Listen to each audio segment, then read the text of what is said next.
Good morning, Dota fans. My name is Wingblade, and I will be your host for the Champion of Champions 3. So, the first Champion of Champions series was won by Team T. The second one was won by Liga Team, and now we are into the third one.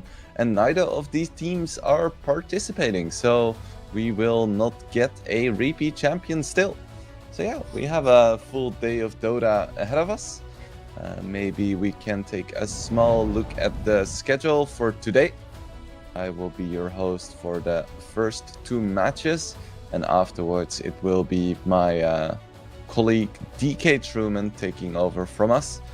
So first game is going to be Vidar against Passion UA, then Night Pulse against Pantheon, DMS against Navi Junior, and finally Dragon Esports against Vroomy.io, who have maybe the best logo in Dota right now.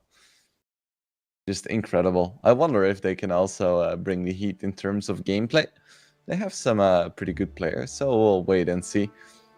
But I think we have some interesting games ahead of us for sure.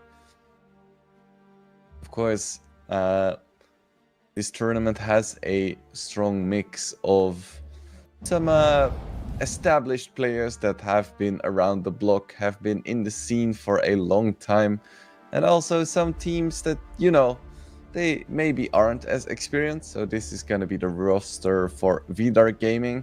As a caster, I always look at their Wikipedia pages to try and get a better grip on who they are. And Vidar is one of those teams that only has a single player who has a page. So that tends to mean that there is a lot of young talent in the team. Yeah, Vidar Gaming, I'm not sure if they participated for Series 1, but they did play in Series 2, where they unfortunately got eliminated in the group stages. So we'll see if they can get their revenge this time and make it out of the groups. Because they did win against Next Up, the only team that didn't win a single series. But still, this is going to be the roster for Passion UA. It's a full Ukrainian lineup. Yawai, Nish, B, Bodidi, Fernance, and Flacco. It's another team that has some relatively unknown players, but at least they sent in a player profile for one of them. It's a carry player with an anime t-shirt. It's a Till as old as time. I'm not sure what it is about anime and Position 1 players, but it's a match made in heaven, I think. So throughout the last few days, we've seen a solid amount of Pro Dota being played, and it's always fun to see that in every single tournament the meta is slightly different because of the different teams in it and their preferences. There's not a single tournament that is alike, and we are into the draft. Passion UA against Vidar. Gonna be a Primal Beast first ban. I would expect to see probably Tinker taken out, perhaps something like a Rubik or an Ember Spirit. But aside from that, I feel like the established cast of Tier 1 heroes is quite big right now. I don't think there are a lot of heroes that are definite must-bans. But I think that's quite nice. Gives the option for some variety, even in the first few bans and picks. They are definitely taking their time. But that's okay. It's the morning, you know, we're all just getting started. So we see a Marcy, a Sand King, and a Monkey King taken out. And of course, a Pangolier. A hero that gets nerfed so much, but somehow still always stays relevant as a top tier hero. There we see Ember taken out as predicted. Crazy how this hero was already one of the top mids, and then Icefrog was like, you know, let's buff the guy, he needs it. So now he's just first ban material, even though back in the day you could never first pick an Ember out of fear of like having the enemy pick like Huskar or Shadow Fiend, and then you couldn't play the game. But now, you know, people are first picking Ember and first picking Lina. That's gonna be probably your wise hero, if I'm not mistaken. I seem to remember him playing a good amount of Lina. I think he's known for it. But let's see how Vidar wants to respond to this. I don't think Lina gets hard countered by a lot of heroes, but she is quite squishy, so having a lot of jump seems like a pretty good idea to me. That's exactly what Vidar is gonna do. They pick up a Tony Macaroni. We'll see where they want to lane it. Could be the mid Tiny still with the toss facet. Seems to still be a relatively popular hero, despite the nerfs to it. I am personally quite partial to Insurmountable as well, the facet that gives him status and slow resistance, and just playing him like a battering ram. Some kind of huge raid boss carry.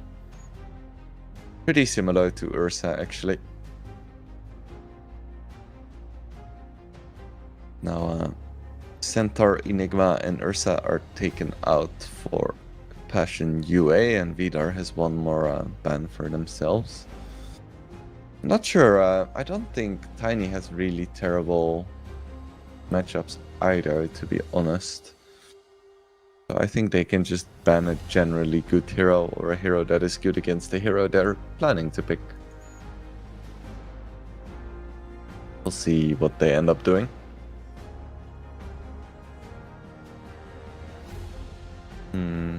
Which good heroes are still left in the pool? Ench seems quite good. DK still in the pool too, and to the surprise of everyone, Tinker is in the pool as well. Like, it's been a while since I casted a game where Tinker has been ignored for the first phase. It's still in there now with the clock ban. I wouldn't be surprised to see them picking Tinker. Seems quite nice.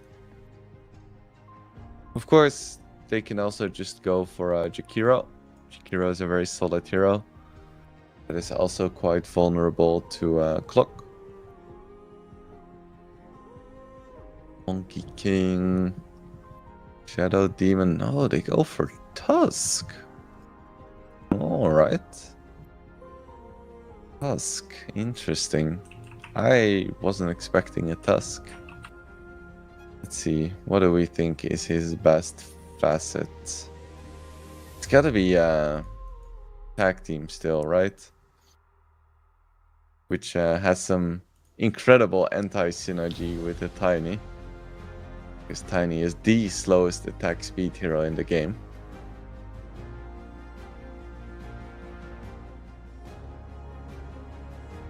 I am very interested to see how they're gonna lane this Tusk and how they're gonna play around him. They have some combo in mind, or like, what is the reason for picking this Tusk right now? I don't think he's very popular right now, because it seems there are a lot of heroes that just do what he does a little bit better. And Passion UA, they go for a quick 1-2. Omni Knight plus Wind Ranger. Going for the full Ginger team.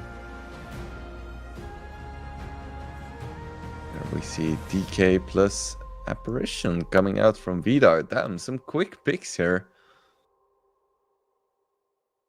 So how are they gonna lane all of this? I guess it's gonna be DK plus Apparition, which seems like a really strong lane. Tiny mid, and then Tusk +1 in the offlane, and boom, there we go. Timbersaw picked into 3 strength heroes, but also picked into an Ancient Apparition. That's a risky choice. Of course, they do have an Omni Knight, so you can just repel him. And he's gonna be debuff immune. Yeah, well, that doesn't seem like a fun matchup. Now Visage ban coming out.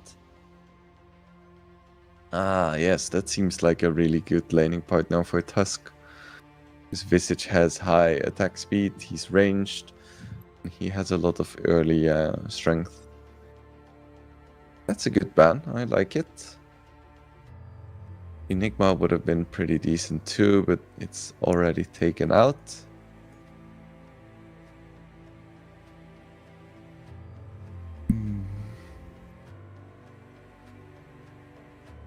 I wonder. For Passion UA, how are they gonna lane this? Probably Timbersaw mid then. Lina carry.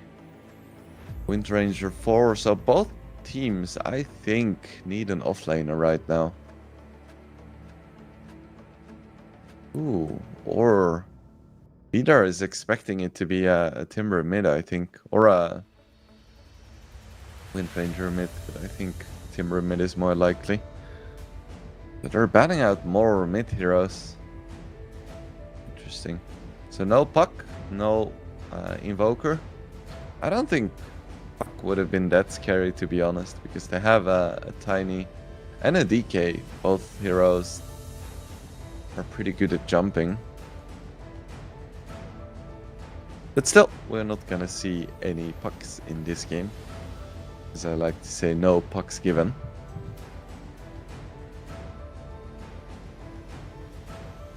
What is gonna be the final ban here? Gotta be an offlaner, I think. And a lane partner for a Tusk at that. Which one would be strong? I think with Tusk you definitely want a ranged hero. I guess you could go for Beastmaster as well. It seems like a strong combination. Or Centaur. Like the snowball into stun kind of style. I think Passion UA are also not quite sure what to do about this. Or what the best pick would be for Vidar. They banned Doom and pick Shaker. Where does that leave us? I think it leaves us with Shaker mid, Timber offlane, Lina carry. Seems decent.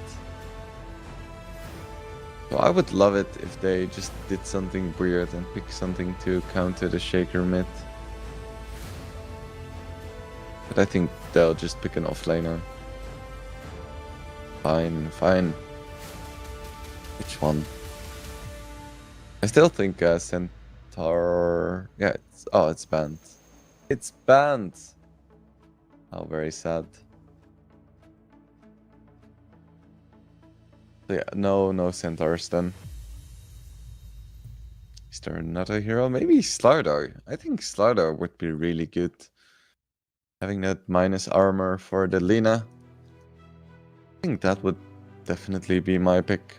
It's another strength hero into Timbersaw, which isn't great, admittedly. It's a Viper. Okay. Seems good. Seems very good indeed. So Viper is gonna be rounding out the picks for Vidar. They're gonna lane it together with Tusk against a Lina. It seems alright. I think that's a strong offlane, but I think later in the game this Viper might just struggle. I don't think Viper is amazingly strong against Lina, for instance. Also not amazingly strong against Shaker. So yeah, it's an interesting pick. I feel like the picks for Vidar are pretty interesting in general. Like I didn't have Viper and Tusk on my topping list. But alas, it's gonna be a Viper Tusk offlane, so if I fall, probably gonna be picking up the Viper and Groom on Tusk. We'll see if they can make it work. I think it's definitely the matchup we should be watching, as the mid lane might not be mega interesting. It's gonna be a nice one. So that's the drafts completed for the first match of the first series of the day between Passion UA and Vidar Gaming, and we will be going into the game soon. I will just be your guide for the first 2 series. Of course, this is the start of the tournament. It's a solo cast as well, which means that I'll be reading the chat and hoping to hear from you guys if you have any interesting thoughts about the game. I'll keep an eye on it. I'll try to keep the vibes pretty chill. And then we'll ramp up the excitement as we get further into the tournament. It's the third CCT tournament. There's gonna be a few more in the future. So that's very cool. It's always nice to have these tournaments where teams can prove themselves, get their foot in the door of the pro scene. And we are indeed into the game. Vidar fully smoked up. They have a really strong level 1 lineup. If I were passionate, I wouldn't try to fight that.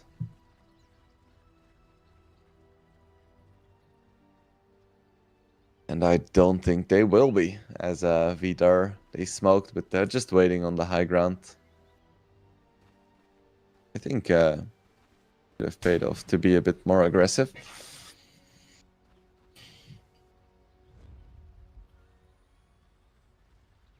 Now we see a smoke from Passion UA. Do they really want to fight here? I think if they catch the right hero, they can get a kill, but it's so scary. They just have LSA, I guess. Don't really want to pick up Fisher level 1 if you can avoid it, because it kind of messes with your lane. Where you really want to have Enchant Totem for range creeps. The battle begins. We could see a bit of a fight through the runes. Flacco, beautiful ice shards. He's taking a lot of damage from the Lina and Omni Knight as well, but it's gonna be Flacco dying first. Beautiful ice shards by Groom. In the top lane, we didn't see a big scuffle. Both teams just traded bounty runes and ran. It's a good start for Vidar. They want to be aggressive with this Viper, and that's exactly what they are. Get themselves on the board immediately. We'll see if they can keep up the aggression. No, Flacco once again gets himself blocked. Eats a few right clicks. But the most important job for him is gonna be ensuring that UI has a good time. And I think in a straight 1v1 CS battle between a Viper and a Lina, I would probably give it to Lina. I think the onus is on Vidar to try and go for aggressive plays here. Not a set of ice shards, but Groom. Not sure if he really... Oh, actually they do have the damage and your white just goes down. Flacco hits his level 2, but this bottom lane for Vidar Gaming is really paying off so far. I wasn't sure if Groom really wanted to fight into 2 people there. But with Lina just being level 1, she was just food. So as expected, this is the lane to watch, and it's looking rough for Passion UA so far. Lina does have 5 denies. That is nice. Yeah, both heroes have already fallen. It's not something I would have necessarily expected with an Omni Knight in the lane. He is one of the strongest, like level 1, level 2, level 3 heroes. Lina isn't too bad either, but I guess Tusk and Viper are just that scary. Whereas Viper is almost out of mana, which is a bit awkward, because a lot of his damage does come from his spells. Because he has his old passive, new innate back. where he deals more damage to low HP heroes. And we're gonna see another fight. Again, onto UI. Tag team comes out a little bit late. Repel now as well. UI taking a lot of damage here with the poison attack. It's not gonna be enough. UI goes down. Flacco had a valiant attempt there, trying to save his life, but it wasn't enough. Down goes Lina once again.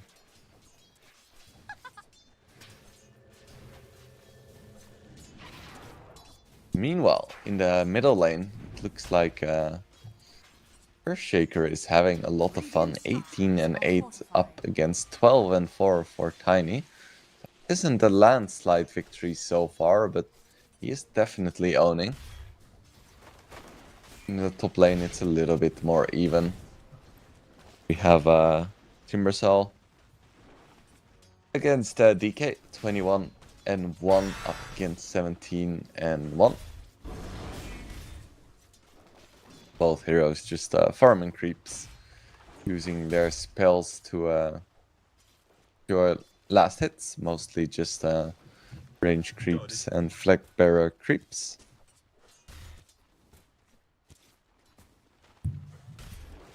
Overall, it looks like Passion UA is winning slightly in terms of CS, but Vida did get all of those kills in the bottom lane. So overall, it's a relatively even early game here. I think a lot of it's gonna come down to the initial rotations by our venerable mid laners. Of course, both heroes are very Blink Dagger dependent. Death Domain taking a lot of damage here, but the Cold Feet does proc onto the Timbersaw. That's gonna stop the aggression somewhat. Are we gonna have a power shot? Not even necessary. Batiok just takes it with a Timber Chain. Very nice presence of mind there. Going for the Blood Grenade immediately. And meanwhile, Shaker gets the solo kill onto Tiny. Didn't even have to use Echo Slam, because he isn't level 6 yet. So yeah, that's not something that should happen.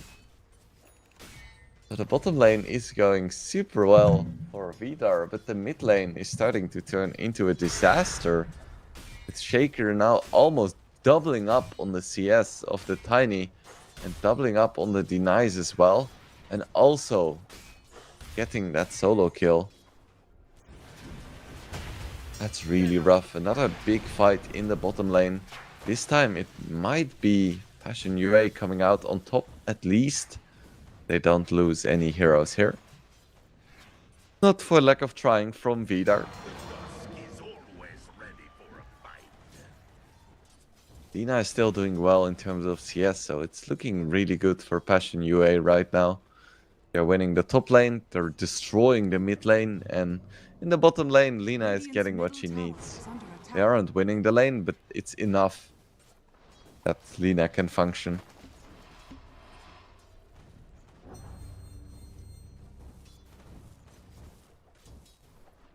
The two selves coming out from Vidar here. They really want to keep up the aggression. Windranger is still in the bottom lane. Just gonna make real aggression quite difficult. Oh, poor difference. He's not having a good time. Because he's still gonna be able to farm. But yeah. So far it's been a mid-diff, as they say. Dire are scanning. Radiant's middle tower is under attack. Wisdom Rune fight. I'm gonna go ooh, rip. Gonna go in favor of Batiok here. 1-for-1 trade, but it's a donation of Ancient Apparition as well.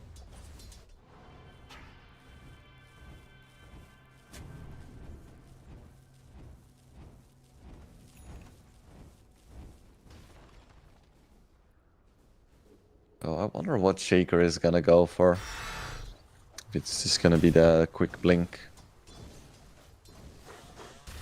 Probably is. You very rarely see something else on Shaker. On Tinies, every once in a while, you'll see something like Echo first, or even Phylactery if they're feeling particularly spicy.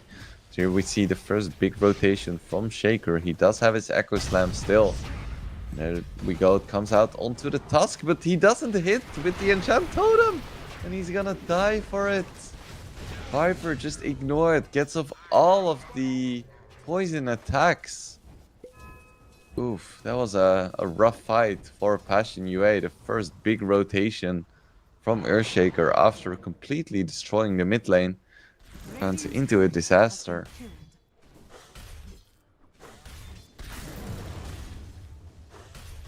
Or if it's just me, but my feed is a little bit stuttery. I hope the experience is just fine for you guys.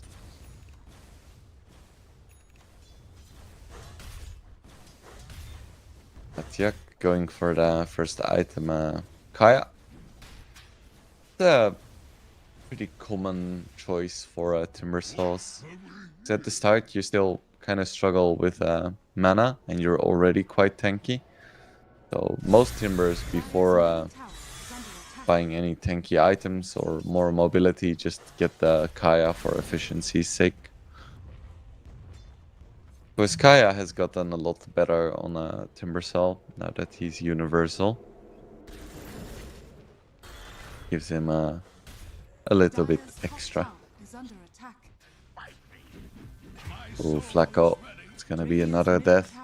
It was looking really good for Passion UA for a while, but now Vita really put their pedal to the metal and it's going hard right now.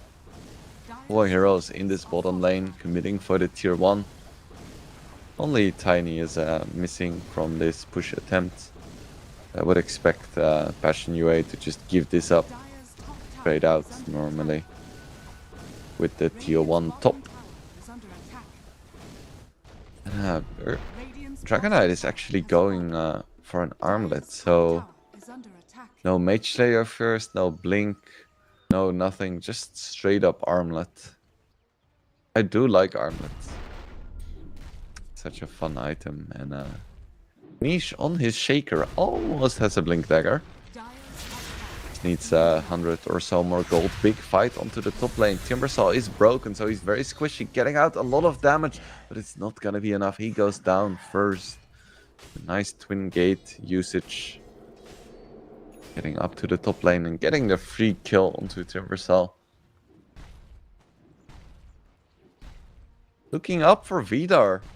I think there is a lot of pressure onto Niche to make something happen with this Blink Dagger to buy the space for his Lina. Get back into fighting shape. She is the big carry here. She needs to be farmed against a DK Tiny that are both gonna have a Blink Dagger at some point. Is a little bit scary. Even like the Tusk or Ancient Apparition can deal a lot of damage. Speaking of Tusk getting Echo Slammed, but he's gonna survive. No problem whatsoever. So that's another unsuccessful rotation by Niche. His mid lane was amazing, but ever since he's struggled, and Tiny has even overtaken him in terms of net worth.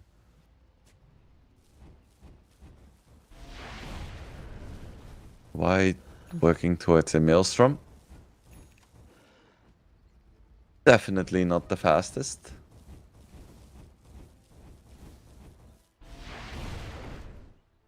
Just hitting some creeps. Timbersaw still being quite aggressive in the top lane, but there's no one really there to punish him. Dragon Knight just using his innate cleave to hit some creeps. We do have a Blink Dagger out from the Tiny now as well, and he's gonna reveal it, gets the kill onto Wind Ranger, and they want more. Omni Knight gonna be in a bit of trouble as well. Blood Grenade coming out, tries to go for the repel, but gets taken down. The Apparition ulti. I believe the way it works is that the debuff is still applied, which means that if you hit the HP threshold, you still get executed, but I don't think the damage over time quite works.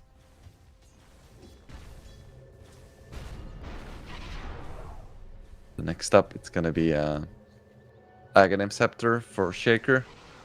Just infinite mobility. Very nice choice. Shackle Shot comes out on the Groom. Not gonna be enough. Wait, is that the Drinking Buddies? Did I miss it? I think it is. It's very interesting. Thought it was a tag team at the start of the game, but I must have been mistaken. Happens to the best of us. Groom still in an aggressive position, but just a Wind Ranger isn't going to be able to punish him. In fact, the Wind Ranger might be the one in danger with Tiny running in once again.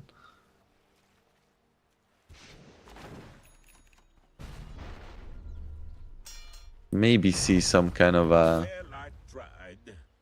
tier 1 attempt here by Passion UA, but it looks like they're quite content to just play passively while the Lina farms up. Because she is currently the poorest core, which is not something you want to see on your Lina. You want her to be big, because in terms of like net worth to actual relative power, she isn't that strong. So if you have a 6k Lina and a 7k DK, the DK is going to win for sure. Walrus Punch coming out onto the Omni Knight. Is he going to be able to save himself? We have a Repel and we have a Guardian Angel as well. Toss comes in, but there we have the Echo response. Tiny getting very low. Lina joins the fight as well. Both Omni Knight and Tiny go down. Even Timbersaw is in this fight now and he's looking for more. Needs to be a little bit careful though. He's at half HP. Another power shot comes out. There's gonna be a blink in 1 second. Tusk rolls in, but I don't think he's making it out, and he isn't. Down goes Tusk, and Apparition is gonna be in a lot of trouble as well. Was in way over his head, so it's gonna be a 3-for-1 in favor of the Ukrainians. Really nice fight from them. Recognized the dive and responded beautifully. Oh, and now some lovely stack clearing from the DK. Of course, Passion UA should be able to get this tier 1. Tusk is TPing in. They don't want to give this for free. There's no Echo Slam roll onto the Shaker as well. Taking a lot of damage. Is he going to be able to make it out? Can he get the blink? Ooh, the Repel stun nullifies most of the Dragon Tail. Toss comes in. It's going to be enough. Niche goes down. They got the tier 1, but at what cost?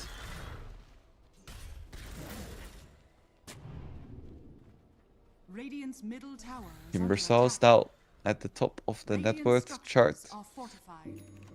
But he could be in a bit of trouble here because he's at half HP and Tiny and Apparition are looking for blood. And they are gonna have plenty of damage to take him down, even with the restorative bubble and all of his HP and tankiness. Radiant are scanning. He's so deep that I think Tiny and Apparition have almost given up. Got it. They are still smoked. They're looking for something. Are they gonna be able to find Lina? That would be, I think, even better than finding the Timber. Oh, Lina. Oh, Lina. Ooh. Gets away right in time. Oh, you're hot. In fact, they're gonna find the Apparition now. With the toss combo. Get the kill into the Omni Knight, but now Tiny is very deep. Nice save from the Tusk. There we have the Echo Slam onto 2. Do we have a Shackle as well? Not quite. Tusk is gonna get taken down. Tiny still very deep. I'm not sure if he's gonna be able to make it out. He does have a blink dagger. Can he get it off? He's not even gonna try. Toss coming out onto the Shaker. Aggressive Timber Chain as well. We get another Gleipnir proc, and that should do it. Down goes Tiny, and do they even want more? They have to be a little bit careful about the Viper, but the reactive barrier comes out, and I don't think this is a fight that the Viper can really take. He gets taken down. No problem whatsoever. Niche is very low. He's sticking around the fight. DK is in as well. We have another Tusk save coming out, but Dragon Form runs out, and Dragon Knight just gets absolutely just destroyed there. Triple kill for Timbersaw. It's gonna be a 4-0 in favor of Passion UA. What a fight from them. Vidar in way over their heads.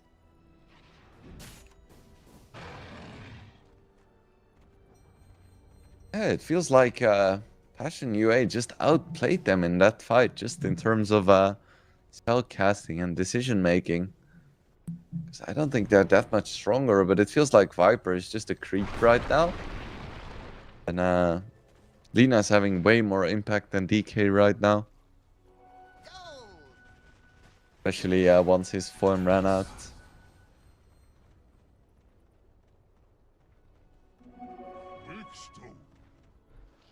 Your friends does have his Blink Phylactery. So he has a lot of burst damage, but I don't think he can solo combo someone like the Timber or Shaker. I think Lina would be close, but also probably no Cigar without Apparition ulti, at least. Jump onto Lina, we're gonna find out.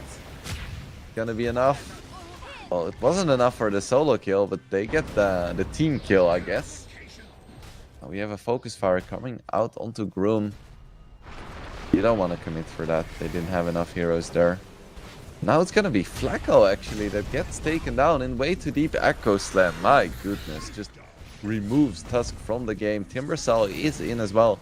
Most of the damage for Vidar is gone. Reactive Barrier coming out once again.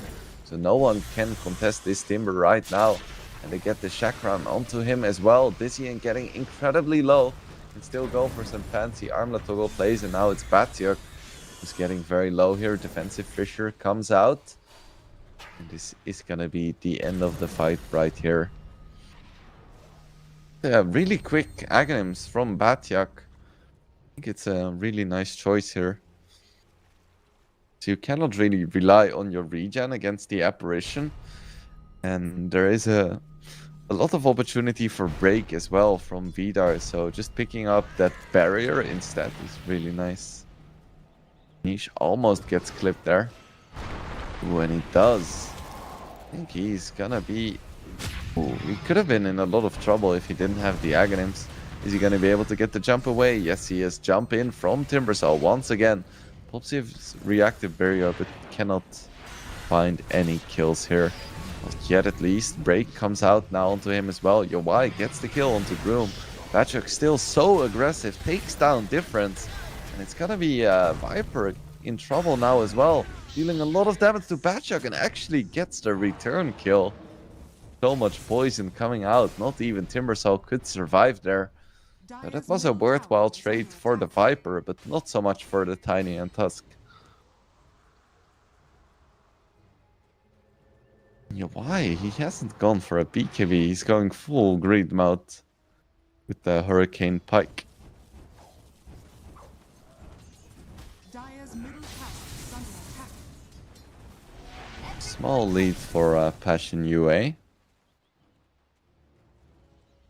And I wouldn't be surprised to see that lead continuing, because I greatly favor their draft in the late game. Dire are scanning. Of course, Viper is well known as a creep in the late game. And Tiny also doesn't skill amazingly well. DK is quite strong. Apparition is pretty decent as well. Tusk just becomes a big save and disruptor. I don't mean the hero, but just a hero that disrupts fights with his kick and snowball. Like, they don't have a lot of those late game heavy hitters.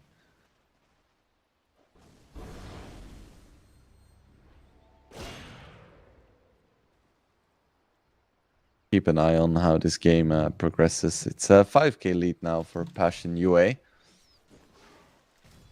Neither team has really attempted to go for any big objectives yet. Just a few tier 1s and skirmishes, but no tier 2s or Roshan kills.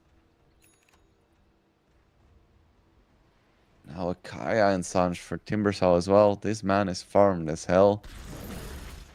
I would still like to see something like an Eternal Shroud come out from him. Because most of the damage on Vidar is magic right now.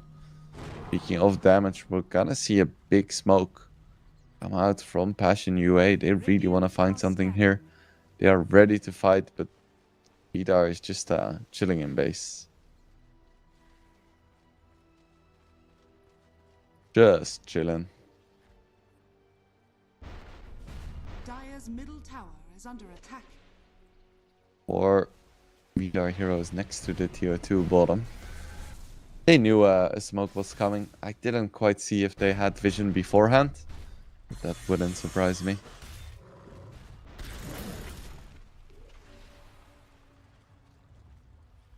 And Batchuk not going for a Eternal Shot, going for the team play.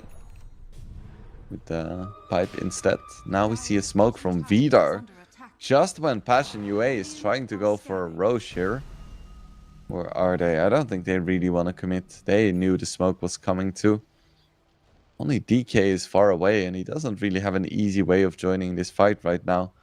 There's just the twin gates, but you don't want to twin gate into the entirety of Passion UA. Of course, there is a ward and a sentry here for Vidar.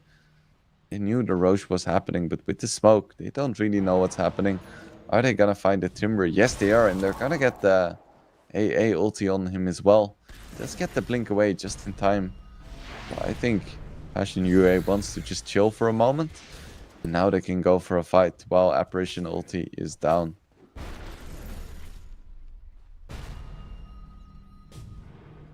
He can be out for Shaker as well. They're still chilling in the pit. Are they really gonna try to go for this? This is so incredibly risky. Even without the Apparition ulti. If they get a good tiny jump, that could be huge. And they know it's happening. They get the jump. Lina doesn't have a BKB just yet. It's gonna get repelled. Should be able to make it out. But this is looking like a really good fight for Vidar so far. As I say that, their Apparition goes down though. And they haven't really been able to get anything. But they do get the Roche onto the Dragonite. And now they want to tuck till and run. Can they make it out? Grand Theft Aegis. They get the Gleipnir onto the Tiny and he is gonna go down. So Vidar gets the Roche, they get the Aegis, but they lose 2 heroes in return. Probably still worth it, taking away the Aegis and Roche kill from Passion UA. Dire's bottom tower is under attack.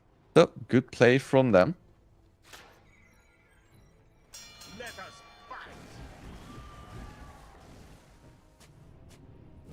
It's gonna be a bit awkward for UA to go for any kind of objective play right now. With DK having this Aegis.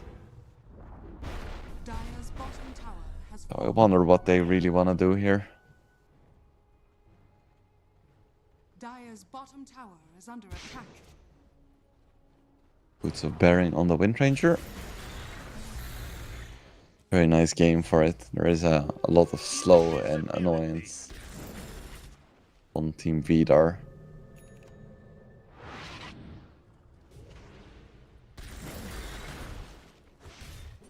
Getting closer to the pipe on Batio. Is it gonna be enough? I don't think it is. Reactive Barrier comes out. It's a lot of healing. It's a lot of healing. There is a repel as well, and he's gonna be able to make it out just fine. It's gonna be a huge fight, and Tiny and Tusk have already fallen. Dizzying, BK being up, trying to go for the man fight, but Lina is just a machine gun. That's gonna be the first life going down for DK, and he's all alone. As Passion UA took the fight convincingly. There is no way he makes it out here. Gets the Dragon Tail, but no chance for him. They committed everything onto the Timber Cell, and he just pressed his reactive barrier and just walked away from it. That was without the pipe even. Dire's middle tower is under attack. Dire's structures are fortified. That's gonna be his pipe already.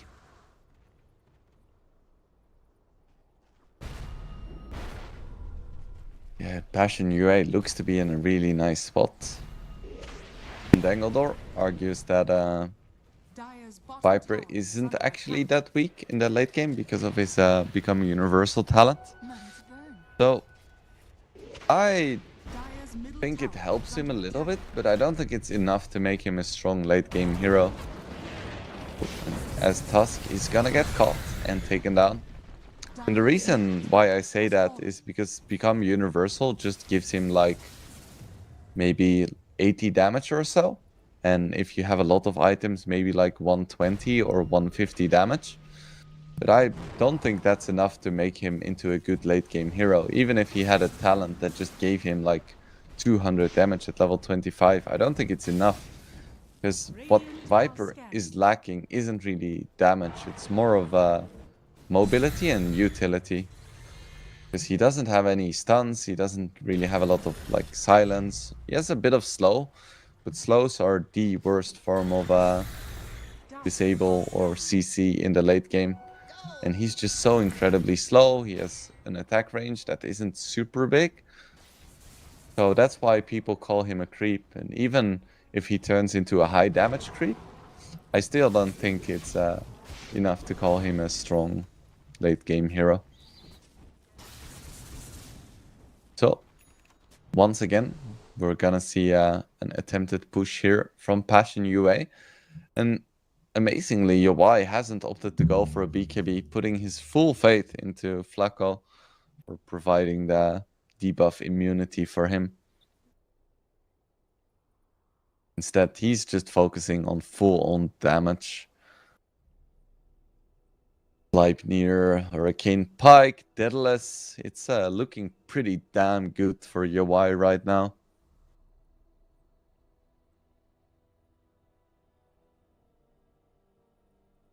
Fortunately, they have lost their strongest player in the Timber Cell. So, yeah, we're just gonna be chilling in the pause. So, while we're in the pause, I think we can just take a small look at all of these heroes and maybe set out some expectations for how this game might go. So I think DK is a very strong late game hero, but I don't think this is the best DK game. Because usually he's quite tanky, but with Alina and Timbersaw on the enemy team, I think once his BKB runs out, he's still going to be paper. And there isn't too much in terms of defensive utility on his team. It's just the Tusk. The Tusk, as much as he is a save, it isn't the most reliable save. It just tends to prolong his life for a little bit. It isn't like, I don't know, an Oracle ulti where he can successfully like keep fighting. He's going to be taken out of the fight in that save. And because he's the only real source of damage on his team, that really isn't ideal.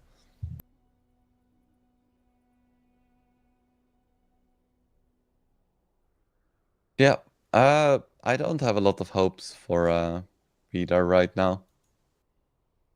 I think they're a sympathetic team, but with this draft, I just don't really see them taking this late game. Because Omni Knight is one of the strongest supports when the clock keeps ticking. Providing full physical and, for the most part, magic immunity as well. He's pretty darn strong.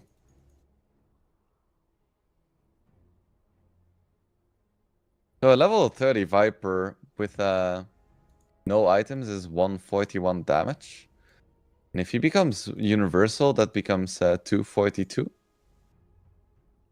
So yeah, at worst it's like a 100 damage talent, but you're probably gonna have a few items. So it's gonna be more like the 120, 150, maybe even 200 that I mentioned. Which is good. It's good for sure. Yeah, I don't think it's gonna make it so that he suddenly wins a right-click fight against someone like Elena. Or even a Wind Ranger when she gets a few damage items. Because even Wind Ranger can scale into quite an impressive carry.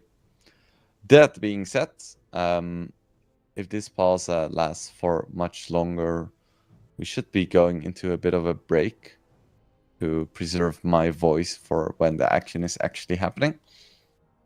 So I'll just wink to production to see if we can go into a small break, and we'll keep you guys informed about the state of the pause. And once the timber saw comes back, then we will just go straight back into the game. So stay tuned, and if possible, we'll go into a bit of a break now.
We are back into the game. Unfortunately, it's gonna be 4v5.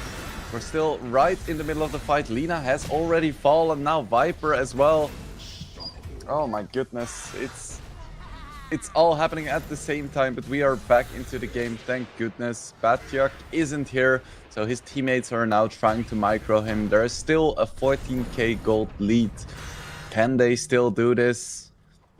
4v5. This is fairly unprecedented. So the 19k net worth that Batyak has is the max that he's gonna get. Because, well, he literally cannot get any more, because he's gonna get an abandon at some point. Actually, I'm not sure how it works, because he didn't abandon, he just disconnected. I hope they can access his gold in some way. It's rough for sure. We'll see what ends up happening. But for now, in terms of like straight up stats, it still looks good for Vidar. With Passion UA, like they've been given a gift, a chance to come back into this game that normally I wouldn't say they would have had much of a chance in. Yeah, for the people who didn't read the chat, unfortunately, the Timber player had electricity issues. And I think we've now surpassed the maximum allowed pause time. So, yeah, we just have to get back into it and play with the cards that we're dealt, you know? That's just life sometimes. So, DK almost has his nullifier up. He's still a very strong hero in this game.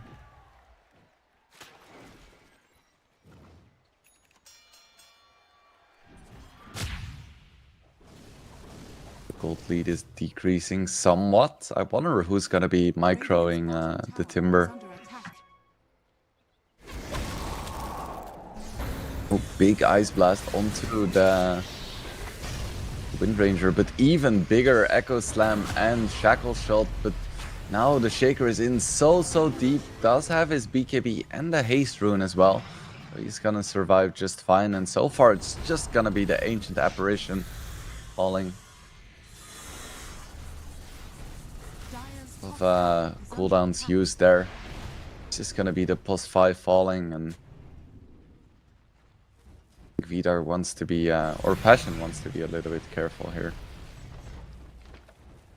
I think the teams have been, the icons are in the wrong place, so maybe production can swap them. Little bit confusing.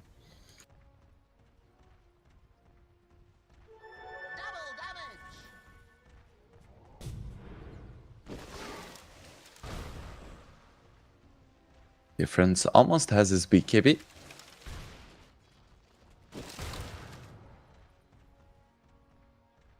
Just 400 more gold, and then he might be able to survive for a little bit longer in these fights. Oh, I think they did manage to... They managed to access his gold? I don't think so. Because Timbersaul's net worth is still increasing.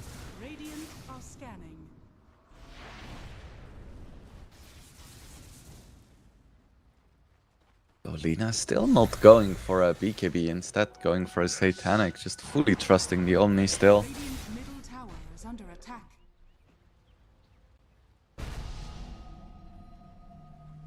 Veigar has an Octarine core as well, so he's just so incredibly slippery right now. Shadowblade, Blink Dagger, Aghanim Scepter with Octarine. Killing the Shaker is insanely difficult. I think if I were a Passion, I would probably let the Wind Ranger micro Timbersaw. Because even though Wind Ranger is a bit more mechanically difficult, ooh, they find the Timber with the Nullifier as well. His barrier gets instantly removed and the Echo Slam is missed. Beautiful play by the Tusk. Avoiding the Echo Slam. Double kill now for Viper. And Lina is stuck because of the fissure. Oh, this is bad. This is bad. Down she goes as well. Triple kill for Viper. At least Roche isn't up yet, but that is a disaster for Passion. Yeah, this is just a really unfortunate situation.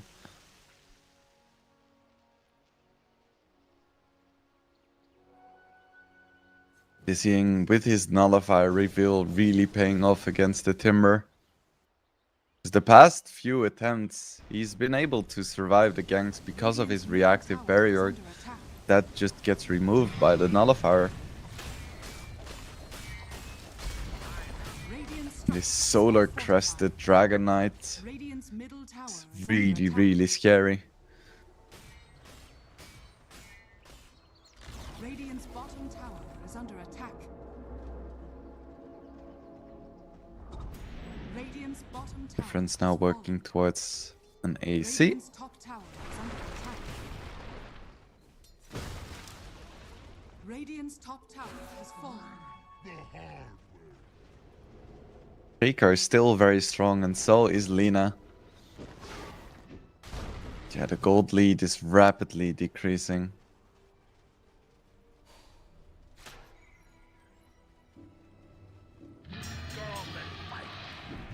Roche is up, the roar comes out. And Vidar is in the pit. They should take this pretty damn quickly. The DK, the Tiny, the Viper, it's a lot of damage.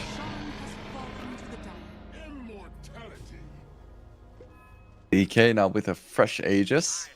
But DK isn't the best Aegis carrier, because he only has a single dragon form, and melee DK is still strong, but not amazing. Finally we get the BKB from Lina. Reactive barrier comes out once again with the apparition ulti as well. This time it's not gonna hit though. Lina gets jumped though. There we have the Echo Slam onto 3 heroes, but the Aftershock didn't quite hit.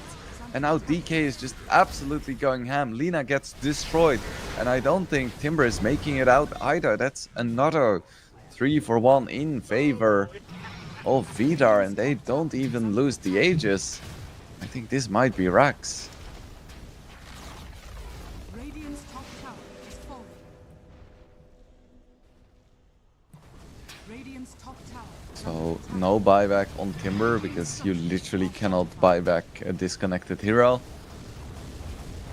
Lina also doesn't have buyback because she bought out for the BKB, so this is gonna be at least 1, possibly 2 sets of racks. Dizzying jumping in, fishing for kills, not gonna find anything though. Except for the racks. Radiant's top barracks has fallen. On it goes, yeah, and they're just going for the second. They have the poison attack on the building, so they are literally melting. Viper is low on mana, but he has enough to keep up the dot. His backdoor protection now up. They're just attacking through it, and they're gonna have creeps again soon. 10 more seconds for Lina, and by that time the Meteorax is already gonna be dead. They're just gonna go for Megas with this Aegis? I think they could. Ooh, and they find the Shaker, that is huge. Do they have the damage to burst them down? Not quite. BKB comes out as well, dizzying. Gets broken. Good amount of damage on him, but they just don't quite have enough. Daedalus now for DK as well. Timber is back alive. Bottom tower is under attack. Radiant's bottom tower has fallen. This dragon just absolutely going ham. Still has his Aegis. He's not even gonna lose it if they want to. They could just reset. Wait for Dragon Knight to regen. And go again.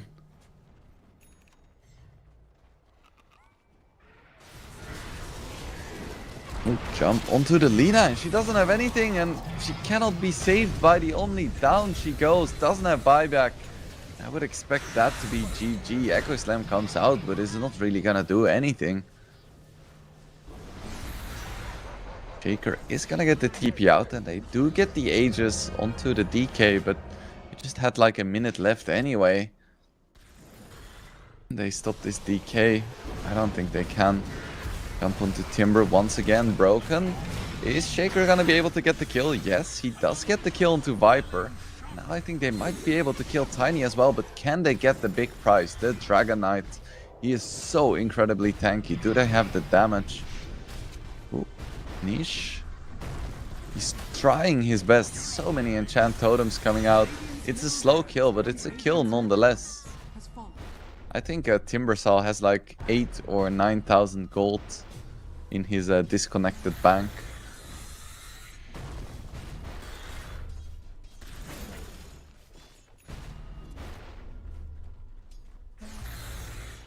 Chuck.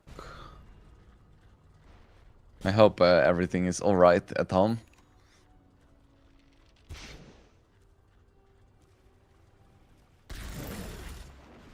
Well, that was a nice fight for Fashion UA. Can they turn this into anything? DK does still have buyback.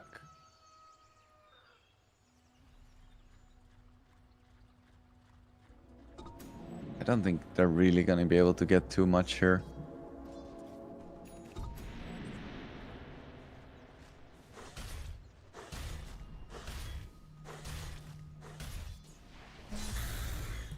And this Lina still doesn't have buyback. If she dies now, the game is going to be all over. Radiant are scanning.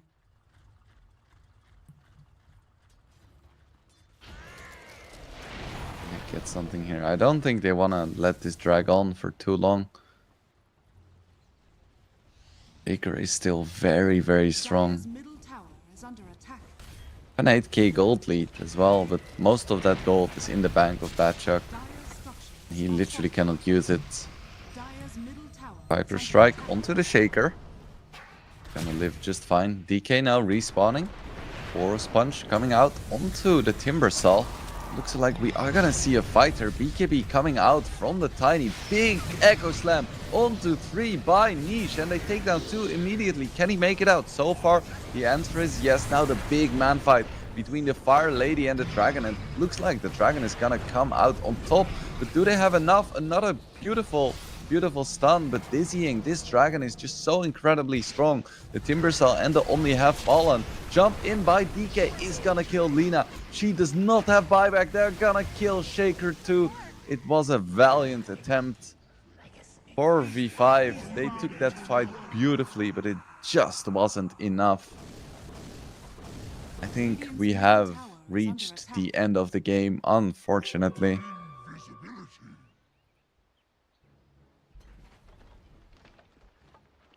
Yeah, no buyback on Lina. No buyback on Shaker. I don't think they can stop this push.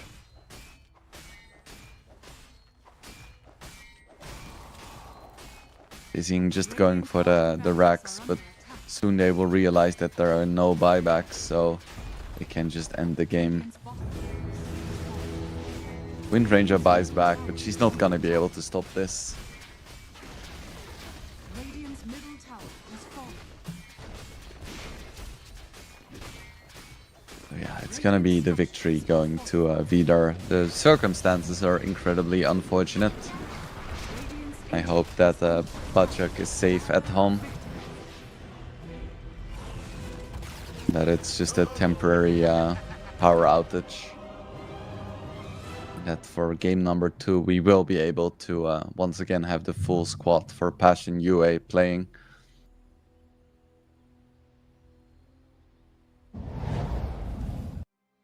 Yeah, my heart goes out to Passion UA there. It's just incredibly unfortunate to lose a game like this that they were winning and honestly should have won. But you know, that's life sometimes. There's not much you can do about it now, so all they can do is hope for the best. See if they can like maybe go somewhere else, get internet, or maybe play with a stand-in. So yeah, it's rough, but what can you do? Let's not talk about it for too much more. Let's just hope they can find some way to play with their full squad again. So It's gonna be the first game going to Vidar. Of course, no disrespect to them. You know, money is on the line. This is the livelihood for a lot of players. So I'm not really blaming them for not like pausing for longer or something like that. There are tournament rules for a reason. So we are gonna go into a bit of a break now. I will try to keep you guys updated in chat about the situation of Passion UA. Of course, this is just the first series of the day, so if they don't manage to somehow get their player back or potentially find a stand-in, then we still have another 3 games of good Dota ahead of us. So stay tuned, guys. We will be back for the second game of the series, and we have a beautiful day of Dota ahead of us either way. So I'll see you guys soon.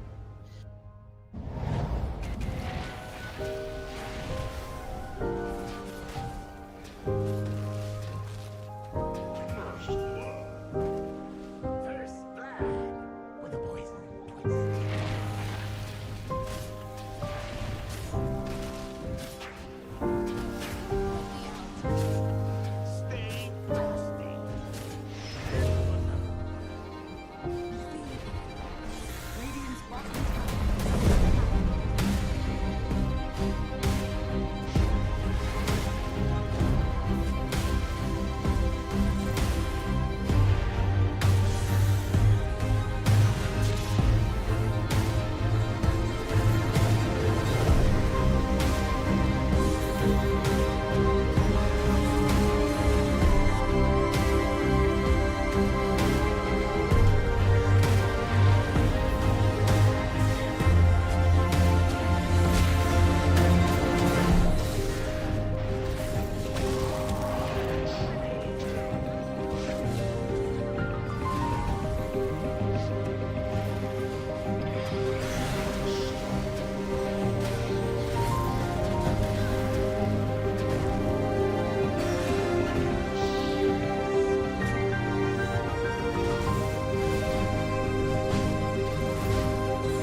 Welcome back, everyone. It looks like Passion UA was able to find a stand-in for the next match, which is very nice. So we're not gonna see a forfeit now, and we get some more Dota, which is very, very nice.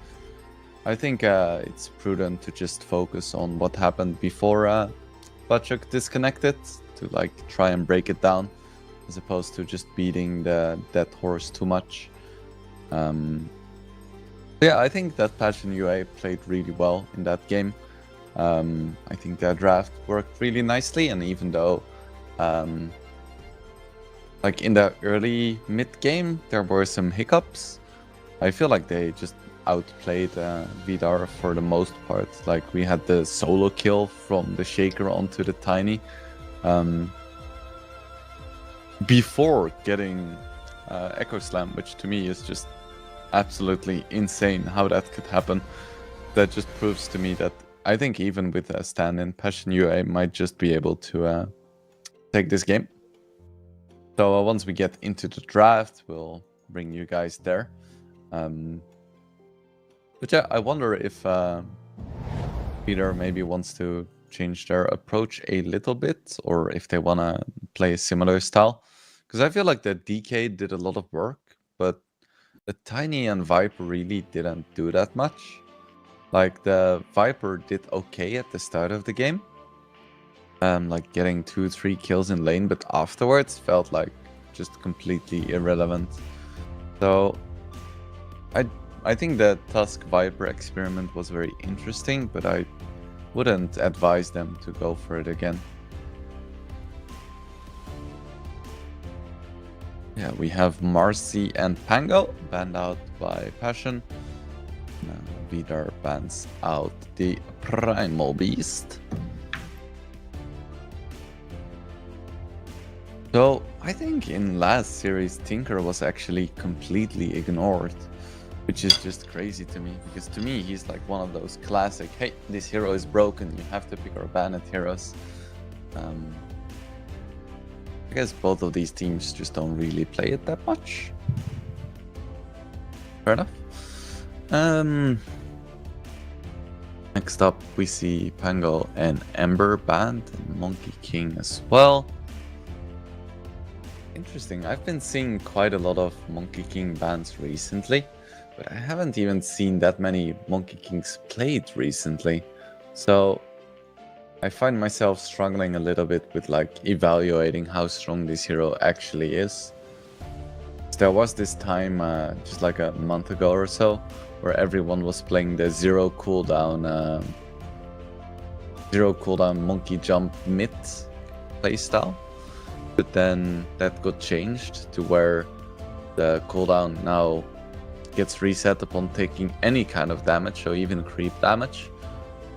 So then it fell out of favor briefly, and now it seems like it's back, but I'm not sure if that's still the style that people play, or if they found something else completely. So I don't even know, because, you know, he just gets banned every game instead of being picked.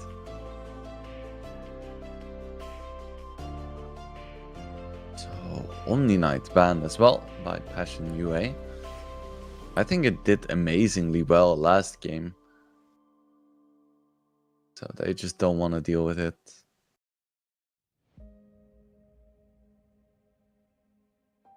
What is going to be the final ban for Vidar? I feel like they quite struggled with the Timber, but of course Bachuk isn't playing this game, I believe, so maybe they don't have to ban it. And I feel like they can deal with the Shaker as well if they want to. I think he was a problem, but I don't think it's a problem that you want to fix by banning him. So they ban out the Shadow Demon instead, and they do pick up the Tinker. Okay. Because he was ignored in the last game, and I was like, okay, maybe these teams just don't really have a Tinker player, even though I think that playing support Tinker is a lot easier than playing core Tinker, because you just need to spam March for the most part, instead of like doing 800 APM hex cycles like back in the day. Yeah, they do pick up the Tinker. I wonder what you want to pick against Tinker, because Tinker is another hero that I know is very strong. I've seen in my pubs do well, but I don't ever see him played in pro play because he gets first banned almost every single game.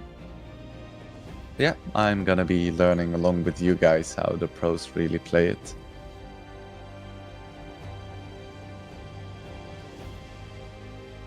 Oh, we do see the Lina first again from Passion UA. I don't think it did amazingly well last game. I feel like Lina was kind of replaceable by 4 other heroes in that game, because she was just like a hero standing back and right-clicking. Really wasn't that special, but you know, it worked up until the DC, so I can't really blame them for going for it either.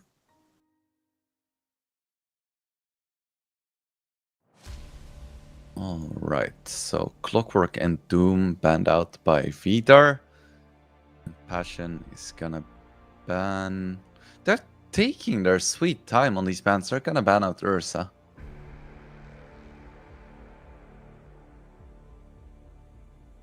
Ursa is quite good against Lina, so it's an understandable ban. And having like an Ursa plus Tinker lane just seems like no fun whatsoever. Oh, are they responding to Tinker? I'm literally on the edge of my seat. Like, you kind of want to have some anti-heal, but the thing with Tinker is that he heals in such a wide area that if you like Spirit Vessel one hero, or you AA ulti one hero, or you Doom one hero, then he's still getting value on the rest of his team.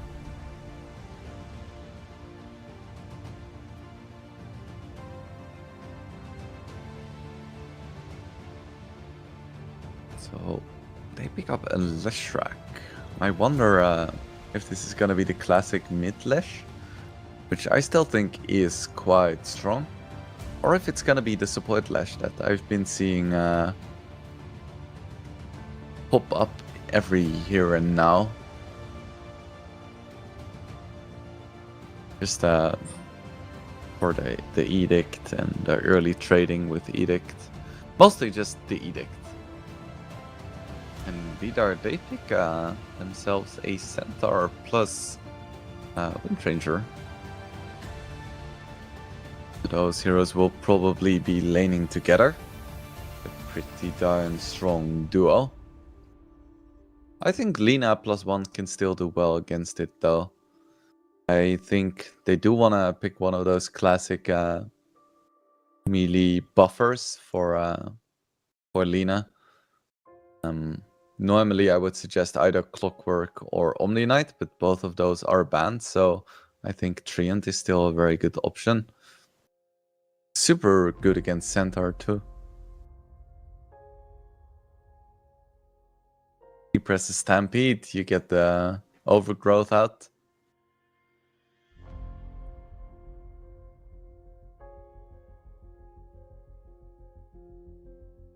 So they instead go for Inch.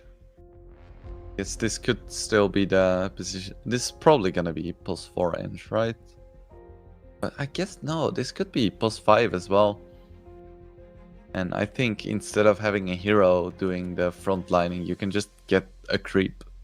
So I think that fulfills much of the same role, so I think it's actually fine. Of course, you have the Dispel for the Wind Run.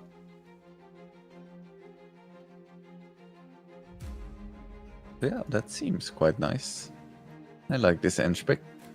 It also symbolizes nice, or synergizes nicely with the Lash, because you're gonna have a lot of early pressure. And now, once again, a Timber. So it does look like a really nice Timber game once again, because Tinker doesn't have that much damage. Windranger doesn't have a lot of burst damage. Centaur is a strength hero against Timber, so this looks like a great Timber game.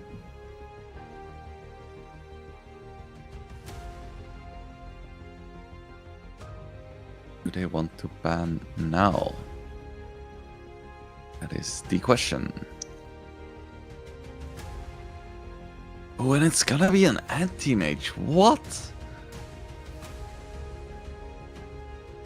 Okay. So now this game got interesting because we're gonna see a Lina against anti-mage. And if this game goes late, then part of me wants to believe that anti-mage can just take it no problem. But I'm not actually sure if that's true. Because Lina is very good at man fighting. I don't think there's gonna be a real point where AM can just jump in onto the Lina if she has max fiery soul stacks. And anti-mage, in a sense, is good against Timber. Because you can drain his mana, especially in lane if it's an offlane Timber. But Timber also has a lot of pure damage, and that is something that anti-mage doesn't necessarily enjoy playing against. So I'm very curious to see if this anti-mage is gonna work out. And what Passion UA's last pick is gonna be. Because they have their carry, which I think is most likely gonna be the Lina. Then they have the Timber and Lesh, both of which could be 2 and 3, but Lesh could also be a 4. So they could just put the Timber mid, put the Lesh top as a 4, and then just pick an offlaner like Slardar that's really good against anti-mage. And I think then they have some incredible lanes. How does Vidar want to finish up this draft? They probably want to get a mid laner. Rubik. So it could be the mid Rubik. I think it's a pretty decent mid Rubik game. Could be the mid Windranger as well. I like that slightly less, I think. These are some really creative drafts here. That I'd love to see it.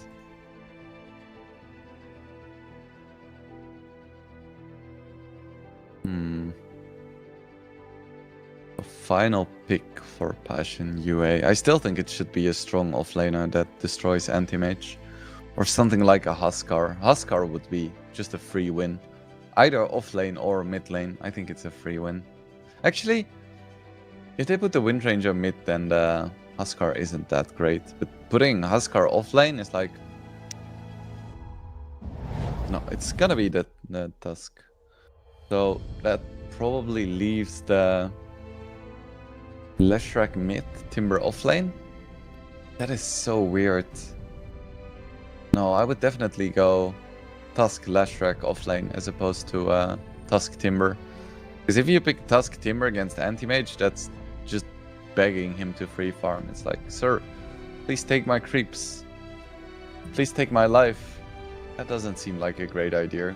So I don't really like this anti-mage pick that much. I think it leaves them very vulnerable, but I also don't really love Passion UA's response to it.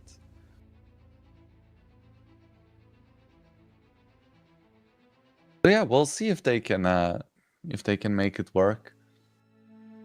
Also, I think there is a stand-in, but we need to check in game for sure. Maybe Bachak managed to get back, or his power came back on. That would be very nice. So we'll see what exactly is the case. But yeah, the drafts are set for game number 2. I would favor Passion UA's lineup overall, just because I'm not an anti-mage believer. But I think Vidar can make this anti-mage work as well. I don't think it's the worst game for it. If it's like a Lesh core and Timber core, it's not too bad for anti-mage.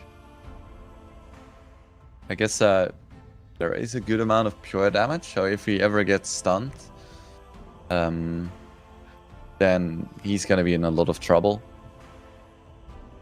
Because Edict and all of Timber's spells are pure damage. So yeah, we'll keep an eye on how this anti-mage trend continues. Because I've been seeing him more and more in pro games. And that is surprising to me, because in pro games, I generally assume that people know what they're doing, they have a good read on the meta. And I think Anti-Mage is still mega shit, but they disagree, so yeah, we'll need to keep an eye on it, see if it's actually good or if they're just misjudging. Wait. Easy breezy. Easy breezy. Okay, so the icons were in the wrong place again. So I was very confused. The Vida lineup has the Lina and the Lesh and the Timbersaw, etc. And it's Passion UA that picked up the Tinker and Anti-Mage. Okay, well then I prefer Vidar's draft. Slightly confusing. You know, it happens. Already 1 CS for the Rubik. 30 seconds to battle. Which draft is stronger level 1? I think they're both pretty darn strong level 1. Actually, no, it's just Vidar's draft that's strong level 1. Passion UA doesn't want to fight here. Tinker isn't that great. Anti-Mage isn't that great. Rubik isn't that great. And if you look on Vidar, all of these heroes are insane level 1. The battle begins. So, 2 bounties going either direction. And we are into game number 2 of the first series of the day between Passion UA and Vidar. Passion UA was dominating last game, but they had an unfortunate disconnect, so they ended up losing the game, and we'll see if they can get their revenge in game number 2.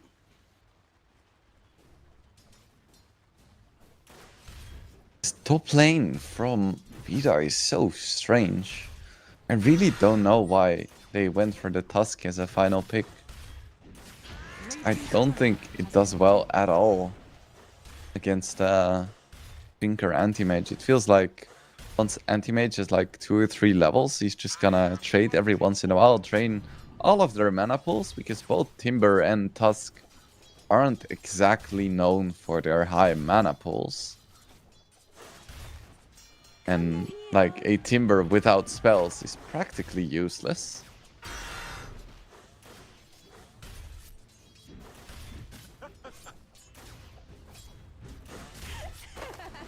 Why? Not really having the best start of this lane. He just needs a few levels.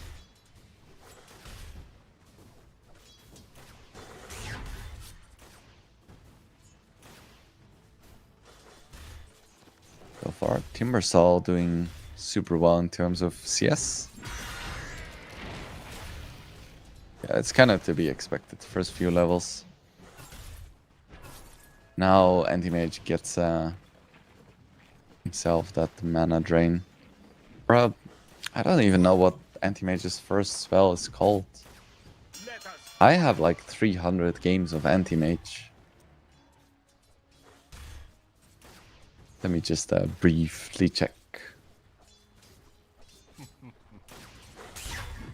It's called... What is it called? Mana Break, of course. I thought it was Mana Burn, but that's the Nyx spell, of course. Mana Break. Heals a max mana percentage drain now as well. It's gonna be really nice against Leshrac later in the game. Tends to have a pretty darn high mana pool as the game goes on. In the mid lane, it looks like Difference is getting the better of Niche this game. Unlike last game where Difference kind of got wrecked on his Tiny against Niche's Shaker.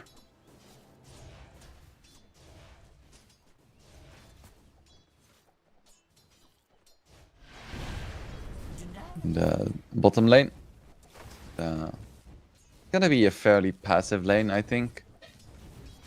I don't think Ange plus Lina has kill potential on Centaur plus Rubik, But at the same time, because the Eng has all of these creeps that provide a buffer for the squishy range heroes, I don't think that Rubik Centaur has any kill potential on Angelina either.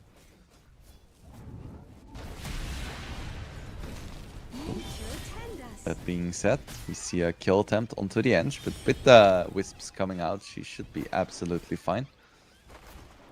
Just such an efficient source of healing this early in the game. She did go for the enchant range and right-click talent. I don't really agree with that one. I much prefer the emergency wisps. Maybe she thinks she's gonna have to, like, help kill the anti-mage later in the game. I don't think that's true, though. Oh, your Y gets taken down! The level 2 shards, providing all the damage necessary. I don't think UI was expecting that. That's for sure.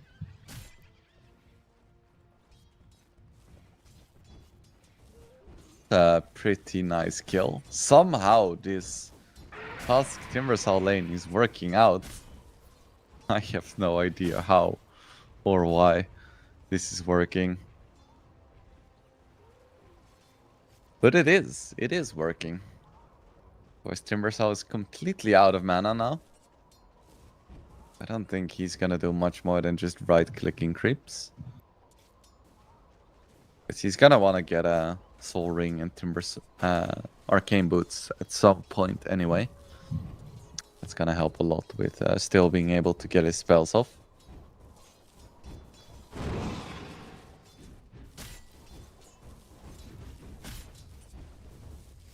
And, Fortnite Man. Gonna be the stand-in. You know, he knows what he likes, and I respect that.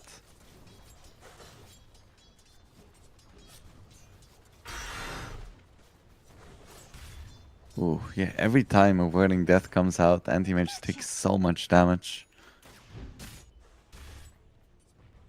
It's insane. He is catching up in terms of CS though. He's not having too bad of a time. And if he fall, he has a Lotus as well. And Arcane Boots. And a Soul Ring soon. So he has all the mana he could ever need, regardless of mana drain.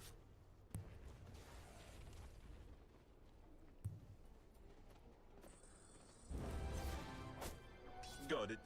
The main gets himself one of the Acorn creeps. Nice harassment with the nuke. Dire's bottom tower is under attack. It's basically Acorn Shot, which thematically makes a lot of sense. Oh, poor UI. He's getting bullied by Timber.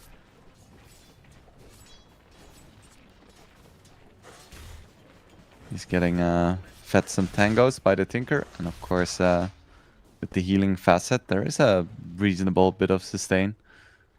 I don't think it's comparable to something like a Warlock matching Shadow or a maxing Shadow Word, for instance. Fortnite Man now with the triple bracer. Very tanky. Pretty fast too. Such a nice facet.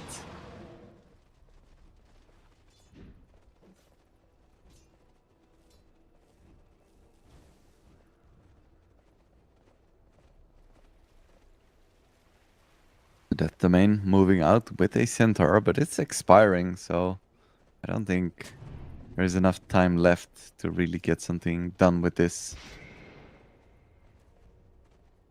So far, Vidar doing pretty well in the early game. Small gold lead, but nothing too significant. Big fight in the bottom though. They tried to kill the Lina, but that ain't gonna work. Said it's gonna be Fortnite Man going down. The difference rotating into the lane. Radiant's At the middle same tower time, is under attack. Niche has a very similar net worth. Just doing slightly better in the CS department.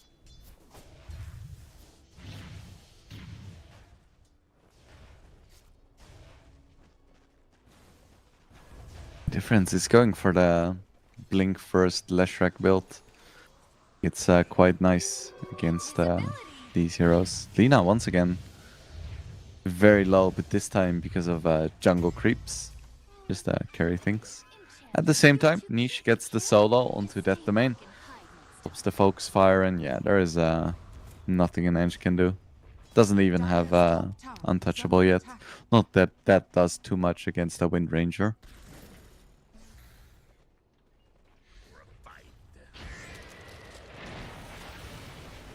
UI getting bullied a little bit. Radiant's bottom tower is under attack.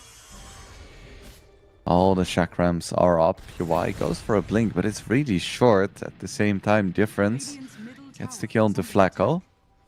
So yeah, Passion UA is under so much pressure here, and they have an anti-mage, and AM just doesn't really do anything. And he went for an Orb of Corrosion first as well, which means his Battle Fury is gonna be even later. Things aren't really looking good for Passion here.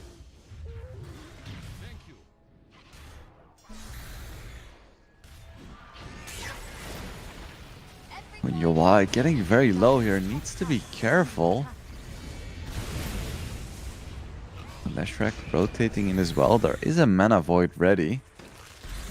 Niche TP'd as well, but I don't think they're gonna have the reach to really find this Timber. And he just makes it out, no problem whatsoever.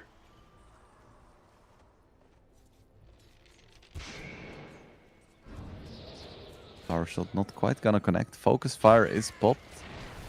Niche doesn't really have tools to really commit for it. Is he gonna go for the rune? Yes, he is. Fortnite Man secures it for him.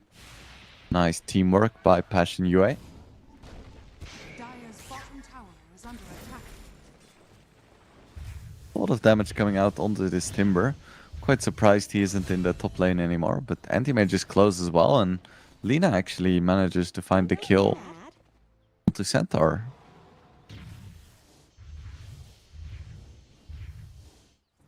Yeah, Vida looking really good right now.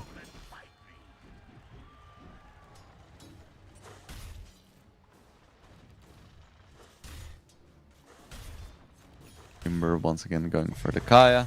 Spoke about it last game.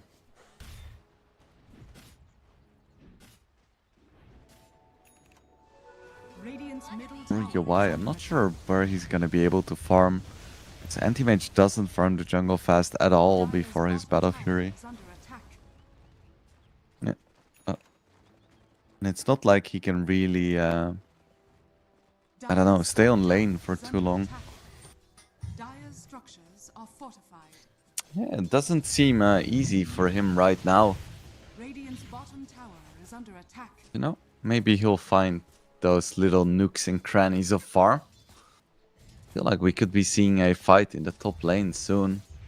A lot of heroes converging there while we're watching Niche just right click some creeps just for fun.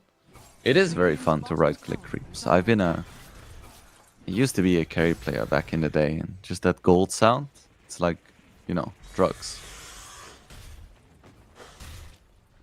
I have bunching for you. Dire's top tower is under attack. So this tier 1 is gonna fall very soon. No one on Passion UA can really contest right now.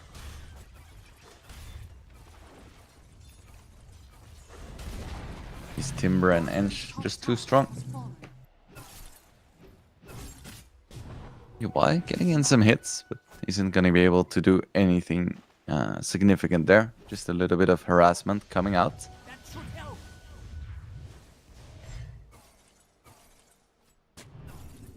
Room just being really aggressive in his warding too. And it makes sense. They know how weak Passion UA is right now.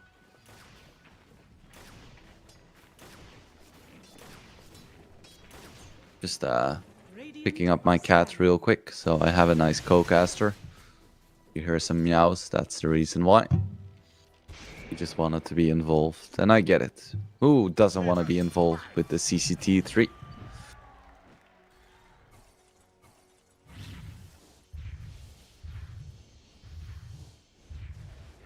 Just look at this positioning from Vidar. Just constantly in this dire jungle. It's really, what is Passion UA gonna do about Are this? scanning.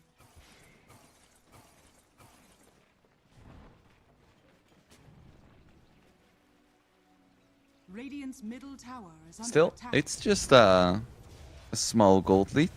Nothing huge.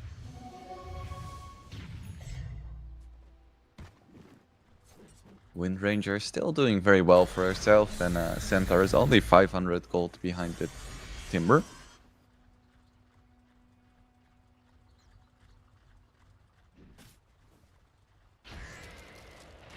Timber's gonna rush the Aghanims as well. Getting that reactive barrier out ASAP.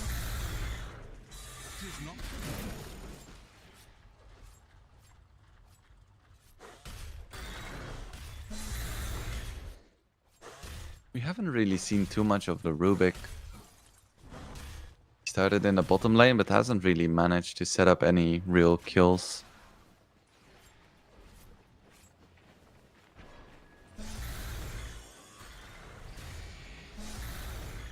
The dusk is always ready for a fight. Anti-Mage is just posturing right now, but I think Vidar knows he's full of shit. Anti-Mage is never gonna be able to kill the Tusk at this stage. In fact, I kinda wanna go for him. Just don't have enough, and at the same time, Niche. It's another kill onto Death Domain. With the help Radiant's of the middle Rubik. tower is under attack. I think what Vida is waiting for is Lina to finish the Gleipnir. Then she can start pressuring the AM so hard. Every single Gleipnir is could be a kill on Anti-Mage, because he doesn't have the Manta just yet. And he cannot stop it with Counterspell whatsoever. Blink is out for Centaur though, that could be a big timing too. Looks like Passion UA wants to do something with this. I think that could be a big mistake.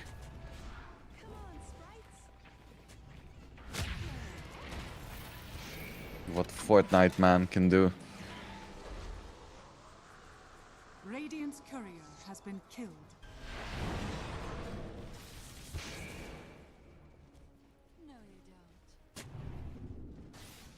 Can go with the Holy Locket, just diligently doing his job of just healing his boys. Radiant's bottom tower Healing is the under boys.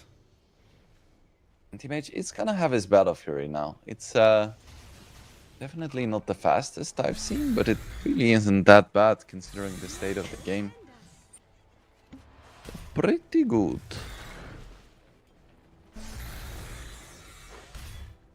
Radiant structures are fortified. Radiant's middle tower is under attack. If he fell, just 1300 gold away from his Aghanims. He was difficult to kill before. That's gonna make him nigh unkillable.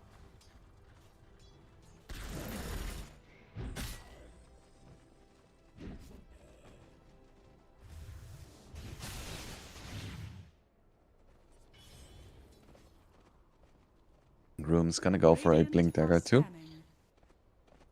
Dire's middle tower is under attack. Finally, the Battle Fury is up. My Anti-Mage in one of my games got his Battle Fury at 17 minutes. I would be a little bit worried, that's for sure. Might be another kill into Death Domain, but they don't quite have the burst damage without the Focus Fire. Even without the Facet. And they kill Anti-Mage. That was the Blink reveal from Lesh, I think. Dire's top tower is under attack. Ooh, that's a big kill. That is a big, big kill. As my doorbell is ringing, which I will dutifully ignore. They do find a kill onto Groom. That is very, very nice indeed. Ooh, and they're gonna get the stun onto Lesh as well, into the Shackle. It's another kill. And there is a Gleipnir coming out on Timbersaw as well, who is a little bit low on mana. And with the stolen Walrus Punch, will they have enough to actually catch up to this Timber? He goes for the TP, and they're gonna be able to cancel it. That is huge for Passion. They get 3 there, including 2 of the biggest cores from Vidar.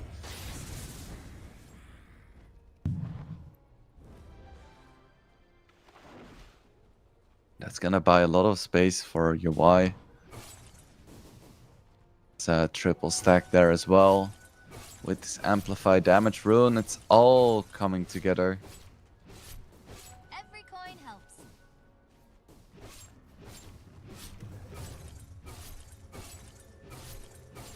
Very nice indeed. And Tinker just TPs in to provide some healing. Always nice. Does manage to snipe one of the big creeps, which isn't ideal, but you know, that's life. That's the price of his supporting services.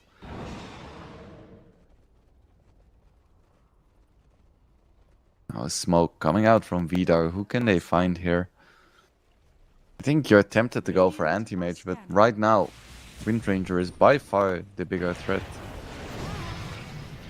Instead they find a Centaur who does have a blade mill, so you don't really want to focus him. And at the same time, Lash is already almost dead, but with the snowball, they are gonna be able to escape. That is very nicely played indeed. Now Niche could be in a spot of bother as well. Does he have the wind run?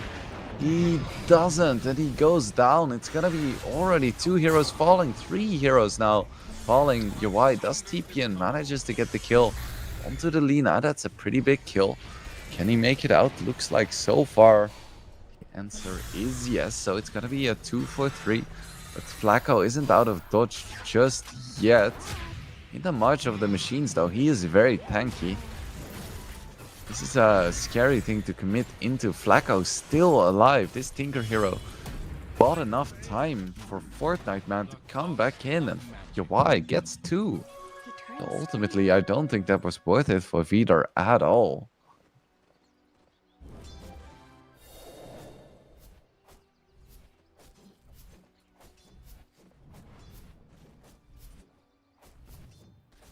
Main just hitting some jungle creeps. Now a 2k gold lead. Ooh, Fernance almost died. Niche also almost died. They do get the Tormentor and they get the weird little flare thing on Tinker. And suddenly Yawai is the most farmed hero in the game. Does need to be a little bit careful still. He doesn't have his Manta yet. So he's still quite vulnerable to Gleipnir.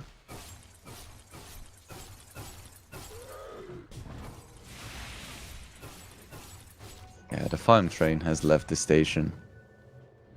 Feel like we can just chill and watch AM hit creeps now.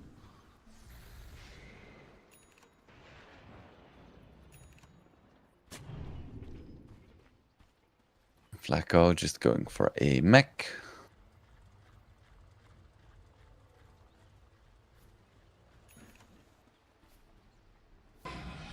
Blink Dagger is almost up for, well, I say almost. 800 gold away for Groom, which on a support task can take like 10 minutes. A bit of a fight here. Once again, they try to engage. Oh, beautiful shackle here. I have no idea how that hit. Stampede coming out as well. Death Domain very, very low, and another double stun. And now AM is into the fight as well, but there is a BKB on Lina, and she is super strong right now. Mana Void comes out onto the Lash Rack. Down he goes. It's gonna be a 2 for 2 here. That was the BKB reveal for the Lina. When Anti-Mage is back in, Dizzying doesn't have anything, doesn't have LSA, and Yawai gets the kill. Very nicely played. Can he get out? The answer is yes. Yawai gets the kill onto Dizzying. That is a big kill. Blink Dagger is up for Tusk. Just when I'm making fun of his farming speed.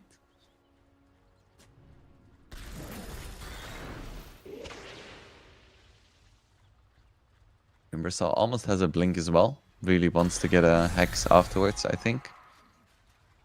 They need tools to deal with this anti-mage. I feel like it's getting to a point where Lina might not be able to man-fight.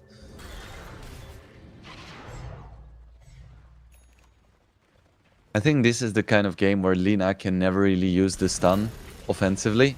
Because the moment she uses the stun, AM is just gonna jump her every single time.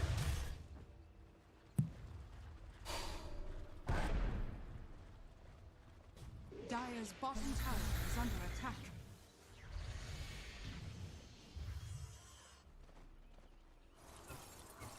Link Dagger is flying out for the Timber. And surprisingly enough, Windranger isn't going for a BKB. I would have expected that. Radiant's middle tower Because is even under if she attack. does get the Hurricane Pike, I feel like she's gonna be a little bit vulnerable to Leshrac. But I guess having the ability to get out of the Ice Shard is a very nice thing to have. Scanning. Dire are scanning. And we see a Roshan attempt soon. Ooh, they go onto Windranger. She has a haste rune, but Radiant's no middle escape tower there. is under attack. And now they go into the pits. Bottom tower is under attack. Either should be able to absolutely demolish this Roche. Radiant's top tower is under attack. Yeah, with the Timber, with the Edict, with the Lina right clicks. It's plenty fast.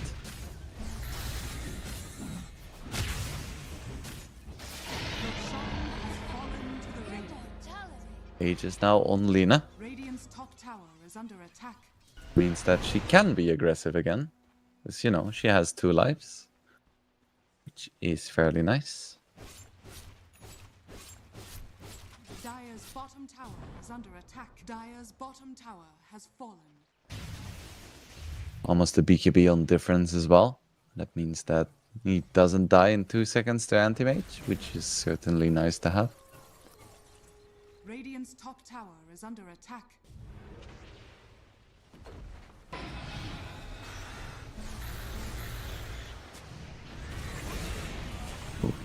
Rip for Nance. He tried his best. Radiant's top tower is under attack. Not too much he can do. Radiant's top tower Anti-mage has fallen. still just farming up a storm. Does feel like he's the only hero really benefiting on his team. Because I don't think that either Windranger or Centaur is enjoying the passivity of this game. Not even sure if that's a word. Passivity. Or is it like passiveness? No, I think passivity is a word. Yes. Lovely.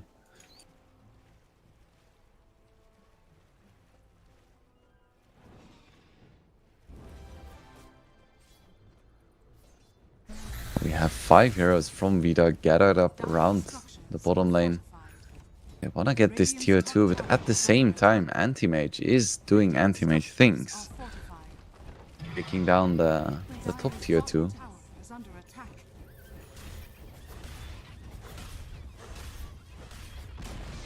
Unfortunately, my co-caster has left me. Cat left my lap and went to his little viewing spot at the window to scream at birds like he loves to do. UI does finish up his Skadi. Of course, the Norse goddess of winter. And yeah, it fits with the cold theme, I guess. See a big fight here. Anti-Mage is definitely ready to fight. Aegis still has a bit of time left though, so I'm not sure if they really want to go too hard. Timber goes in, but Timber is by far the worst focus target for passive U or Passion UA to engage. I would expect AM to just run into a lane and start split pushing again. I really don't think he wants to fight right now. He wants to be 1 item up on the Lina. Not fighting into an Aegis Lina. That just seems like a bad call. Fortnite man, if he can get the jump onto someone like the Tusk or the Lesh, that would be quite nice. Ooh, Shackle onto the Enge. The nice way to start the fight. Anti-Mage instantly engages the Lina. We're seeing a little bit of lag here, but Aegis is instantly popped. Timber still almost full HP, just chilling. And now it's going to be Windranger who's going to go down. So 2 heroes already falling for Passion UA. And they did manage to pop the Aegis, but I'm not sure if that is worth it. Lina taking a lot of damage, but so is Anti-Mage. Definitely overcommitted here, and he's going to go down as well. Huge overcommitment by Passion UA. Why were they trying to fight here? attack. I think they could have just gone split pushing, but no, they were like, we can take this fight, and they ended up paying the price. It was a hefty one.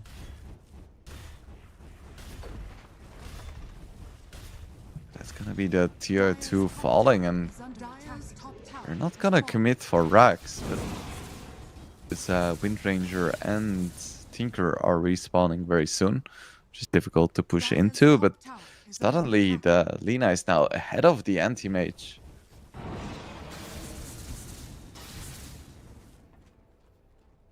This is a bad position for Passion UA to be in. You pick this farming hero and now you're behind in farm, you have no map control. You don't have anything. Timbersol jumps in, his reactive armor has been removed, but he's still very tanky. Nice run back, baiting the snowball.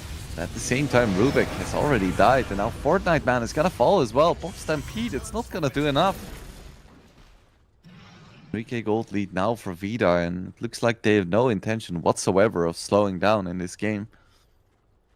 Passion UA has hugely overplayed their hands, and now they're paying for it in terms of map control. Dire's middle tower is under attack. Because of these deaths, all the lanes are pushed in, and Anti-Mage cannot apply the counter pressure that he wants to. Dire's middle tower has fallen.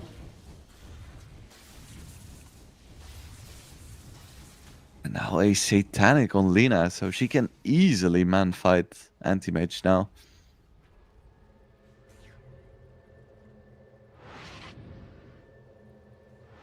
Multiple heroes TPing top.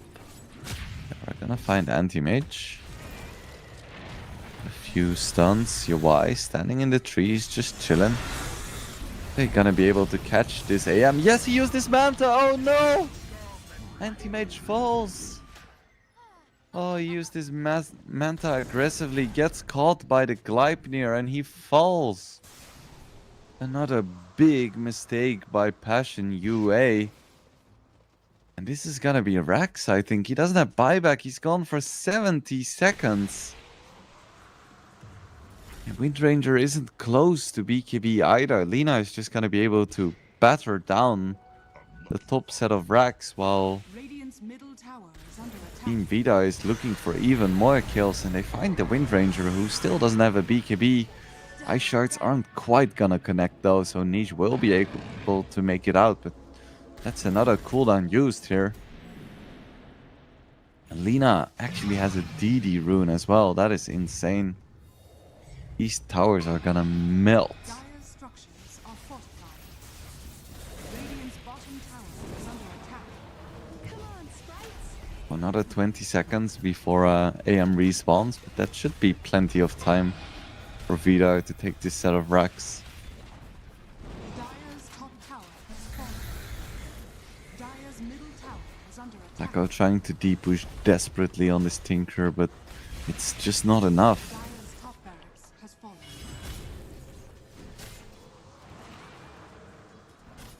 Maybe these men will soon go back to playing Fortnite. Of course, this is just the first game of the tournament, so even if Passion UA loses this game, they still have plenty of chances. They can still go 3-1 in the groups and secure themselves a spot for the playoffs. Now it looks like it could be rough. Roche could spawn any time now. Gonna be a 1-minute respawn. That's pretty nice for Vidar. They want this Aegis quickly, and then they wanna try to end the game. Anti-Mage is in the bottom lane, sending out some illusions, but it's not gonna do anything.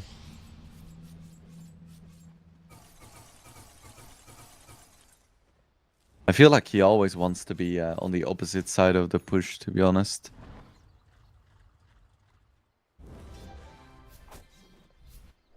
Finally, we have the BKB on Windranger.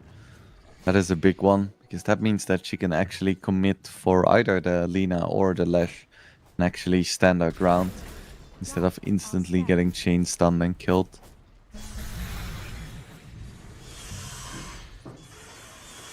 Radiant's top tower is under attack. So Roche spawning in 10 seconds. Vidar is in complete control of the area. Radiant's top tower has fallen. Roche is up now. It's a matter of time until it's scouted out. First, Vidar is gonna steal the Tormentor. And now they see that Roche has spawned. Into Roche they go, but Passion UA, they don't want to give this for free. Smoked up as 5. Can they find the fight that they are looking for at this Roche pit? If Vidar commits for Roche, it would be a huge mistake, but they know something is up. They have to know. No one is deep-pushing lanes, but they're still getting into the pit. Do you really want to do this, Vidar? I don't think you do. They smoke now as well, but the smoke is instantly gonna break. They find Yawai. BKBs are popped. Yawai actually blinks in further. They do manage to burst down the Lash Rack immediately, but they don't have an answer for the Lina just yet. Lina is just going ham. Yawai blinks in. Huge mana void, but it's not gonna be enough. Nice shackle though, or actually triple stun by the... I don't know who did that, but there was a triple stun, and they do manage to take down the Lina, but Anti-Mage has fallen as well. The cancel with the Walrus Punch onto the TP from Windranger, and it's gonna be 4 heroes falling for Passion UA, but all of the Roche killers are dead. So I think Vidar is just gonna try to push in the lanes, I guess. Maybe deal a little bit of chip damage to tier 3s. What a fight there, but once again, Anti-Mage just committing in super deep, getting stunned and paying the price.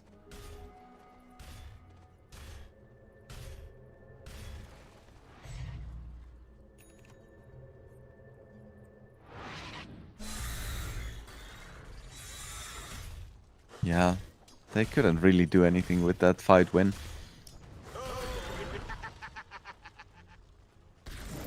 Dota's all about objectives. Roche is still up though. Anti-Mage and Lina are gonna respawn at the exact same time. So whoever takes Roche, it's not gonna be easy.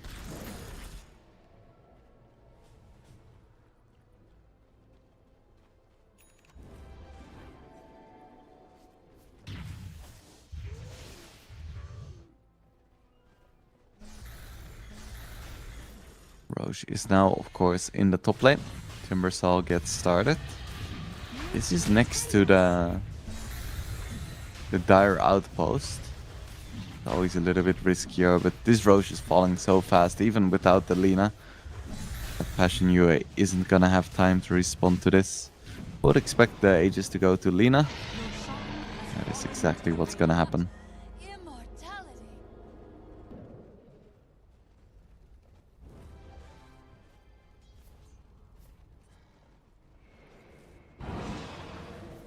So just a 7k gold lead in a game that I would have expected to be over by now. Passion UA managed to hang in there. We're gonna lose their Tinker though. That's really unfortunate right before Vidar wants to go for a push. Whereas all of the lanes are pushed in quite deep, except for top lane. Ooh, and that could be a nice kill, but no, once again, Tusk on top of his game gets the snowball save almost immediately. Mistimed LSA, Hex onto the Windranger, but Stampede comes out, BKB popped by difference as well. A lot of spells being traded back and forth, but no big kills.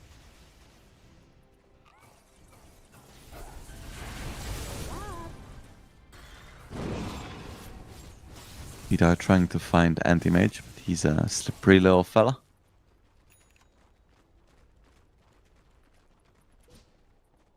Seeing now with his MKB, with his Aegis, with his Fiery Soul, gonna siege down this tier 3.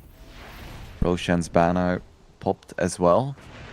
So good luck clearing those creeps. Big jump onto the Centaur, but Centaur is very, very tanky indeed. And they managed to commit and take down Roche's banner, which is actually quite significant. jump onto the Lina. Don't manage to take down the first life, but Snowball in. They get the Snowball stun onto 2, and Lina is now in no man's land. They'll still have a BKB. Gonna have to pop it immediately and tuck tail and run. So I don't think you really want to fight here now without Lina BKB. Difference in so deep. Why? Why were they so deep? This could be bad for Vidar. This was their opportunity to try and finish the game. Rubik gets bursted, has buyback though, dizzying. Still standing her ground, gets shackled. Anti-Mage isn't close enough. Now going onto the Tusk, who is completely out of mana. Tinker falls as well. Anti-Mage needs to be very careful. Death Domain just going ham. Shackle onto the Lina. She's gonna get absolutely demolished by Niche. And now this could be very bad for Vidar. Death Domain just running in. Tries to do something, but it's not gonna be enough. Was just buying space for her team, I guess. Man, what a bad fight by Vidar. Just getting snowballed into the base. Lina instantly having to pop BKB and running. And then Difference running in while Lina was running away. Just a terrible fight from Vidar. X onto the Tinker. This should be a kill. It is indeed, but you're wise on the chase. Yeah, he has the mana void, so TP gets cancelled and Kroom is gonna be traded out. Oh, UI almost has an Abyssal Blade.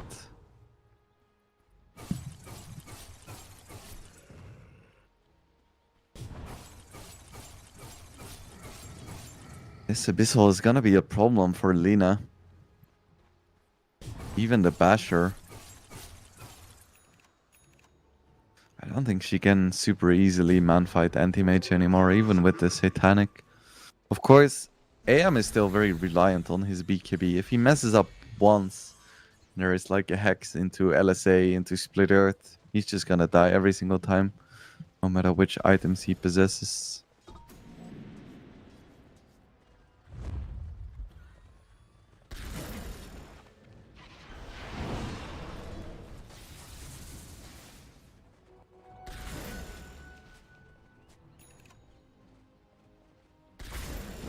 Now smoke coming out from Vidar. What are they gonna be able to find? Big jump in, Stampede is popped. Difference already getting quite low.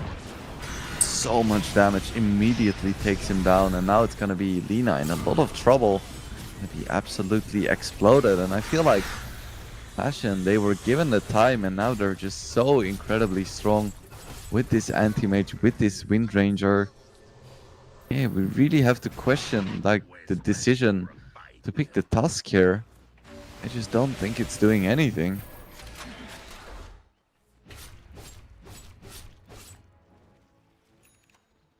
Yeah, Anti-Mage has finished farming, is running down the mid lane. Lina does not have a buyback. I think this is gonna be the first set of racks in favor of Passion UA.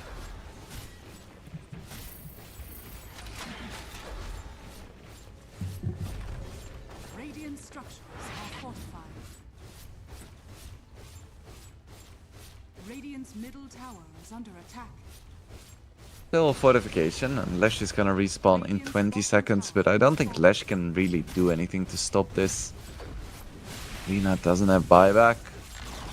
Gonna respawn in 30 seconds, but if she dies again, it's game over. They're already against the ropes here. It's gonna be probably 2 sets of racks. Amplify damage is picked up by Ench. I don't think that's gonna do too much. Solar crested, shielded, 6-slotted Anti-Mage. The stuff of nightmares.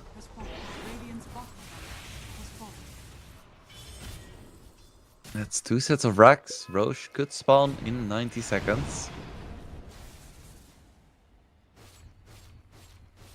Lina. She's practically 6-slotted as well, but I don't think this is a particularly great matchup. 'Tis mine.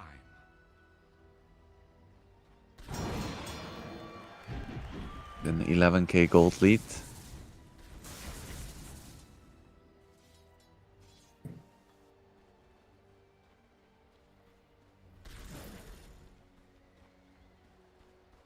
So Roche is gonna be the big objective here. Both teams just biding their time.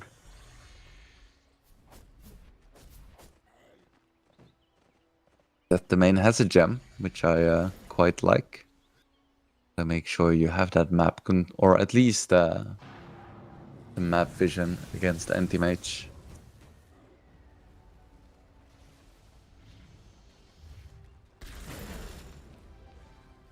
Mentor taken by the Radiant as well.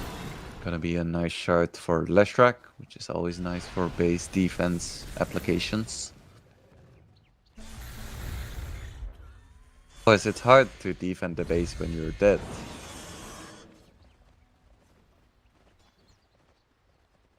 So his positioning is still paramount. There is a Blink Hex on Tusk as well.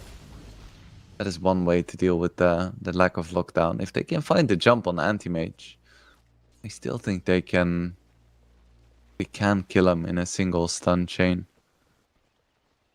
Actually, he has a shield rune, so never mind. They have no chance.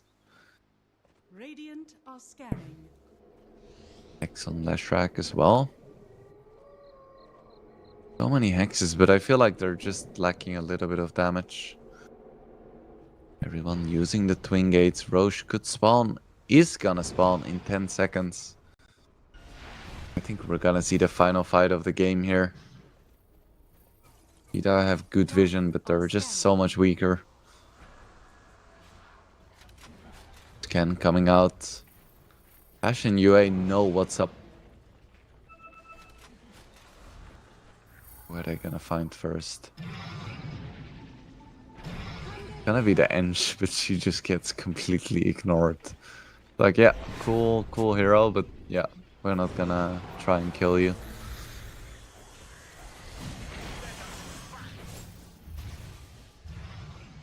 AM Illusions, they revealed the position for Vidar.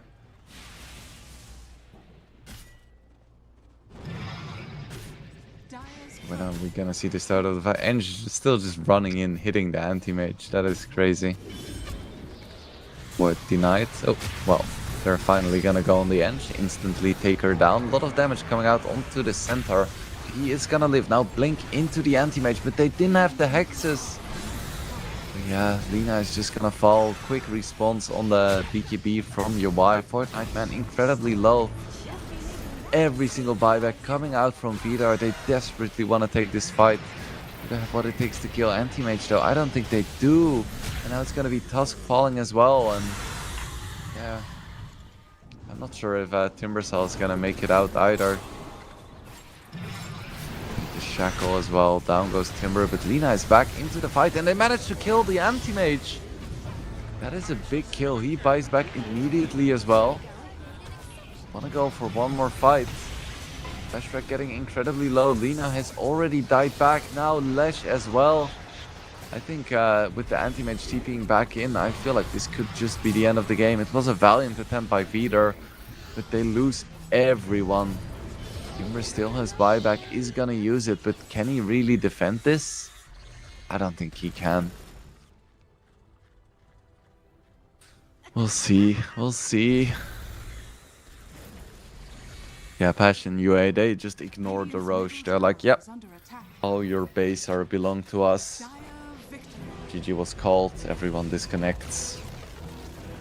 Passion UA is gonna take game number 2, which means that we're gonna go into a deciding game number 3 between Vidar and Passion UA. First game was unfortunately lost to a disconnect by UA, but they bounce back in game number 2 with their stand-in, so that just leaves game number 3. Do they have it in them to reverse sweep Vidar, or can Vidar find that bit of inner resilience and take this game home? We will find out after the break, so stay tuned, Dota fans. We will be right back.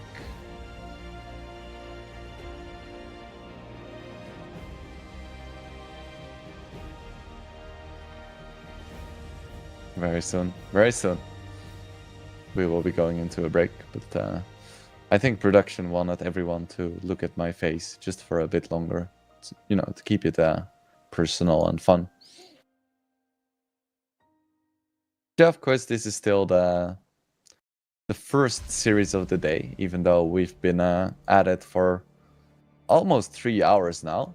We have another 3 best of 3s coming for you guys soon enough. So yeah, just get yourself some water, chill out, and we will be back in like between 7 and 10 minutes, I'll say.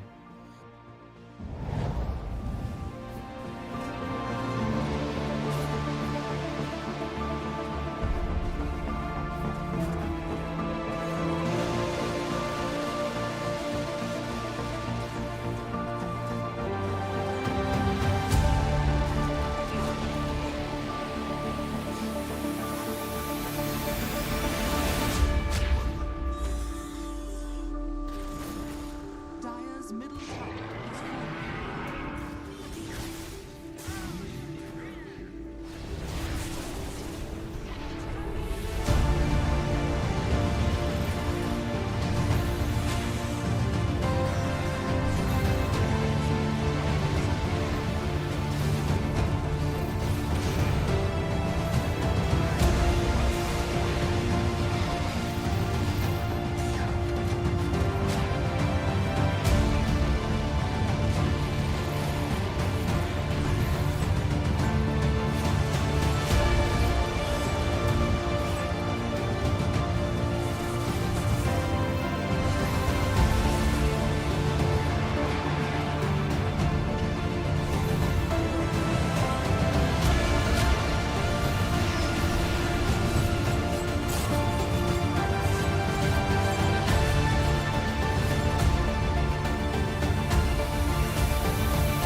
Welcome back, Dota fans, to the CCT 3. It's not just the champion, it's the champion of champions. We are back. I am Wingblade, and I will be your host for the remaining game of this series, as well as the all games for the next series. So that's very nice. I'm very happy and gracious to be your host. So yeah, in game number 1, obviously Vidar won due to reasons. In game number 2, we had Passion UA with somewhat of a comeback with an unconventional anti-mage pick, and now we have arrived at the stage for game number 3. And we don't know what's gonna happen just yet. Anything can still happen. We could see some more Tusks. I don't know why this hero keeps losing. Seems really bad. I don't know why people pick it, but we could see more of it. We could see more Tinker. I do understand why people pick that, because it seems really strong. And I'm surprised it wasn't banned last game. Yeah. We'll see what game number 3 has in store for us. I got myself a pretty big cup of like honey and ginger tea. Almost as big as my head, because that's what you need for these long solo casting days. Your voice tends to give up after a while, but I'm not giving up on my fans, and of course everyone else watching as well. So I'm here to provide you with the most beautiful and meaningful casts that I can. So we are into the draft for game number 3. Tango and Ember already taken out. I haven't seen Ember in so long. I feel like that is the one hero everyone unanimously agrees is just bonkers.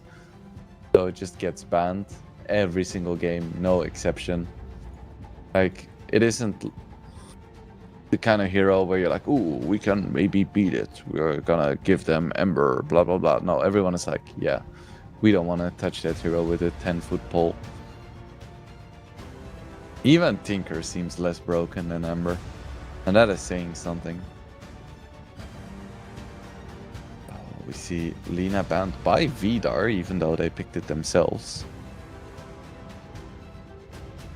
You see me leaning down, I'm just blowing on my tea a little bit, and we are gonna see another Tinker, interestingly enough. Instant response with the Marcy. I wonder what pairing they want to do with Marcy.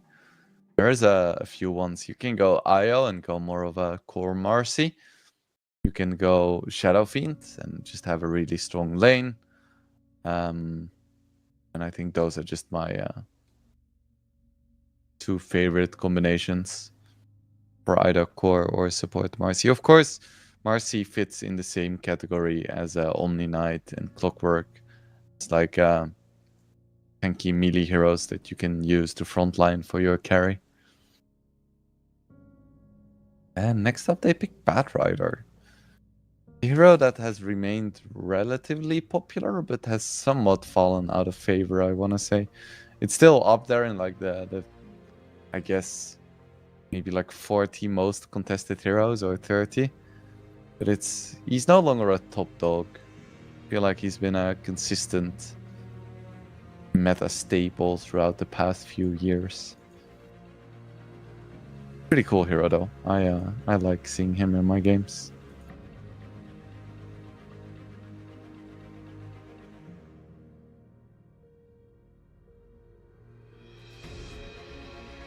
My voice is saved.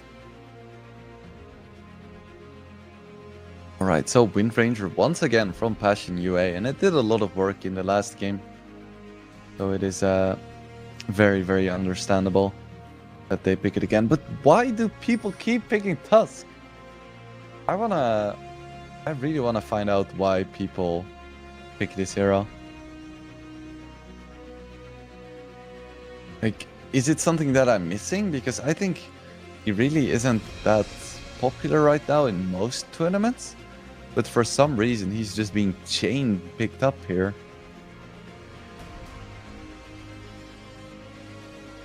And now a Kunkka as well. This is very, very interesting. I love what we're seeing right here. Of course, the draft for Passion UA is looking very similar to what they had previously. But Vidar is just turning a...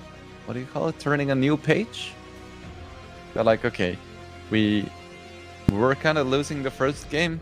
We lost the second game, so the third game we've been given another chance. We're just gonna pick completely different heroes. Yeah, I don't mind this at all.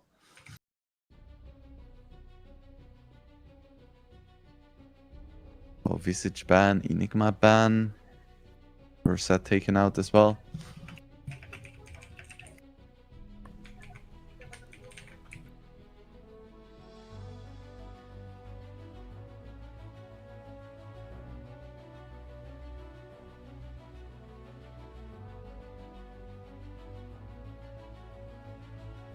Oh, we see a Gyro coming out. Interesting. We've seen a good bit of Gyro in the past few days. I feel like he's coming back as one of the premier carries, which on one hand I love to see because it's some variation from like all the, I don't know, morphlings that we've been seeing throughout the past few years.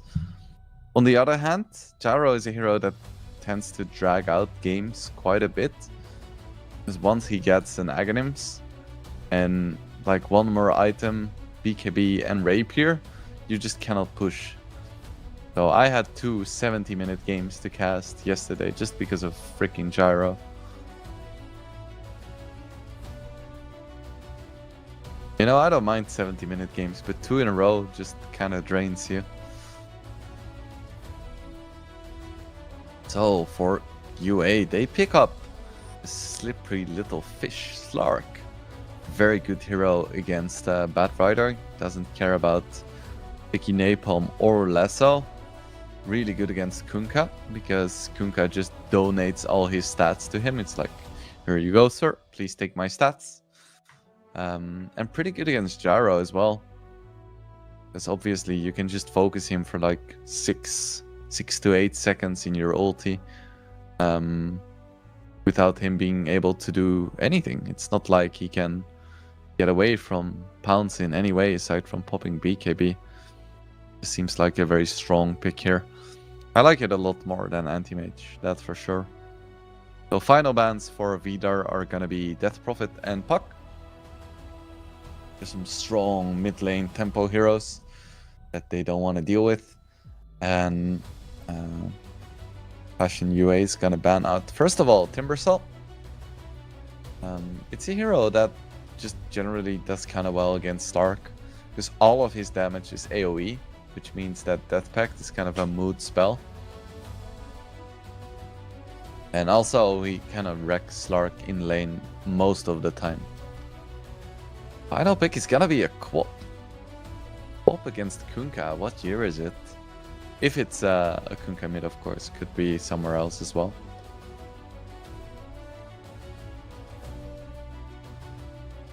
It's good stuff. If you ever have a throat that's hurting a little bit, it's a special recipe. You boil some water, you add some ginger and some cinnamon. Then when it's almost done, you add a ton of honey and just a little bit of lemon or lime juice. And that's like a free recovery potion. It's so nice. I want to say it's a family recipe, but it's not. It's just a really good recipe. Oh, Queen of Pain is going to be the final pick for Passion UA. How does this fit into that draft? I quite like it because they have 2 defensive supports. And I do think that the Wind Ranger plus Tusk is a lot stronger than what was it last game? Timbersaw plus Tusk? Because you actually have a ranged hero together with Tusk, which I think is very important. Also, I have no idea what the final pick was for Vidar. So I find it a little bit hard to evaluate their draft. Because they had this Batrider, they had this Kunkka. I'm not sure who of those heroes is going to be mid, or if it's going to be another hero altogether. They had the Gyro as a carry, and I'm not sure what they would have picked last. They could have picked an offlane, but it could also just be the Batrider offlane. They could have picked like a... I guess Jaro is gonna be the pairing for the Marcy, which leaves it either Kunkka or Batrider as offlane. And maybe they needed a position 4, I guess? Or Batrider is the position 4 and they needed an offlane. But I think... Or it could be Batrider plus Kunkka lane and they needed a mid. It's hard to call because they had quite a bit of flexibility in their draft still. We'll find out. I'm on the edge of my seat along with you guys. And I can actually sit on the edge of my seat now because my cat has climbed into his tree.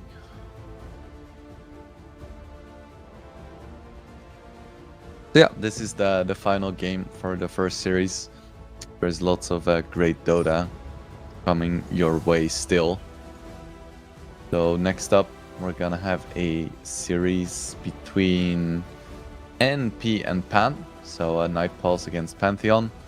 That's gonna be my final series, and afterwards we're gonna have DMS against Navi Jr. and Dragon Esports Club against Rumi.io, which are both gonna be cast by the lovely, the illustrious, the bald DK Truman.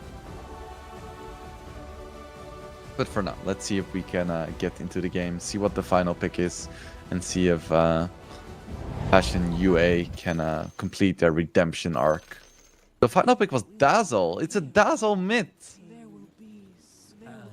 My goodness, that is something I wasn't expecting. I think it's good against Quop, but it's definitely something else. I was praising them before for like just going for completely different heroes, and yeah, they're just playing out of meta right now. They're playing weird shit, and I hope it works out for them.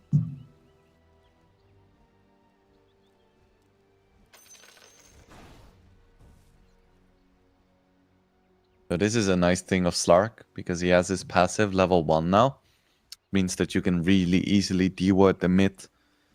30 seconds to When he got his passive level 1, I thought for sure that Slark was gonna be the most broken hero.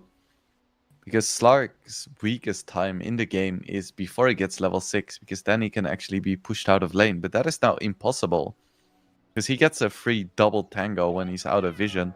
So even against the hardest lanes, he's gonna have enough regen. I think he's even building a Bracer. Now, I don't agree with that one. Would much prefer to see either a Null Talisman or a Wraith Band. I think he benefits way more from... Ooh. Big fighter tag team coming out onto that domain with the power shot. It's gonna be enough. Batchuck, he's back! He's back! I didn't even notice. So, I hope his power is stable this game, but Batchuck is back.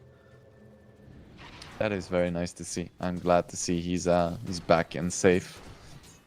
Yeah, this is the full Passion UA lineup. Ready for redemption. Dispose onto Fernandes, but I don't think Death Domain was really happy with that decision, because he tanked like 4 or 5 right clicks with tag team active. Meanwhile, in the mid lane, Dazzle's having a lot of fun against this Quop. 6-2 against a 1-0 Quop. Now that's a pretty good start of the game.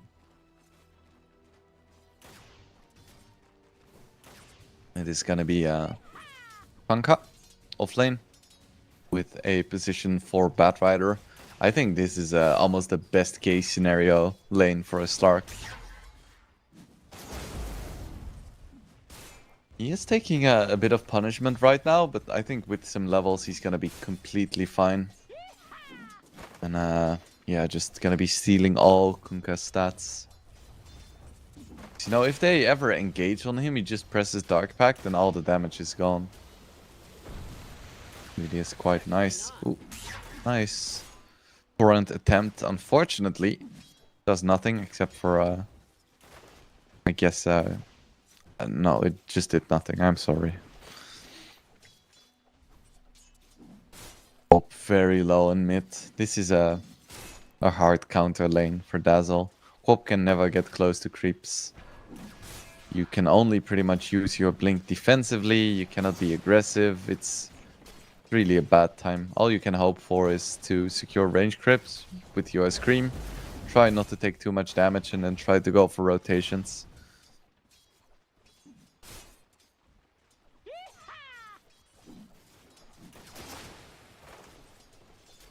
Yeah, Dazzle having a lot of fun. Stark and Kunkka both getting a solid amount of CS. I think that will change a little bit over the course of this lane.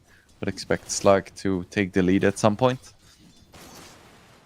But for now, it's happy times all around. And in bottom lane, both Windranger and Gyro are farming really well too. So, where does that leave us? It leaves us in a position where everyone in this entire game is having fun, except for Queen of Pain. And it's kind of in the name. She isn't here for the fun, she's in here for the pain. And she is in a lot of pain right now.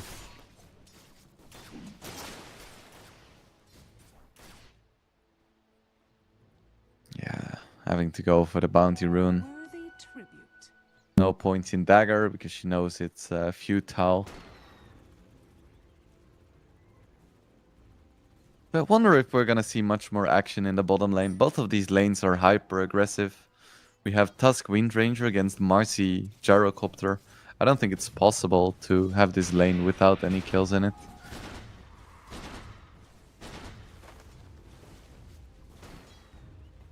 Black Cannon coming out. Just a bit of harassment. At the same time, Tinker is incredibly low, but now Batrider is gonna be the one who's in a lot of trouble. He has his Firefly active, and Yawai. One more hit, one more hit, one more hit, but no, Groom, he's on top of the crystals. Dire's top tower is under attack. Can Kunkka get the Tidebringer? Yes, he can, but it's gonna be on Tinker, and Tinker manages to laser down the Batrider. Can Kunkka finish off the Tinker? Does he have the attacker genes? Oh, the Torrent gets juked. The Tidebringer gets somewhat mitigated by armor, but 2 hits are gonna be enough. And down goes Tusk as well.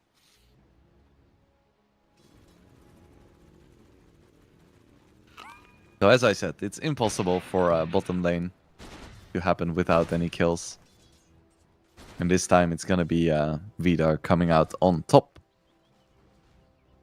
And that seems to be the case throughout this game, because it's a 1k lead in favor of Vidar now. I think the biggest difference is gonna be between Queen of Pain and Dazzle.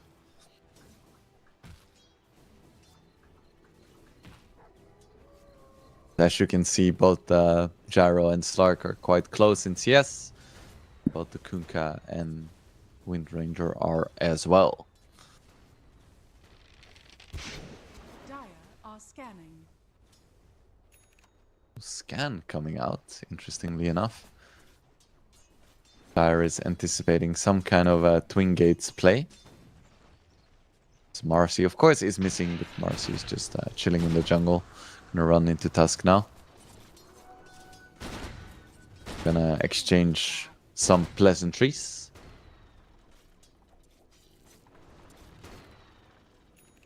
I think if this early game goes even, I would say that favors Passion UA.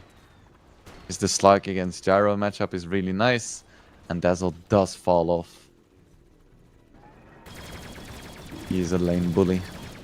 Chuck, ooh, doesn't get the Lotus and gets absolutely wrecked by the Rocket Barrage. The rebound is gonna miss. There is still a dispose though from Fernandes. Gonna wait for a moment, and they're actually gonna manage to take down that domain. And Dizzying is gonna want to go for Batchuck, but this may have been a mistake. Sonic Wave coming out, but there is no mana for the Scream of Pain, and Dizzying lived for quite a while. Does eventually get taken down by Niche. It's gonna be a 2-for-2 with both mid laners rotating in. I think Passion UA is gonna be pretty pleased with that. Trading carry and support for offlaner and support. We're seeing a big fight in the top lane now. Slark, nice torrent onto 3 though, so that's gonna halt the aggression.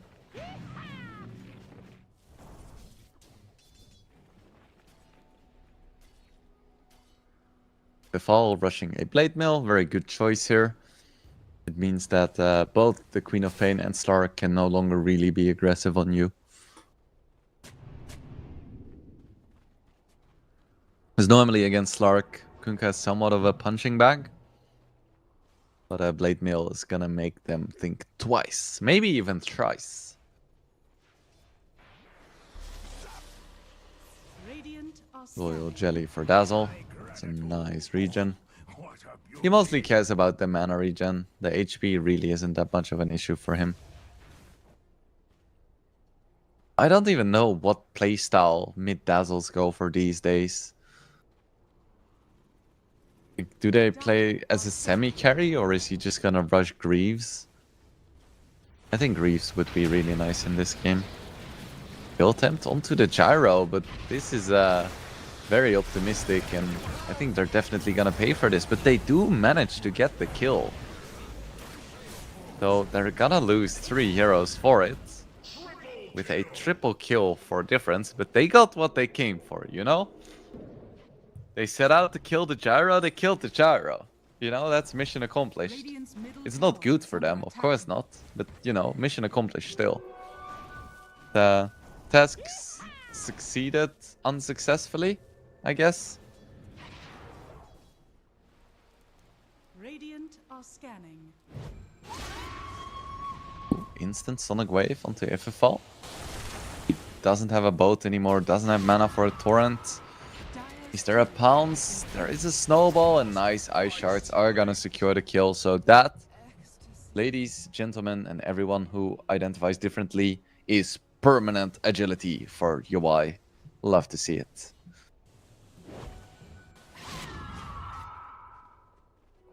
Worthy tribute. And Niche has done an admirable job recovering as well. Radiant's It's like top we tower is expected. under attack. He had a really rough start in lane, but then he focused on just farming, getting those range creeps, and then going for rotations, and it paid off really nicely for him.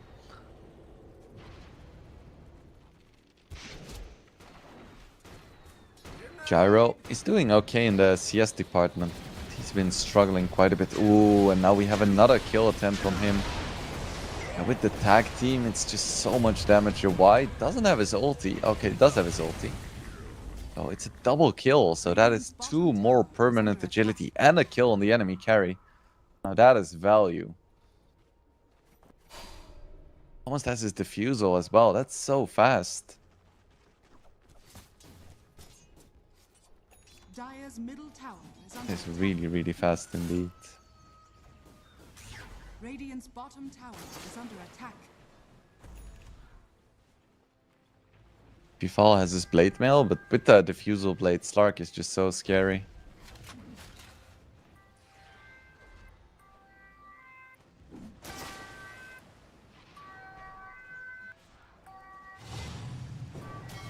Yeah, there we have the diffusal coming out, and the blade mail isn't quite there yet. The boat is gonna hit.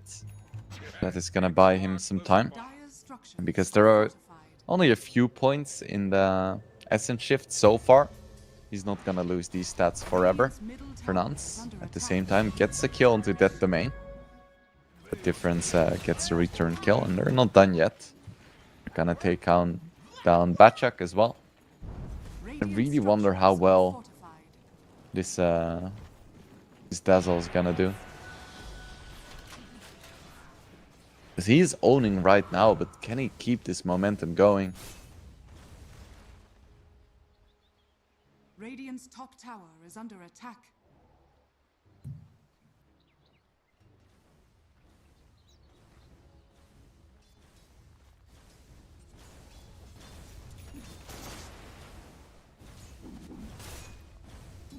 So if Fall can no longer go for the water park Aghanims, so I wonder if he's gonna go for the cannonballs.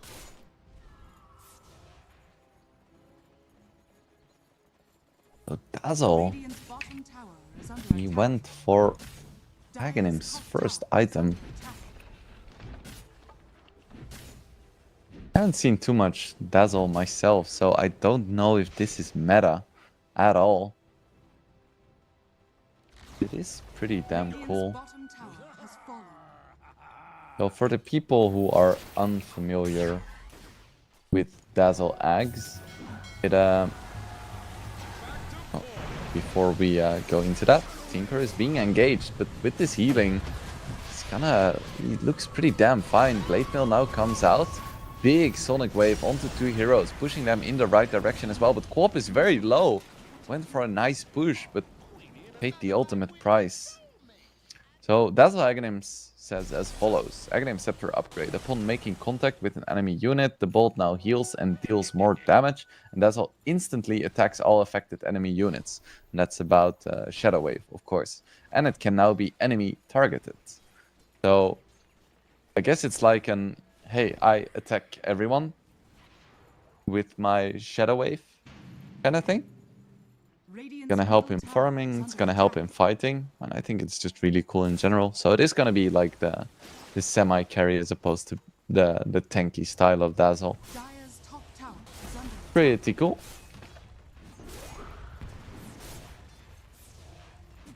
Gonna be a free tier 1 for Vidar.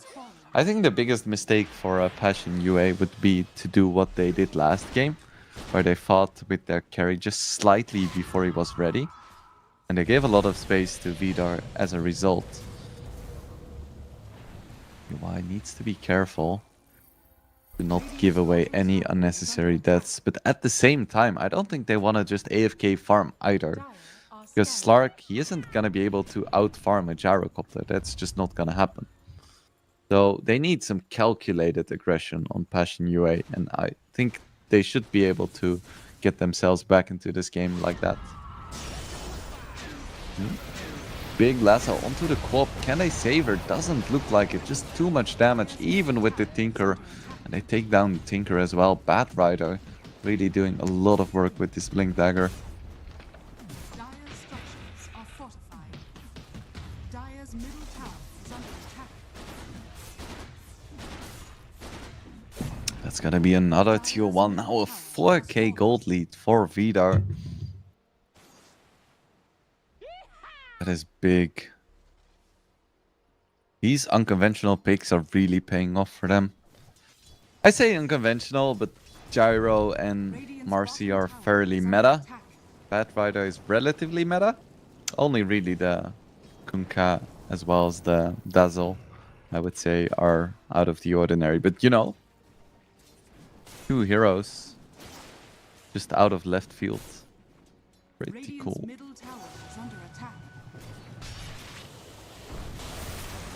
Blade Mail Forest, X marks the spot coming out, just being annoying. UI going for a quick Aghanim Scepter, it's very nice for mobility. He's gonna be lacking slightly. Ooh. Big kill onto Dazzle. That's 1,000 gold in favor of Niche. They're gonna get a tier 1 as well. That is huge. That domain getting slowed down should be fine. Ooh, Tissying so low. He's going for a Gleipnir as well. I see this more and more often on a Gyrocopter, and I really quite like it. It allows him to be aggressive on heroes like Quap. Speaking of which, just completed a Dagon. I'm still not sure if it's Dagon or Dagon. I just know that when you use it, they gone. Damn, I have no applause. Feels bad, man. Another smoke coming for Quap. They get the lasso. She's definitely gonna fall. Yeah, lasso comes out. Can she escape? Nope. It's gonna be enough. Nice rotation by Vidar. Little bit of T-tours, but you know. It's first day of the event. Everyone is getting warmed up. And it would be nice if we could swap to net worth. I agree. You're coming out, but of course, you cannot really commit on a Slark like that, especially when there is a Tinker behind. Ooh, rebound coming out. That domain is out of mana. Nice Sonic Wave onto 3 heroes. But Bob needs to be super careful. Still has the Dagon for the lifesteal. UI is going absolute ham, but he doesn't have an ulti anymore. So low on the gyro. Goes down Batchuk with a double kill, and now Kunkka is all alone here. That's gonna be even more stats going the way of UI. Double kill for him.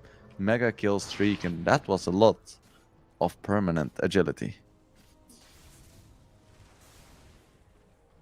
Radiant's bottom tower is under Fernand's attack. working towards a solo crest. Batchuk going for a solo kill into Groom, but doesn't have his focus fire. So close. Isn't gonna get the kill. Nice shackle.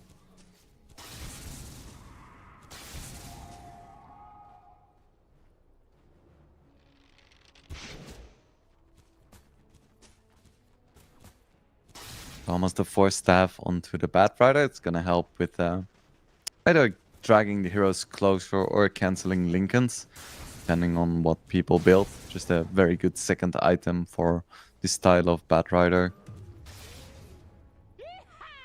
The 1k gold lead now from Passion UA. They've managed to turn around this game somewhat. And I think they have really good matchups, and it feels like Dazzle is already starting to fall off. That is a scary prospect for Vidar. He still has the net worth, but I feel like if you compare his relative strength to someone like Slark, it's just not even close.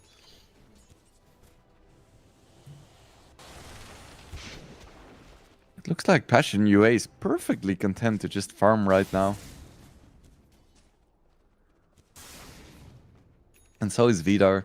I think Vidar really needs their BKBs.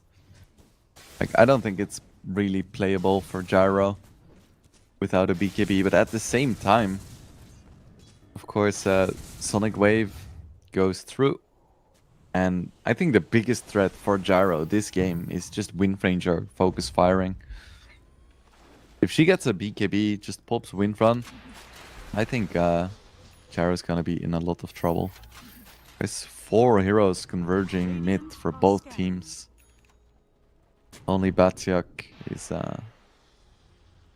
just chilling in the bottom jungle. UI has really good vision, of course, so he knows what's happening. Doesn't look like they can really find anything here, and Vidar is now 5. It's a really scary lineup to fight into.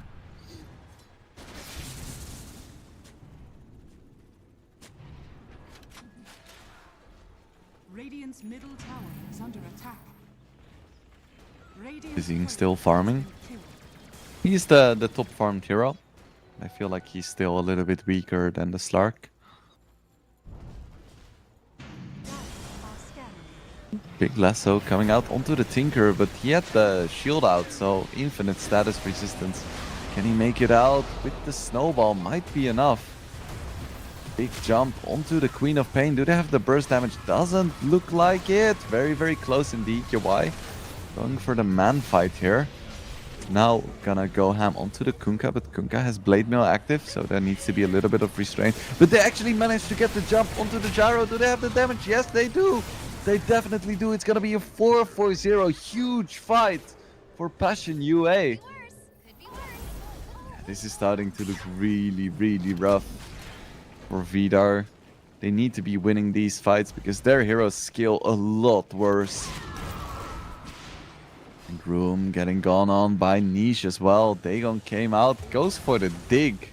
Is gonna fall. That's gonna be a 5-man wipe, and it cost Passion UA absolutely nothing.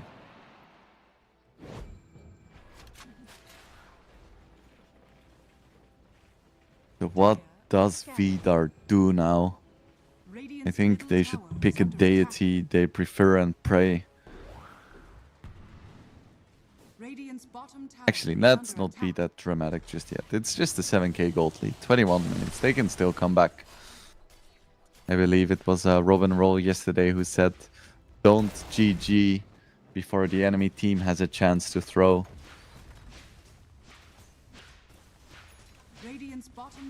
And that's wisdom.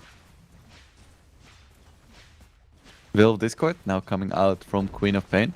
I think it's very impressive that she's opting to play against like a Kunkka, Batrider, everyone without buying either Yules or BKB. Oh, Gyro, no! Vidar was going for the Torment. Jeez, I'm allergic to getting picked off. Oh, Team Vidar tried to go for the Tormentor and they leave their Gyro for a moment. And he goes down. That's a lot of gold and XP going the way of Passion UA.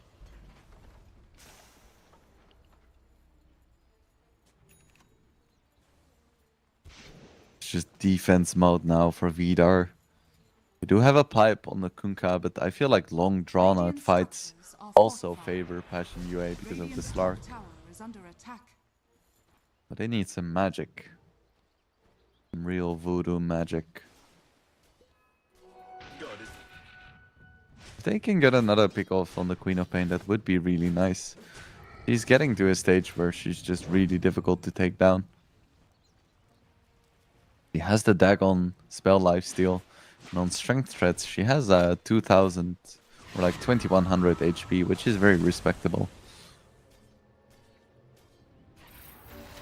3-man smoke coming out from Vidar, but Passion UA is gathered as 5 right now, and they're gonna go for a counter smoke. What does Vidar want to do here? Are they gonna go into the Roche pit, perhaps? What exactly is the plan here? Roche could be disastrous. They don't exactly take it super fast. Can comes out. They know that Passion UA is close now. They're standing on the high ground. Can they turn this into a good fight? Slark jumps onto the high ground. Disengages immediately. Already used his ulti. BKB comes out from Bachak. Sonic Wave onto 2 heroes. Dazzying in the middle. Flak cannon shooting everywhere. But can they kill anyone? Vidar hasn't managed so far, and now Tinker is gonna get very low, but Dazzle at the same time got taken down by a combination of both the Slark and the Quap. Speaking of, Quap is gonna fall. Beautiful shackle, but it's not gonna be enough. Quap goes down, but Gyro gets demolished as well. Slark, he has stolen all of the agility at this stage. Can he make it out though? No, he cannot. The support coalition of Vidar does manage to take down the Slark. It's triple kill for Bachak. It's an ultra kill for Bachak. He is back, Dota fans. He is back and he came to play. Big fight for Passion UA. It was a very scrappy one, and it ended up being a 6-4-3. So definitely worth it for Passion, even though their Slark did manage or did end up falling. Radiant's bottom tower is under Now attack. Roche going to his vacation home in the Dire Jungle. And I think it's about time that Passion came knocking at his door. Yeah, poor Dazzle. He had such a good start, but at this point he's kind of useless. He's just basically food for the Quap and Stark. He has the shard, so I guess he has a short hex, but he's just so immobile, even with the blink. Radiant are scanning. Radiant's top tower is under attack. Shan has fallen to the Dire. Gonna be Roche in favor of the Dire UI. Gonna pick that up for himself. It's actually Bachak who is the real carry here. After that ultra kill, has shot himself up the net worth chart. BKB, Gleipnir, Dragonlance, and almost Aghanims now. That's pretty good.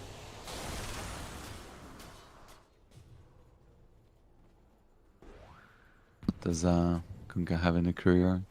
Radiant's It's a top bracer? tower is under attack. No, just a neutral item, I guess. Radiant's top tower has fallen.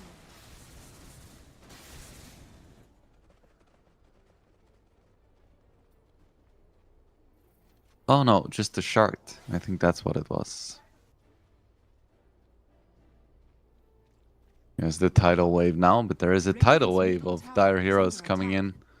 UI knows he's in vision now. He goes for the high five, gets hexed, but already used his Q. Gets the D-ward, finds the Batrider somehow. use his ulti. He's gonna lose his Aegis. Still has the depth charge. But Shackle onto both the Gyro and the Kunkka. That is huge. There's gonna be a shallow grave coming out, but I don't think the Gyrocopter is making it out. Yuai now back into the fight. Wants to go for the Dazzle. He's gonna find her. Or him, I wanna say. Yuai still going ham here, and Batchuk popped his BKB, but buyback from the Gyro. This could be a dead Wind Ranger. Does she have what it takes to survive? Like, she isn't gonna be able to make it out, and Queen of Pain in a lot of trouble as well, but Yuai has infinite, what's it called? Passive charges.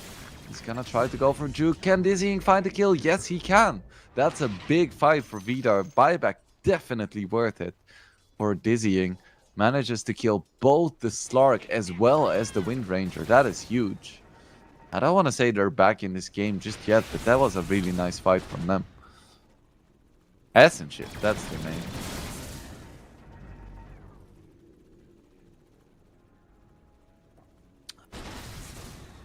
Yeah, I want to see the fight recap. I'm really curious because we had some buybacks, we had a lot of kills.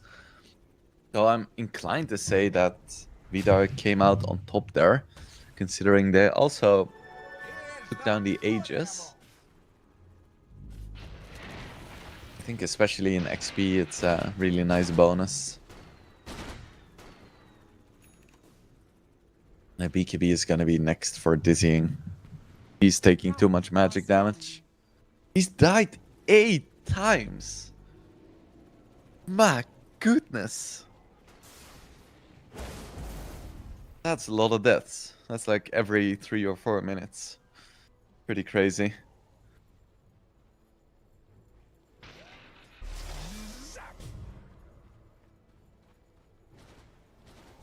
That the main working towards his solar crest. Just anything to empower the only hero that does anything in your team, which is the Gyro. At this point, Dazzle is well and truly a support. Just providing Grave on the Gyro.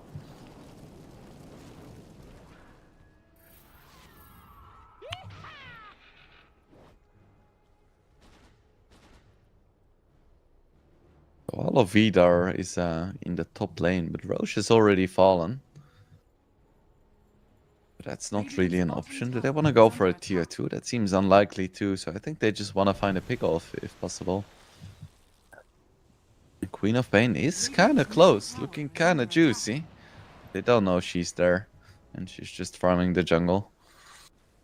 Dire's top tower is under attack. Radiant's middle tower is under attack. Kifal going for a Crimson Guard next. It's a very nice item to buy against Wind Ranger, even later in the game. Just has a lot of small hits, so getting Crimson Guard off on your carry is gonna save him like hundreds of HP. BKB up on Yuai, that's a big item. Means that he can be a lot more conservative with his ultis. Just gives him that additional layer of protection. I'll take that. And layers of protection become exponentially stronger. Like, think of it this way, if you have 1 Linken's, you can still cancel it, but no team would have the amount of Linken's cancels to cancel 7, for instance.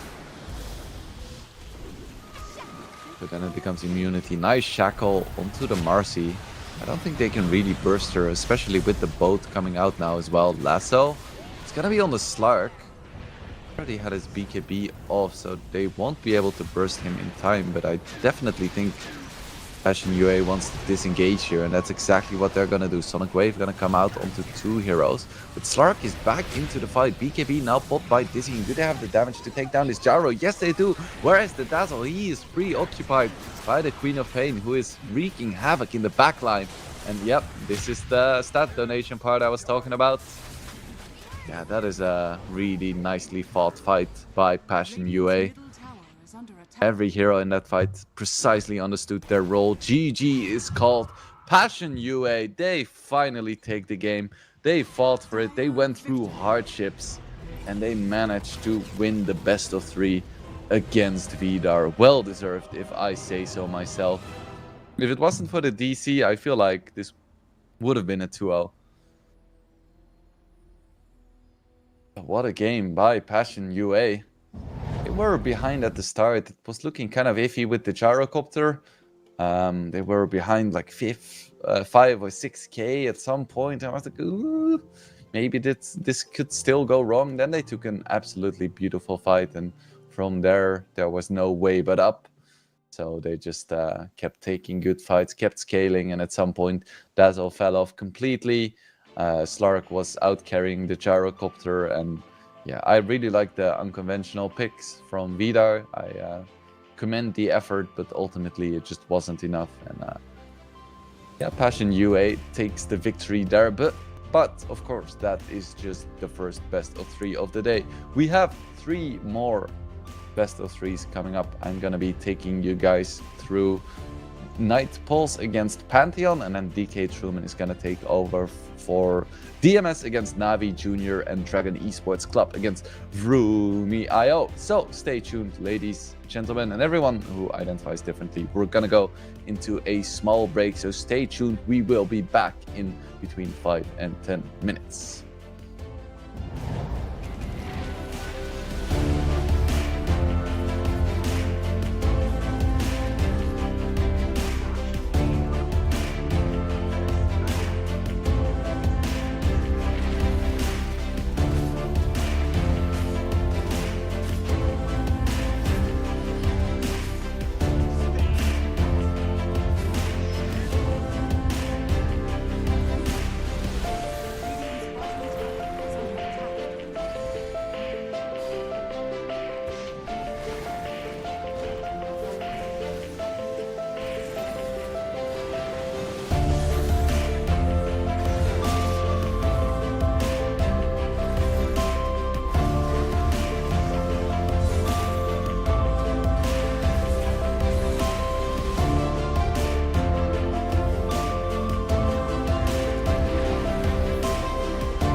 Welcome back, Dota fans. My name is Wingblade, and I will be your host for the Champion of Champions 3 tournament. This is the second series of the first day, and we're going to be watching the first game of the second series.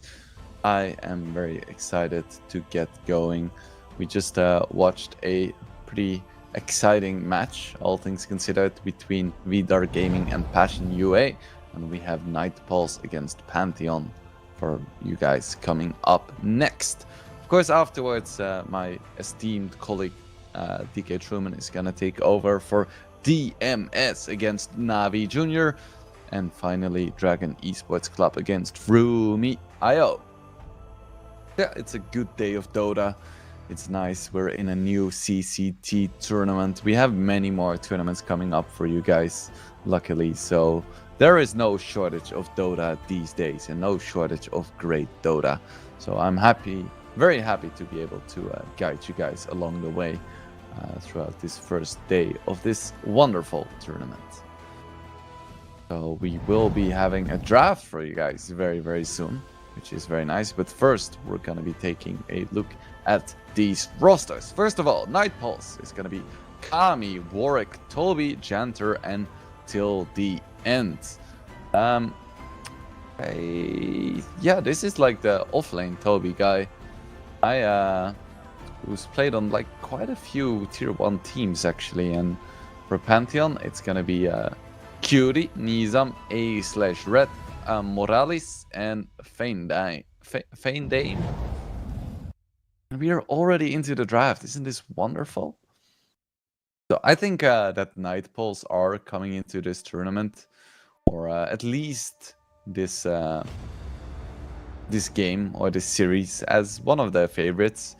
They were top in their groups last tournament, and they managed to get a second place, only losing against a Liga team, who were one of the invited teams.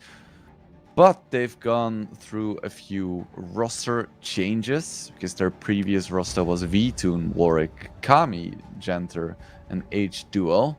So they've kept 3 players and wait, no? Yeah, they've kept 3 players and swapped out Vtoon and Kami for wait a second. What? I think Kami just switched positions. He used to play offlane, and now he's in the roster as a carry, and they brought in Toby as an offlaner. That is very interesting. I wonder if that is actually the case and how that's gonna change the relative power level of this team. It's very interesting to say the least. Yeah, I think most of us can agree that they're the heavy favorites here. But we have a draft on our hands, so let's not speculate about players and rosters too much, and let's just focus on the heroes. And we already have 2 for you. First of all, it's gonna be Monkey King for Pantheon. Finally, we get to see him. Last series, I was going on big monologues about how everyone is banning this hero, but I never get to see him, so I don't know how strong he actually is. So yeah, that is very nice to see. Finally, we'll see if this hero lives up to the hype. And Night Pulse will pick up Bad Rider, a hero that I feel like a lot of people have, you know, they started appreciating him a little bit more after seeing all the sickly bats in the Crownfall campaign. So let's take a look at the bans as well. Night Pulse doesn't want to play against Tinker. Because we saw last game Passion, or last series, they got 2 games with Tinker and they won both. They also ban out Lida, Shadowfiend, Doom, and a hero that I've been seeing in the ban list quite often, but not picked that often, Visage. And Pantheon will ban out Morphling, Pangolier, Jakiro, Dragonite, and Shadow Demon. Yeah, pretty basic bans, pretty basic picks so far. It's gonna be an inch for Night Pulse, just a very strong position 5 hero. I always have this this list ready of like the tanky melee heroes that can secure the farm warrior carry, but I think Ench actually fits that bill, as she's not only quite tanky in the mid game, in the early game she can just get a centaur or like a big creep to tank up all of the damage. So she fulfills a very similar role there. Pantheon, they will respond with Crystal Maiden and Primal Beast. So I have a feeling they, both of these teams might play quite aggressively, as none of these heroes in this game right now really enjoy playing from behind that much. So yeah, what does Nightpulse want to pick here? The best Primal Beast counter is already out in the Shadow Demon, and Clockwork really isn't that appealing because you already have an Ench. I think you could still go for it if you want to play a Clockwork 4 together with the Bat or something, but it's definitely a little bit awkward, and I think you probably just want to stick to Ench 5, Bat Rider 4. So, what is Nightpulse going to pick up for their core roster? Ember Spirit. What? Ember Spirit? He's in this game. He wasn't banned. Oh my goodness. Well, that's a clear decision for me, but you know, I'm not drafting. I would definitely pick up that hero right now, immediately. Like no hesitation. Just boom, Ember Spirit, we win, go next. But Nightpulse is taking their time. They can go for Ember Spirit if they want to. Can go for something else as well, and they do. They pick up a Sand King instead. A Weaver as well. Very interesting. I don't know why the Weaver.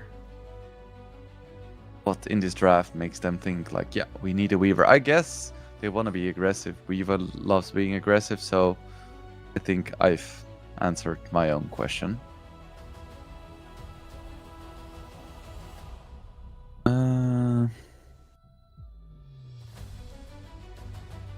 We'll wait a moment while Pantheon picks their hero, and I'm gonna write a quick message to production.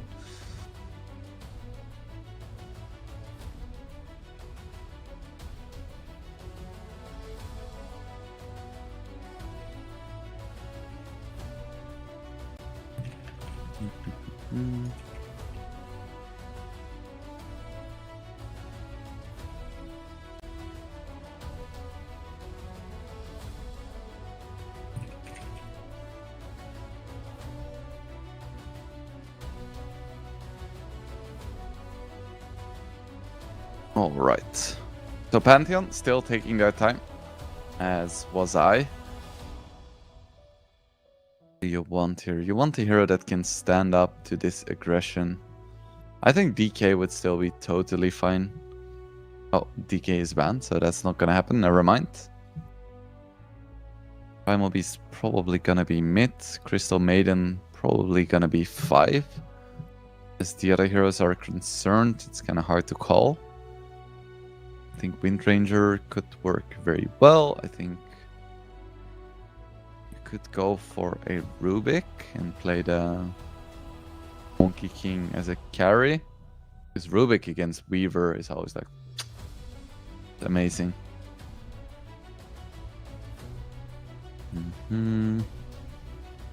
Could go for Ursa as well, but I'm afraid that Ursa would get kited somewhat. Morphling is banned. Phoenix doesn't look great. Could go for Shadow Fiend as well. I quite like Shadow Fiend. Brewmaster also looks quite nice for the offlane. They go for a Willow. Very interesting. Doesn't seem like an necessarily amazing Dark Willow game. I guess they're gonna play it as a support anyway, so it doesn't matter that much.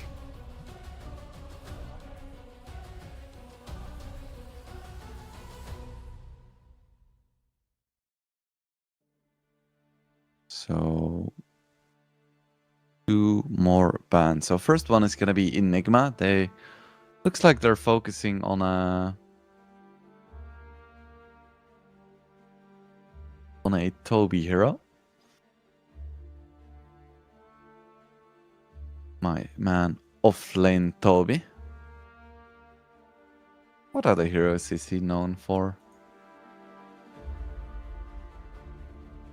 Has he been playing recently?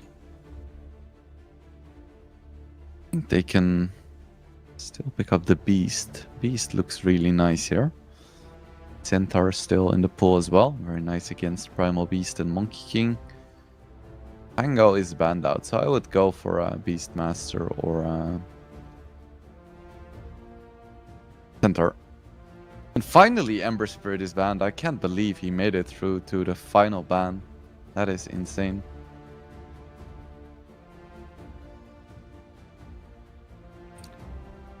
Truly, truly ludicrous.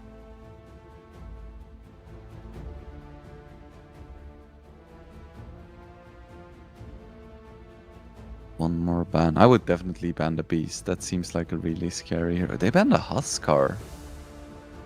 Interesting.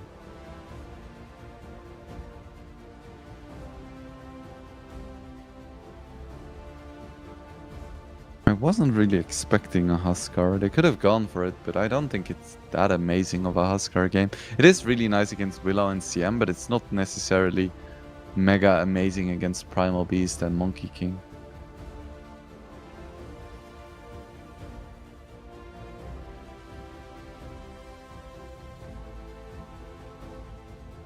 It's a final pick Sven for Pantheon. Wonder how exactly they're gonna lane this. Like a monkey offlane.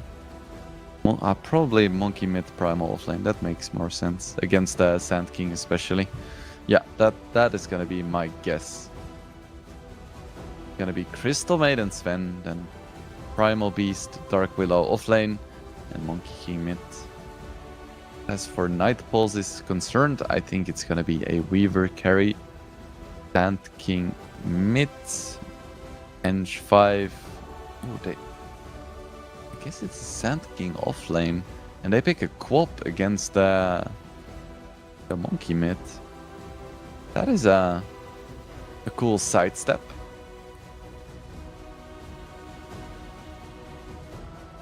I do like that decision, because I don't think you're gonna have a lot of fun playing Sand King against Monkey King.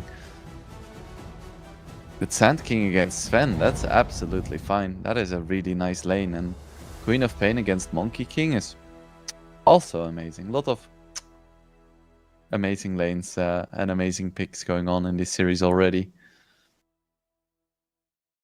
So yeah, who do I favor in this game? It's definitely gonna be Night Pulse. I think their lanes look really nice. I think they're the more experienced team, all things considered, as I don't think Pantheon has played in this tournament before, or in a lot of tournaments in general. I'm trying to find some more information on the players, but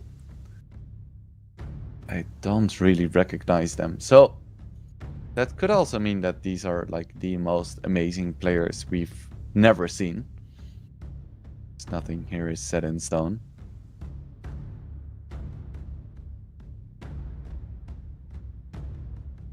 Yeah, I cannot wait to watch these teams perform. Night Pulse, of course, one of the tournament favorites, aside from Invited Mouse and One Win. I think they're definitely one of the strongest teams in this tournament. It's also interesting that Team T has rebranded somewhat. They still have 4 of the same players, but they switched up Mikey in favor of something that I cannot pronounce. Yeah, well, I'm very interested to see how they're gonna do as well. But first, it's gonna be game 1 between Night Pulse and Pantheon. Cannot wait. I think it was really intelligent drafting from Night Pulse. With these players, I think they can definitely have some success, maybe even qualify to some decently sized tournaments. They just need to stick together for a while. So I think the talent is there. And for Pantheon, I think this is like their debut match. Wonder what they're gonna bring. I think their draft is okay, but I don't think it's amazing. I didn't really like the Dark Willow pick that much. And I have 3 melee cores as well, which is a little bit awkward when you're playing against like Sand King, Quop, Batrider. I feel like they're just gonna get mega kited. 30 seconds to battle.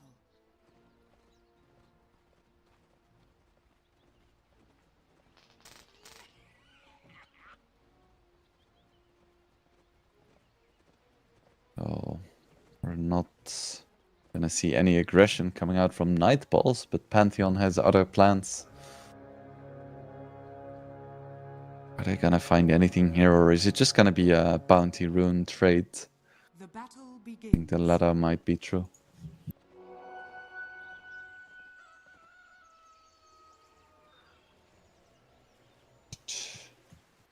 Just a quick 2 for 2.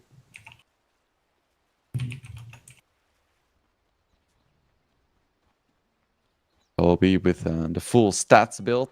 Gonna be building some bracers as every single offlaner these days.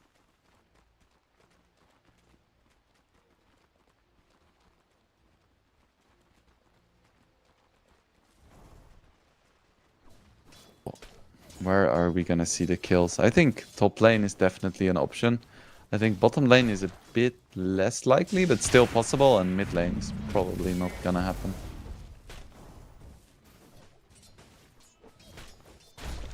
But of course, this is Dota. Anything can happen, and a lot of things will happen that we didn't expect.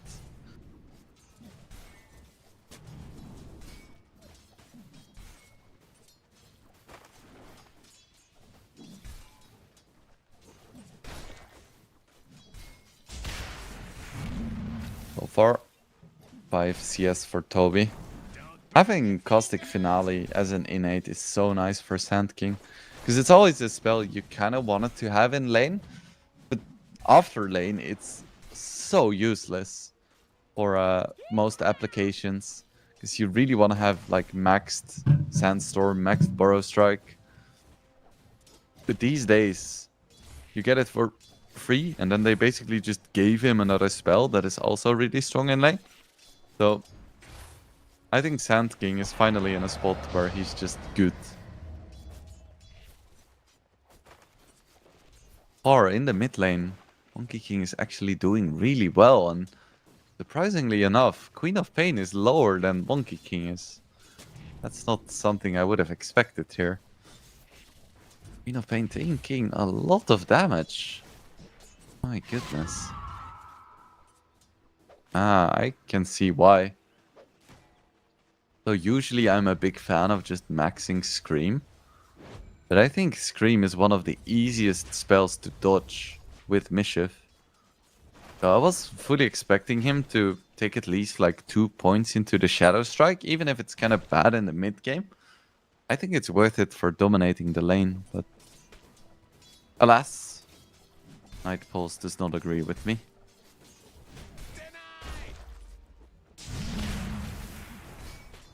Toby having so much fun in this top lane. 16 and 0. Needs to be a little bit careful. He doesn't want to necessarily go all out here. First pause of the game coming out. I'm a little bit nervous after game 1 of the previous series. I hope everything is fine. It looks to be the case.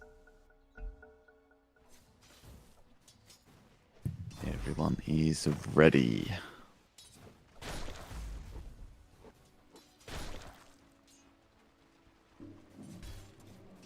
I cannot believe that Monkey King is owning this mid lane. 14 and 5 up against 11 and 0. They last picked this Queen of Pain as like a ace in the sleeve. Like, oh, Toby just missed his stinger. That is unfortunate. I think he wanted to hit both the Sven as well as the creeps and ended up missing both. That's what Twitch chat would refer to as a Peppa Hands. But I do like it when pro players go for the relatable plays every once in a while.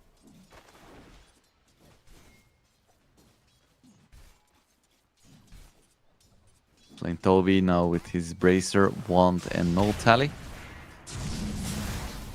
Goes for a Sandstorm. Aggressive Burrow Strike. Could still be in a lot of trouble. But he's very tanky, so he's gonna be completely fine. And it's gonna be Crystal Maiden fighting the dust. First blood going in favor of Night Pulse.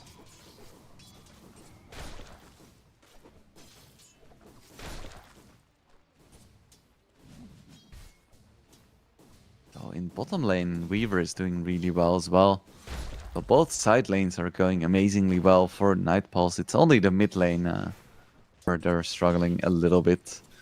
When the enemy melee mid laner has 10 more denies than you as a Queen of Pain, I don't want to flame, but I think you're doing something wrong.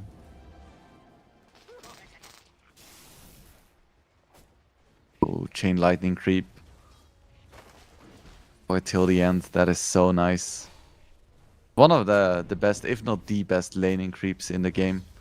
Chain Lightning deals so much damage and you have like 6 casts or something. It's frankly rather ridiculous. Cooldown is really low too, so I think Primal Beast, ooh, be in trouble. Shadow Realm coming out.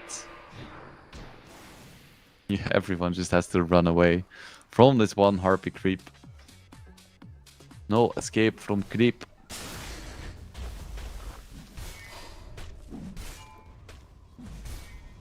Another attempt, this time onto the Batrider with the stun. 2 more hits. Not gonna find it. Poor Sven, not really finding anything.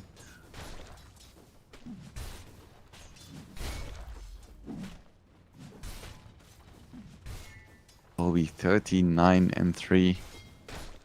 He's having a lot of fun in this top lane.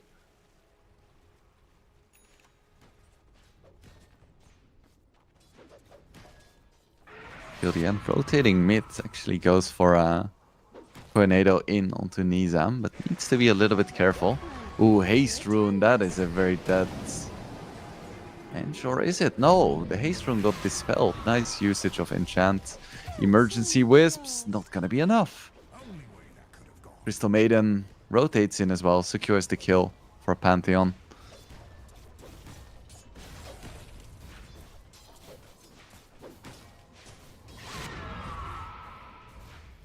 Doesn't quite manage to dodge the scream this time.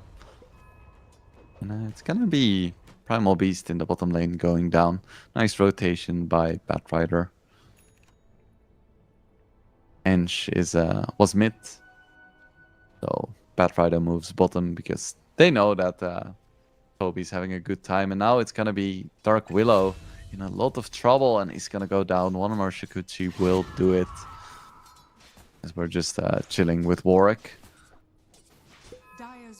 This is what happens with the Wisdom Runes, and it's actually gonna be Kami going down as well. And they do get 2 Wisdom Runes in favor of Night Pulse, so it isn't all bad. I can't help but question if that was really worth it. Getting 1 extra Wisdom Rune and losing both your carry and position 4 for it? Yeah, I don't think that's what you want to do.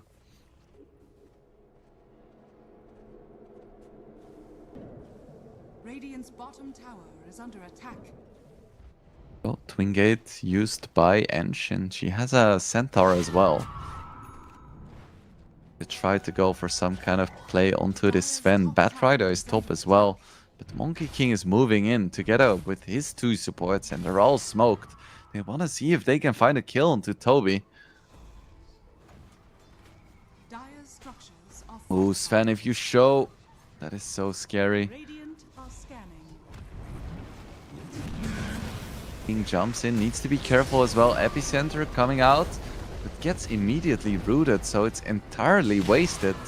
Weaver TP's in as well. Sonic Wave coming out, killing both the Sven as well as the Crystal Maiden. And now Monkey King, it's him against the world, and he's getting mega kited. I don't think he's making it out of this one.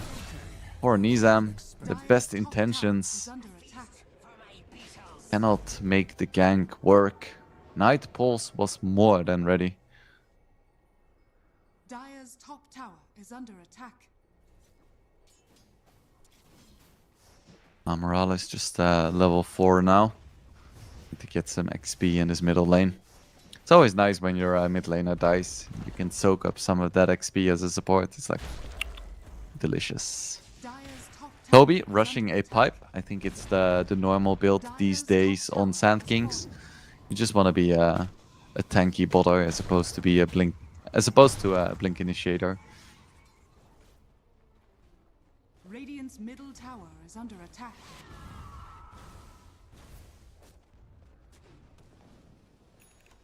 Till the end is going for a Solar Crest. Because the Pav is first, or Pavis. That's gonna do so much in this game. Especially if he can get it early. Like against Monkey King and Sven. Having that extra physical mitigation is insanely strong.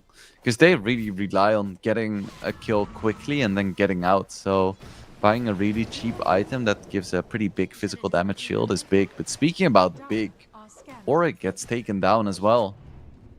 This Queen of Pain pick really isn't paying off so far. Like, it's done okay, but it's really underwhelming for me at least. I was expecting this Queen of Pain to snowball after completely destroying the mid lane. But that's not how it turned out.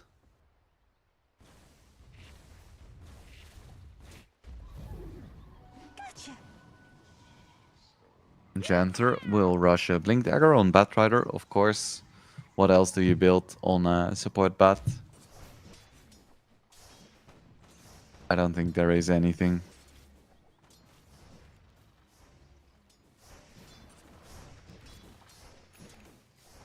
Willow is gonna get sick soon, and that tends to be a pretty big spike. Right, Dark Willow. Getting not one ulti, but two. Dire's bottom tower is under attack. Over in the network department. Ooh. Dire's structures Before we get there, it's gonna be Batrider engaged upon, and it's not gonna be the quickest kill, but it's gonna be a kill nonetheless at the same time. There's a lot of pressure from Night Pulse onto this tier 1. There is an Alpha Wolf giving that delicious damage aura. Now jump in from the Primal Beast, trying to deal some damage. But on an inch, that's kind of an optimistic kill to go for, and Kami is just gonna take down the Crystal Maiden. He's like, thanks for your hero donation. I appreciate your patronage. Dire's middle tower is At the under same attack. time, that is actually the big kill. Toby gets taken down. Not sure if he had his pipe yet, but Monkey King will claim his life.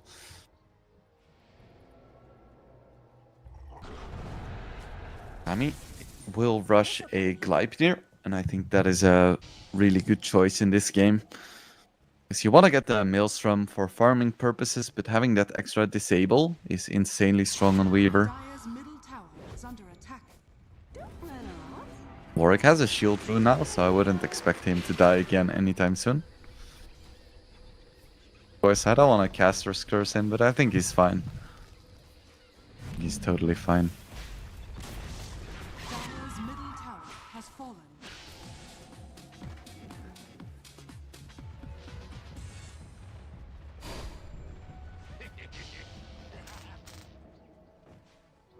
A golden plate. Nice double bounty for Night Pulse, now leading by 4k. And even if Toby was taken down, he's still 1k ahead of the highest Pantheon hero.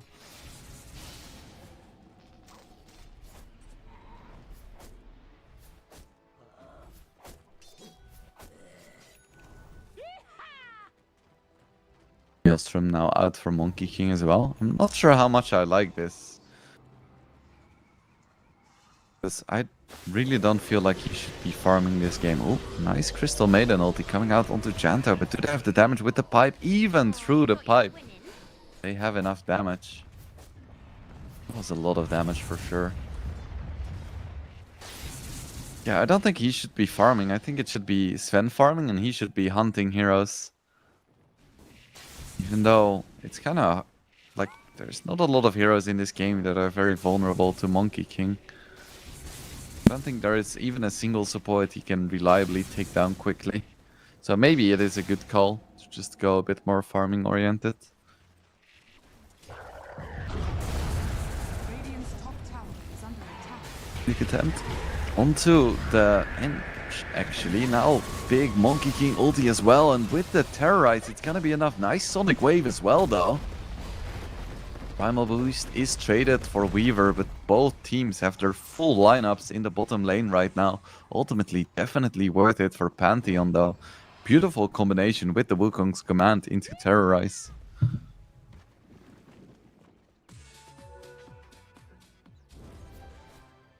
That would have been a completely different fight had Weaver gotten his ulti off.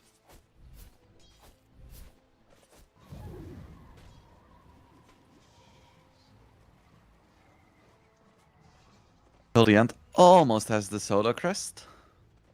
And Gleipnir is up as well for the Weaver. That's a quick one. Now, Blink Dagger too. These are some big items for Night Pulse. I don't expect them to be slowing down anytime soon.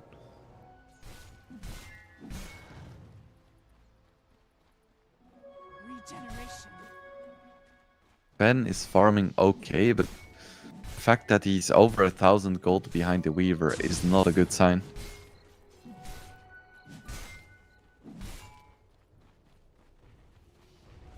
I'll take your tribute.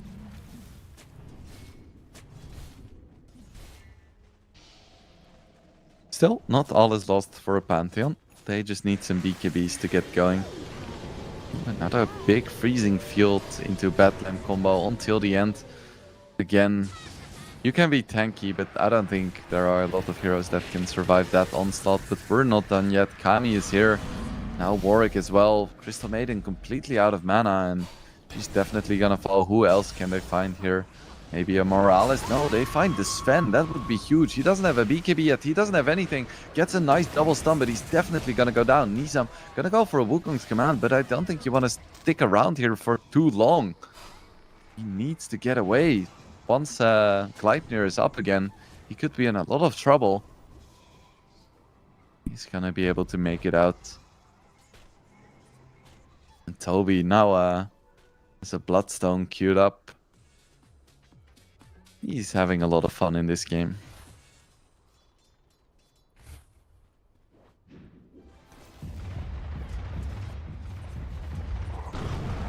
Otoke is still working towards his pipe. The difference between Otoke and Toby is staggering. Dire's top tower is under attack. Dire's structures are fortified. What can Pantheon do? They really need to get like some items on their carries, but I feel like BKB isn't even gonna do that much for Pantheon, because Radiant are scanning. most of the Weaver, like Weaver doesn't really care that much about BKB. He just cannot use his Gleipnir. Batrider doesn't really care. Quap ulti goes through. Dire's top tower So I guess it's like you're avoiding getting slowed by Enchant and Sticky Napalm and getting Burrow Striked. Or Burrow Struck. But that's kind of it. So that's kind of sad. Monkey King very low, killing Ancients. Radiant's bottom tower is under attack. Toby almost has his Bloodstone. He's gonna be a tough cookie to crack. Just look at how aggressively Night Pulse is positioned on their Weaver. Kami knows that he's just so hard to take down this game. They would need some incredible chain stunning.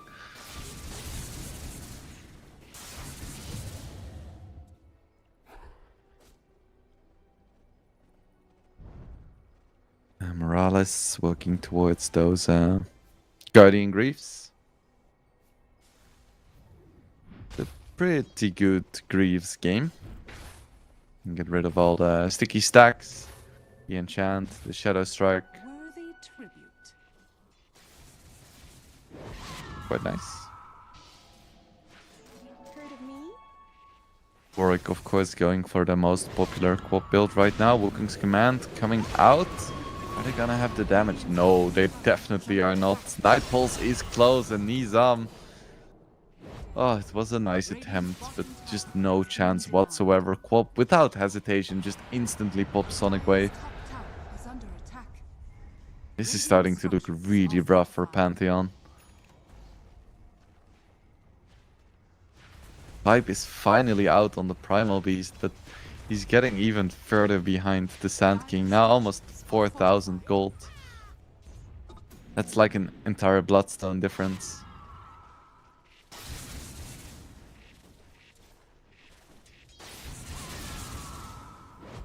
Kami very disciplined, going for a BKB next. He has all the fight items, all the things he needs to deal damage and have utility. So now he's like, okay, now it would also be nice if I wouldn't die instantly to a Terrorize. You know, I respect that. Doesn't have it yet though. Terrorize comes out into the Pulverize, but there was no follow-up whatsoever. Sven is in the bottom lane chilling. At least everyone is gonna survive for Pantheon. Tower is under attack.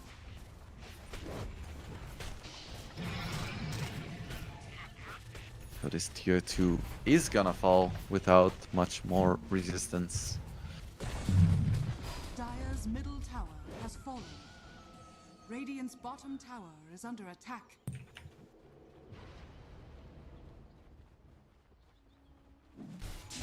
Cutie working towards that BKB.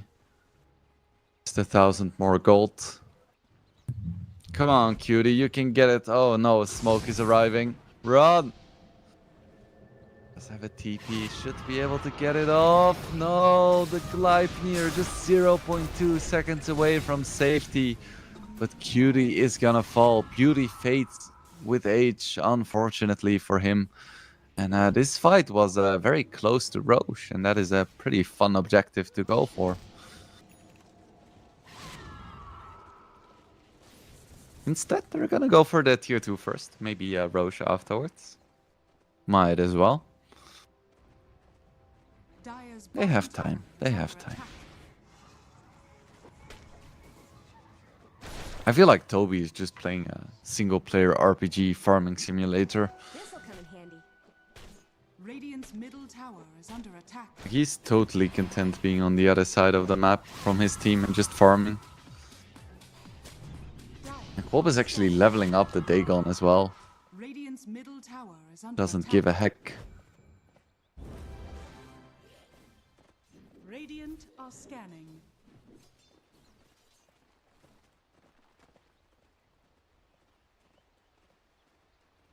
Scan coming out, Pantheon. Wanna take some kind of farm here. Now a 4-man smoke Radiant's middle coming tower out from is Night under Pulse. Wanna force a fight here, and they are undoubtedly very strong. attack. Dire are scanning.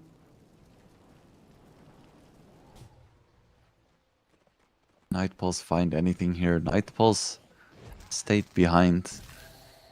Looks like it's gonna be time for Roche. Finally, Kami goes into the pit, uses the swarm. Is under attack. It's always better if, yeah, Roche hits you. So you don't want to lose that armor debuff, because it gets up to really high numbers at the end. You want to have the swarm tank a few hits, and then take over the aggro. As he did. Roshan has fallen to the Radiant. Kami now with a fresh new Aegis, and I feel like it's definitely go time for Night Pulse. You don't want to give Pantheon any more time here. BKB is up for the Sven.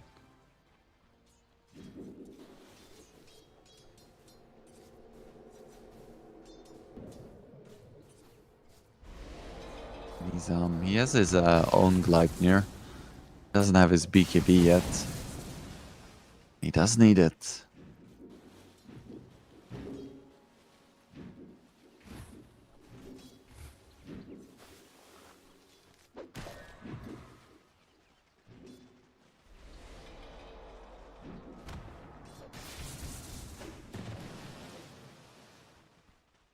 Night Pulse gathering around this top lane. Radiant's bottom tower is Starting under to attack. tickle the high ground, perhaps. Pantheon isn't really in position to really defend this. At the same time, Nightpulse isn't the quickest pushing lineup in the history of Dire's mankind. top tower is under attack. Monkey King is back. There is a Terrorize coming out as well, but a bit of a miscommunication there with the Monkey King. Wukong's command didn't come out just yet, so now they ended up just wasting the Terrorize. And at this point, Nightpulse is very confident in just being able to hit the racks. They're like, yeah, please do engage on us. I don't think you can. Mikami that just doesn't care. He's just hitting buildings. So Lasso comes out onto the Primal Beast, does get his pipe off in time. BKB now popped by the Weaver, but Pulverize comes out as well. Really nice Wukong's command, dealing a lot of damage. Cutie as well. Kami goes for the time lapse, is going to be able to make it out. Only the Eng has died so far. Could have been a lot worse for Pantheon, but Nightpulse isn't done yet. They have low cooldowns. Nice freezing field coming out from the Crystal Maiden though. Double kill for Nizam. But Kami is cleaning up the backline. Aegis finally does fall. Can they manage to kill him a second time? I do not think so. And Toby isn't done either. He goes right back in, but Cutie deals a lot of damage, just not quite enough. Can Nizam finish him? No, but Morales definitely can. Toby goes down. That's a lot of gold, but the racks are gonna fall. Dire's top barracks are under attack. Notification comes out, but I don't think Nightpulse is backing off before they have this racks. And they do get it. So they take a fight that was roughly even, but they also managed to get a full set of racks. He's up. Goes onto Kami. Deals a good amount of damage, but unwilling to fully commit. Hard to fully commit onto a Weaver.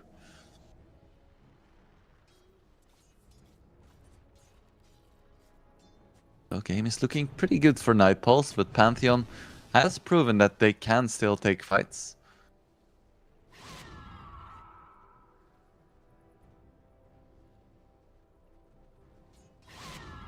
Enter. Looking for something here. They have good vision. They're gonna see the CM. Doesn't even want to lasso the CM because this is too free of a kill. Does finally go for it because it took too long. Warwick is like, zap! I'll take that, thank you very much.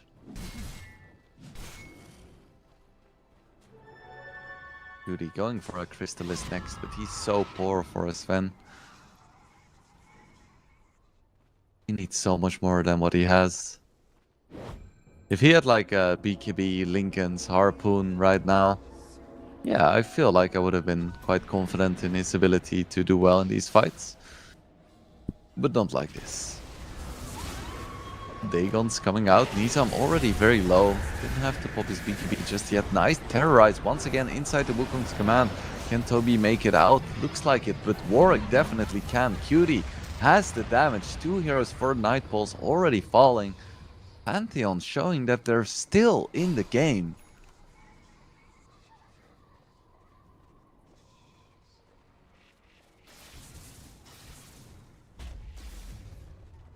Very, very nice from Pantheon. You cannot underestimate these heroes.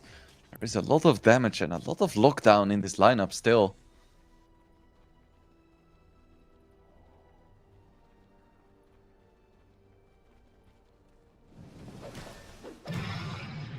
And Kami. Of course, Kami does still have his BKB. I don't think they have any chance of killing him, but forcing the BKB is already really nice. I don't think Kami really wants to fight here, but maybe he does. Maybe he does. Nizam does still have his BKB. No, he definitely doesn't. Run, little Weaver, run.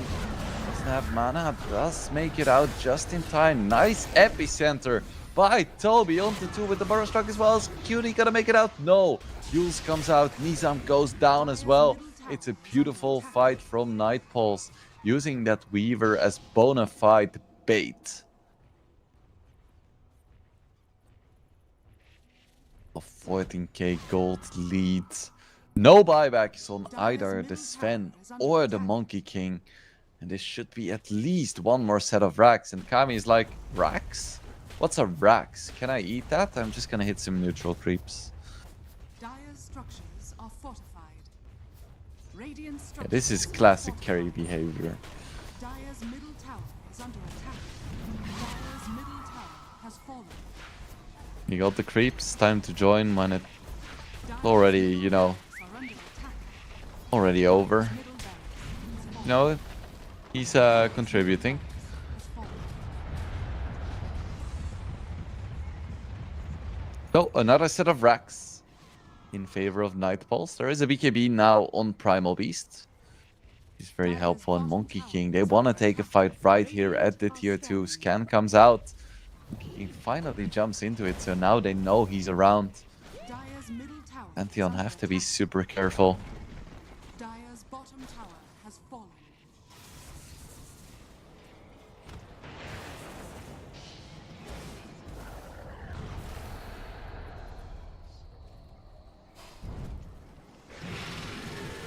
Both teams very split. Another really nice terrorize, but this time not inside the Wukong's command.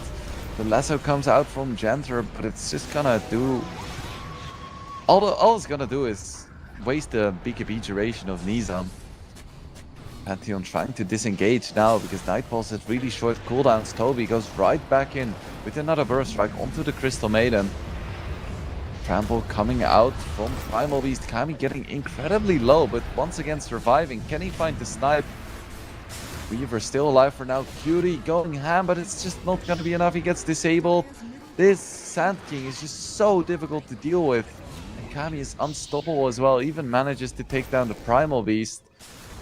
Oh my goodness. I feel like that would have been a really nice fight for Pantheon had they not been 17k gold behind. And GG is called.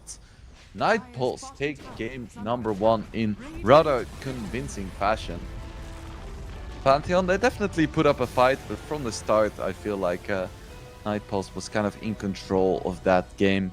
With the only like blemish on their flawless record, in my opinion, being the Quop losing mid to a Monkey King. You know, it happens to the best of us, but overall, I feel like Night Pulse played a very strong game there. Just their picks, their cohesion, their map movements, it looked very solid. Of course, Pantheon, they didn't play too bad either. I just had some questions about their draft. I was like, these lanes don't seem super good. And now you have both Sven and Monkey King that kind of want to do the same thing. And they don't really complement each other that well. So as a result, I feel like Night Pulse had a really clear objective of what they wanted to do in that game. And they just executed beautifully. However, that is just the first game of this best of 3. And we have potentially 2 more games coming up. But we certainly have 2 more series coming up. So stay tuned. We'll go into a bit of a break. Then we'll have game 2 and potentially game number 3 of this series. And then we have 2 more beautiful series ahead of us. So get yourself a drink and we will be right back.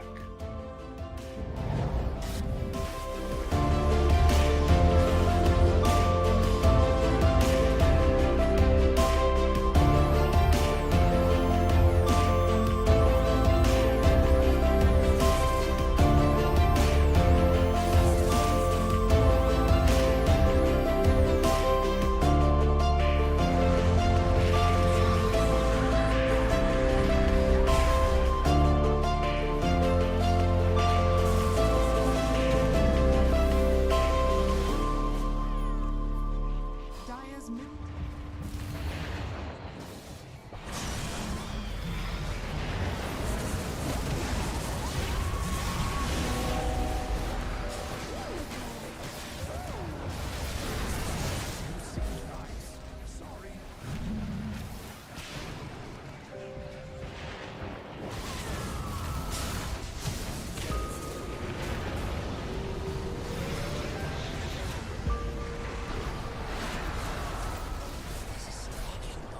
Radiant's bottom tower is under attack.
afternoon, Dota fans. My name is Wingblade, and I will be your host for the second game in the second series of the Champions of Champions Series number 3. We just had a pretty decisive win for Night Pulse in game number 1 after a pretty close and eventful series between, gosh darn it, Vidar and Passion UA. And we have at least one more game in this series coming up for you guys. And then an additional 2 series casted by the illustrious DK Truman. So, can Pantheon come back from that pretty decisive defeat? Or is Night Pulse just a favorite for a reason? You know, only time will tell. Personally, I have an inkling that Night Pulse is just a pretty darn good team, and that Pantheon might not have what it takes to bring this to a 3-game series. But of course, this is Dota. They can have some amazing draft, they can have the best day of their lives, and maybe they just had a bad game last game. We don't know. And there is even a chance that, you know, Night Pulse might just, you know, have one of their players, you know, sitting in their house, and then their nephew comes, takes their mouse, you know, sells their items. You never know what's gonna happen in Dota, and that's one of the beautiful things about it. So yeah, I feel like we've already had some interesting games, and we might just have a few more interesting games, because after this series, of course, we're gonna have DMS against Navi Junior. If I take a brief look, DMS was one of the mid-tier teams for last CCT, and Navi Junior is one of the newcomers in this tournament. So that's definitely gonna be an interesting game, as they have they've had some pretty decent results so far in other similar tournaments. So that should be fun to watch. And then we finish off the day with Dragon Esports Club against Vroomy.io. And I think Vroomy.io is one of the teams to keep an eye on. They have players like Young G and Lays.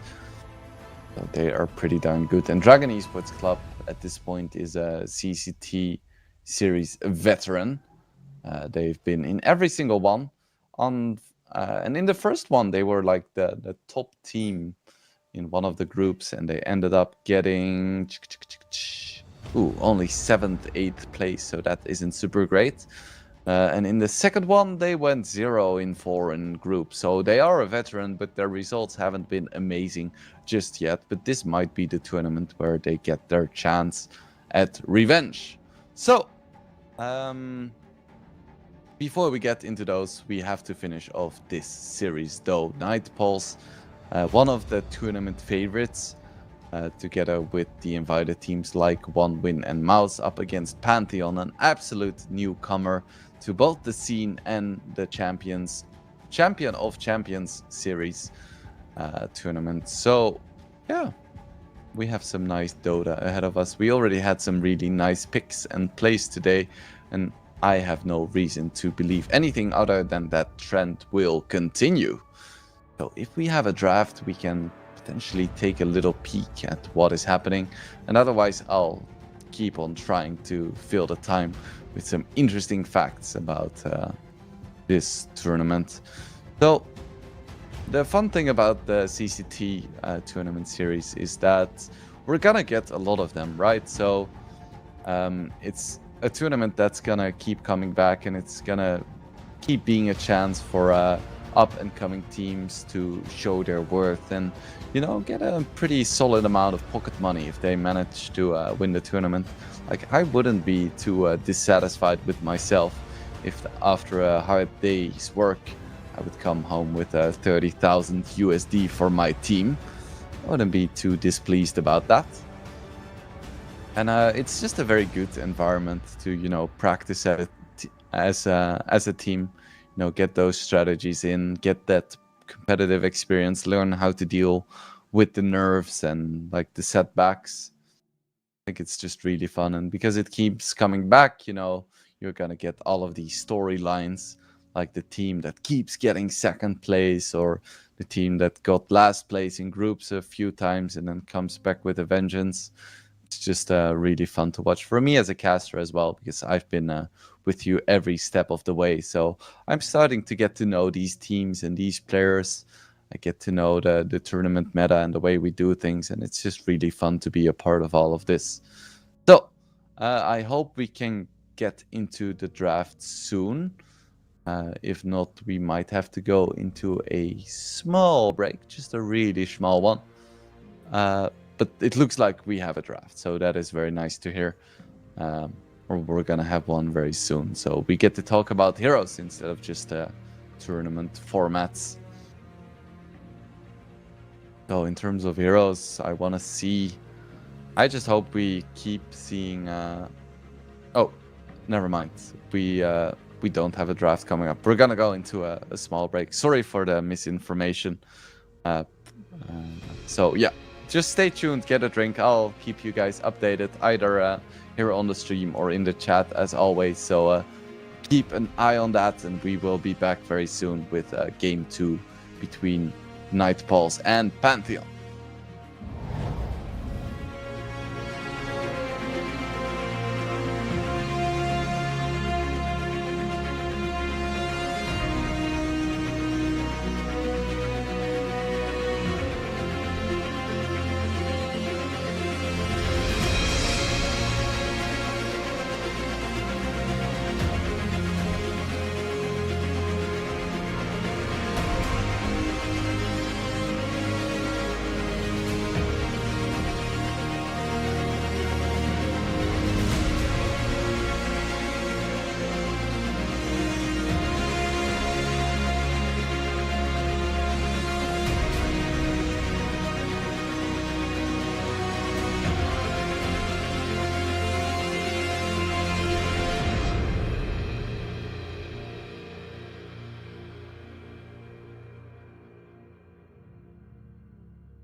Welcome back, Dota fans. We have a draft for everyone.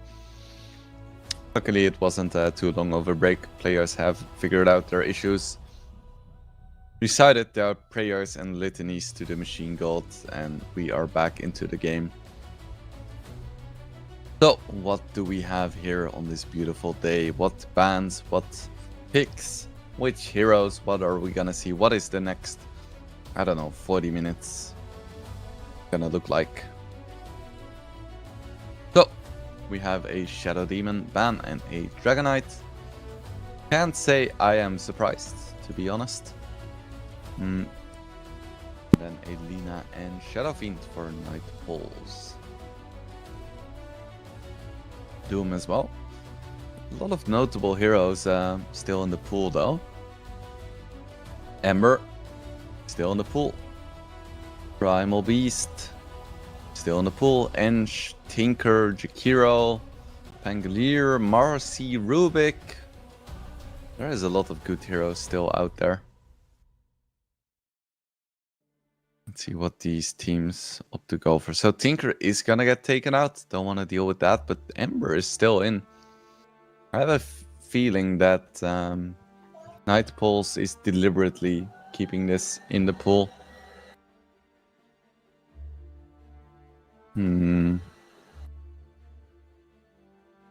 So do they have like a plan for a counter? As my thematic Roomba has started cleaning, so I'll shut it up. Yeah, Jakiro banned out, an instant Monkey King pick again by Pantheon. I feel like they were quite satisfied with the impact it had last game, managing to win mid against the counter and then doing good work in the mid game. I think it's definitely a good call to go for it again. I'm not sure if it's first pick material, but you know, it did well enough. And now a Leshrac from Night Pulse. Probably gonna be mid, could be support as well. We've been seeing a bit of both lately.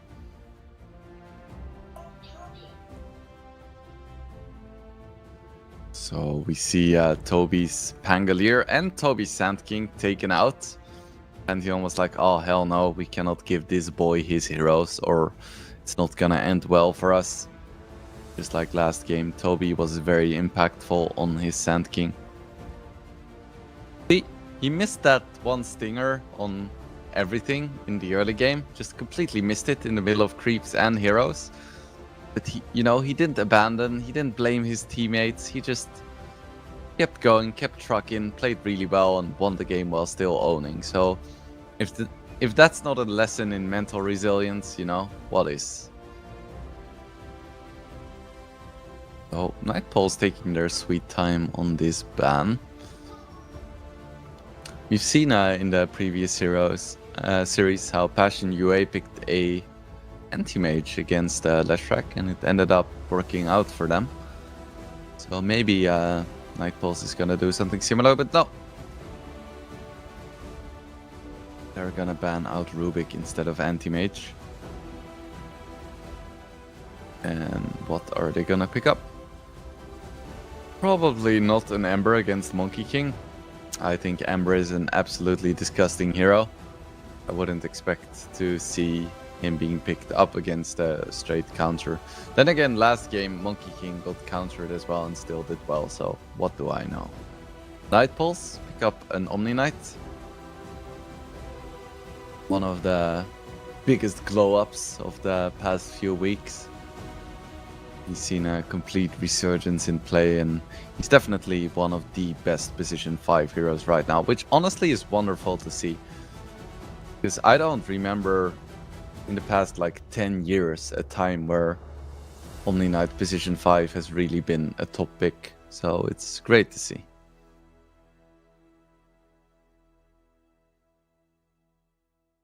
So how does Pantheon want to respond to this? They pick an Ench, so they get themselves some Dispel. Is very nice. Just some strong laning presence in general.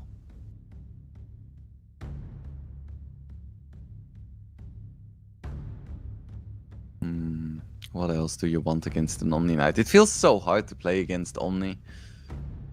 Because he's quite strong in lane now, just boxing people out. And in the mid game, he just makes people immune to everything. What do you even pick against it? I guess you just pick a Primal Beast. Well, it is a BKB piercing disable. It's always good. I don't know why everyone is picking Primal Beast over Beastmaster though.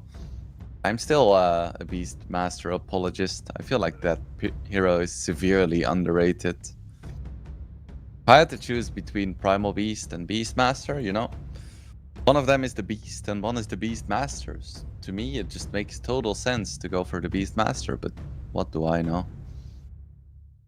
I think I know a solid amount, actually.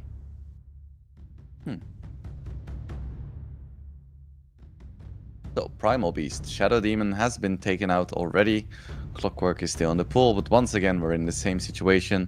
Shadow Demon has been removed from the pool. You don't want to take Clockwork because you already have Omni Knight, so Primal Beast is relatively uncounted here. And they go for a quick Troll. Okay, so it's going to be a Troll Omni lane. Troll, one of the better heroes against Monkey King. One of the few heroes that can actually fight inside Wukong's command with his own ulti. And they go for a Kunkka as well. We saw it in game 3 of the previous series, and it didn't end up working out at all. For I'm so bad at names.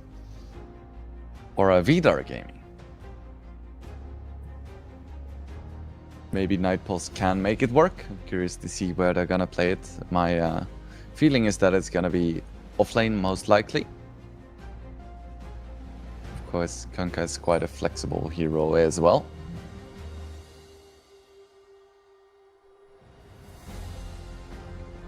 So how do you respond to a Kunkka? So I would think that Stark is quite a decent hero in this game, but you already have the Monkey King and the Primal Beast, so you don't really want to do that. Instead, I was gonna say I would love to see a ranged carry, and Razor is a troll counter as old as time. You have this hero that attacks really fast and doesn't have control of his hero all the time. What do you pick against it? A hero that, you know, drains all of his damage away. So he's gonna hit very fast still. It's just not gonna deal a lot of damage.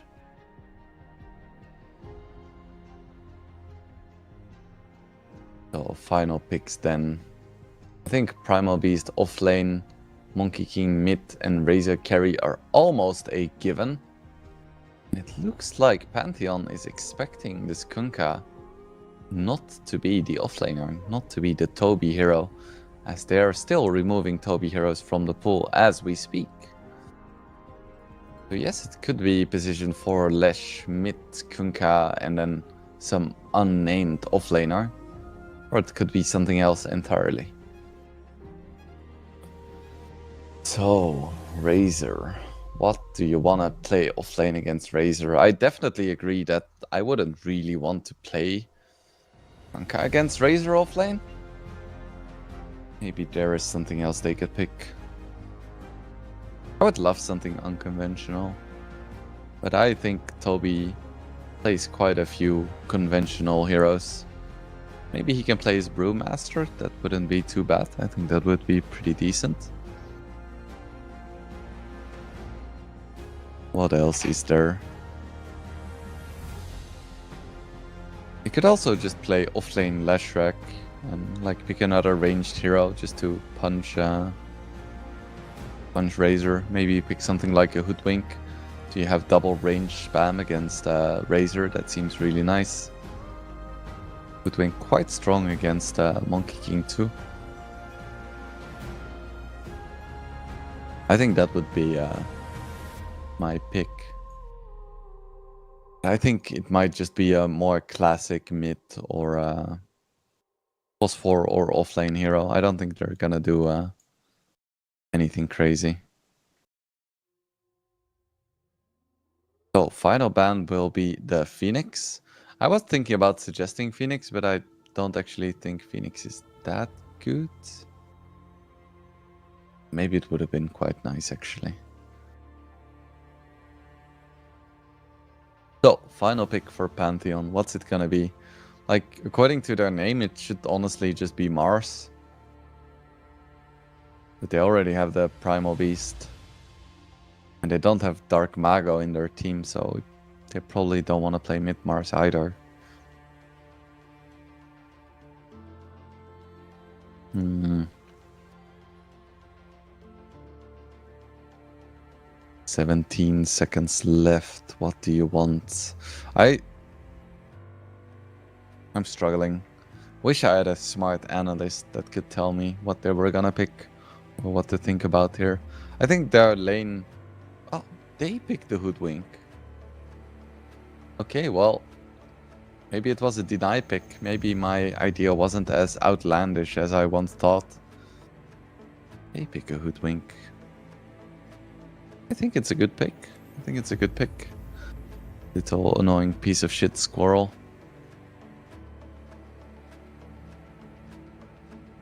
Yeah, so few seconds left for Night Pulse. Of course, they still have some reserve time as well. Gonna be now with the Hoodwink pick. There is quite a lot of jump on the side of Pantheon, so I'm leaning away from any kind of squishy hero.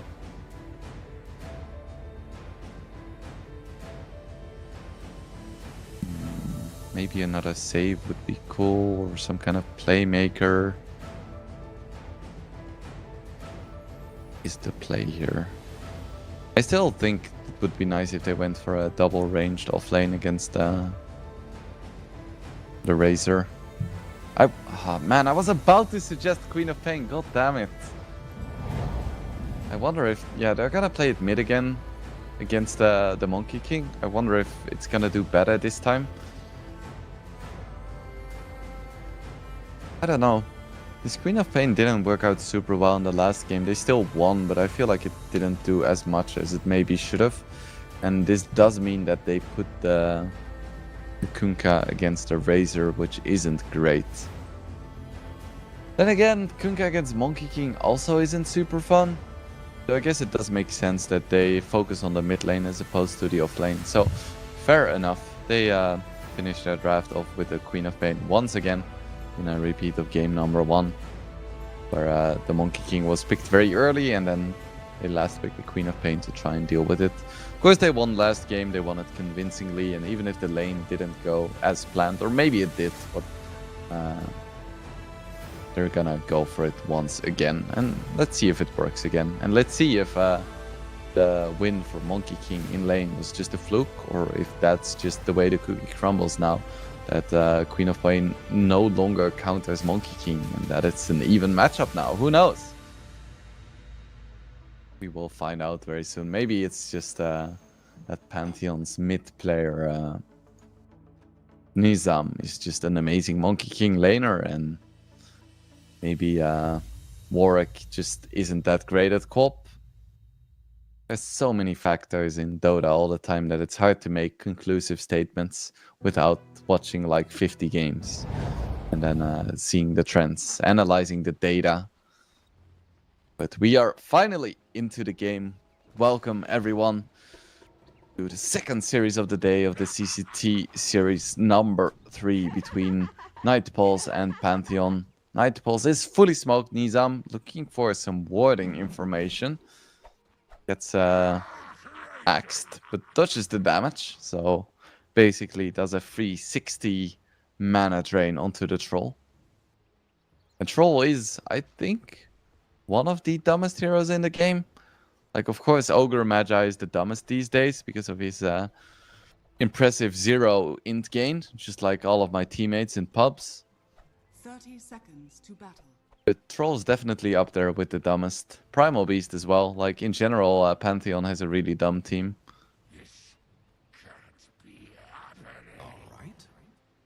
Night Pulse standing on the high ground here. A pretty decent level 1. So does Pantheon. Two-legged abomination. The battle begins.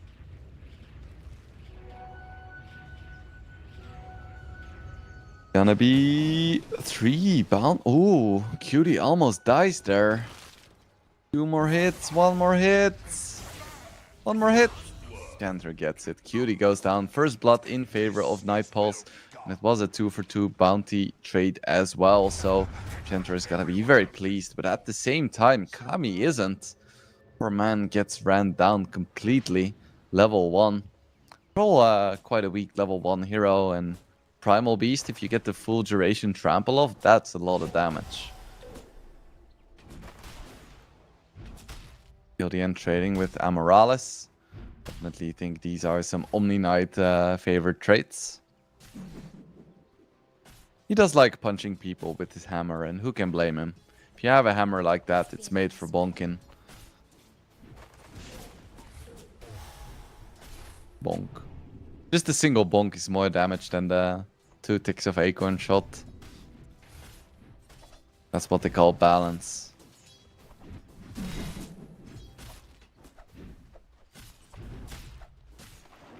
Till the end. Ooh, his career is quite deep. Needs to be a little bit careful, and with the trample, he has it very far. Is it gonna be enough? He's gonna survive just about 26 HP. The Greater Will, or the Omniscience as they call it in Dota, deems him worthy and lets him live. And he just selves right back up to full HP. Oh, Kami. Yeah, almost a CS Lul moment, but he salvages it.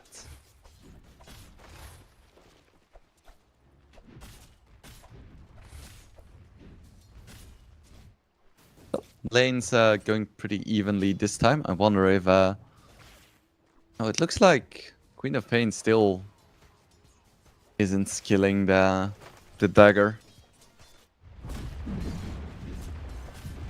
Oh no, okay, taking a bit of damage here. Till the end, needs to be a bit careful as well. The net is gonna miss. Yeah, still no daggers on the Monkey King, so just a CS battle. But this time, it is going a little bit better for the Queen of Pain, as expected. Like, you have a really cheap and efficient, low cooldown CS securing device, you should be winning mid. Even if you don't go whole hog with harassment and lane domination.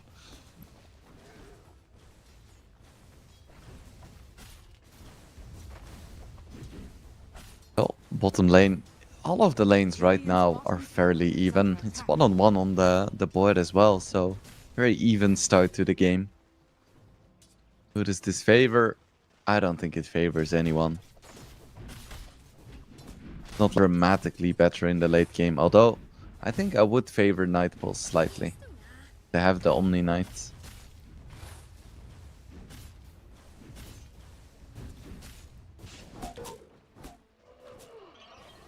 Kami. Tanking some hits. Feels like this lane isn't gonna have many more kills right now. So Omni is such a defensive support. He has his repel ready now as well. It's, yeah. Having a defensive support like Omni in the lane. Ooh, Razor getting incredibly low. Now it's gonna be Janter who's gonna fall. Dude, he gets that kill. Got punished for his greed. 100 stolen damage.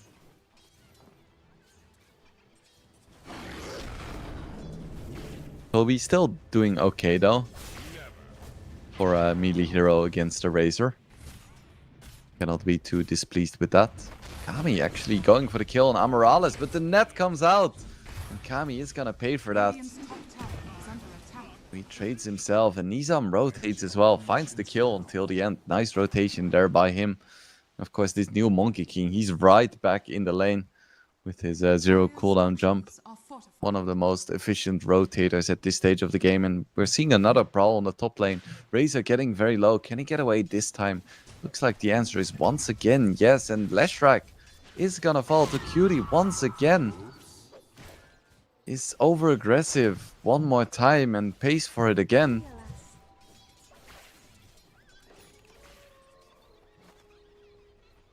Yeah, Toby can't really be of much help. He has a Tidebringer, a Torrent, and that's kind of it. At least he can be efficient. Just TP back to base, get his regen in. Gonna be quite happy with that. Otoke getting punched by the big man with the hammer. Monkey King is closed. Repel not in time, sir. He falls. Amorales picks up that one. The second successful rotation by Nizam. Heals the bounty rune as well. Very, very nice. And still on top of the net worth, even while ganking. That's a good start for Pantheon.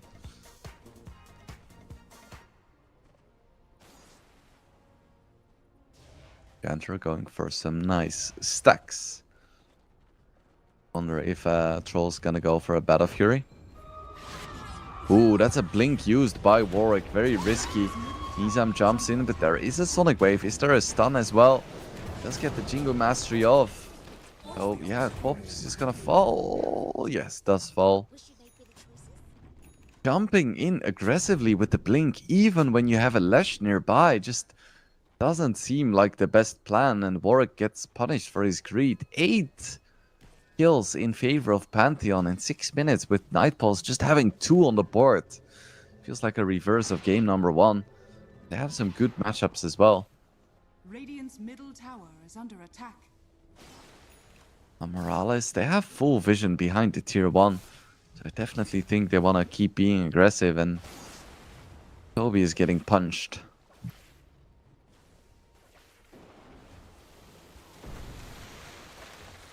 It's still a shame that he changed his name from offlane Toby to Toby. I feel like offlane Toby was more descriptive. Middle tower is under attack. Nizam gets another one. The dive behind the tier 1 is happening now. Fully utilizing all of the vision they gained for themselves there. Looks like it's just gonna stay at 1 kill. Dire's courier has been killed. Okay.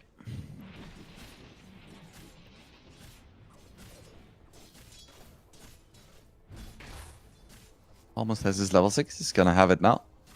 Could try to go for some kind of rotation as well, as all 3 cores for Pantheon are leading over their Nightpulse counterparts.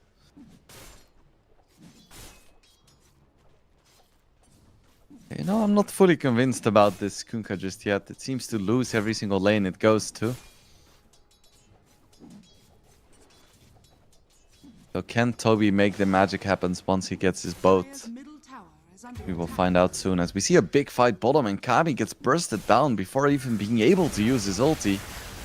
Now Toby is gonna get drained as well. I don't think he's gonna be in any kind of real trouble, but Tower is under attack. there's a lot of damage stolen. Actually, it might be the Reza that's gonna be in a lot of trouble, as we have the boat and the torrent and tower damage. Cutie overextends Toby, seizes the opportunity, so both carries end up falling. Radiant's bottom tower is under attack. Very nice presence of mind there.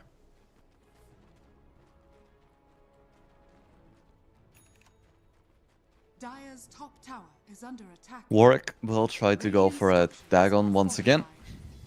Radiant's bottom tower is under attack. With his 4 points in Scream and 2 points in Blink, he should be farming relatively fast.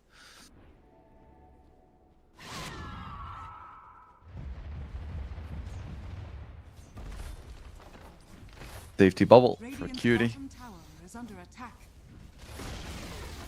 Radiant's bottom tower has fallen.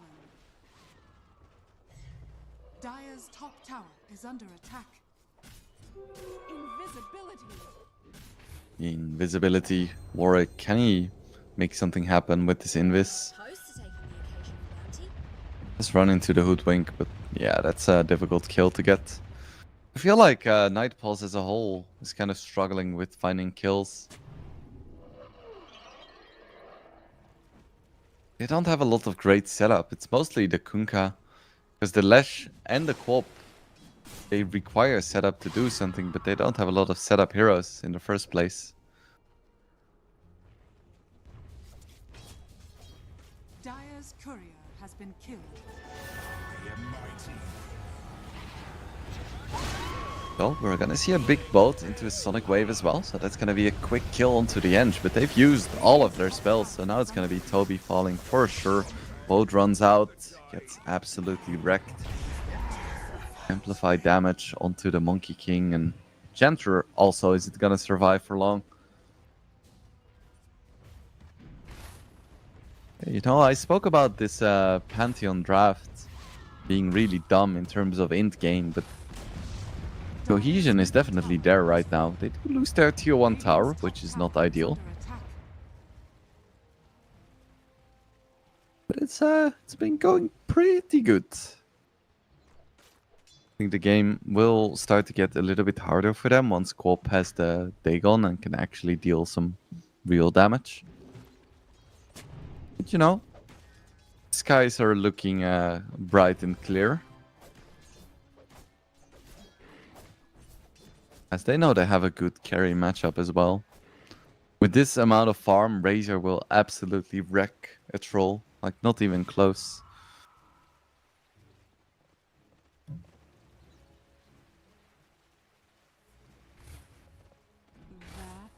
That was So what does Pantheon want to do right now? Do they want to stay aggressive? Maybe push their advantage? Or they just want to chill out for a bit, farm a few more items as to not make any big mistakes?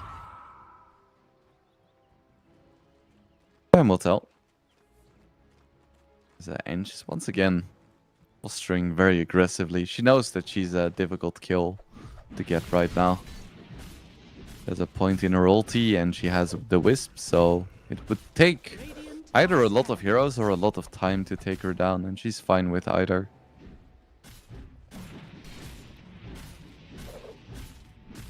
And Kami is also going for a Maelstrom over a Battle Fury or something of the sort.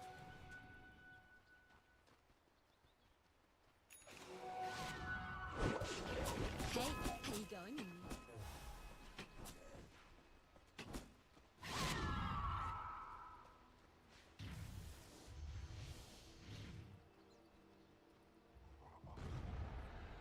Morales going for the classic Gleipnir build.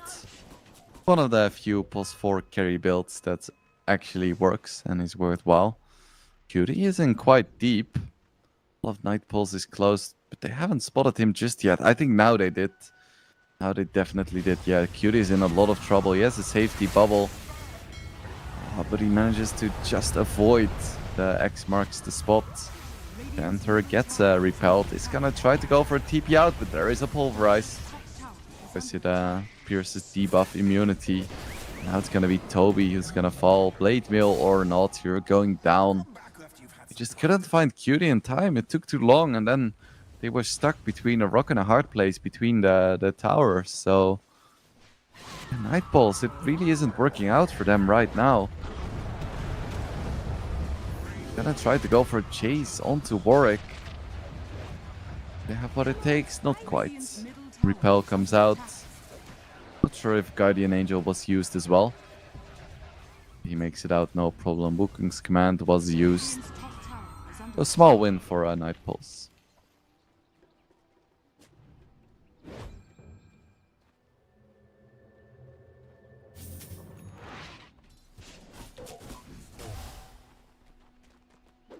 Nizam has his Maelstrom, and he's gonna go for a Gleipnir as well. I feel like Gleipnir is just like the better Mjolnir most games.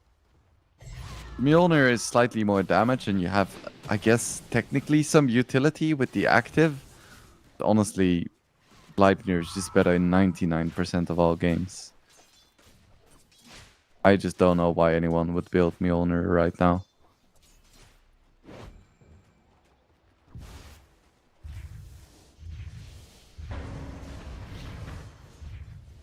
Where are you going? Janter farming some creeps, but Cutie is running in. I think he has a haste rune or something, so Janter is gonna go down once again. And so is till the end Kami. Bleed out in a net? Try to run in, but I don't think this is a fight you want to take, sir. And even Kami is going for a Gleipnir. It's a Gleipnir central, but he's getting heavily outfarmed by the Razor. They do find a kill onto the Razor once again. That is very nice. Troll ulti is popped as well to try and deal some decent damage to this Enge. And Kami gets himself a double. It's definitely what they were looking for. Pop needs to be a little bit careful though. Wukong's command coming out as well. Is it going to be enough damage? Not quite. Once again, Warwick makes it out.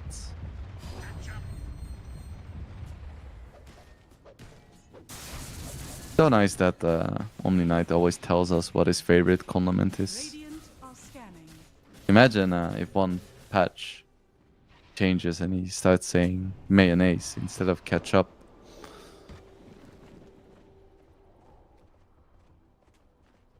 Maybe that's the Omni Knight Arcana. Scanning. Dire are scanning. Two scans coming out. Both teams know of one another's presence. Kami is being gone on and he doesn't have his ulti right now. Guardian Angel comes out. Is it gonna be enough with the impetus? I think Kami's dead. Oh, nice purification coming out. Buys even more time. 20 seconds for his ulti. He has the axes as well, but oh, he's still alive. Wait, what? How did the pulverize get cancelled? They do finally get him. It took some time. At the same time, Razor has fallen once again. Omni Knight now dies as well. It's just gonna be Toby. His blade mail's on cooldown. They tried to make it work, Night Pulse, but they're just gonna lose 4 heroes once again. Nizam is unstoppable. First big Monkey King working out this game. Oh, Dire's bottom that's a tower is nice under regen attack. rune. Like a warm bath after a hard day's work.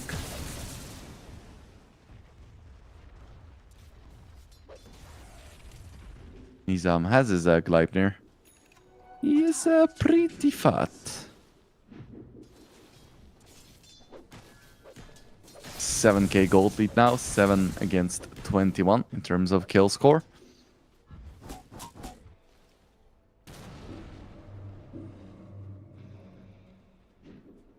Pick some nice flowers.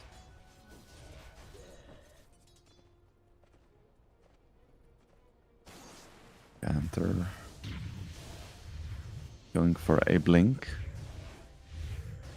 Feels like this really isn't his game. 2, 8, and 2, making up over a third of his team's deaths.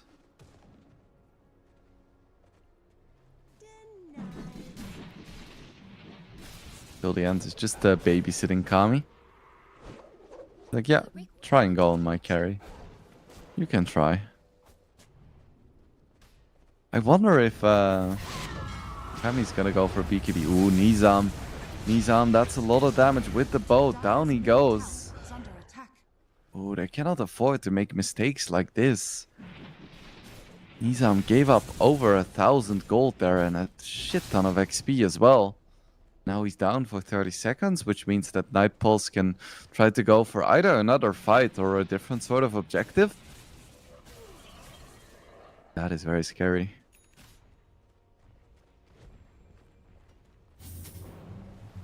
Fine dime. Dire's top tower is under attack. Yeah, he's gonna fall as well.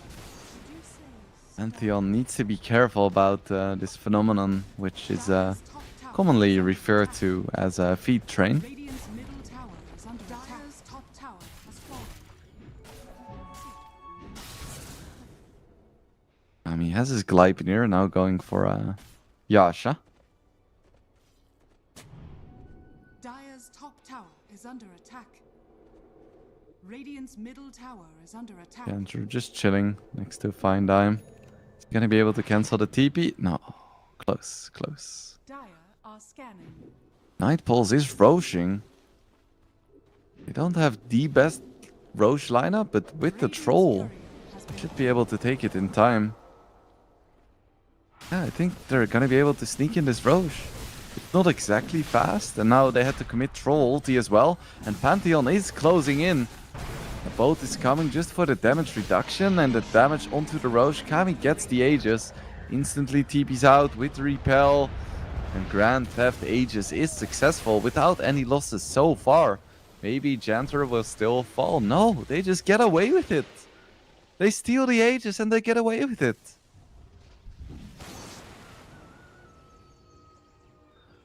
Dire's Ooh, and Toby is going for the cannonballs. That is exciting. Can't wait. Get the shard onto the Omni Knight, and that is a very nice one, having a second 75% strength purification.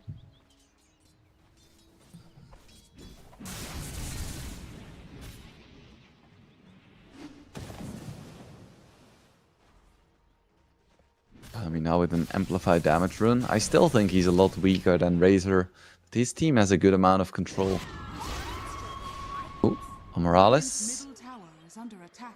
Can he deny himself to the neutrals? No. Very nicely calculated by Warwick. No hesitation there. With Toby, maybe he should have hesitated a little bit more. With the run buff, he's fine. He's fine. Even goes for a nice little X torrent. Bottom tower is under attack. Yeah, why not?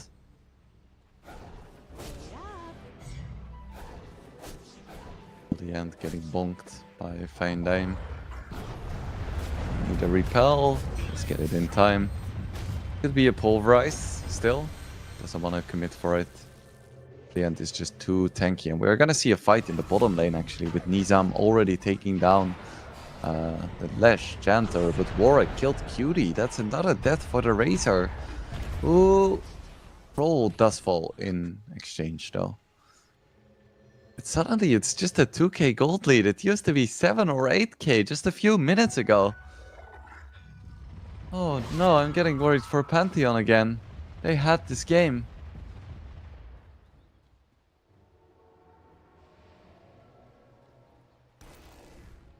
Dire's middle tower is under attack. At the end, just hitting some creeps, going for a Soda Crest. Want to do everything to empower your troll, of course. But I'm pleasantly surprised by the way Warwick has been playing this game. He won the mid, or at least drew the mid. And he's been playing really well ever since. Constantly avoiding ganks, Radiant's middle tower getting those solo kills, having nice sonic waves in team fights. I would love to see him going for an Aghanims at some point as well. I think it's a broken item. Just your farming speed goes up by so much.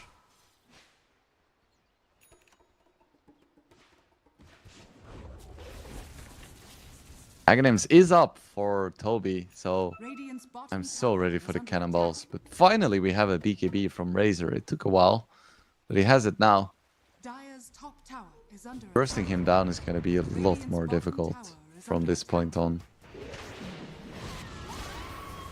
Oh, but Troll, Monkey King and Hoodwink both so incredibly low. Is he gonna fall? Oh no, Monkey King survives. Primal Beast as well. Everyone is solo. Hoodwink does finally fall now. Primal Beast too. Monkey King has escaped, but I don't think Enge is gonna be as lucky. Toby gets himself a double kill with the newly acquired Aghanim Scepter. Dire's Oh, that was such a huge mistake from Monkey King and Hoodwink to run into the river there. They thought that Lesh was alone, but the entirety of Night Pulse was smoked behind. Dire's middle tower is under attack.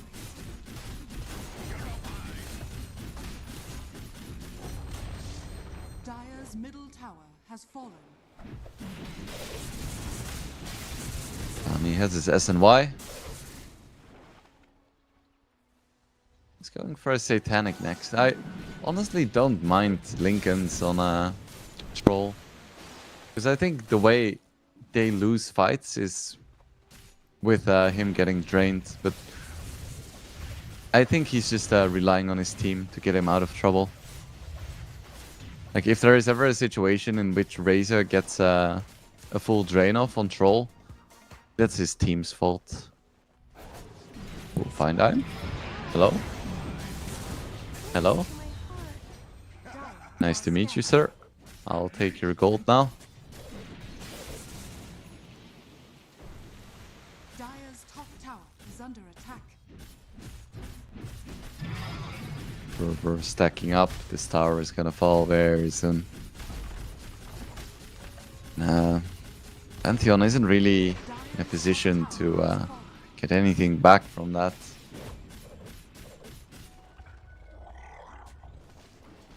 Roche could spawn in 150 seconds or something like that. Locally known as 2.5 minutes.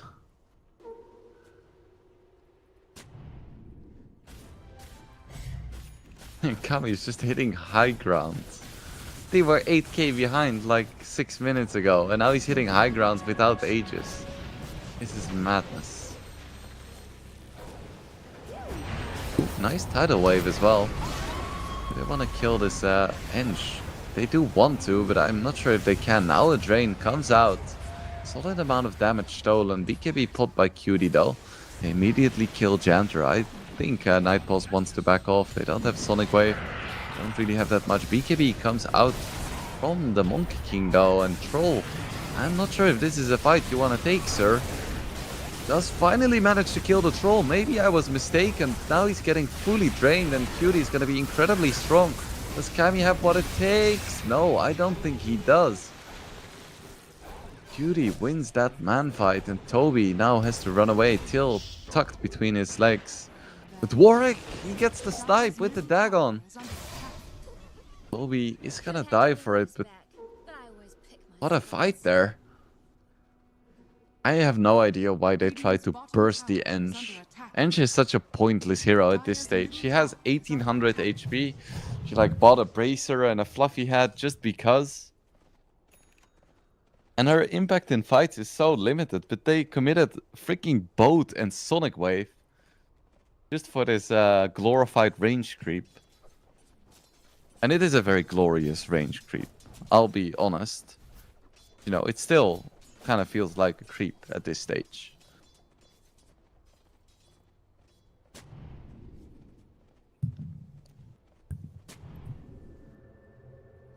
Oh, still 2k lead. We're seeing some action in the mid lane with Primal Beast saying hello to his friends. And Janter pushing the bottom lane. Can they kill the Quap? Yes, they can. Finally, they get the chains done.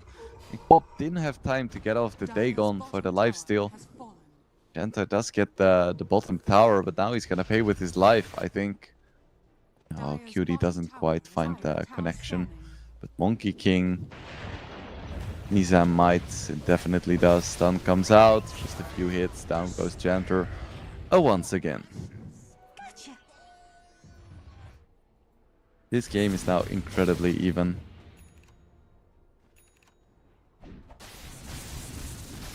I mean, he's changed his mind about the Satanic, going for an MKB next. A way of dealing damage even when you're fully drained. And Razor doesn't have that much magic resist. And it makes it almost impossible to go for a... Well, not impossible, but just kind of bad to go for a Butterfly or Heaven's Howard.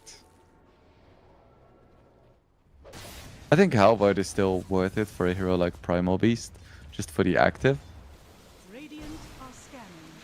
But against a Troll with an Omni Knight behind, it's less appealing, especially when he does have that MKB.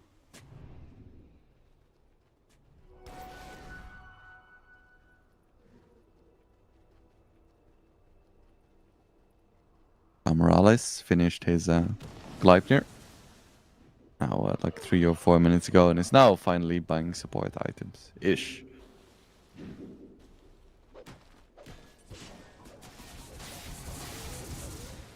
Support adjacent items.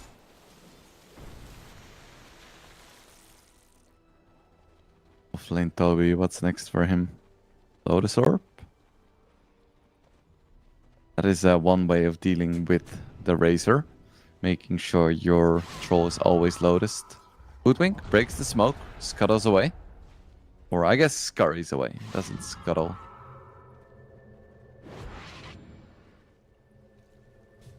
Pulls TP's away. Roche is gonna spawn in 30 seconds and it's about to be daytime.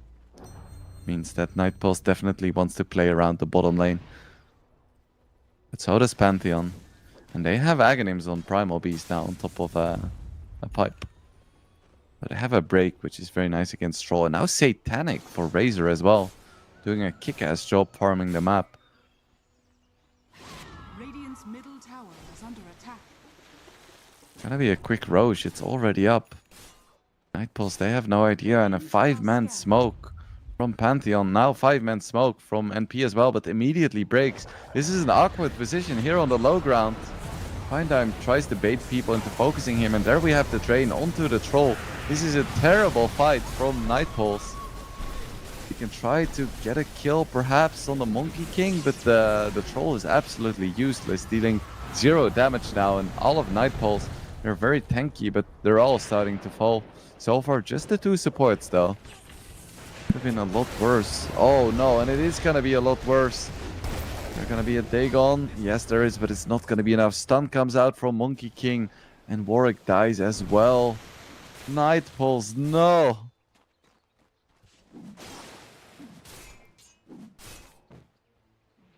Didn't have the Lotus Orb just yet. That would have absolutely changed that fight. If Troll could actually deal damage, it would have been a really good fight. Well, it would have been an okay fight for Night Pulse. It still wouldn't have been really good because they got caught on the low ground. But it wouldn't have been as bad.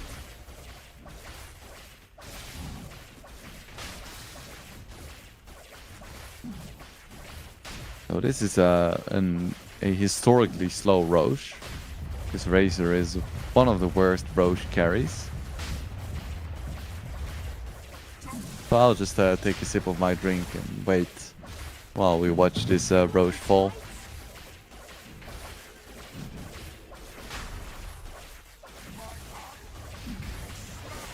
Yeah, still going. I mean, I could have just like brewed myself a cup of tea in this time.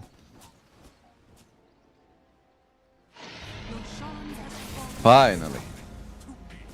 Cutie gets it as well. I don't think it's super relevant on Cutie though. I think Nightpulse should be focusing his team anyway. Morales with the super long range Gleipnir. Control, he's in so much trouble.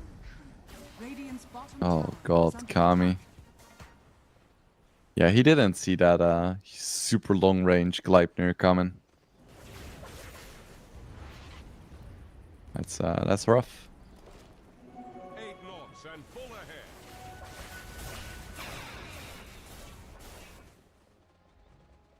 Radiant's bottom tower is under attack. Radiant structures are fortified. Big fight in the mid lane. Nisam gets off a nice Wukong's command, taking a solid amount of damage here, but he is gonna survive. The Wukong's command down. I think he used BKB as well. Janter. He's gonna pay for it now though, as always. 13 deaths now. For a Disco Pony.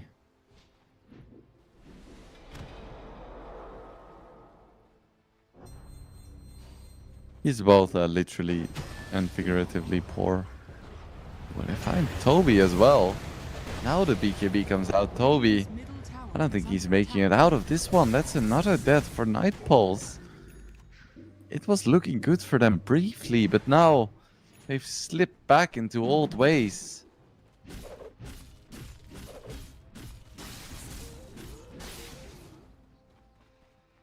They're just kind of getting wrecked right now.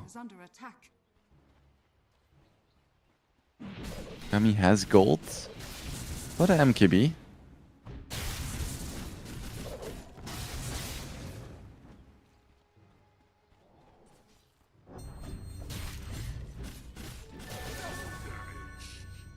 I think he should commit for it. Like, no reason to save for buyback when you're this weak. KB's finally up. And they take a fight though. I don't think they want to take a fight against this Aegis. Maybe on the high ground or something, but it's very rough. Razor queuing up that refresher. Double Manta, double BKB, double Eye of the Storm, double Static Link, double Satanic. Sounds like a pretty good deal to me. You take that deal? I'll take that deal. A damn good deal.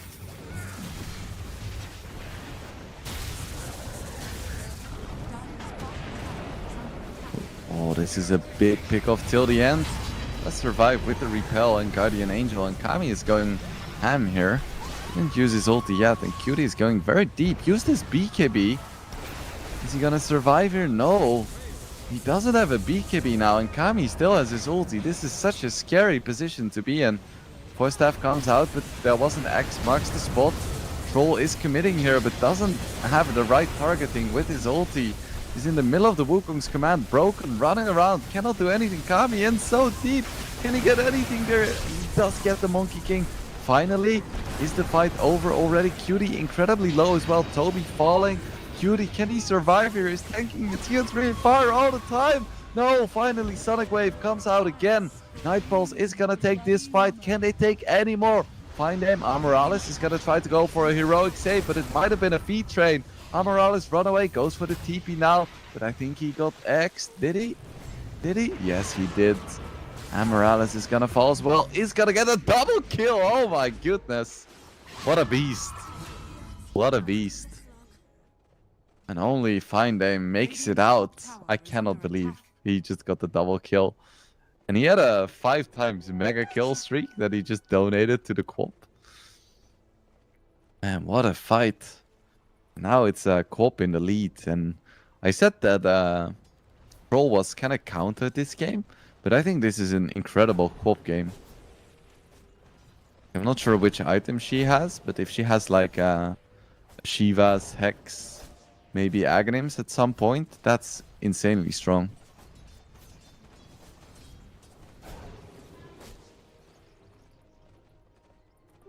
Invisibility. My name.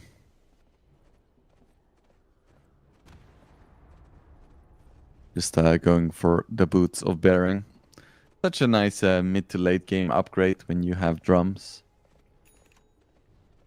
The slow resistance is really quite nice as well. It's an underrated aspect. It's actually not slow resistance, it's slow immunity, mind you.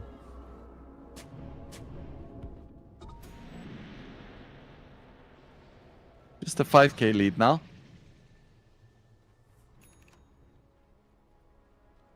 Troll against Razor, a tail as old as time.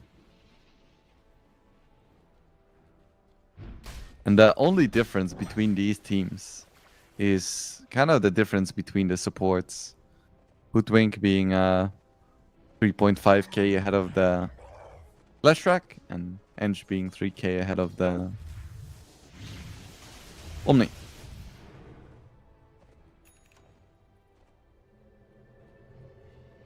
Force Staff now on the Lash, that is very nice. You're playing against two heroes who function much like melee carries. If there is anything that infuriates melee carries, it's Force Staffs. So at this stage, Queen of Pain actually has the cooldown talent for Sonic Wave, which is why we're seeing it so often. It only has, I think, 50-second cooldown now. So she can use it more than every 2 creep waves. Smoke coming out from Pantheon, though. They want to find something once again. Roche could spawn in a minute, and they want to set up for it.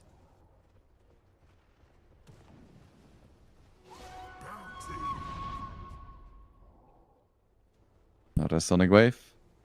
No, it's actually just 30 seconds. Or a bit longer because of the Octarine core. Yeah, goodbye, Janter. Have a fun game. Yeah, poor guy. Skadi now on Nizam. That is gonna be very nice, having his Wukong's command with Skadi slow applied to it.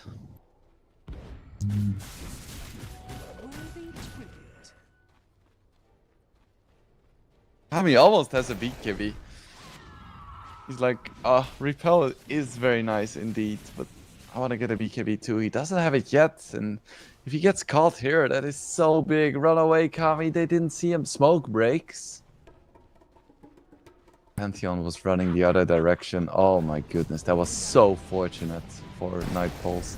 And actually find the engine. This time they should be able to burst her, no problem whatsoever. Lotus Orb onto Kami.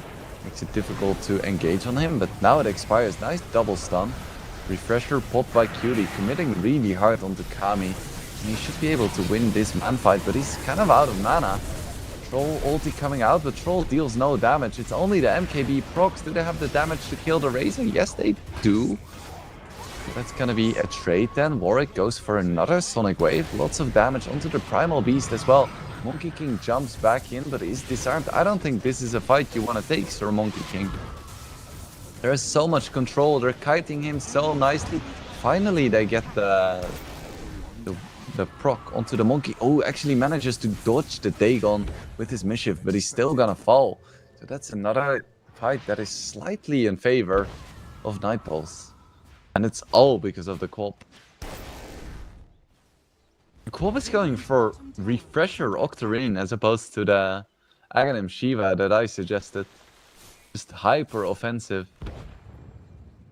Like, she is level 26 and she has the Sonic Wave damage talent as well, so double Sonic Wave is almost 2000 pure damage, which is insane at any stage of the game.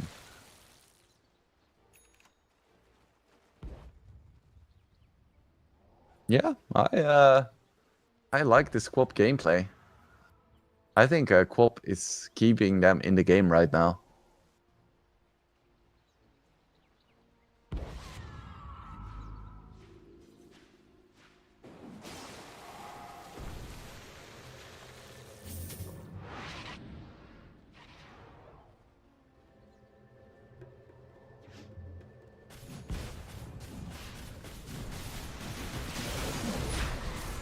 Oh, another Roche attempt from MP, and they take it incredibly quickly. Just compare this to the Razor's attempt just a few minutes ago. It's laughable. That's a Refresher shard as well. So Kami is gonna take that for himself, I think. I think he should. Having 2 ultis and 2 BKBs on Troll is really nice. As much as I would like to see a like double fleet of boats as well.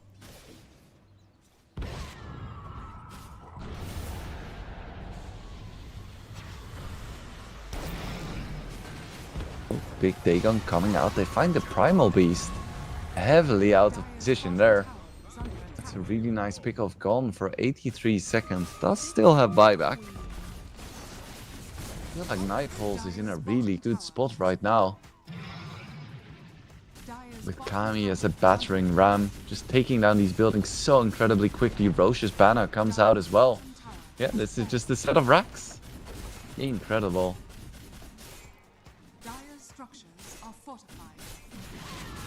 Fortification comes out, of course. Yeah, it's only a temporary diversion because Kami just pushes so fast. Big ulti onto Hoodwink, and that's a big kill right here. Cutie pops his BKB, goes ham onto Janta, but Janta gets saved by the Omni Knight. It's only temporary though, as he still does end up falling back by the Primal Beast, going ham onto the Omni Knight as well. And Knight or NP is desperately trying to disengage here. We have another Sonic Wave coming out, and there is another one as well, but do they have the damage? Troll goes down in his first life. There we have another Sonic Wave, but they aren't really killing anyone just yet. Can Quap get away here? Blinks out just fine, and now Troll has to fight against the world. Pops BKB and his ulti as well is going to be able to burst down the Razor and the Primal Beast as well. That is a dieback for Primal Beast. Kami goes beast mode and he survives the onslaught. Is there anything left here? Razor is going to have buyback into gold, but is it going to be enough for Pantheon, or is the game just over? Kami, he presses the Berserk button and they just hit the tier 4s now. Why not? There is a buyback on the Monkey King as well as the Razor buyback on Ench as well. Yeah, and Kami, he doesn't want to risk it here. Warwick can safely hit the racks. They can take their 2 sets and then back off satisfied.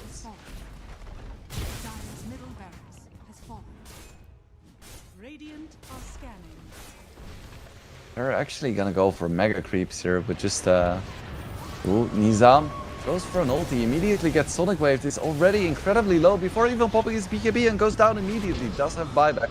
He used all of his spells. Warwick blinking out. Can he survive here? I think he can. That's a buyback forced from the Monkey King as well. Every single hero now without buyback on Pantheon.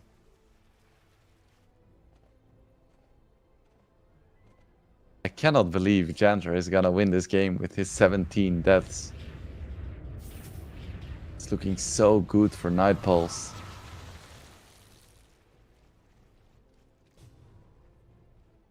I think they definitely want to keep trying to force fights at this stage.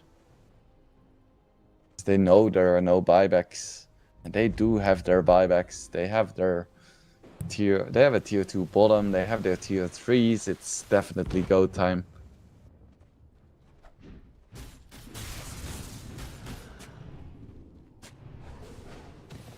With a bottled haste rune as well. 2 Sonic Waves upper sleeves, level 28. This Quap is a beast.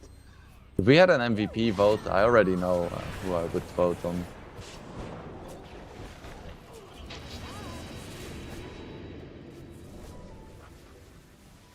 I'm taking some good damage from the Ench. Doesn't have a refresher this time, so needs to be a little bit more careful. They can do some fairly safe repel pushes, of course.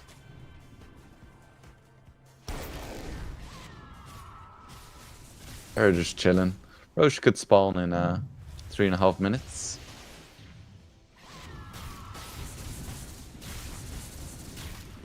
I wonder if they really wanna like commit for racks here. I think it's unwise. As much as I would love to see it, just going for some kind of risky push or fight. I think because the buybacks came out so recently, they have time to go for Roche and then still take that deciding fight, but this time with buybacks or with Aegis. X marks the spot, comes out, so they have some insanely safe pushing. With both repel pushing and X marks the spot pushing, they take the range racks for free.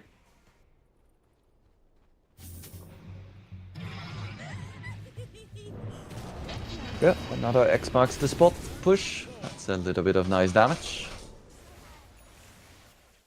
And they can just keep doing this with almost no risk whatsoever. Like, even if they dive towards the X spot, they're not going to be able to take a good fight there because not everyone on their team is as fast. Well, coming out from Pantheon, the desperation is setting in. Ooh, we see a Wukong's command coming out, but the repel so fast. Wukong's command wasted. I don't think Monkey King has a refresher, and in fact they managed to find him on the sidelines. Kami, he can just go right back to pushing. Right back to pushing. This time an offensive X marks the spot. Don't think that's very necessary.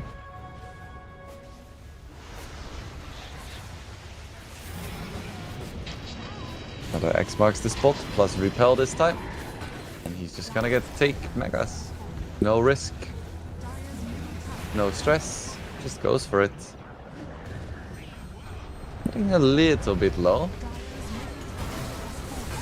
Okay, so it is gonna be a big fight. They go all out on Kami, who immediately pops all of his buttons. Now tries to run away. Cutie runs in as well. Still has his refresher and his BKB, and it should be able to take down this troll, no problem whatsoever. But we have another troll ulti coming out. Does he have enough damage? Big Sonic Wave coming in once again. Troll is down, but the real carry is still going ham. This Queen of Pain kills the Razor. That is no buyback. Of course, the Leshrac dies as well, but who cares? He's been dying all game. Troll immediately buys back. They think they can finish this game, and I think they have a good point there. Yeah. Get the kill. Get it. Come on. Come on. Come on. You can do it. Come on. Come on. Oh, yes, finally. They get the kill. She doesn't have buyback either. I think it's time for 2 letters right now. There's still a Wukong's command. Nizam wants to go for some kind of heroic play. I don't think he can. He's gonna try though. Wukong's command coming out. There is no BKB right now for Kami, and there is no ulti either, but there is a boat. So with boat buff and 3 seconds for his ulti, he's gonna be able to be just fine. Sonic Wave comes out. Warwick is godlike. GG is called. Night Pulse takes this series 2-0. Was a valiant attempt from Pantheon this game. I think they had a very nice draft. They had some nice gameplay at the start, but ultimately Night Pulse was just too strong. I think, honestly, they were just kind of the better team. Like, this draft, with the advantage that they had, Pantheon, the fact that they couldn't bring it home is just a testament to Night Pulse just playing a little bit better. So, that is gonna conclude the second series of the day, and it's gonna conclude my contribution to today's games. We have two more amazing series ahead of us, which is gonna be DMS against Navi Jr. and Dragon Esports Club against Rumi. But it's gonna be the end for me today. My wonderful colleague DK Truman is gonna take over. But first, we're gonna go into a bit of a break, so stay tuned and get ready for more amazing games in the CCT3.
Welcome, ladies and gentlemen, to another season of CCT. My name is DK Truman. I'll be happy to bring you along for the rest of the day in some absolutely astounding matches that we'll be witnessing here in the CCT Series 3 already. Yes, indeed, we're already at the third, and it's going to be Na'Vi Jr. taking on DMS.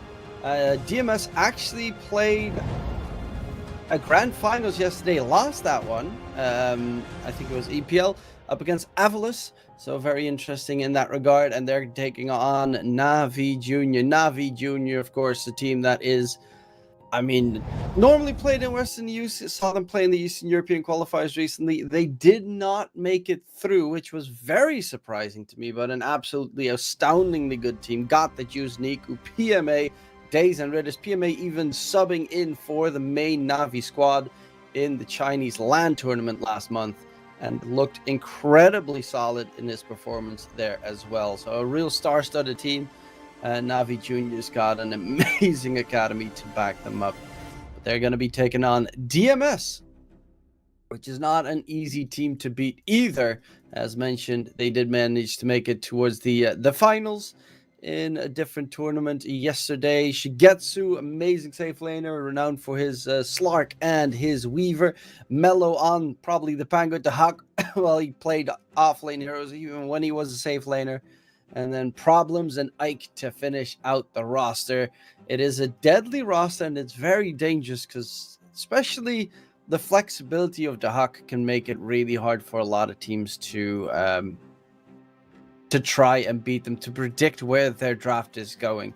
And especially in a patch like this where a lot is already known, but not everything is completely cleared out in terms of what heroes are great, what heroes are slightly less great, considering we had a patch rather recently as well. But I'm expecting, you know, in this patch, probably you're playing against Mello, I would assume you're going to go for a Pango ban, maybe a DK ban coming in as well, because DK has been played in all three core roles. Possibly Tinker ban, most likely Tinker ban. Definitely, yeah, Tinker ban is a hero that I would expect to come through. There was also a couple of weird ones in this patch. You still have like Ember Spirit that got pretty heavily nerfed, but still is close to first pick material. It still has an incredibly high win rate, even when it did get quite heavily nerfed. As a matter of fact, Tinker even got some pretty substantial nerfs, but it's still incredibly powerful. But one of the more surprising heroes that I've been seeing teams pick up is the Omni Knight position 5 support that has been making its way in a lot of these qualifiers that have been going on around lately, and of course high-level pubs.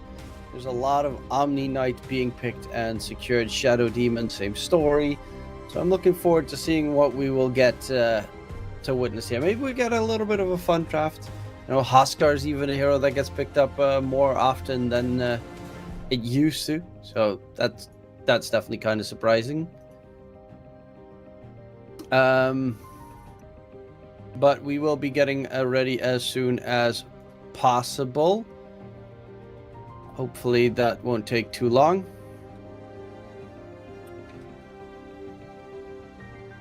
But we'll be going towards a short little break. There is a bit of a delay, so we'll be back for the match when it starts. See you then.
Welcome back, ladies and gentlemen. It's drafting time between DMS and Navi Jr.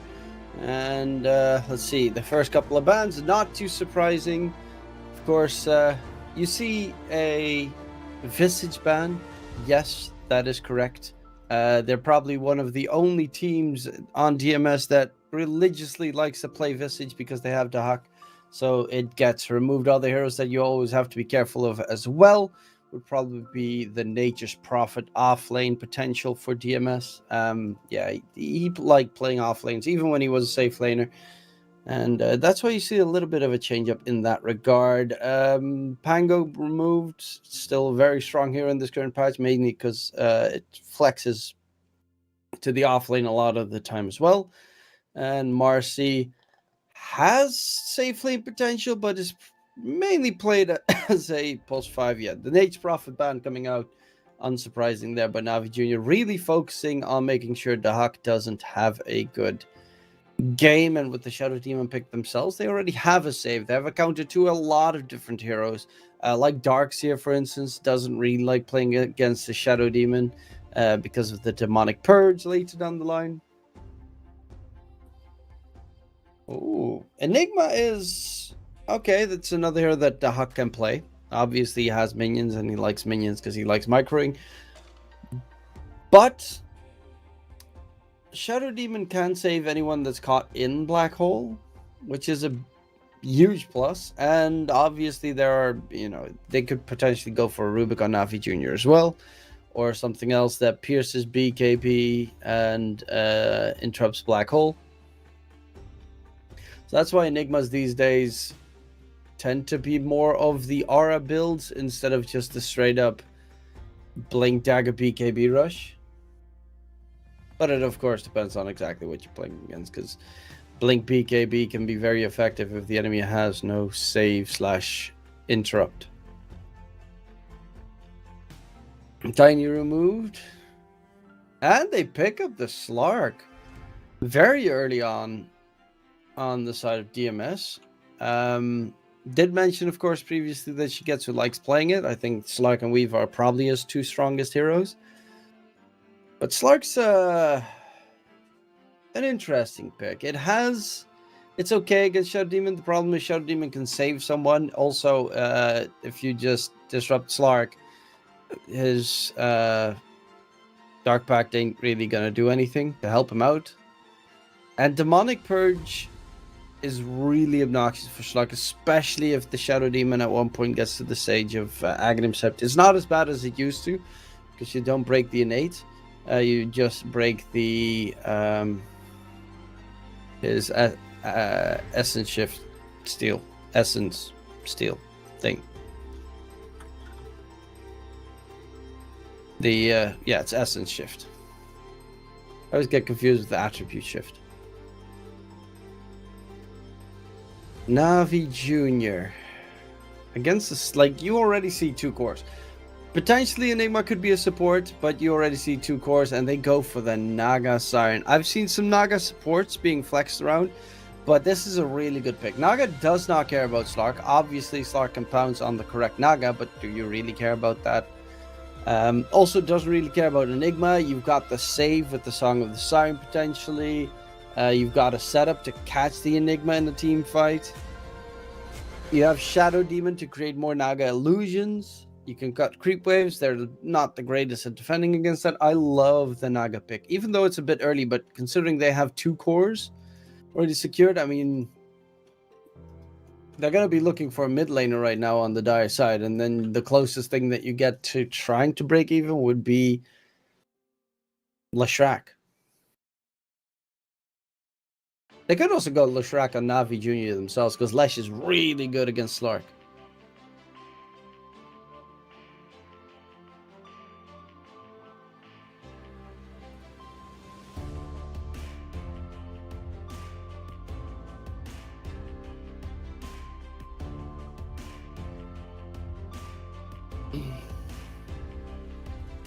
Let's see.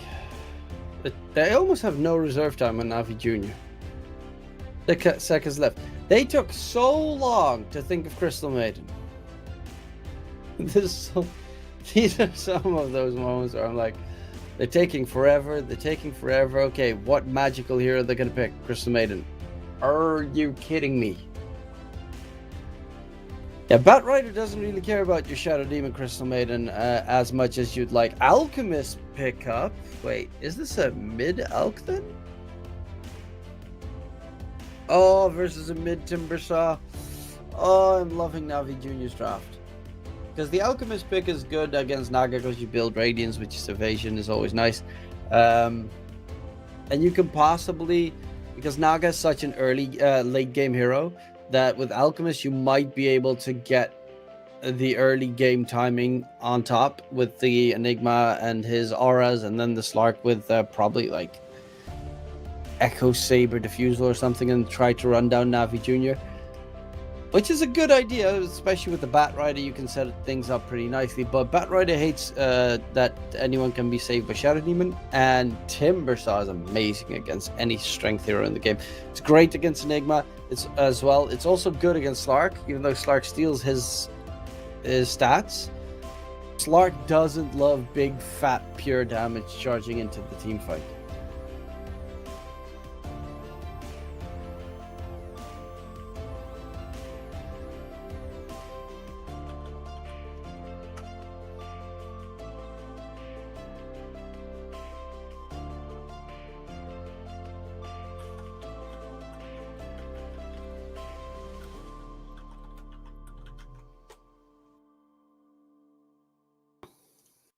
Now the question is, how are they going to continue? How are they going to clear this out? Navi Jr., they're looking for an offlaner that's good against Slark. There's a couple. There's some that go like Brewmaster or something. DMS are probably looking for support unless they make the Enigma support and get an offlaner, which I think might be more likely.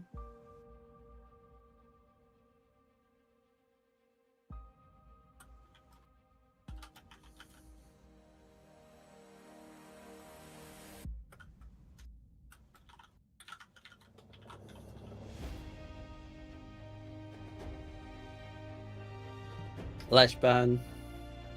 Yeah, because it's good against Naga. So they're expecting... What are they expecting? If they ban the Lesh, they're expecting this to be an offlane Elk?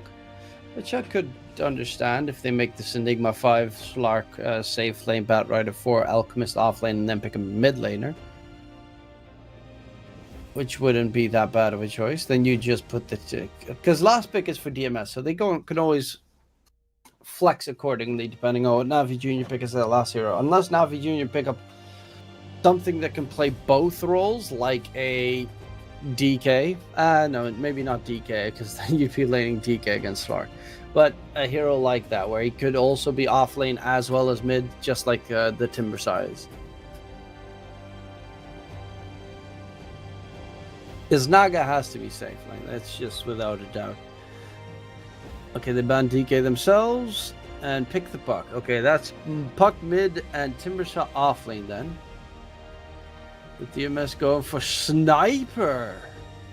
Oh. So it is going to be a safe lane Alchemist. Wait, what? Are they playing support Slark?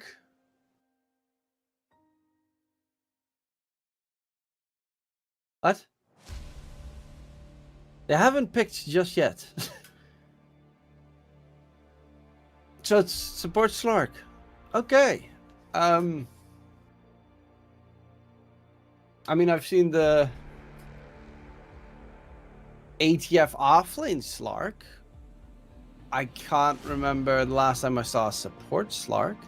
I'm actually just going to check out Dota 2 Pro Tracker Slark. What's it got? Slark has, from the 1700 matches, it's got 22 matches played as Pulse 4 and 32 as Pulse 5, and both are terrible win rates. I was thinking, hey, maybe, you know, Slark support crept up. One advantage that Slark support does have is, of course, it can counter ward very easily because you do have the innate ability, but Okay, now you got Safe Lane Alchemist. Sniper makes this game a little bit rougher, a lot rougher for Navi Jr., a ton rougher. And the reason why is because it's hard to push high ground against Enigma, first of all, and against Sniper. You can't ward on the dire side of the Radiant side of the map because of Slark being able to counter it all the time. But it is going to be a Timbersaw laning against an Alchemist, so that's like really good.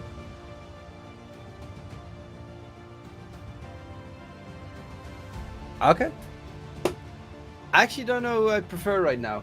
That last swap around with the Sniper mid makes it really tough to predict.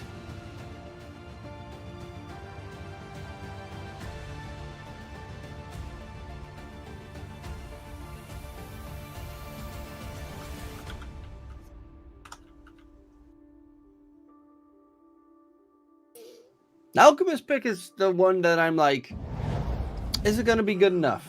I don't know. I doubt it. I significantly doubt it. You mad?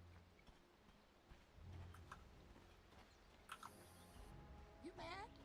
'Cause I am. 'Cause I am. Ha! But I do think that the Sniper pick can be...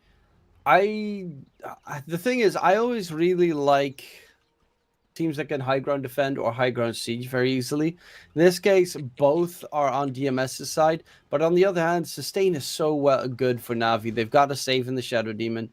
They've got Timbersaw, obviously, who is like a beast in staying alive. Puck can be really hard to catch. The Radiant lineup has not the greatest catch here. They actually have pretty horrible catch. They've got Lasso, which is okay. The Pounce, which is hard to do considering you're probably going to die every single time. And then Saber Concoction, which is easily dodged. So I think it's a good puck game. And Got the Juice is a very capable Naga Siren player. So I still like Navi Jr. a bit more.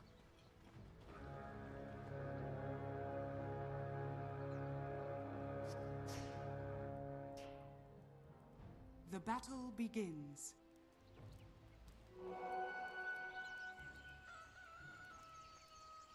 Three bounties for Got the Juice and the gang. Only one bounty for Shigetsu. Never fun if an Alchemist lineup only has one bounty. But of course, he starts out with seed money. Did see recently in I think it was GPK that abused it, which, you know, is kind of funny. Because someone else picked, he picked Alchemist at the start of the game. Now, when the game started, he swapped with someone else in his team that was playing DK, and then he started as a DK with an extra 250 gold in mid. It's actually a pretty funny little sneak peek there. Shigetsu bottom lane gets himself stunned. Needs to be careful. If he pops on Saber Concoction and Daze starts just disrupting him, it can be a bit problematic. Oh, there's another attempt on today's. This time he doesn't have disruption available. Stun lands and first blood for the bat. You can really see how dangerous the Timbersaw is against Shigetsu there if he's not careful.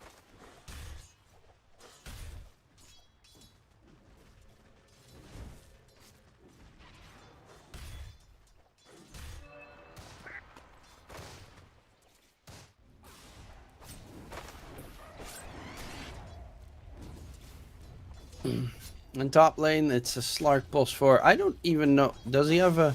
What's Dark Reef Renegade? Barracuda lingers. Oh, he's dropping low. And he is dead. That's not good. Barracuda lingers after being revealed to the enemy if Slark is not nearby allied heroes.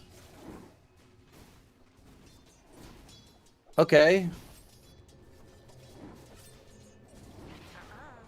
But doesn't that make it harder to spot out wards, I guess? Yeah.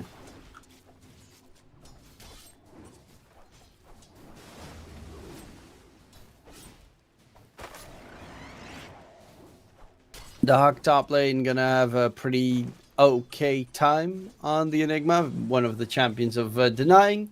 and pushing until a couple of levels come in for the show bottom lane. A lot of damage coming out. Days actually going back in onto Shigetsu. It's going to get slowed down, taken down.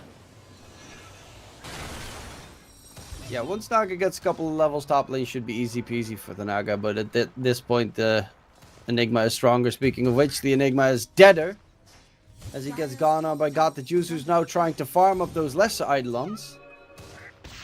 He also went for Deluge. I've seen a support Naga go for Deluge. I just didn't know core Nagas also went for Deluge. Bottom lane, another fight. Ike dropping low. Batrider one hit from dropping, but he's gonna die to PMA, who's looking for Shigetsu in the trees. Chains after him. Shigetsu just not having a good time. And PMA is loving that lane.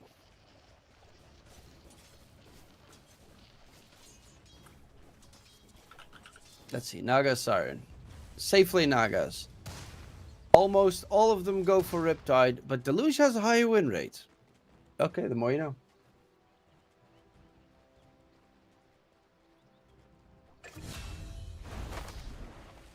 This bottom lane is just a bloodbath at this point. Though PMA is running out of resources, so he is being bullied out.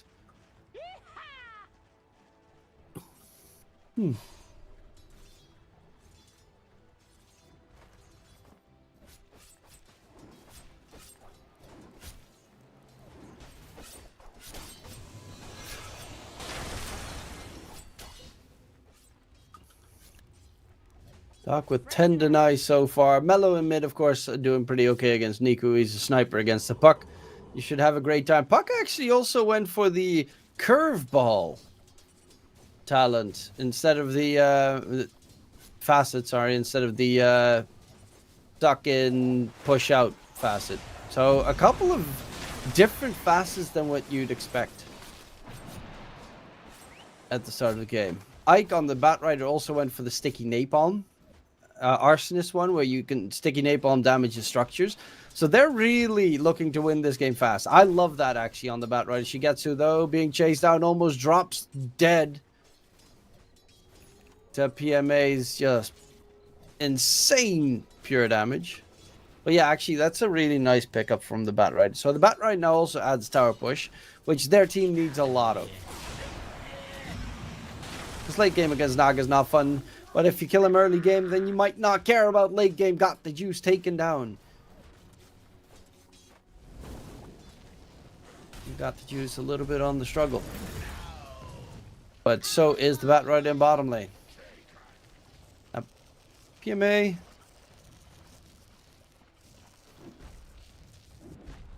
Such a good player. That's the only thing that I find sad about the Navi Junior roster is that they have really good players.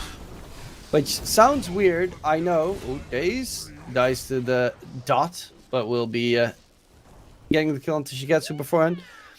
Is that you've got so many good talented players in your academy team. Kind of like with Yellow Submarine, which is technically not a part of Spirit, but it is.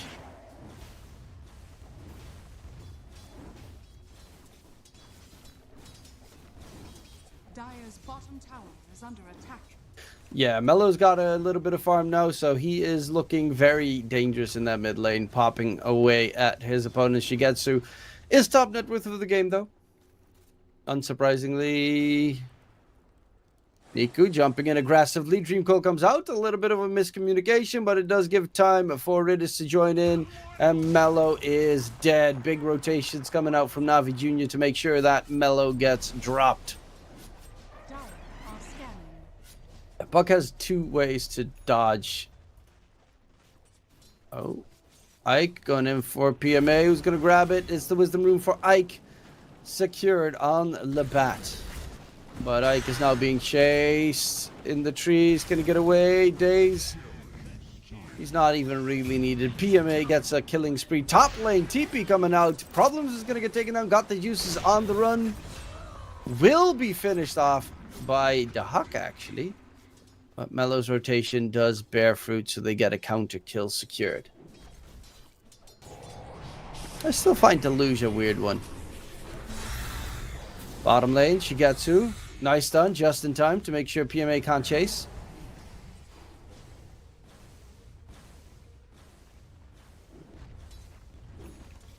Daze has also got good farm. Even though he died 4 times, he does have 2 kills, 3 assists.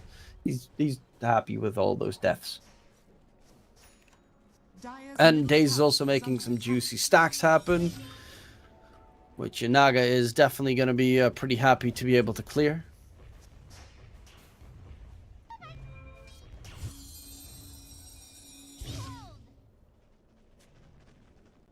But all 3 Radiant cores at the top of the net worth board, with Shigetsu, of course, massively ahead of everyone else.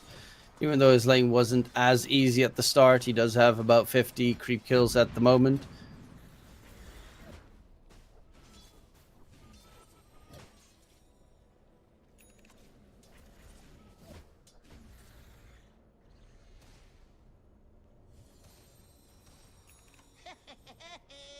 Top lane got the juice, needs to back off, almost level 6. Probably not going to level Song of the Siren because, yeah, it kind of reduces your farm.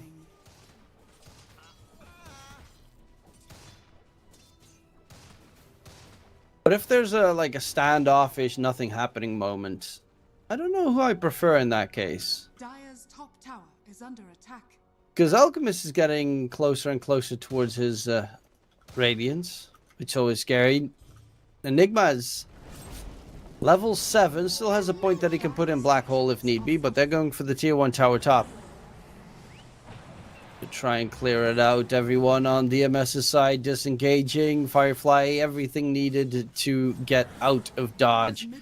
The bottom lane PMA is going to go in for Shigetsu, tries to finish him off. There's a bit of a brawl here. PMA tries to dodge the stun, but will chase in. Shigetsu slowed down. Chakram comes through. PMA, can he get the kill? But Shigetsu jukes it pretty nicely, and Chemical Rage keeps him alive. PMA running through the trees. Shigetsu is being slowed down. Does he get vision? No, he does not, and Shigetsu stuns himself. Dahak has Black Hole. PMA, can he run away? Yes, he can. And a couple of rotations being made. Won't be able to get the catch onto PMA, who will be just running through the trees. And he is out of there.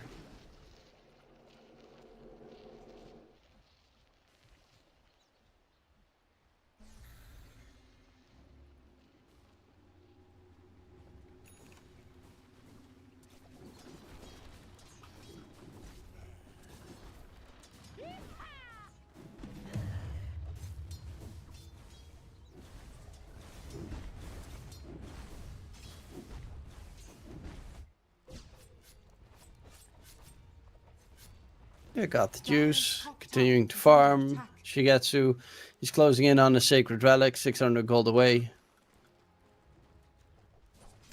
Ike looking to want to steal some of the farm here from Navi Jr. But in comes Niku, gets the catch onto the Bat Rider. And with the Crystal Maiden ulti, they will get the kill onto the Bat. Well, everyone else runs away. And gets away scot-free.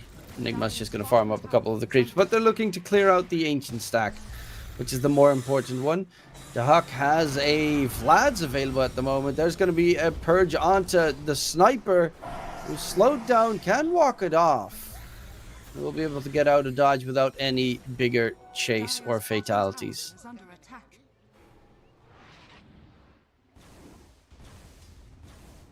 Radiant's middle tower is under attack.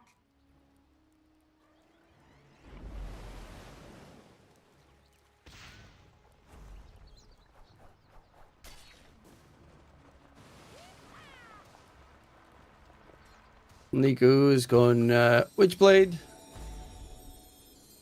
Getting spooked by the Bat Rider.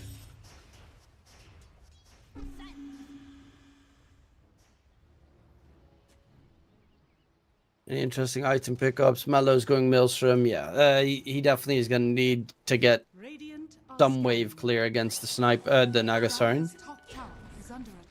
This game. I'm curious if he's going to go Gleipnir or if he's going to just go for straight Mjolnir. Because I can see a reason for either. So they do really have to clear out that ancient stack at one point. Otherwise, it's going to get stolen. And if an alchemist steals it, it's like he's just going to jump up 2k net worth or something. Look at how... It's like a 4 or 5k ancient stack.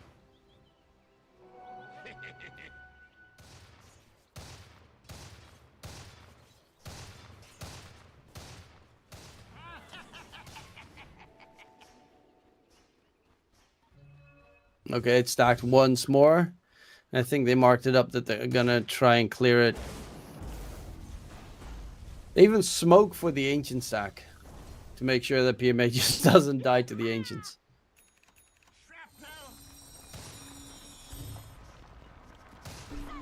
And he gets a nice chunk of change.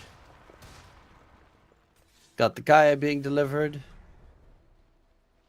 But they're going to need to stop Shigetsu at one point. He's got the Radiance already done on the Alchemist. He's huge. He's actually huge.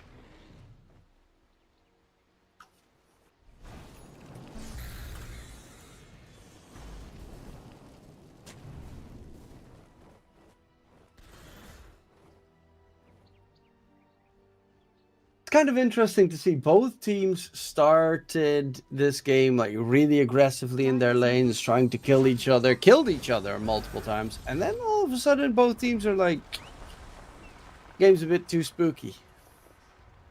Slark got the Paviz, going for the Solar Crest next. Shard actually, obviously. Dire's middle tower has been denied. I mean, as a support hero, he does have two tools which are pretty great support tools. The one being the Paviz, the Barracuda innate ability, and the other one being the Shard that he can build up later. They're really good saves.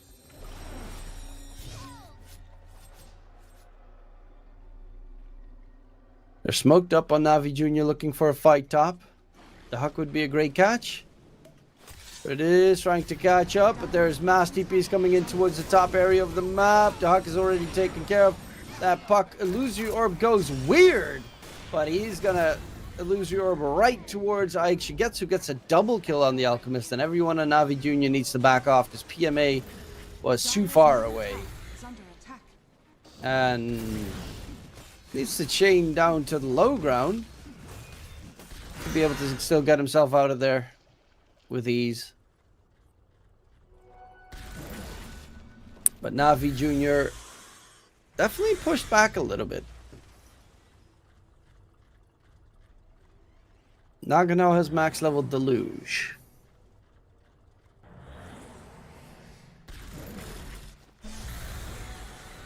I mean, it does do 35% status resistance to reduction and make their movement speed maximum 225, which is a pretty cool one. It just is slower farming, I assume. They are going to go in on days, taken care of. The mech not going to be able to keep him alive.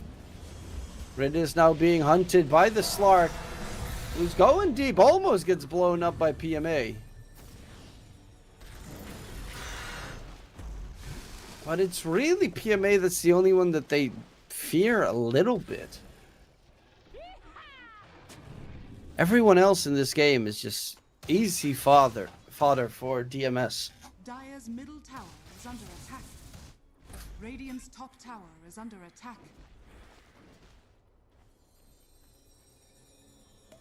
Dire's middle tower is under attack. It is blink catch. It's also a support that now permanently scales as well. Days just TP'd in, disruption used, he's in trouble. PMA comes in a little bit too late. They're gonna jump in, they will blow up problems. Dream Coil gets used, Black Hole as well.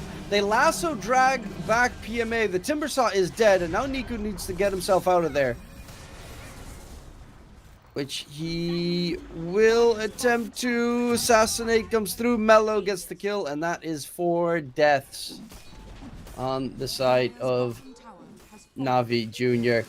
Got the juice, actually took the gateway to, I think he took the gateway to get behind them and maybe make a play, but he was way too late. That Black Hole missed everything, by the way, but it's really hilarious to see that Bat Rider just picks up the Timber Saw and drags him back in.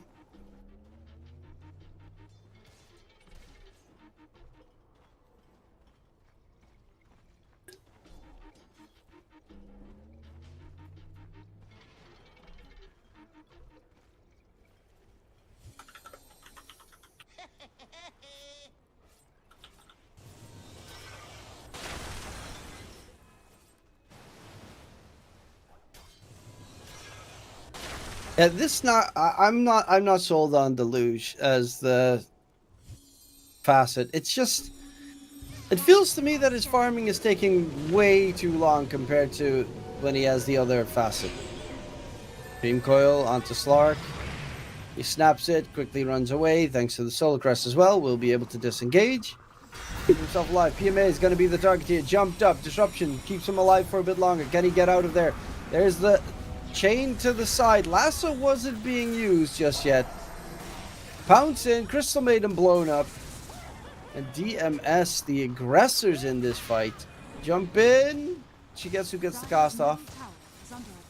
But yeah, 8k net worth lead right now. Yes, obviously it's an Alchemist draft, but they also have a sniper, which makes it pretty scary. And Naga is just nowhere near where he needs to be in terms of net worth. Dire's middle tower is under attack.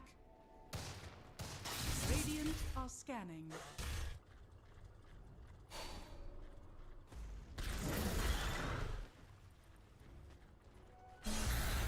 This will come in handy.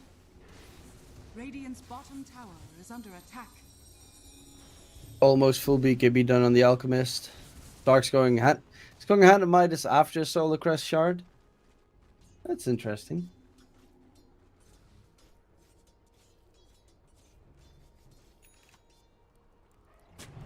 I mean, obviously, attack speed is always nice and helps you scale better into late game.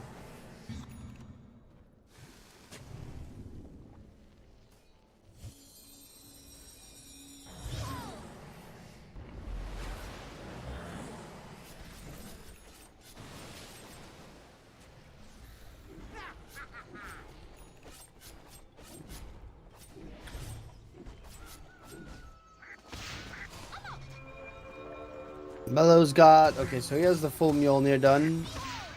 Bottom tower is under attack. Almost has Niku just dead from a couple of right clicks. But the puck gets out. 10k net worth advantage now for DMS. Alchemist has BKB. Sniper has Mjolnir. Batrider has Blink. Enigma has Vlad's plus Pipe. They've got auras. They've got the save from Slark in case it's needed.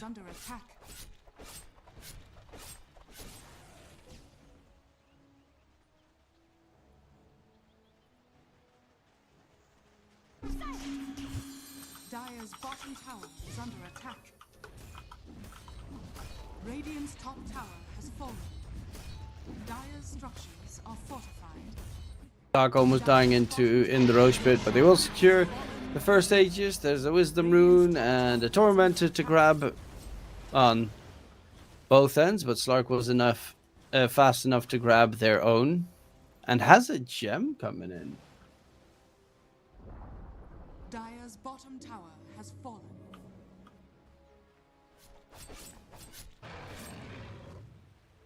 Dire's bottom tower is under attack.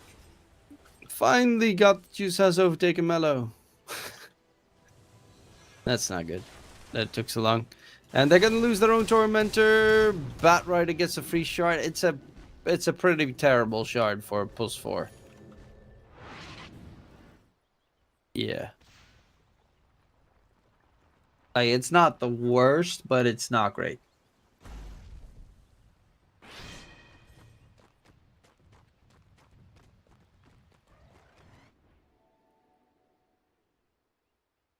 With the pause coming in. Always scary, these pauses. If one team... You know, you lose sight of a game in a pause. It happens to pretty much any pro. You start to relax. You pay attention to something else. Communication withers down a little bit because you're in like this very intense mood in this... Yeah, just constant. Okay, go there, do this, do that. And then when you make a pause happen, you're like, okay, I'm going to just check TikTok on my phone or whatever. And you come back and then you've just lost your concentration. That's why a lot of games go wrong after a pause as well. Because you lose focus. And it's deadly to lose focus in a high-stakes game.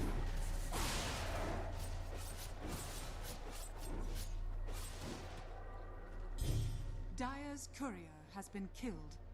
Ooh, PMA's courier just died. That was about to get him his full Ags. That Ags is pretty important. They won't have a nullifier for any time soon on the side of DMS. He might even be able to survive Black Hole with that Ags. Dire's middle tower has fallen. Radiant's bottom tower is under attack. Telling you to throw it.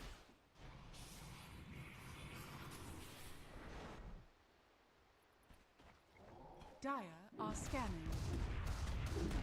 Radiant's bottom tower is under attack. Jump in, but got jebaited right there. Orchid reveal on the Alchemist. Dire's top But tower Daze is under gone. attack.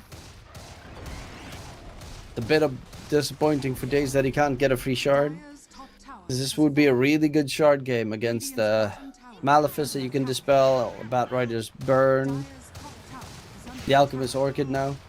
They're just pushing high ground. It's very easy for a sniper to push high ground if you've got a Dragon Lance.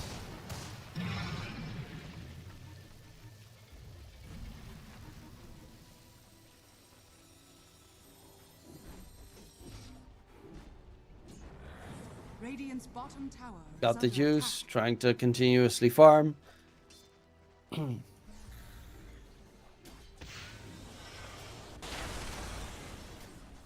They're not going to risk it on DMS. They just did that little bit of rest on towards the high ground to try and drag everyone from Navi Jr. back.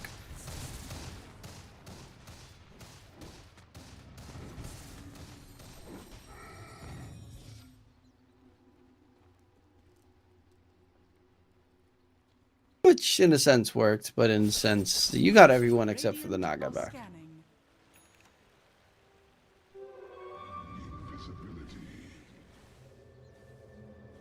You will make a nice now. Nobody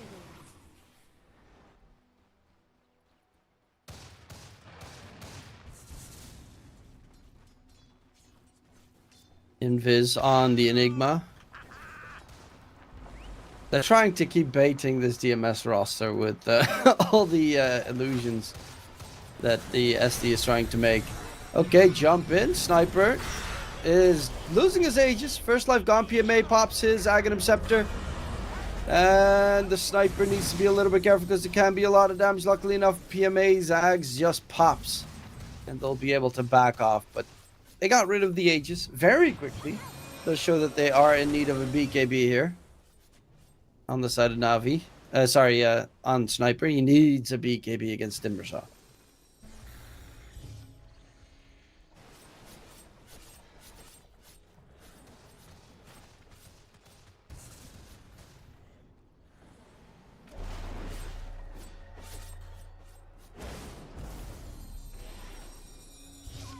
Dire's middle tower is under attack. Okay, catch attempt coming in. Slark bounces away. Getsu, he's looking for the target, which has got the juice, who gets the Song of the Siren off, going for the TP out. Will be able to get the TP to safety. I actually don't know. That doesn't interrupt unless you... Mini stuns, never mind. It does interrupt. He was just a little bit too late. Dire are scanning. How long is the mini stun? Doesn't say, it just says mini stun.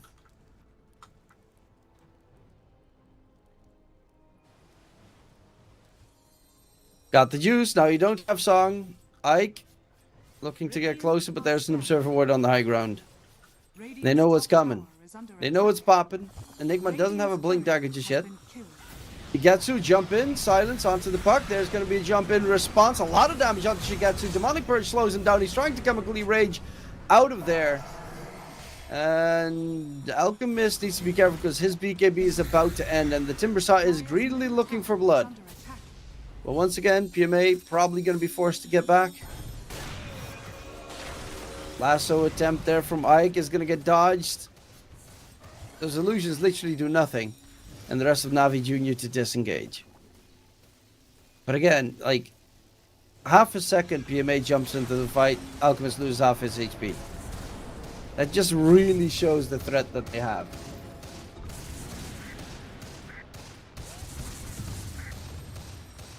Dire's bottom tower is under attack.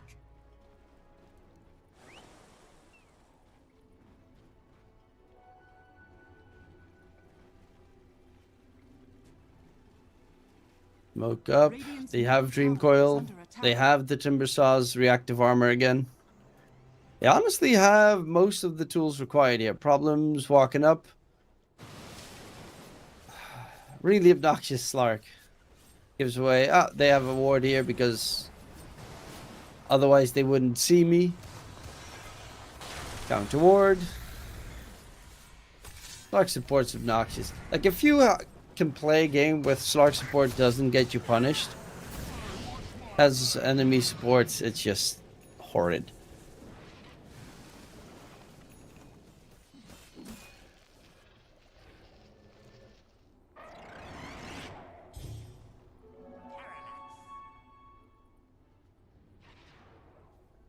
Got the juice. Has Eternal Shroud now. They have a lot of... Is it all spell damage?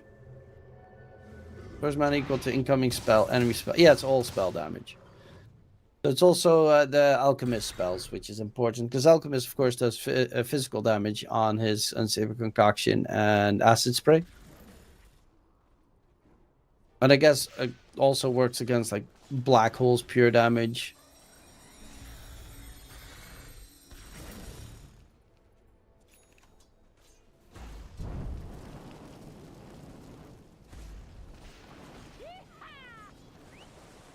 To get mana restored.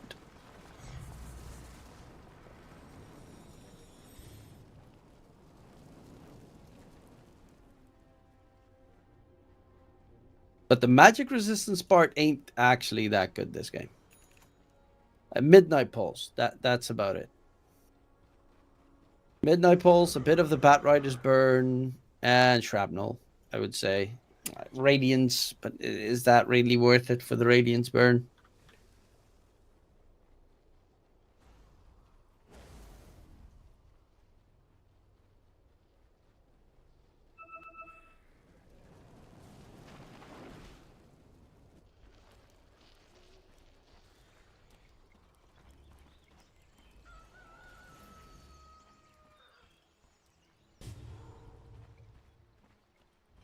Still a close game, even though they're 14k ahead. It is an Alchemist game, so obviously they should be ahead. And they're looking for the Alchemist. Shigetsu, can they blow him up? In the trees he goes and pops the BKB in time. Demonic Purge comes out with the BKB as well. Shigetsu to try and run it off. But my god, that's so scary. Half a second in the trees and then hi, Doc. He, of course, has Black Hole. He has BKB now as well on the Enigma. Silence comes out. PMA guarding Grievous usage, but gets used up in the moment he pops reactive armor. Is going to get lassoed back. Nice silence to make sure no Black Hole comes through, but PMA is surrounded and PMA is dead. Big play there from the from Problems on the Slark with that Yule Scepter. It is a Dispel, so immediately removes the reactive armor on Timbersaw. And that's going to give them Roche number 2 for DMS. Which of course secures the Roshan's banner, and that means high ground pushing.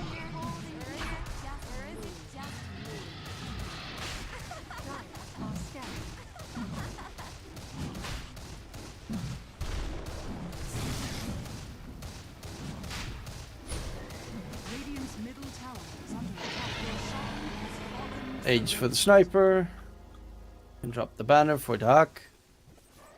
And he's going to go for the Blink Dagger next. At that point, it's just... It makes it so much easier for DMS. Currently, Doc has just not been in a point where he can get any good Black Holes going. But if he's got Blink, there's a lot more of a fear behind Navi Jr.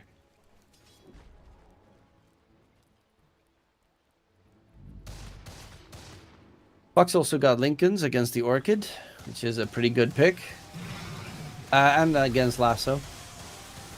The worst part is you're probably looking at a game where it wouldn't be that bad of a choice to go Lincolns and BKB, but even with both, you can still get black hold and die.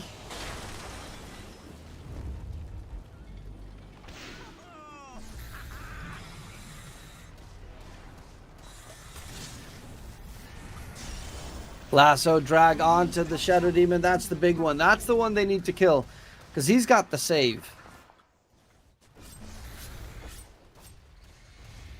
Tier 3 tower dropping. You have the Puck trying to do a little bit of a Tier 2 tower trade. Shenanigan, jump in onto Got the Juice. Radiant's top tower is under attack. Bottom tower has fallen. And they're just going to focus down the bottom set of racks. PMA, can he do anything? The sniper's just popping like it's nobody's business. Silence onto PMA. He gets immediately used the moment he pops his reactive armor. He's in trouble, needs to chain out of there. Shigetsu blocking it. There's going to be the heal. Got the Juice with the Aghanim. The ulti will be able to keep PMA alive. But that is going to cost them the bottom set of racks. And probably even more. Because they still have a 3 minutes on that Aegis.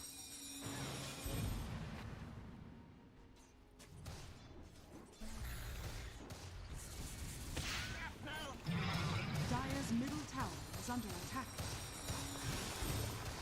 Shigetsu also now has a full AC done. Sniper's almost done with the MKB. Lasso drag onto the Crystal Maiden. Will be dragged halfway through, taken down. Riddies will lose his life. Has a buyback available on the Crystal. Jump in from PMA. So much damage every time, but there's just no follow-up to it. PMA trying to heal himself up, and he's going to get blown to smithereens. Shigetsu gets a double kill in the process. Niku on that Puck will try and disengage. The Batrider is chasing him down. Orchid silence from Shigetsu. Chuck, chuck, chuck, he says. And Puck goes down. It's GG called by Na'Vi Jr. And DMS take game number 1. Dire's middle tower With no Naga anything. middle barracks are under attack. Like, nothing. Literally the entire game. I haven't seen Naga, outside of laning stage, I think, fight a single time. And more like PMA, he tried his best this game, but there just was not more to be gained on the Timber. So I would say he played admirably on his side.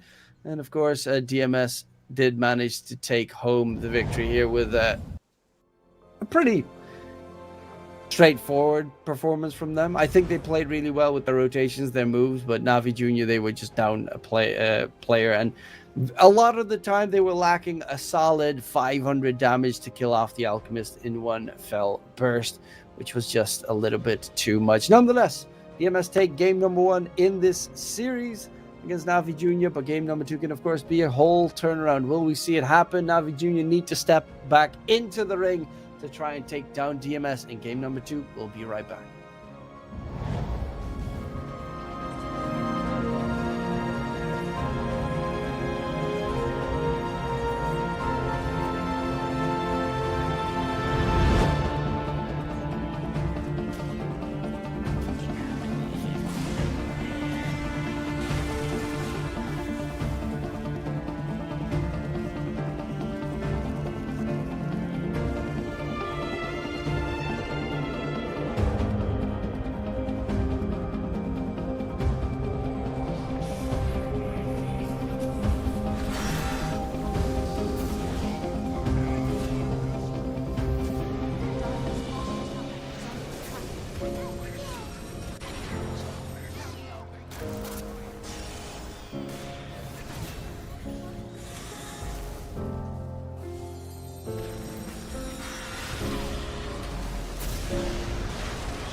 Dire's middle tower. Radiant victory.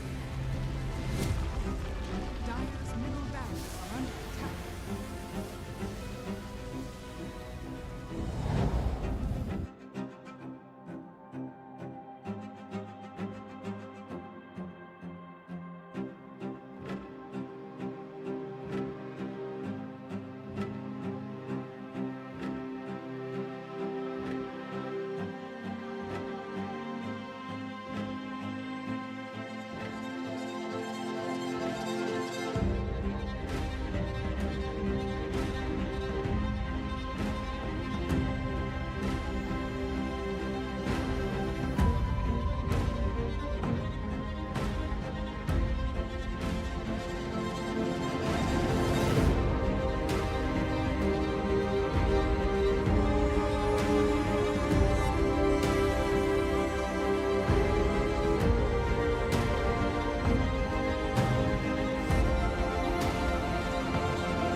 Welcome back, ladies and gentlemen. That was game number 1 between DMS and Navi Jr.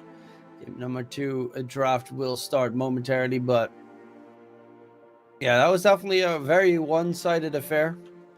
Coming through, the Naga of God the Juice, I mean, disappeared from the game essentially. One of the things that I find interesting is he went for the Deluge facet, which I have seen position 5 and position 4 supports. They pick it about 95% of the time. They pick Deluge because it's actually a pretty good facet. You reduce enemy status resistance and you cap their max movement speed, thanks to illusions hitting the enemies. But as a carry,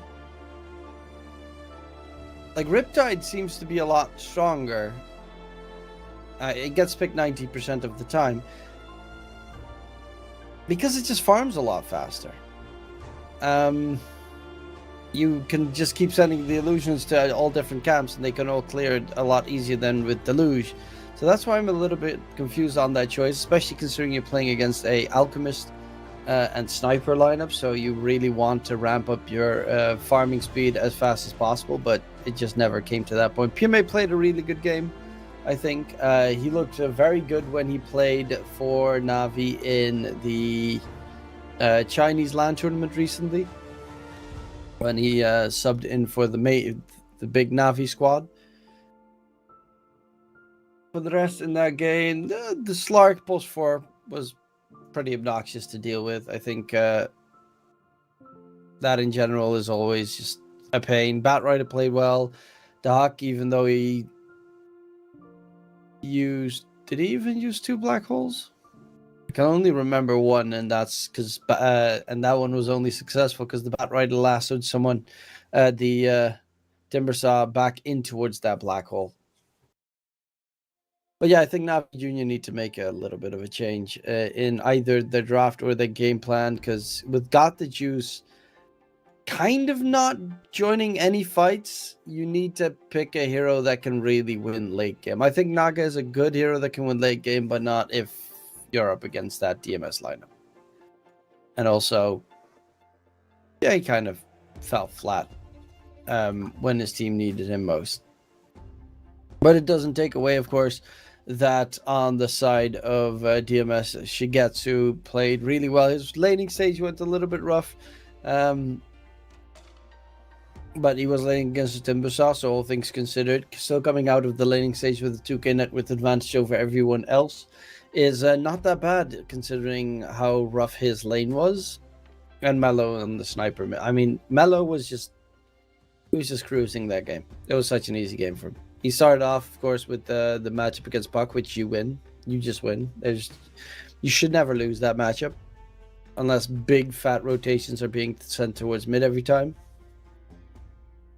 And Doc just did Doc things. Played summon minions, pushed stuff, cleared stuff out.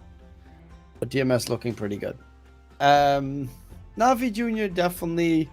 I mean, I think they played the close qualifiers of... let me think. What's it called? PGL Wallachia twice last week. And they bonked out of the open qualifiers twice. And this performance wasn't really that great from them either. So I'm wondering what's going on with Navi Junior. I think they're a lot better of a team than that they're showing. Hopefully that can all be fixed in the next game. Of course, this tournament consists of 2 stages. You have a group stage and a playoff stage.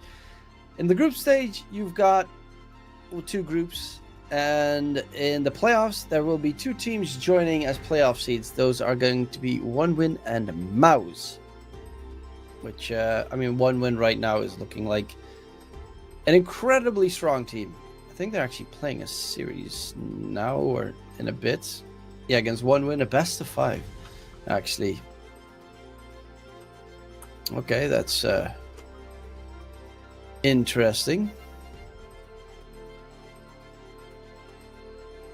which is very interesting considering that's just the playing stage of that tournament. Huh.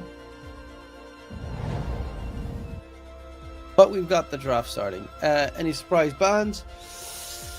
Timbersaw ban. Sorry, at Primal Beast ban. Not really surprising.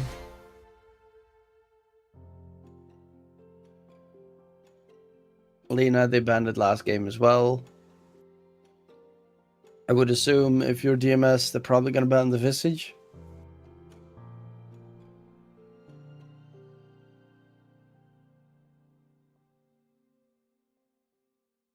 And Navi Jr. banned the Slark. That's a lot of respect. Obviously, Shigetsu plays a lot of safe lane Slark, and he's really good at it, but that position for Slark even gave them nightmares last game.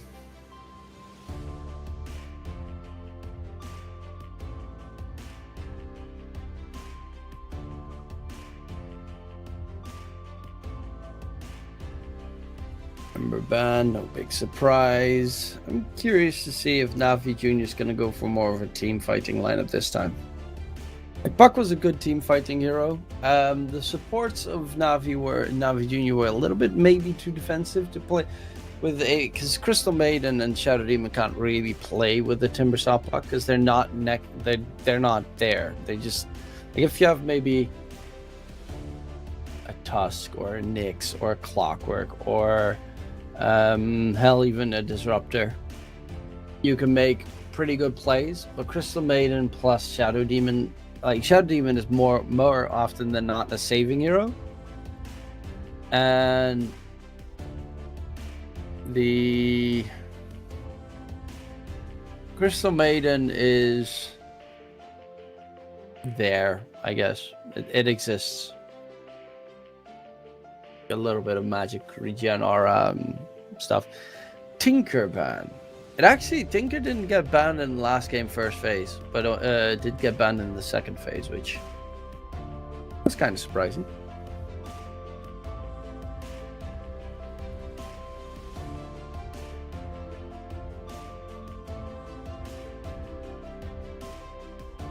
And of course the NP of Dahak gets removed. Okay, Marcy ban. We get DMS going for the Bat Rider first pick. Was very effective last game. I wouldn't necessarily say first pick material because I don't expect it really to get banned. But hey, it's comfort, and it could potentially flex, though I don't really see many people. Oh wait, Mello does play Bat Rider mid, so it can be flexed towards the mid position if need be. Brood Mama probably got the juice because Brood Mother tends to be primarily a safe laner in this patch. Can scale really well into late game and farm incredibly fast as well. Plus, I think it does get active a decent amount sooner, depending on the item build, but it does tend to get online sooner than the Naga. Mainly because Naga is, I think, top 3 slowest heroes in the game of getting active.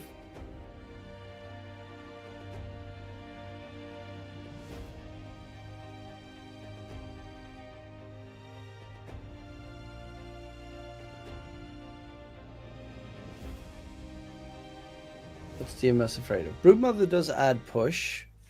Crimson Guards tend to be built up against Broodmother, so aura builders and such are always useful, but if a Broodmother goes for Bloodthorn, then Crimson Guard does nothing. You still take a buttload of damage at that stage. Angolier Clockwork removed. Okay.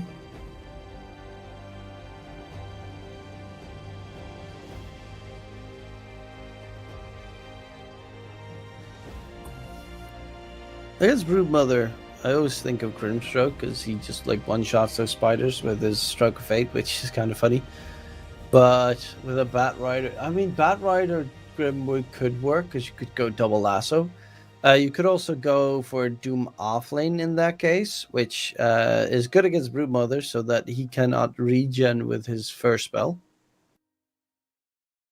And there we have the Visage Ban to counter the Huck.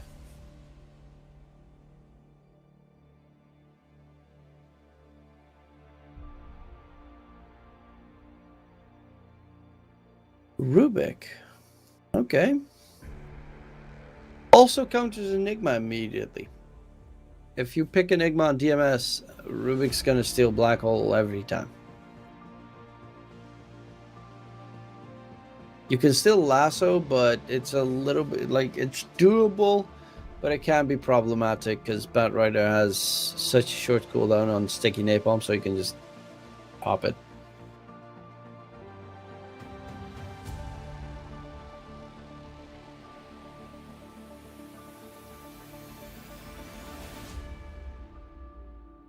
Ooh. Is it a mellow Earth Spirit?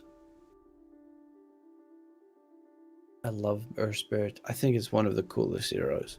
I cannot play it for the life of me, but I think conceptually it's pretty cool, especially once you get to the point of like having an Aghanim Scepter and such. Gorgeous thing. Ha! They're gonna go Naga themselves on DMS. Okay. Getsu Naga. I'm wondering if he's gonna go which facet he's going.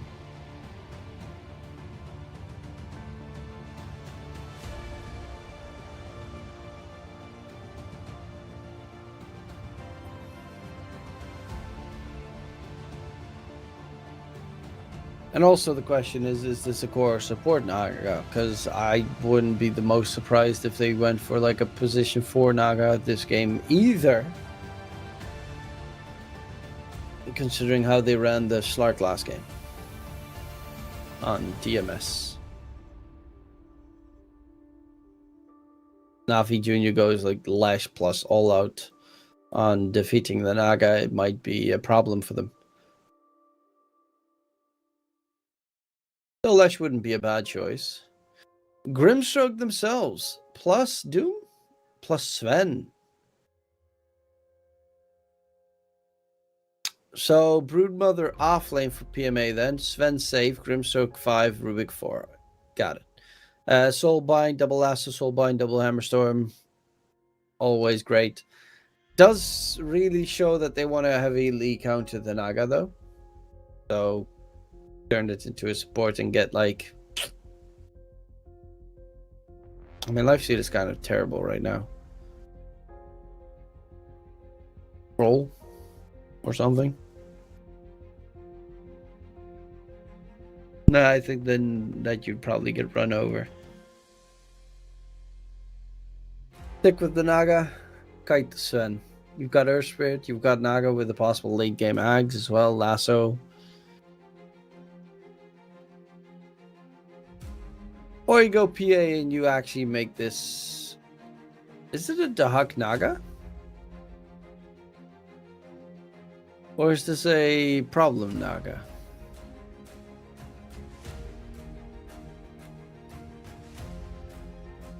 Because Mello plays Earth Spirit. He also plays Bat technically. I don't know what the hell DMS is doing.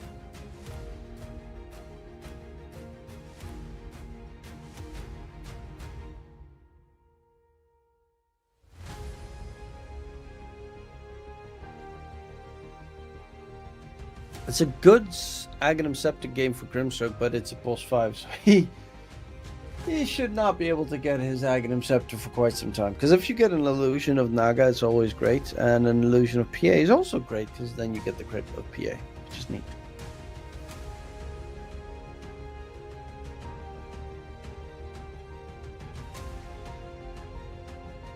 Lardar ban, they're afraid of the armor reduction strat from TMS. Considering that Sven makes sense. Also, Sven gets beat to a pulp by Slardar. Anything that either... Nah, Slardar kind of just unlocks him.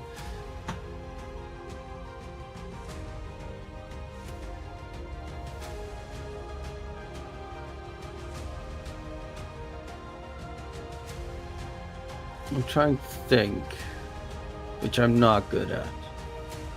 Which would be a nice pick for... I mean, Doom is always nice to have, but it did get banned out. Last pick is for Navi Junior. They need their mid, I think. DMS, they need their mid or offlane or support. Really, they have so many options that they can choose for. Timbersaw ban, DMS. Underlord? Dazzle. Okay, so it's a Dazzle mid?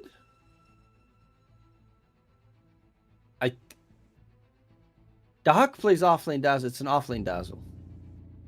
It's Dazzle offlane, Earth Spirit mid, Naga 4, Bat Rider 5, PA safe. I assume. Because I know Doc plays a lot of Dazzle offlane. And it keeps the PA alive, which is very important. They have a lot of good defensive tools on DMS now. Queen versus Earth Spirits, I think. Yep. Queen versus Earth Spirit. Queen, like that mid lane, both can very easily die. I think Queen dies sooner than Earth Spirit because Queen doesn't go for the Q anymore. The Shadow Poison.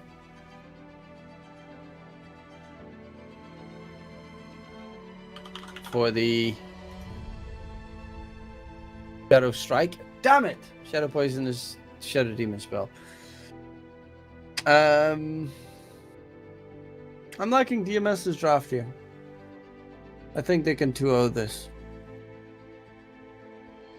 Glap has gotten a lot better these days with the Dagon build being very solid. But for the PA this game, the Rubik doesn't have great spell steals. It's actually a pretty terrible Rubik game. Because Lasso's a good spell steal. Song of the Siren is a pretty good spell steal. Anything else from those two heroes is terrible. Earth Spirits, Boulder Smash, Rolling Boulder Smash can be pretty good. Magnetize can be pretty good. Ain't amazing. Nothing from PA is great. And Dazzle's ulti and maybe... I mean, Dazzle spells are pretty okay, but you need like Shard or Ags to really make them work. So it's really a not great Rubik game. And also Dazzle can completely destroy Sven in lane if Navi Jr. don't have the lane equilibrium on their side. So I'm going DMS on this one. Root Mother can be a little bit scary to deal with for PA, but we'll see what happens.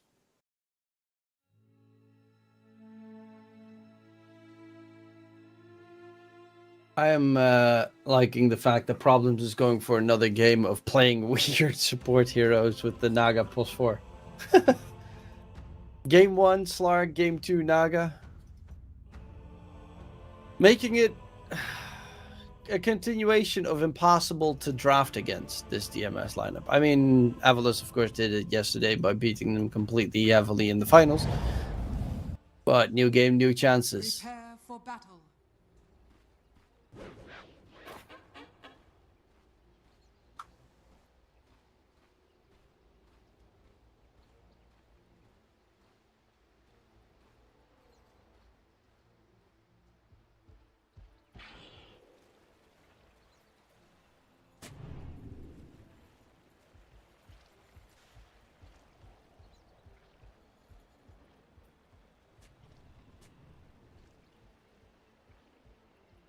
Obs v Obs placed.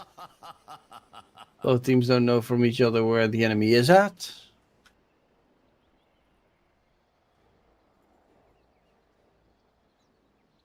Don't you need to cut a tree to place it there? I think there's a tree on that cliff.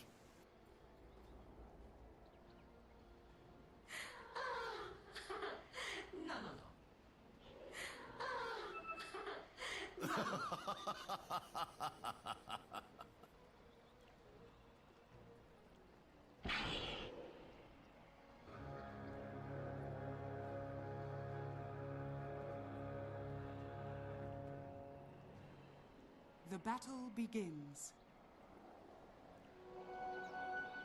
Oh, got the juice. Does have Stormhammer. Also, is in a lot of trouble, is slowed down heavily, is going to get first blooded. Tried to deny him, but first blood for problems.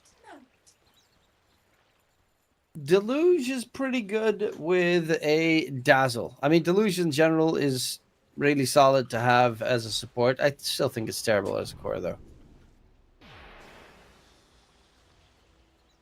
Yeah, he's got that Poison Bloom shenanigan, which is so hard to deal with because it spreads all over the place.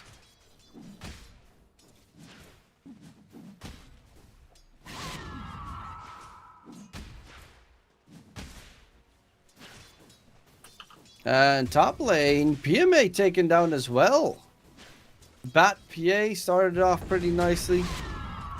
Got the juice in a bit of a pickle bottom lane. He's taking a lot of damage here from the Hawk. And a mid Mellow versus Niku. He's going to stay alive. Needs a little bit more before he can send out the bottle. But Niku's actually doing incredibly well up against Mellow in mid. Mellow misses his roll.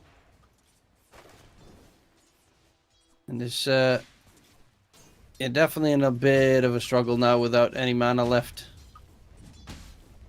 But we'll be getting his bottle sent over.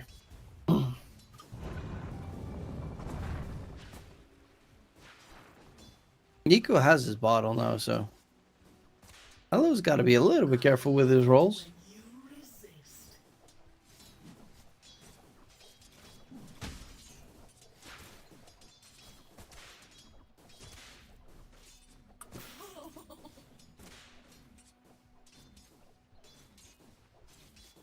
It's so hard to control these die heroes. The best tool that they will have this game is going to be Soulbind. But then you have to possibly deal with the Song of the Siren problems. Oh, real in bottom lane. Drags back ready. Yeah. Naga plus Dazzle can actually be disgusting of a lane. Ensnare and reel in so that they constantly keep getting those poison touch level ups. The stack's continuing. PMA dies once again to the Bat Rider. And they're going to go in on Daze. Body blocking there by the Bat. Daze should be able to get away, but the creeps will not follow him any further.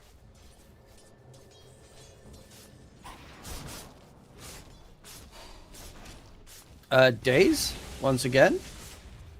Continuing to take some damage. PMA in response, though. He's looking for some blood. Higetsu does not have his Blink Strike, doesn't have the mana for it. Sorry, Phantom Strike. He actually will not die. He'll be able to just walk it off.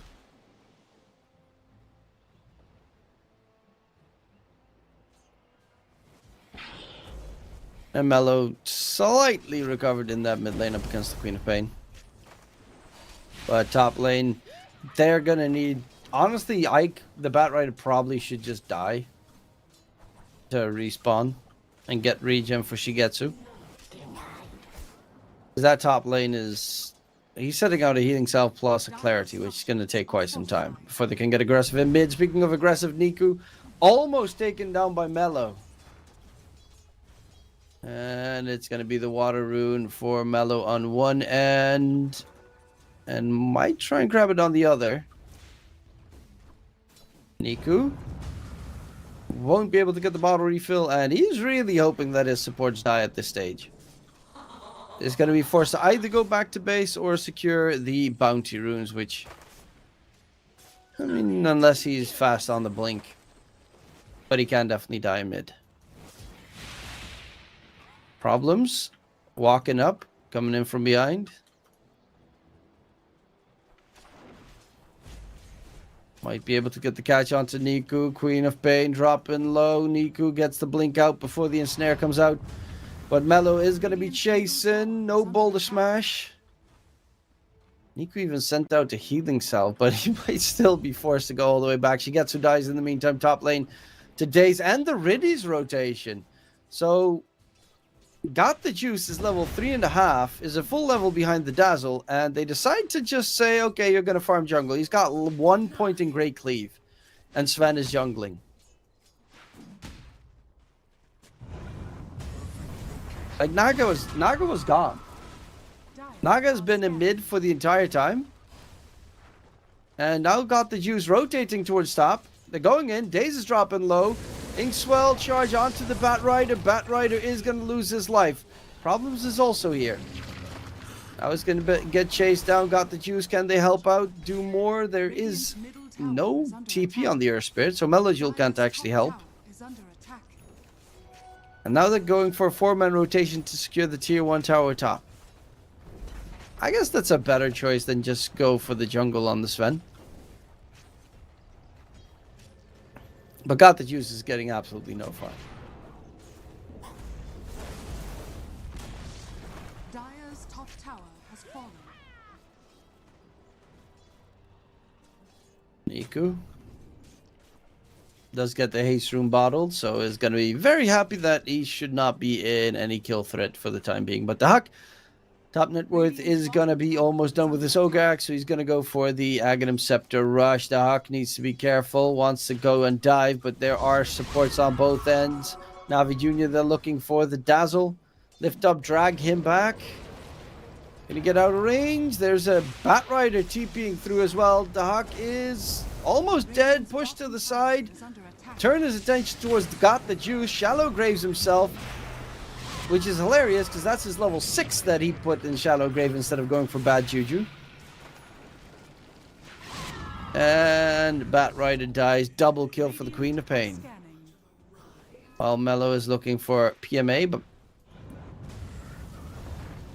he's wanting that experience rune. Nice push away. Lift up, drag back. Wisdom rune still going towards the Radiant side. And Mello, he's being blocked on both ends. He needs to push one away before he can roll. So he's waiting for that to come through. Push away, roll onto Daze. Mello's dead. That's a painful death. Navi Jr., a couple last minutes. They're doing really well.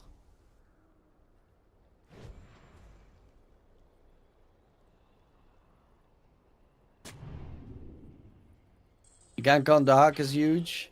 PMA has fully recovered. I mean, he's top net with his team. And even Niku's doing really well, even though he struggled against Mello earlier on, but a double kill does boost your net worth quite significantly. PMA, top side, looking for Shigetsu. Is even going to dive past the tier 2 tower.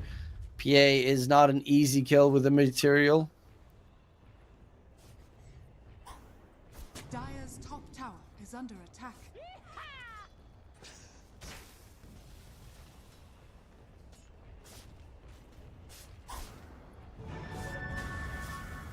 Rolling boulder in, going in for it. Uses silence up, needs to pop the magnetize, but the silence is doing a little bit too much. Finally does get the magnetize off. Turn his attention towards PMA. No, it's going to be Riddy's dropping, but PMA gets out. Yeah, he needs max level rolling boulder because every single time he misses, he's like stuck. Bottom tower is under attack.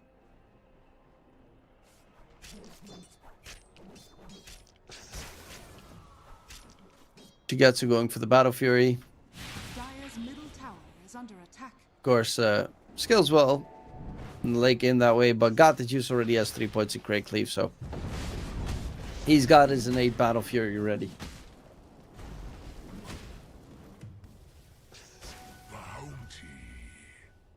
Dire's bottom tower is under attack.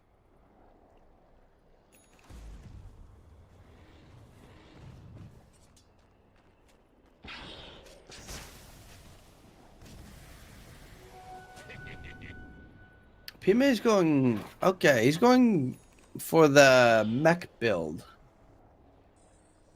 So he's just going to try and keep his allies alive. Build auras and such. I can understand that.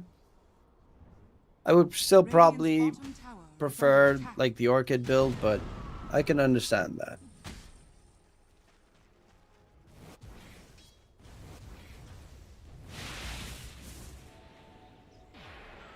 And another rune for Quap. Quap's getting pretty lucky on these rune spawns.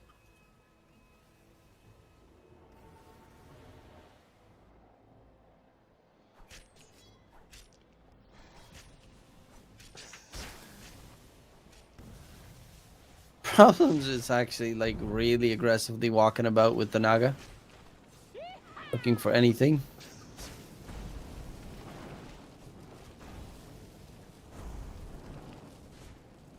But PMA is so aggro farming the entire time. Doesn't take away that Dahak is close to his Ags, and once he's got Ags, if Broodmother has a bunch of spooters, he could get one shot by a Shadow Wave.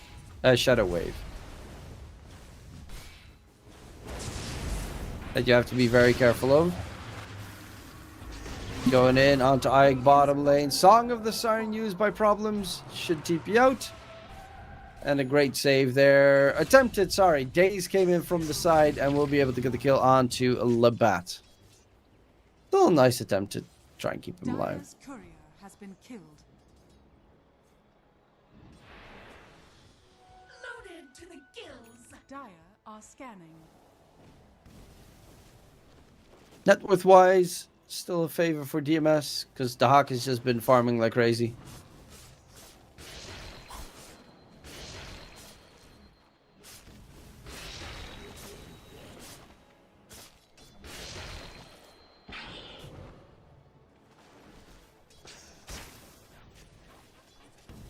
Yeah, the Shadow Wave on enemies is going to be pretty obnoxious to deal with for Brood and his little spooderlings. They'll all get one shot, and he might actually also die if he's not careful.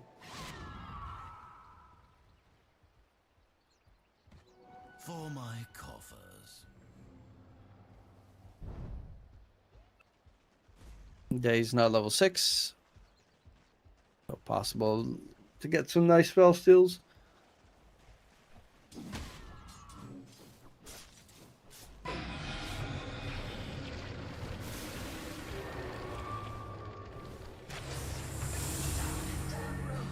Okay, she gets who drop dead top lane. Wanting to go for more is Mellow, but it does give away that they have a Sentry Ward. And he'll walk it off. He's going for Blade Mill first item. Against this Radiant lineup makes sense. You're playing against especially the Quap, who heals while deals damage while dealing damage, heals while dealing damage. So it's a very weird mixture of both. And if you get Blade Mill, you can do a lot against the Queen of Pain. And Animitis is just because this game might go late and he needs to be able to skill. Earthspirit's not a great farming hero. It's got some pretty good tools, but Bold Smash cooldown's too long.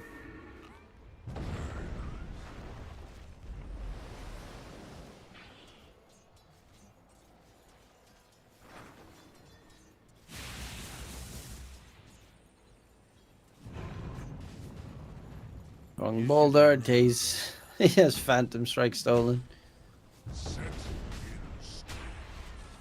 But the Hawk's got Ags. And the Hawk's looking for a fight. Or a lot of farm. He's actually going Dragonlance next. This is just going to be straight right click Dazzle. That's cool. Top lane, Ike TPing out. Almost gets one shot by the Broodmother. We have ourselves a pause on the Radiant side. Net worth wise, both sides pretty much even.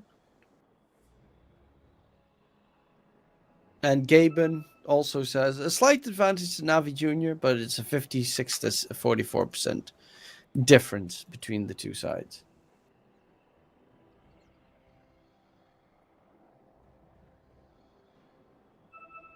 You should have known. Quap's got Dagon. Wretched fools have no Just like your pubs, ladies and gents. The Quap Dagon coming into play. Something in your eye? My palps are all a tingle. And one of the biggest reasons why is Queen of Pain has 15% spell lifesteal with Dagon. And Queen of Pain does 20% damage of her spells back to her.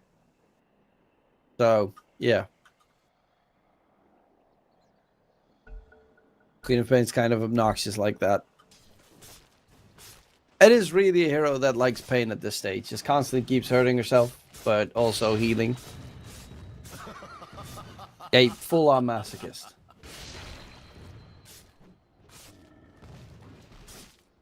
PMA's got the mech. Wait, does he have...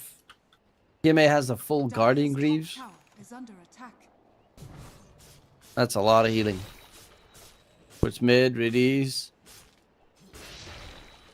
There's some Naga illusions trying to annoy him a little bit, but won't really do much. I'm actually Dire's middle tower is under attack.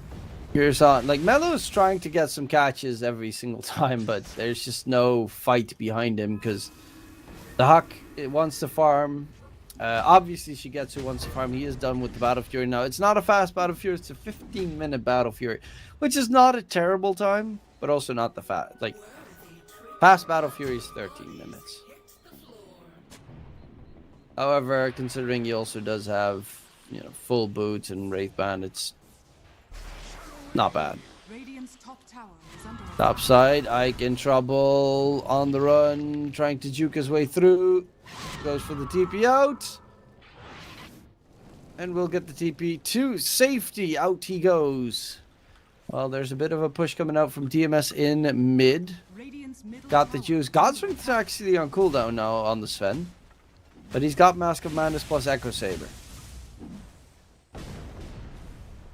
Radiant's middle tower is under However, attack. it's enough to scare them off by just sending in the Rubik with Boulder Smash.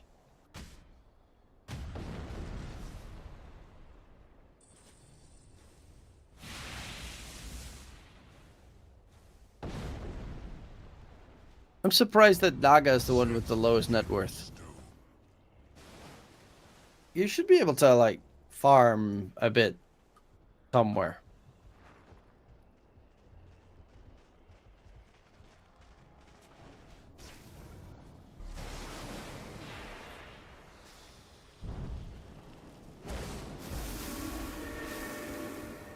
Oh, topside, Ike. Lasso dragged onto the Brood Mother. They actually surround him.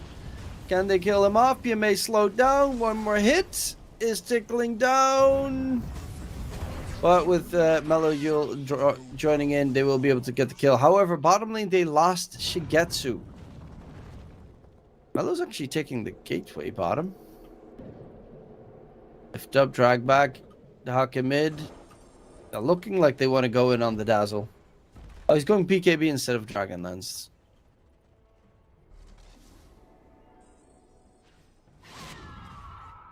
Dire's bottom tower is under attack.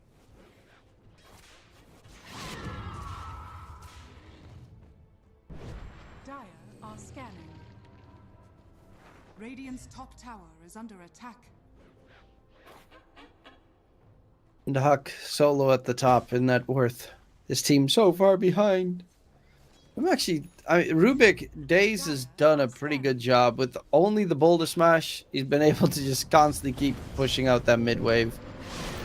Jump in onto Mello. He Manta Styles tried to get out, but he is dead to rights. Jason onto more the Bat Riding, trying to go for the gateway TP out, but Niku with a double kill. He's on a mega kill streak now on the Queen of Pain. 5-0-1. Got the juice on Sven, top net worth right now. The support impact from DMS is going to be significantly less this game than it was last.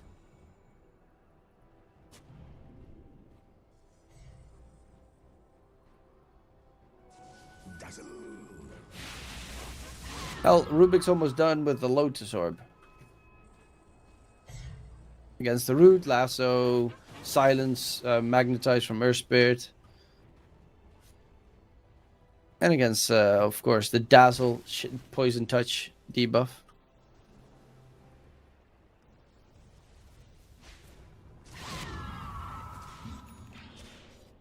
Mello still doesn't have his Midas done.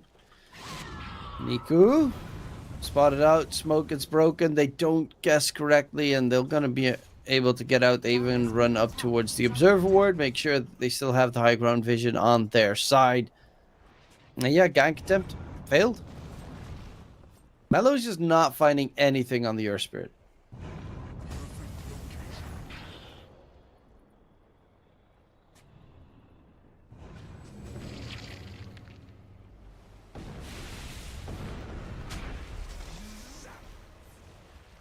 Okay, got the juice. Being slowed down, has a BKB.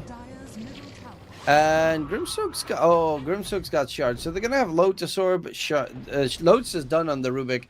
They have a shard as well on the Grimstroke. So they're able to dispel any of these pesky debuffs like Magnetize, like Poison Touch, like the Ensnare.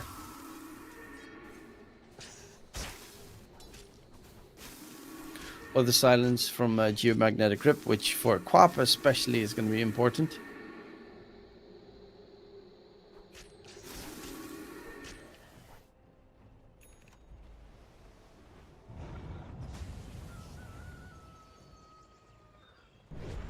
PMA got Phylactery. So wait, he's going Guardian Greaves, Phylactery, Manta. It feels like he's going 3 different builds on the Broodmother. Going Auras with the Guardian Greaves, going Phylactery for like the magic damage with Phylactery, and then going Manta for the right click.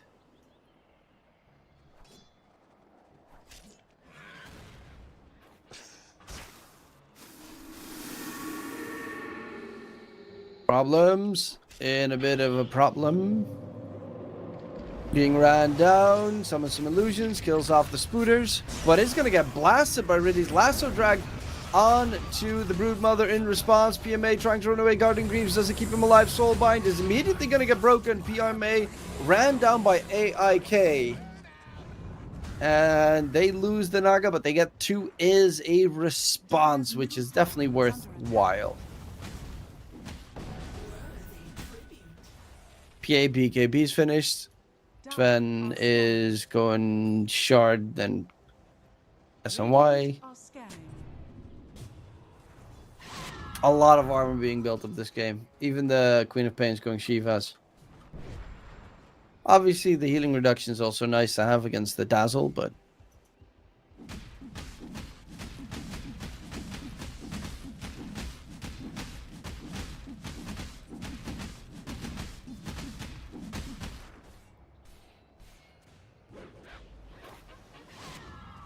got the juice. Still tier 1 tower bottom left standing for the side of DMS, and that's going to seemingly be the target for Navi Jr.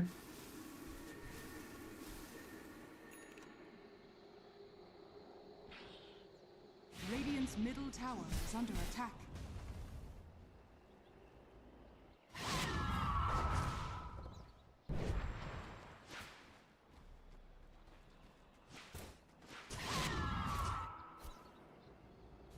I like the fact that Naga also has a shard.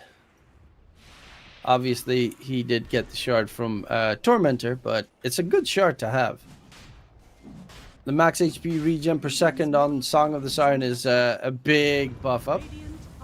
They know that they're heading in towards the Roche Pit. God Strength being used by Got the Juice, and now they're going to be forced out of the pit. They smoke up, and they know that they've smoked up. Observer Ward plays, Riddies is spotted. Jump in from the PA, pops the BKB. Shigetsu going for the fight. Sonic Wave pushes him back. Can he get the jump out of there? Shallow Grave keeps healing him up. The Huck is trying to keep Shigetsu alive, who is being taken down on the side. And now the target is for more. Song of the Siren comes out. And Mello trying to disengage. Problems goes for the TP away. But can Mello get out of there? Nice push onto Niku. And Mello should be able to disengage. But Shigetsu just like he didn't even kill off the Grimstroke. Pops BKB, jumps in, and gets blasted. So that's gonna be the first Aegis for Navi Jr.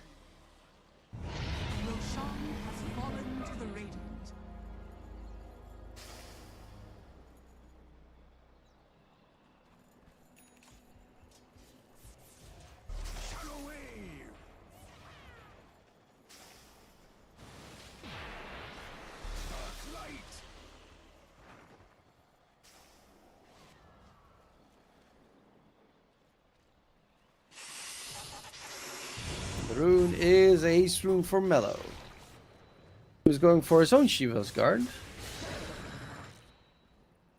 I think, Dire's bottom I mean, late game Earth Spirit can be obnoxious if you get... Okay, he's going BKB. I think BKB is a better choice. Shiva's Guard's okay, but it's not amazing. This game. They don't have insane amounts of healing except for the Brood Mother. I guess Queen of Pain also has a lot of healing. Sorry. I forgot about Dagon and just how the hero works.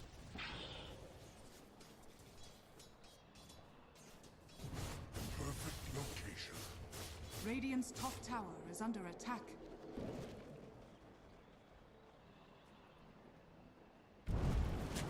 Perfect location.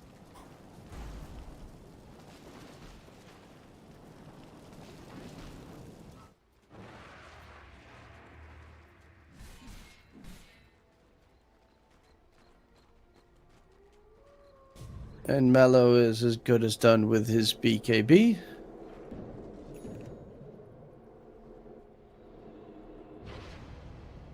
They've got the Aegis on the Sven for another 3.5 minutes.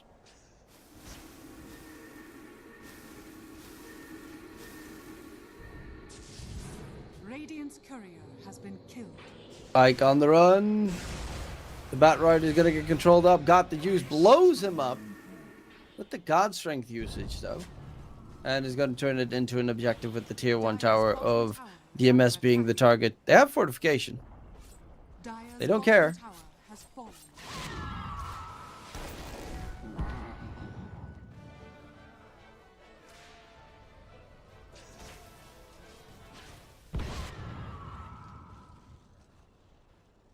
Dire's bottom tower is under attack. Invisibility. It's pretty impressive that Mellow is keeping up in terms of farm. Considering how bad his after laning stage moment was. Oh, they're looking for the Queen of Pain. Hex comes up. Silence as well. Can he get himself out of there? Tries to heal up. BKB usage. Soulbind onto 2. Shigetsu doesn't crit to save his life ever. This man is like born to never crit. They're gonna get healed up by the Naga. They can re-engage if they want. They've got Lasso at the ready, but I guess they're just going to back off on DMS. I swear, Shigetsu just can't crit. And Dahak is playing very interestingly, considering his positioning now. Dire's middle tower is under attack.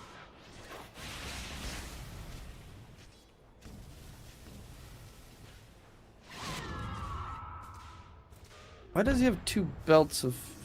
Dire's middle tower. Oh, wait, one... Okay, so he needed one for Belt of Strength and the other one for Basher. Structures are fortified. It's a really good nullifier game if he can get it. Dire's middle tower is under attack.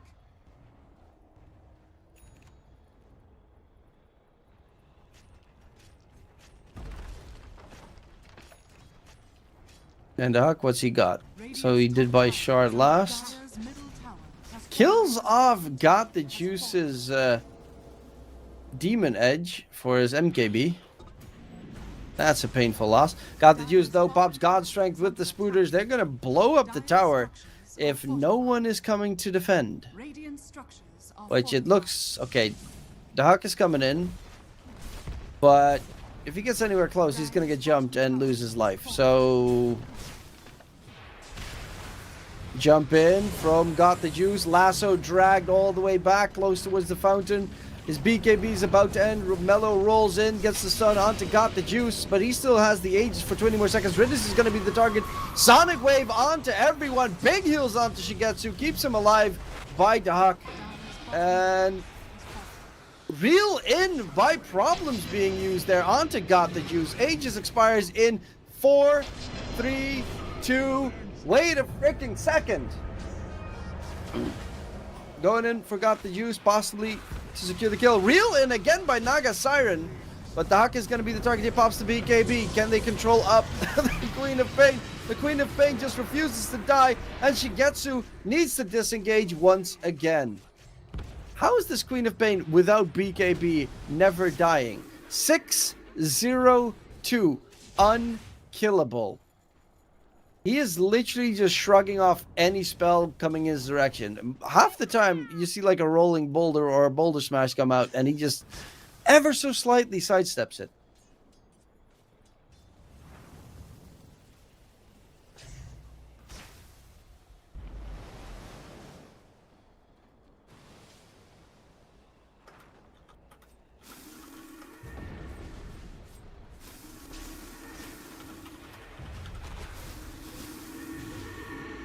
Dire are scanning.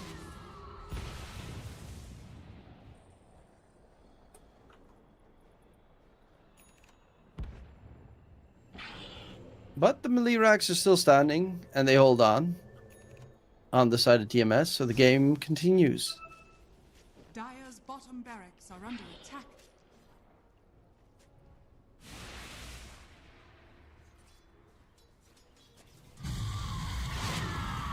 Shigetsu. Top side, Quap now has the Shiva's Guard available as well.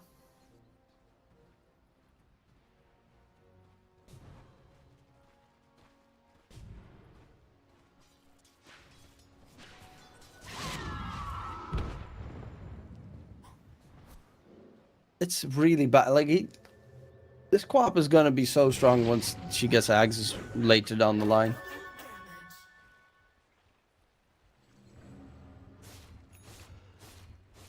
That was also a fight where Ben already popped his God Strength early, so he didn't have it available. He's gonna get spotted. Got the juice as well, but too far away.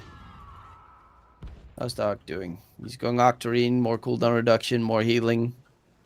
He's level 18 now, so level 3 bad juju.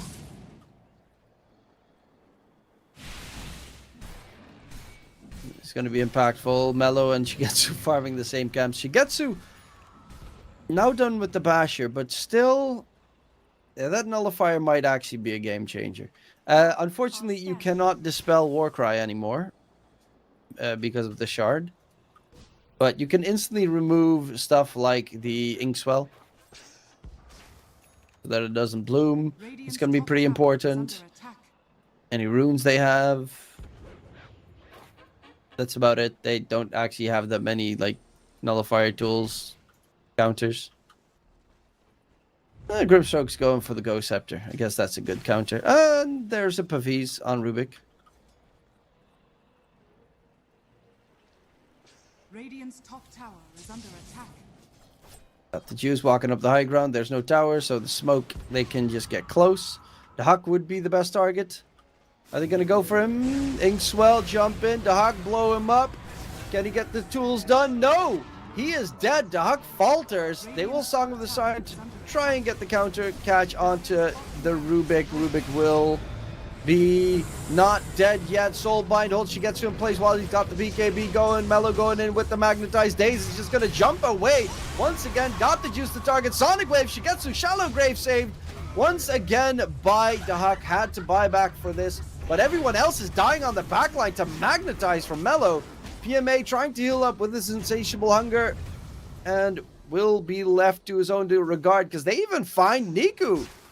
The Queen of Pain lurked about a little bit too long, and it cost them a buyback on the Hawk, sure, but they got themselves 4 kills. That I'm actually curious about the magnetized damage right there. Yeah, look at the Earth Spirit's magnetized damage at the end. Oh, that's a lot of damage coming through from the Earth Spirit.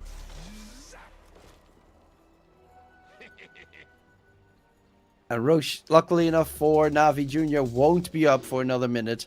Otherwise, this would have been in the hands of DMS, and this game would have spiraled out of control.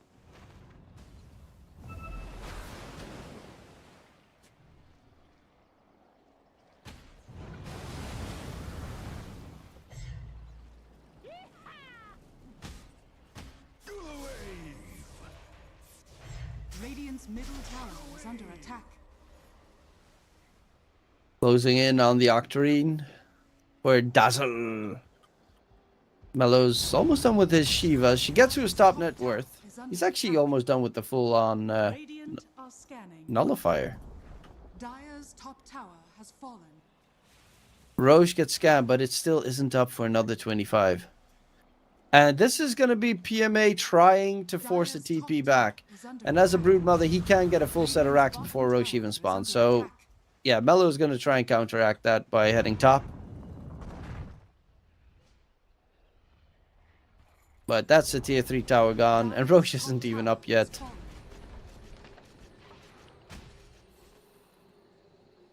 They all TP away from Roche. Roche just respawns, and now Roche is going to Navi Jr. Oh, so well done by PMA. That's so well done. Radiant are scanning. However, Roche in 20 seconds is going Dire side. So now DMS, as a counterplay, is ready for Roche number 3, which spawns Dire side, which is Ag's Roche. Dire are scanning.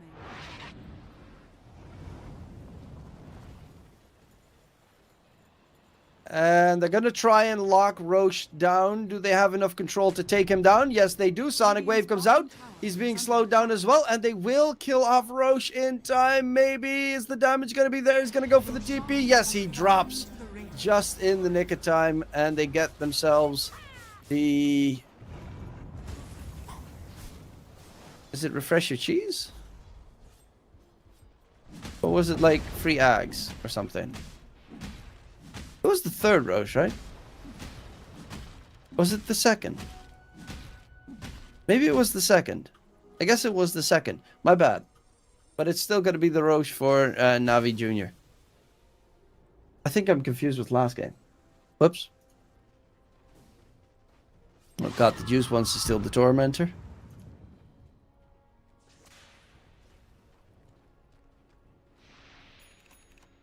How do the Broodmother spiders not die? What? Radiant's top tower is under attack. That's wild. Everything else dies in this game except Broodmother spiders. Cool. They take no damage from Tormentor. Cool.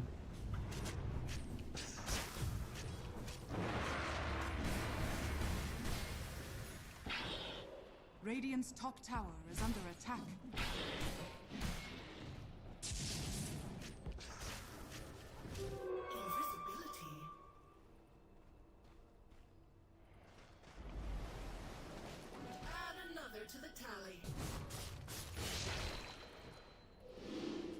Got the Juice going Satanic next. Already has that MKB to deal with Shigetsu. He's got the Nullifier going Abyssal. PMA. Okay, he's got his 9-second BKB on the Broodmother available.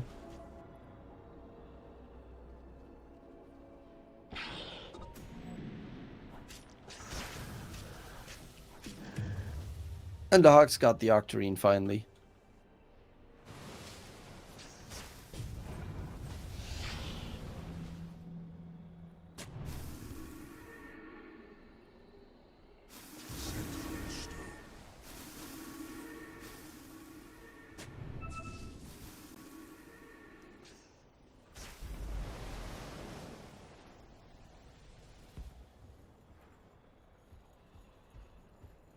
But they're looking to go for that high ground push. On the top side, mid lane being cut. But it doesn't really matter too much because top is the target anyway. They even still have a banner, don't use it just yet. Nico's got the Aegis on the Queen of Pain. And gets the range racks for free.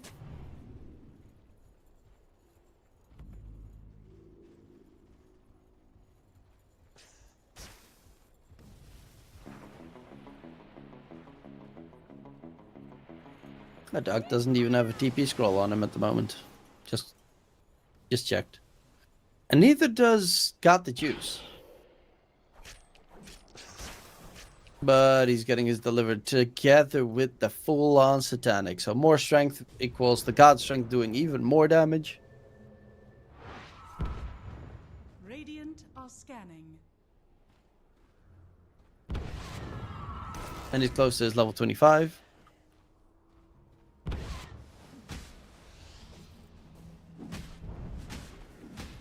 What does Naga have for items now? He's going AC. He's actually pretty decently close to the AC. Soul Crest 4 Staff Shard on Naga.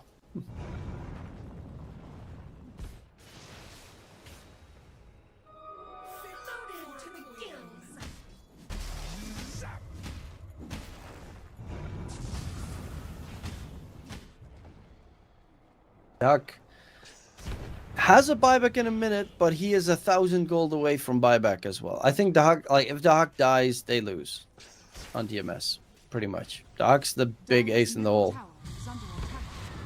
Even has the heal on Shallow Grave End talent chosen.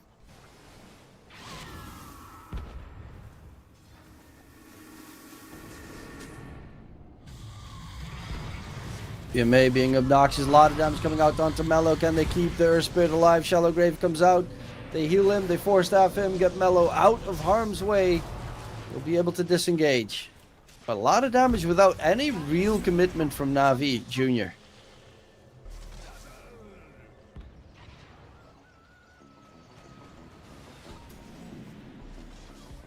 You die. Your failure lives on. Mellow's next item, Octarine. I'm wondering if the Kaya is gonna turn into something. I mean, Meteor Hammer is just too bad these days, so I would assume Kaya Sanj.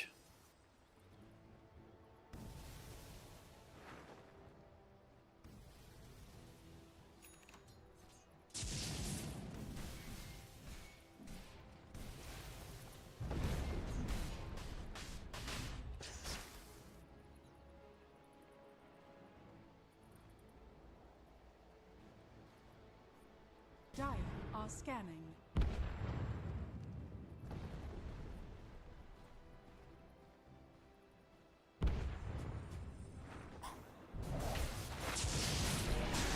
Catch coming in. PMA on the run. Soulbind in response. She gets who cannot disengage. There's going to be a charge in onto the PA. PA is dead. So is the Naga. Buyback from the Naga, but PA doesn't have a buyback. And now the backline. Mello needs to get himself out of there. Otherwise, he's going to die. Roll gets interrupted by a great jump forward. And it is going to be a huge team fight victory here for Na'Vi Jr. that are about to take us towards game number 3. Shallow Grave can't do much to keep his buddy alive. He's forced to pop the BKB to keep himself alive. Problems is going to get taken down. That's a dieback. Lasso Drag not going to enter the fountain. Sonic Wave onto the Hawk. Shallow Grave. Can he get himself in towards the fountain? The Glimmer Cape of all things keeps him alive. And it will be Mello trying to get into the fountain. Can they keep him going? He is dropping low. Mello is dead, and everyone from DMS falters, giving us game number 3 between Na'Vi Jr. and DMS. Radiant victory is on.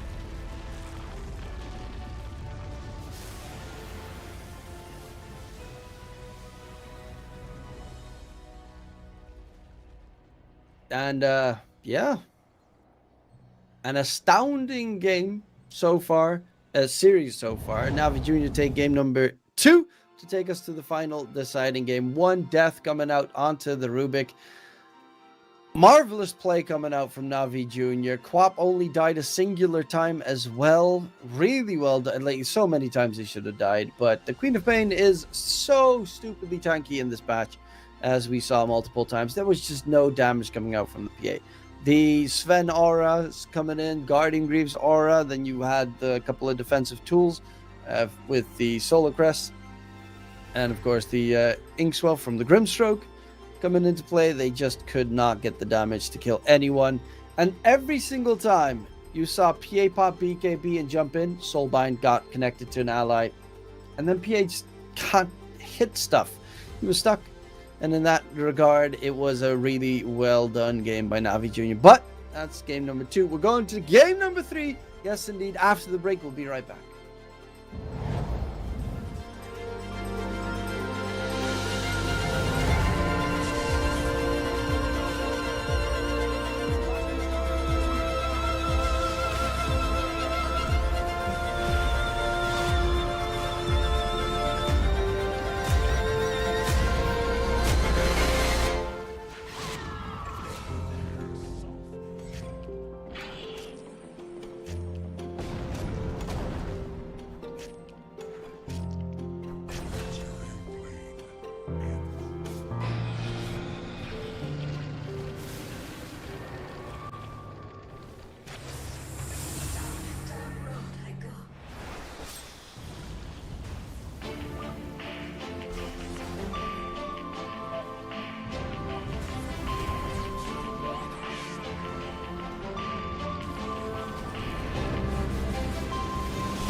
Welcome back, ladies and gents, for game number 3 between DMS and Navi Jr. Of course, this is the group stage, so every match counts at this point. And game 1 went in favor of DMS very convincingly. Game 2 went into Navi Jr.'s favor reasonably convincingly. It was not like a perfect clean sweep or anything. It definitely had chances for the opposing side, but in the end, they managed to whisk it out in their favor. And now we're going to the final deciding match of this series. And in the group stage, I'm quickly checking. It is the top 3 teams qualify for the next round. The bottom 2 get eliminated, which is pretty rough because these groups are nasty. They're like filled with really good teams. In Group A, you've got Avalus, Navi Jr., and DMS with Vroomy and Dragon Esports Club. And in Group B, you've got Nightpulse, Passion, UA, Vidar Gaming, Hydra, and Pantheon. Interesting groups. Interesting bans. No Broodmother this time around for PMA. Again, no Slark by Navi Jr. Visage is available though, if Dahak wants to play it. Did get banned out previously.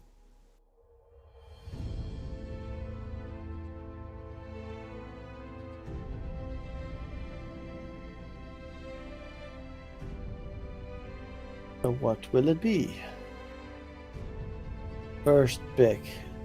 Kind of interesting to see at the start of this batch, everyone still first picked Shakiro, and now no one picks Shakiro or even acknowledges its existence anymore. Alchemist first pick? Okay. I was thinking maybe we get... well, Navi Jr. has gone... No, DMS went Bat 2 games in a row. They first picked Bat last game. This time it's banned. I was thinking who was available because Batrider got banned, but Alchemist first pick is interesting. Sven first pick, same story, is interesting. Both reasonably flexible. Alchemist can be off lane. Some of them even play support Alchemist. Sven can be safe lane or +5. I have seen off lane Svens, but it's been a while. The reason why Sven is nice against Alchemist is because Alchemist only has physical damage from all of his spells. So if you get a lot of armor, which Sven gives, Alchemist becomes a lot weaker.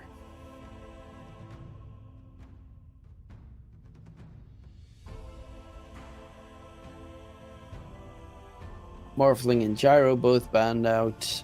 Navi Jr., I mean, you pick Sven. I think Grimstroke last game was pretty obnoxious. Actually removed that Visage. Another Rubik game. I love Rubik. Are you still on Simple Concoction in this game? Which is solid.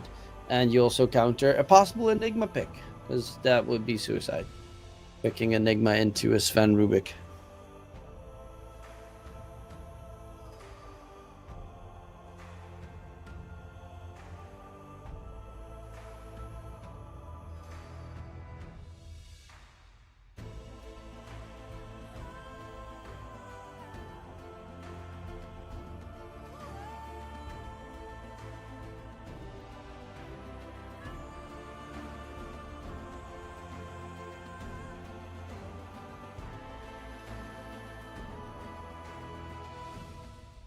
Okay.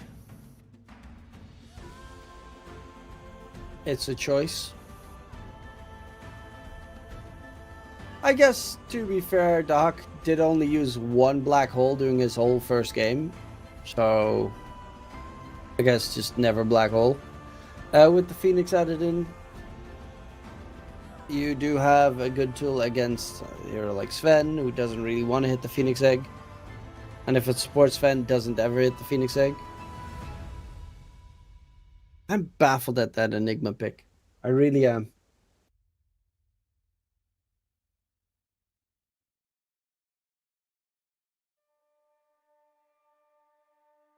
I assume Navi Jr. are as well.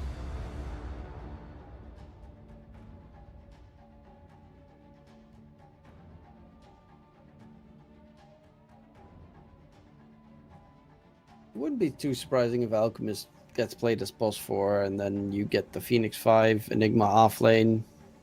It could work that way. You could also just obviously put the Alchemist safe or mid. I don't. Technically, you could also make it an off lane Alchemist and then make the Enigma boss 4, which isn't terrible.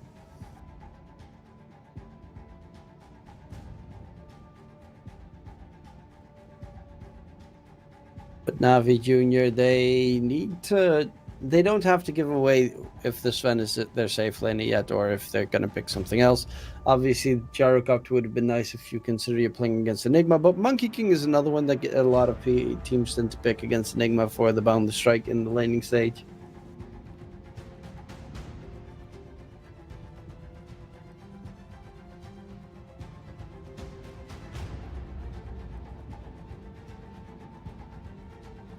Potentially, you also have a DK. Navi Jr. could add in a save for the black hole, though I don't really think that's that much of a requirement. Get Snapfire to deal with the Phoenix Egg, or something else to deal with the Phoenix Egg.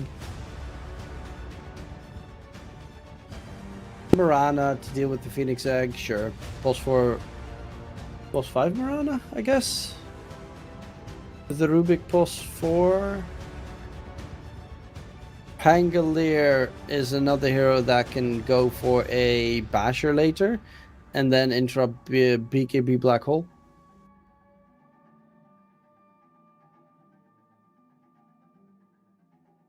Plus can kill off the Eidolons pretty nicely, depending on if this was an Enigma 5 or 4 or offlane. But also the Pangolier got banned in the first 2 games. Is it a mid or probably a mid Pangolier with the Ursa being secured here? Ursa's also good against Sven. I like the Ursa pick. I assume this Alchemist is going to be post 4 and they're just going to need a mid laner for DMS for Mellow. Which in this case, I would say Timbersaw. You need to ban Timbersaw because it's good against Pangolier. And good against Sven, obviously.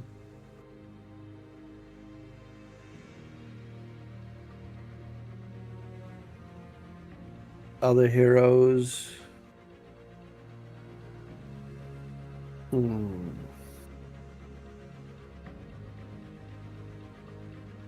I think Timbersaw's probably your best, but they don't have the best control on DMS at that point, but Timbersaw is just too good. And if you would pick Timbersaw and they would pick, I don't actually know what, like Phenoman or Viper mid or something. Actually, no, that's terrible. OD, nope, also terrible. Huskar, nope, kind of gets destroyed as well. But you might as well just go Quap again.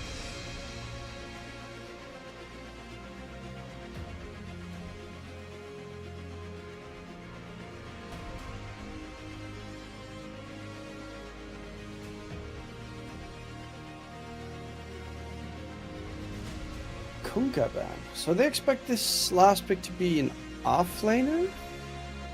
Because Kunkka tends to be an offlaner in this patch instead of a mid. Though Kunkka wouldn't be that bad of a choice. Because of course the catch is always great. They go for Storm, okay. They last pick Storm. That can constantly zip on the Rubik. If Storm kills the Rubik, Black Hole can be used. I guess that's the play that they're going for. So it is going to be an Alchemist plus. It still isn't sure if this Alchemist is support or core, because again, Enigma can also easily swap.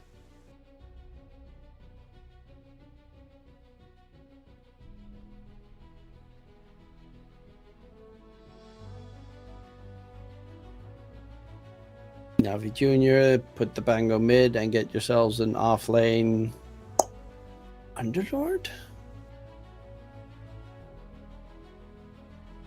Ursa is such a pain to deal with. Queen of Pain, pick that mid, put the Pango offline. Okay.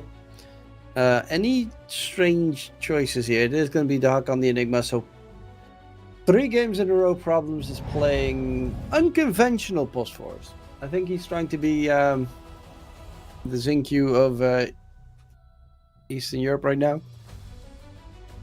But any others, right now, everyone else is playing what they expect. What you expect. Marana is post 5 in this case. Has Solar Flare. Why is everyone Marana going for Solar Flare these days? Okay, let's see. Marana. Let's see what the Solar Flare win rate is. As a post 5, it's actually slightly higher than Moonlight Shadow. As a post 4, Moonlight Shadow is way higher than Solar Flare. As an off lane, Moonlight Shadow is higher than Solar Flare. As a mid, Solar Flare is higher. Obviously, as mid and as safe lane, you kind of need to get Solar Flare, but yes, post 4 and as mid, it's higher, a lot higher on Moonlight Shadow, which I understand because having innate invis on your team makes smoke ganking a lot easier. But okay, Solar Flare it is.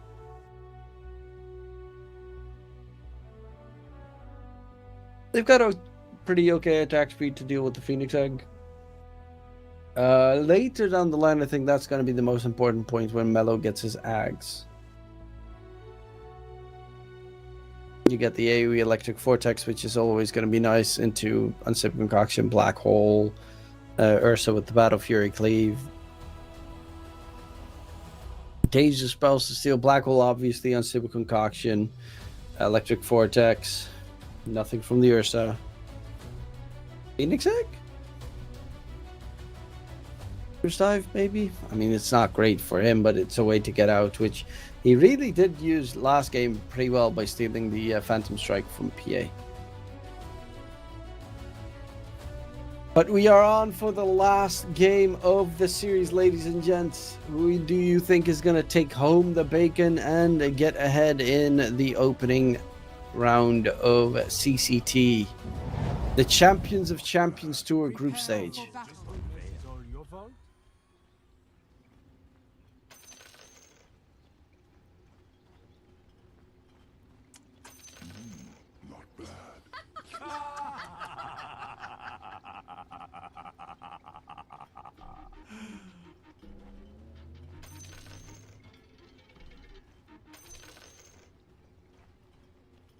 One side smokes, the other one doesn't. There's an observer ward placed on the ground, and Nico's trying to bait the Radiant side into thinking that he already placed it, but that observer ward, luckily enough, doesn't have vision of the other observer ward. 30 seconds to battle. They're going all the way around. Also, Dahak went for level 1 Malefice. So no demonic conversions at level 1, which is it is a choice.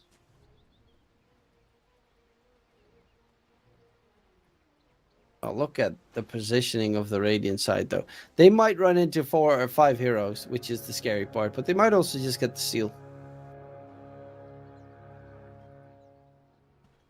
The battle begins. And that looks like it's going to be 3 bounties for DMS. And maybe even a kill onto Riddies. He can level his leap, but he knows he's just going to die, and it is first blood for Dahak. Plus 3 bounties for the Radiant side. Alchemist also went for the seed money. So you have an Alchemist plus 4 with an extra 250 gold that also gets 3 bounties and an assist. That is a pretty happy Alchemist in terms of farm.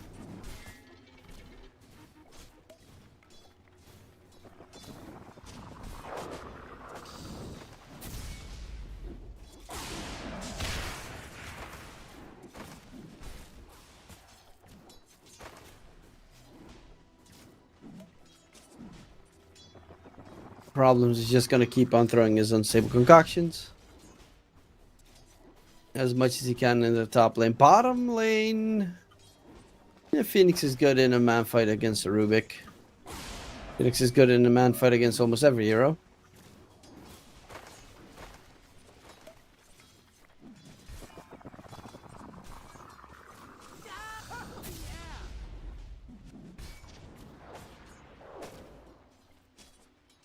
but normally the Ursa shouldn't have any problems with a Pangolier plus Rubik lane.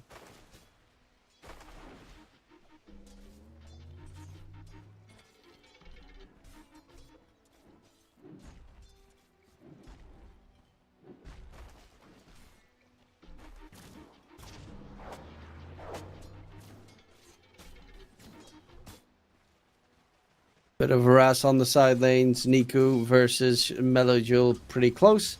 But of course the bottles are being delivered. The bottle for Niku is being delivered right now, so he'll be able to just nicely heal up, grab the water rune, and be just fine.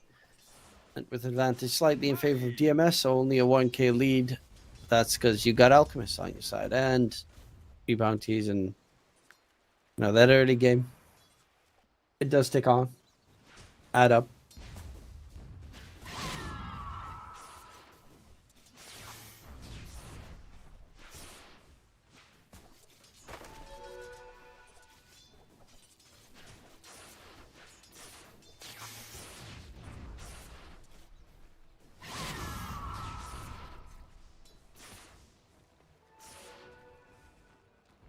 So looking at these two drafts, I would assume that Navi Jr. have a little bit of a problem when this game goes late.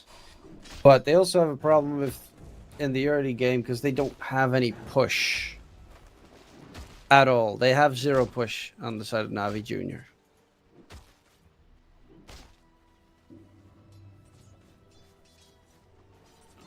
Which makes taking objectives a little bit harder and forcing DMS in a rough spot a ton harder.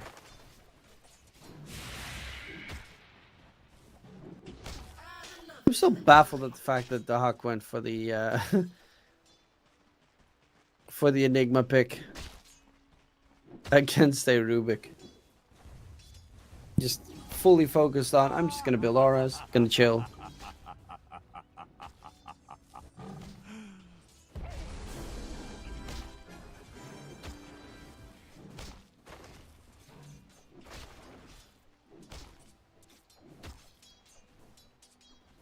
Yeah, PMA is being pushed back from the Pangolier. It's just not really winnable. He's got 7 Fury Swipe stacks, so he needs to be a little bit careful. Luckily enough, Shigetsu doesn't have like overpower or anything. Days gets dove on, body block as well. He's trying to get himself away, heal up, has another Fairy Fire. Shigetsu wanted to go for a dive, but of course the Fairy Fire scares him off, and that Rubik almost dead.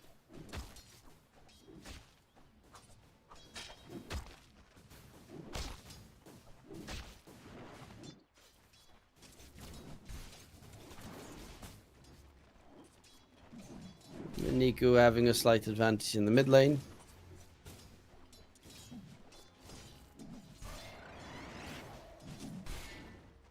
But ever so slightly.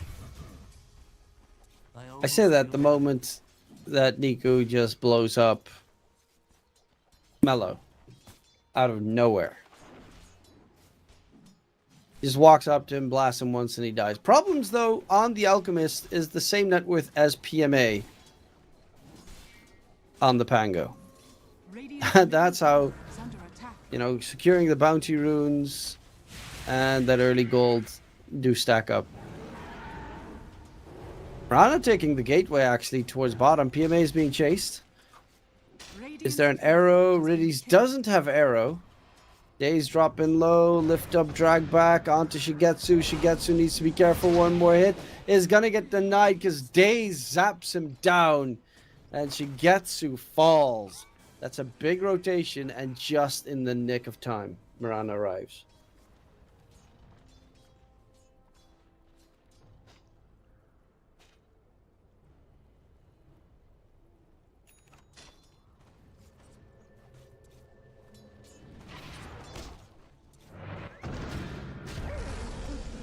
Towards mid, 6-minute rune. Queen of Pain. Gets the blink away. Mellow gets the bottle refill. Bottom lane PMA this time will be taken on by Shigetsu.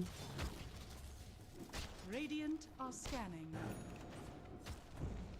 With Niku's top net worth. Chilling on the quap, going Dagon gaming. take that.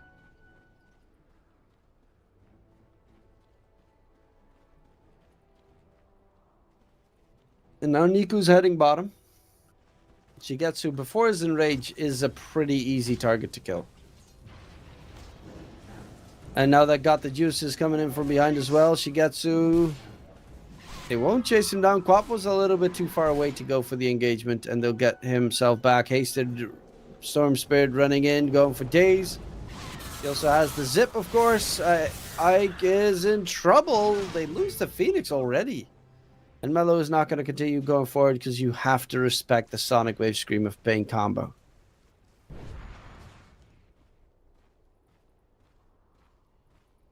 Radiant's middle tower is under attack.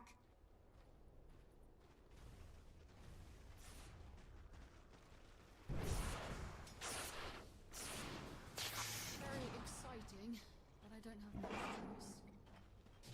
Radius was trying to see if he can spot out some stacks in the DMS triangle, but no stacks being made just yet. Whereas they've got a medium camp stack.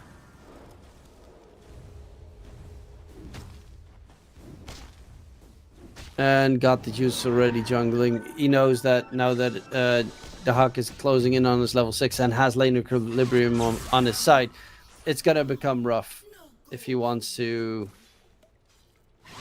achieve something there. Rune is gonna spawn bottom, and it is a regen rune picked up by Daze, so no regen for the Storm.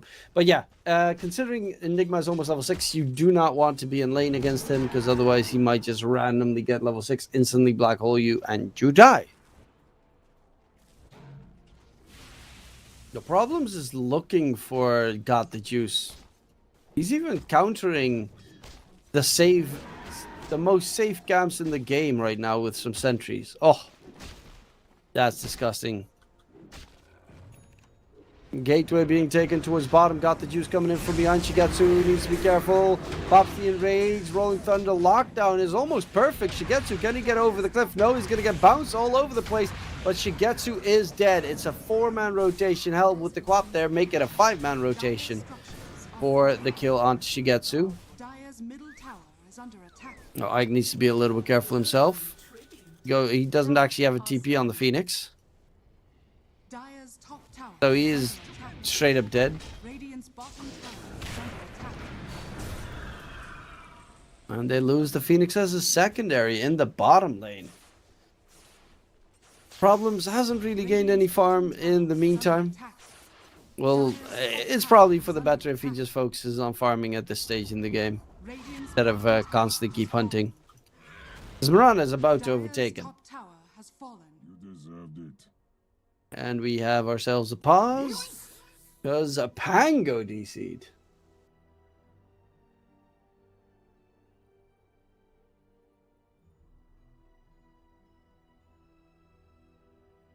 Three kill advantage for the Dire side. Need 5 minutes. Light. What? Light Yagami? Don't fill in the book. You know, it's another game where after the laning stage talks his top net worth. How does he do it? Last game Dazzled, this game Enigma. I mean, last game he was last pick, so then it's like, okay. But this game he was second pick for his team, first pick overall, I think. He picked it after the Rubik.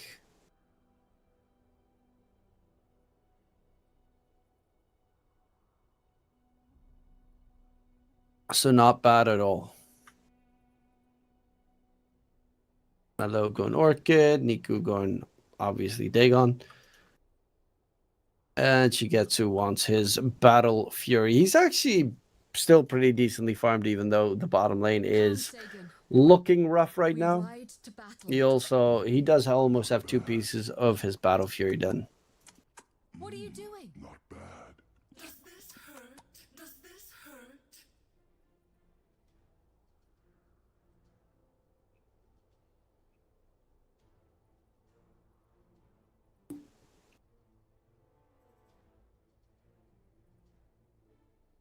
but there seems to be some light issues, so hopefully those can be resolved momentarily.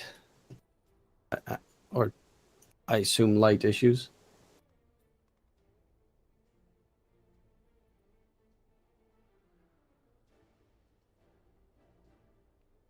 Where are you watching? That's how it's done. Okay, ready to start again.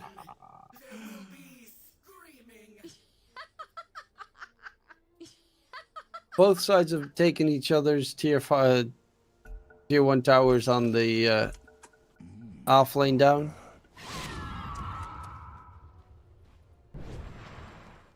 I mean, do you at one point get like an Ags on the Alchemist for his allies? It's such a good Ags game on all of the Radiant cores, really. Like Black Hole on Enigma, Ags is insanely good. The Alchemists giving it to the Phoenix as well, so you have a possible save. AoE Electric Vortex is amazing, and even the Ursa's Enrage. This is a really good out game, if he is going for that build, which I don't think he is. Because it does mean that your entire mid game is absolutely disastrous if you do. And also, you would have probably already farmed a bit more than he has currently. Problems doesn't really have any. I mean, he has okay farm, but not really. Radiant's bottom tower is under attack.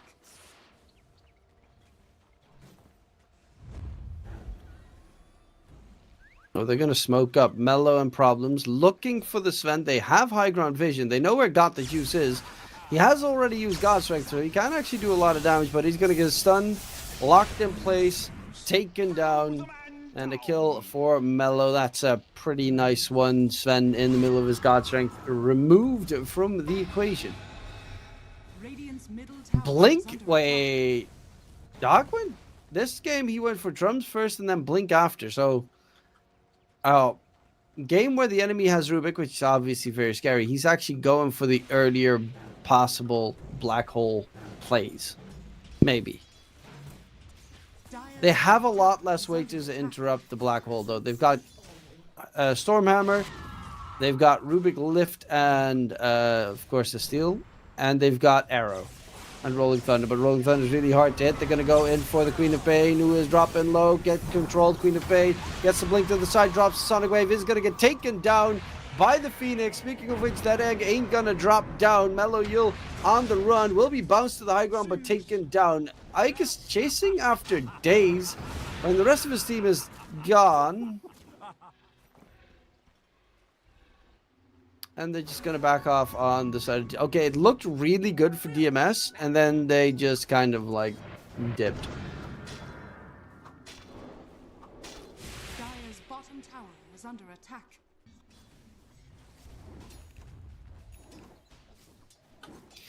Put that first kill onto the Ursa, delayed his Mask Commands a little bit. Now he does have it. The Queen of Pain's death delayed his Dagon a little bit.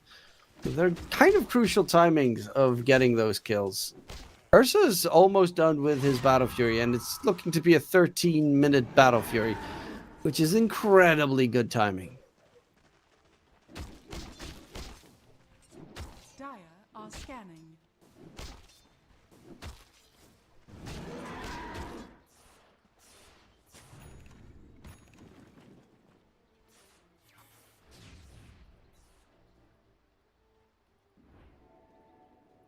Hello is closing in on his Orchid, but the Hawk having that Blink Dagger makes every fight a lot scarier. They're going to smoke up on the side. Navi Jr.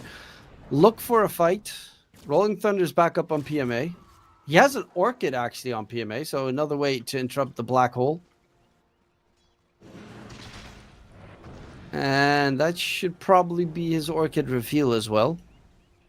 Also good against Phoenix because he can't cancel his dive at that point if you Orchid him in the middle of a Zikr's dive. Radiant are scanning.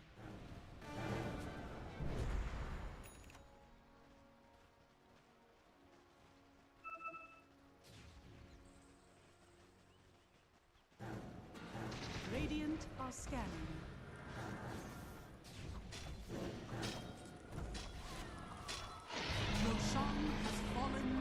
Orochi gets secure. They get the Aegis on Shigetsu.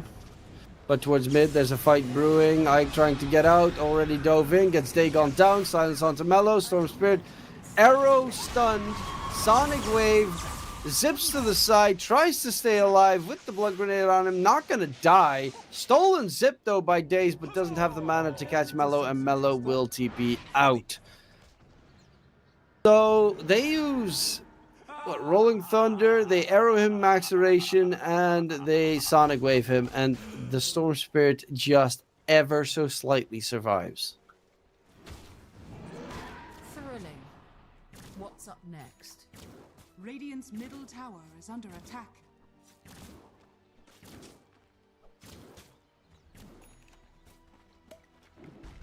Already spotted by problems. Zip comes out. Dragon back, he only has 2 leaps. Because these days Muranas only have 2 leaps. So it's a lot easier to catch him. Exquisite. Absolutely exquisite.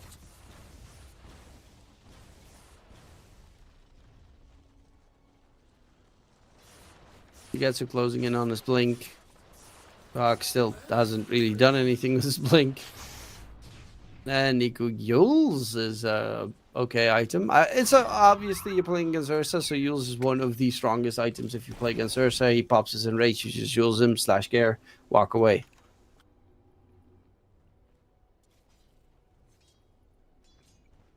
And a potential second way to interrupt Black Hole from Enigma until he gets his BKB.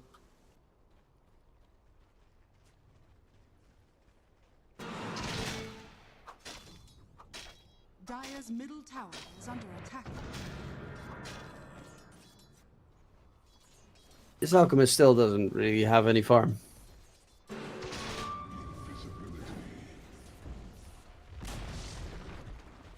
Dire are scanning.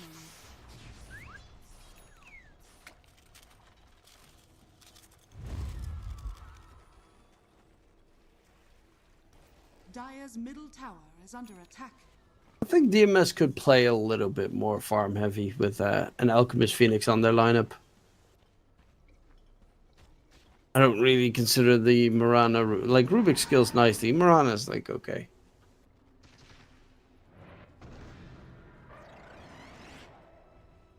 Tier 2 mid got taken... Tier 1 mid got taken. Now Tier 1 bottom is going to be the target.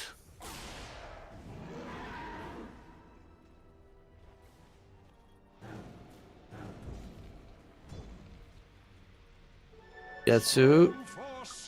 Daze has ball lightning, but they're going to go in for Niku, the Queen of Pain. Cannot heal enough. Daze zips forwards. Daze actually zips in towards DMS, and he just lost his zip. It was 2 seconds away from getting dropped, and that's the moment he decides to zip in. That's a big oof.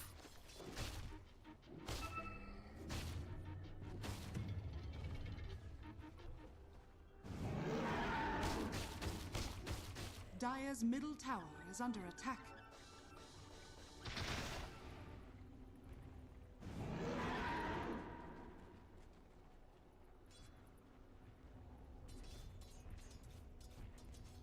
Getsu going for the Basher next. Got the juice. He is going for his own PKB. And any other choices? BKB coming up for Mellow next. Niku is still building up the Yule Scepter PMA. Yeah, Blink Shard. Being able to reposition in team fight. Interrupting Black Hole that way because Doc is going for Boots of Bearing. Instead of securing the... it's not a great BKB game for Enigma. Rubik Steel goes through BKB. Swashbuckle later with the Basher's going to go through BKB. Maybe if you have a Lincoln on top of it. But then even Basher pierces BKB.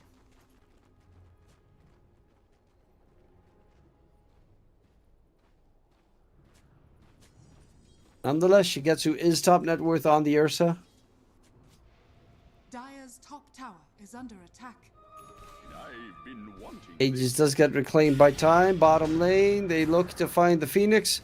Force F up the high ground, trying to roll a TP out, but he's going to get interrupted by a nice Stormhammer catch towards mid.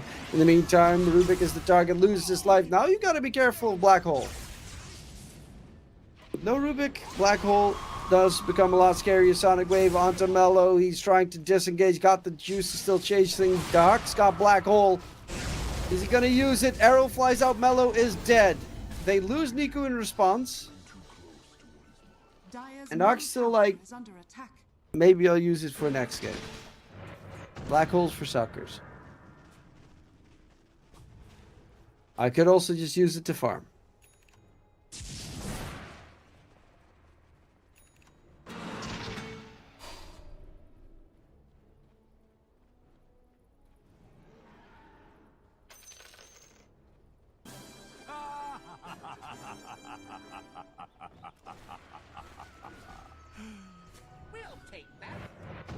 Getsu, his basher's already done as well, so BKB up next for him. Sven's got the BKB, but kind of wants to get his last piece back for the Echo Saber. Dire's Yogur top Axe. is under attack. Dire's structures are fortified. Next Roche will be a Radiant spawn, most likely. I mean, will guarantee be a Radiant spawn, but it could also be a late Radiant spawn. Dahak needs to be careful, spotted with the Observer Ward. Can he run away? He's going to get chased. PMA. That gives away that they have an Observer Ward on the high ground. That can easily be counter-warded. Up in mid, Niku breaks the smoke on problems. They don't see Shigetsu smoke broken just yet. He is still heading towards that bottom side of the map. Dire smoke coming in. They're all grouped up. Shigetsu walks up, breaks the smoke, says hi. Today he's going for the Rubik. There's going to be a quick charge in from Got the Juice, and Rage is available, but he almost lost his life there in one fell swoop. They lose days. Charge in for Red is God Strength by Got the Juice, but his BKB just ended. Can Mello do much more? Mello needs to get himself out of there. Sonic Wave comes through, and the storm is dropped. Got the Juice loses his life. Phoenix Egg too much to handle, and Niku on the disengage. Dahak has got the Blink Malefice available, but Niku should be able to get himself out. And indeed does exactly that. Make that a 3-for-1 trade and a big fat engagement for DMS. Getsu might even steal the enemy Storm Mount. He doesn't have Enrage, so it's a little bit rougher. But if the Alchemists here with Chemical Rage, they should be able to clear it. Yeah, they're going to go for it, I think. Which, you know, it has its advantage. It can also be disastrous if you lose your life, if you get jumped in response. But there's also no Sonic Wave. Sven is still dead. They kind of have to hurry and do it right now, because it does get scanned. They come in. They do get rid of the Tormentor. Alchemist gets a free shard. Ursa Blink TP's out, knowing that they're coming. And they'll lose one. Make that a second with the Phoenix down in the dirt. Stun comes out. Daze drops Ike. But they at least steal the shard away from Navi Jr. And with that, they're going to head for the second Tormentor. Oh, double experience runes as well for Shigetsu. Oh! Almost level 18 on Ursi Worsi. Are scanning. Free shard now for the Phoenix.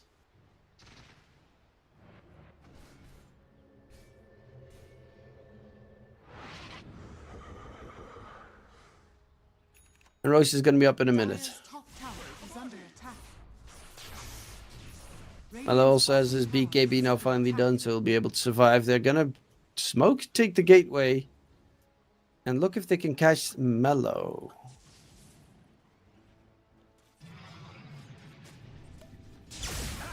Zip, zip, zip out of there. You're not going to catch me. Mello's gone. Smoke gank failed. And that gives an opportunity for, because they went top, gives an opportunity for DMS to just go around the Roche area and try and hold on to it. Got the Jews, just took the gateway. They're all coming through the gateway. Got the Jew problems and trouble. The Alchemist trying to get away. Sunray heal. Is it going to keep the Alchemist alive? Got the Jews actually needs to be careful as God Strength is already used And they're looking to go in towards the pit against Enigma. Yeah, Rubik needs to be behind the pit because otherwise Black Hole, they're all dead. But they're going for Roche. And they know they're going for Roche. It's halfway down. Ridis is trying to gank the smoke. And Shigatsu jumping in towards the pit, going for the Sven. Phoenix Egg is in the pit. They cannot clear it. In time, Sonic Wave comes out, got the juice, gets the Aegis. In time, loses first life. But they got 3 kills, including that Aegis. Black Hole got stolen by Daze, but they already lose the Sven. And Daze is secondary. They got 4 kills in the process. That was a Black Hole steal. And still, Rubik just didn't have the range for it. If he had like Aether Lens, he might have been able to steal it while Black Hole was going on, but a big fat play in favor of DMS puts them in a driving seat to try and possibly secure the game. They luckily enough did not manage to secure the Aegis. Did they get the banner? They do have the banner though.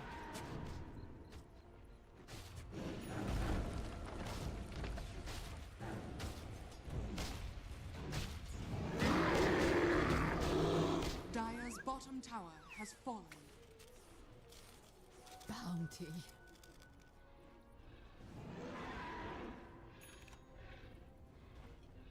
Even a gem bot on problems, so they're gonna have all the vision in the map. Zippin coming out onto PMA, jump forward, they blow up the Pangolier. And I really like that play. The Malefice stun onto Niku, and every other stun thrown on PMA, so Niku cannot make a counter play on the Queen of Pain.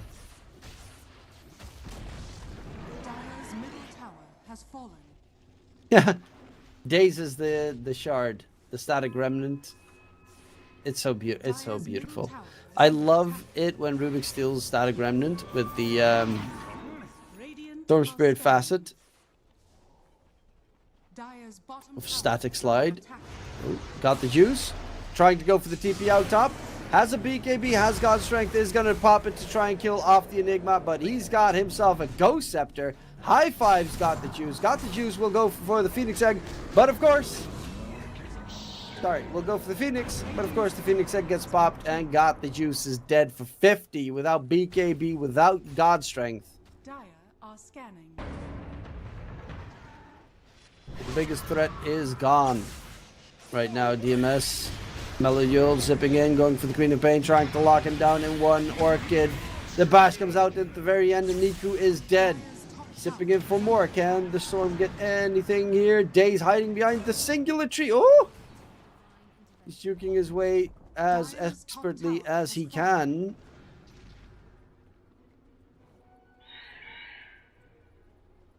And he manages to get... That was really nicely done by Daze.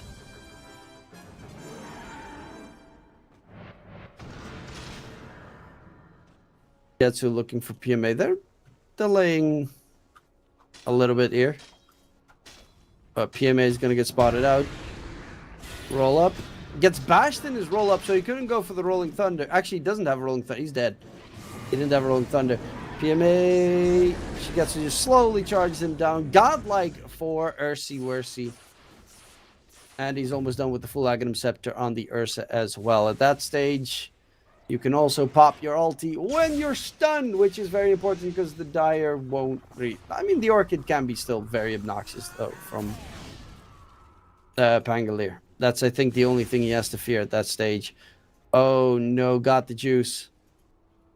BKB pop by Shigetsu with the basher. He should be able to lock him down in position. Once again, kill secured. Radiant are scanning. Got the juice. He ain't got nothing. The Shigetsu just drank all that juice. Dave? Okay. Sometimes you watch a moment and you're thinking, they must be looking at something else on the map. Because they just walked into each other and, you know, body slid over each other and nothing happened. Zip in onto Niku, Queen of Pain. There is no... Like, they could black hole Niku, but they won't. The Hawk's going to get silenced up, but he's going to be just fine. PMA's Rolling Thunder's going to be on cooldown. Jump on the backline. Ridis dies in one pure overpower charge of Shigetsu, and for the Tier 3 tower bottom they go. They still have Black Hole. They still have Phoenix Egg. Are fortified. They still have BKB on Storm. They're going to go in. Nice silence onto the Ursa. Can he get away? He is going to be able to jump back to safety. Phoenix Egg gets dropped. The control onto Got the Juice. He's going to turn his attention to Shigetsu, but he's already dead. Black Hole by the Huck onto Niku. Stolen Black Hole comes out, but the GG was already called, so it doesn't really matter. Navi Jr. lose the series 2-1 to DMS. Right at the end there, I was thinking, oh, yeah, they had a Sven buyback. He stole Black Hole. They called GG just a freaking sliver too soon. Sven buys back, and they just, okay. Okay. There was a chance there with that Black Hole steal that they tried and make it work as a counterplay, but unfortunately they already kind of tapped out too soon, I think, on Navi Jr., because that game it wasn't completely over just yet. Yes, they were 20k ahead, but that was a great 3-man Black Hole, and it might have turned things around for them. Plus, he'd have Black Hole available for a second round. But just, that is one little caveat there. Never GG out too early in a game. My name is DK Truman. Hopefully you enjoyed the show. We still have one more series left today. And that last series of the day is going to be Dragon Esports Club versus Vroomy. That match will be played after the break. We'll be right back.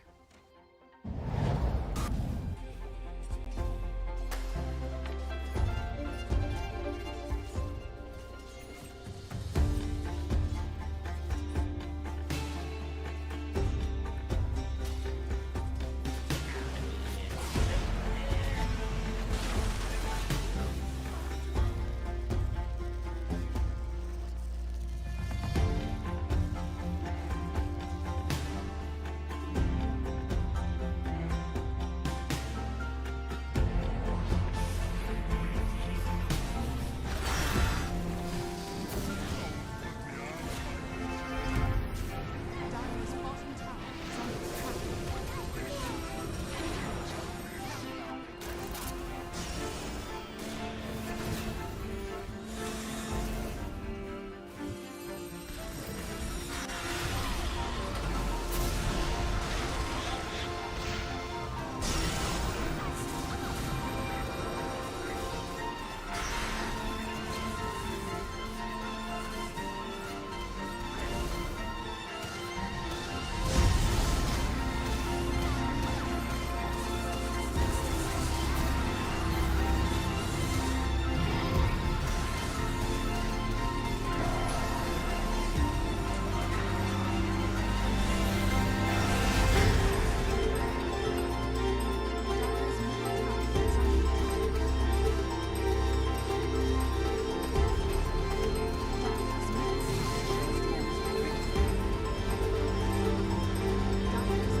Welcome back, ladies and gentlemen, to the next series, the last series of the day in the CCT Dota 2 Series 3.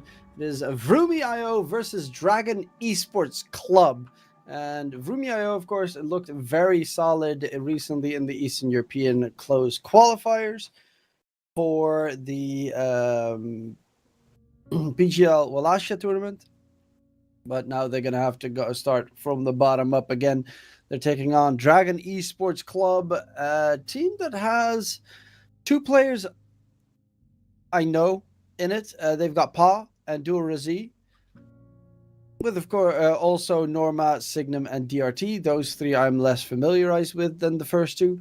And Vrumi.io, they're playing with Seven Yasu, Youngji, Lays, 333, and Ariel. And 333 has been very impressive lately.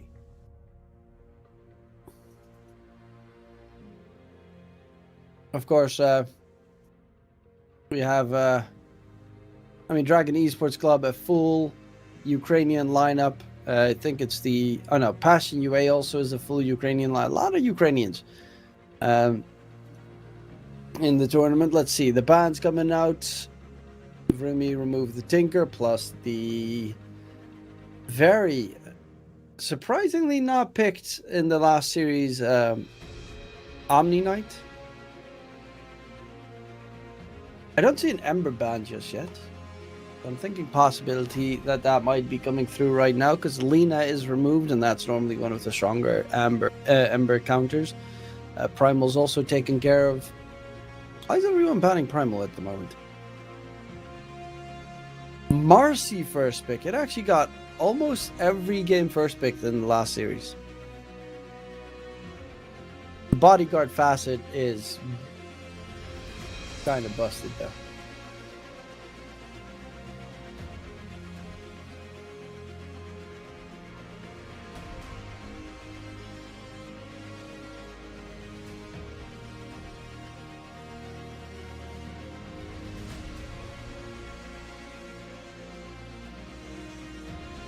All time ticking down. Vrumi as a counter to the Marcy. I mean, the thing is with Marcy, it counters so many potential heroes. Like, if this is a Pulse 5 Marcy, you don't want to play a Phoenix against it. But it can also easily flex as a safe lane or an off lane Marcy. I haven't seen mid lane Marcy in a long time. And Naga Siren for Vrumi. We did just see it get played as a support. I think in a different tournament at the moment also got played as support. But Naga is flexible, I guess. Somehow this batch, it tends to be a bit more flex.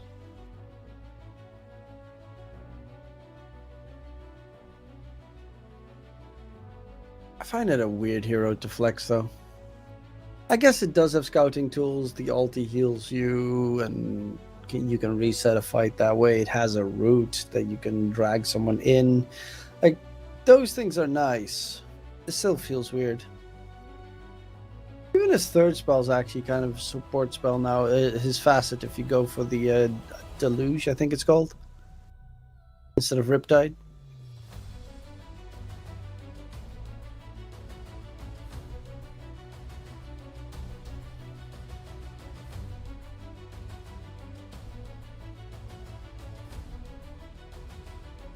The Dragon Esports Club, they banned the DK, and then I would assume, do you want to play? Okay, they banned Foka. I was thinking, do you ban Leshrac, but they're not really going to care. However, Mirana plus Naga, very good combo.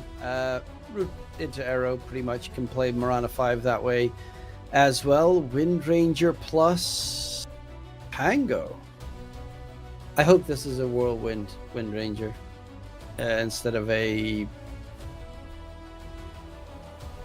his other Facet Wind Ranger. Especially if this is Naga core. Because if you missed and incorrectly target the Naga core, Wind Range is useless with his ult. Ember is still available, but Pangolier gets picked up by Dragon Esports Club. Their heroes, all three, can still play in 3 different lanes.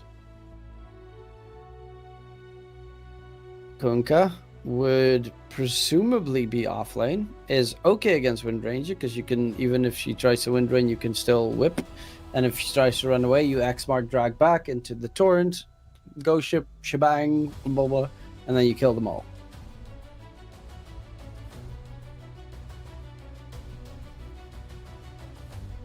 Plus you build pipe and the Crimson Guard on it, no one dies.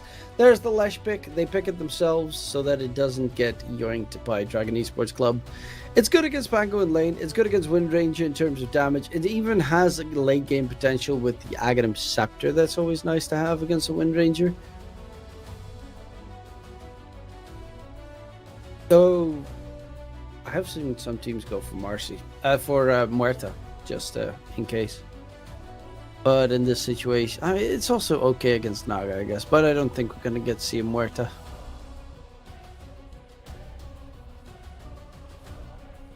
Against Naga, Lesh, Kunkka, and Mirana. Could go Ursa. With Battle Fury, you can clear up the Naga, Siren Illusions. X-Mark is kind of the big downside, though, for Ursa. And Torrent, to be fair.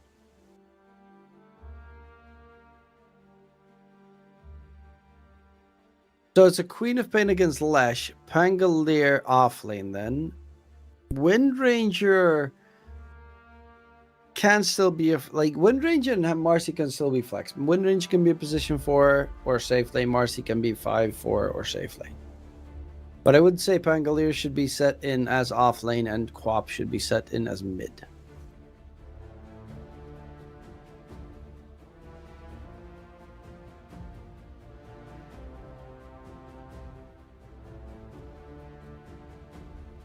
Ember ban, so they're actually expecting them to put the which I think is a good choice. Make the Lesh maybe a +4, Mirana 5, Naga safe, and then Kunkka off lane, and then pick a different mid laner for Frumi.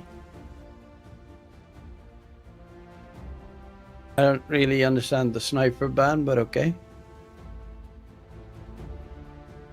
Because I don't see Quap do anything else but play mid. Now that I say that, I am going to quickly check if that is the case in this patch.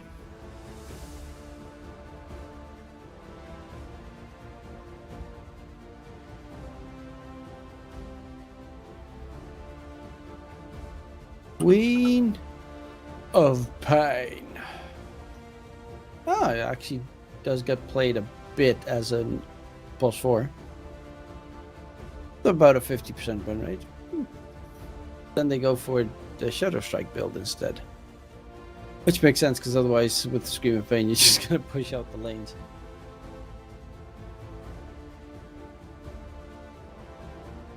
Morphling. Okay, so maybe they expected a safe lane sniper. Morphling would have been okay against Kunkka because you can just dodge the X mark. With a good wave form, also turning into the Kunkka is not bad with the X mark plus Torrent.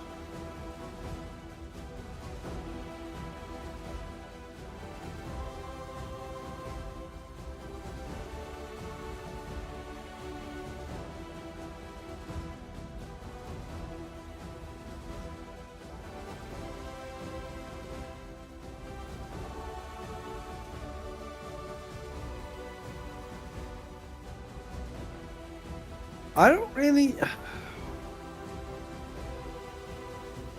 Even against Naga, you know, stuff like Troll, Ursa is always nice. Sven, I guess, is okay. Problem is the Kunkka. The Kunkka can really be obnoxious to deal with. A Lifestealer would technically be a pretty okay hero, unless, unfortunately, it's not great against Naga. Alchemist? Wind Ranger could also just go for the Whirlwind, and then I think you have the damage.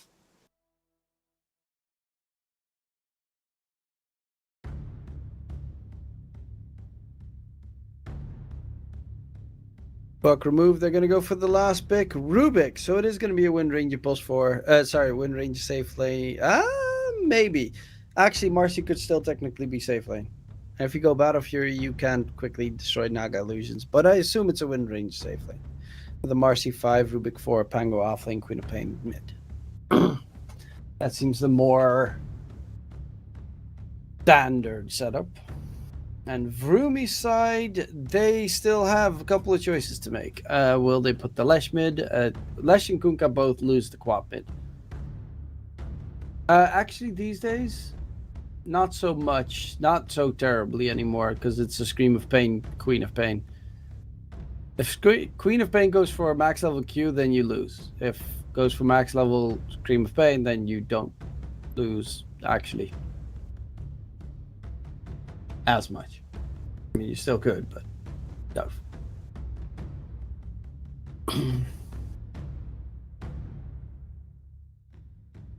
10 seconds left on Vroomi. Gonna be. How are they gonna lane this? They're going for the Troll Warlord. Troll is super good against Wind Ranger. Absolutely amazing against Wind Ranger.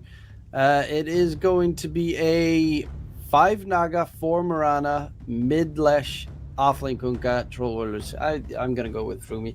The reason why is Troll Warlord, if he gets his Aghanim Scepter, he can constantly instantly dispel any buffs on the Wind Ranger and on the Pangolier, which is huge this game.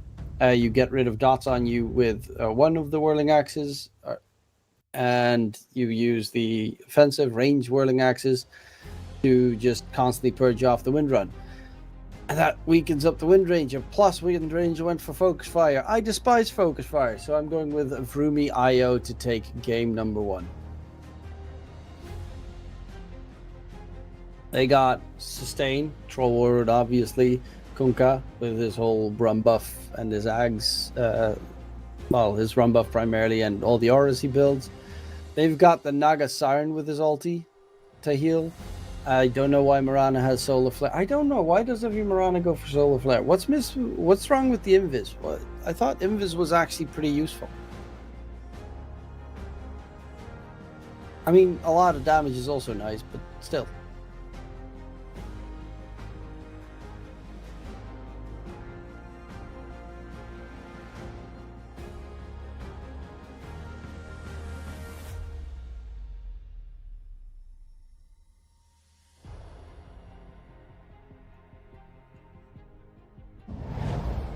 Prepare for battle. And we are live.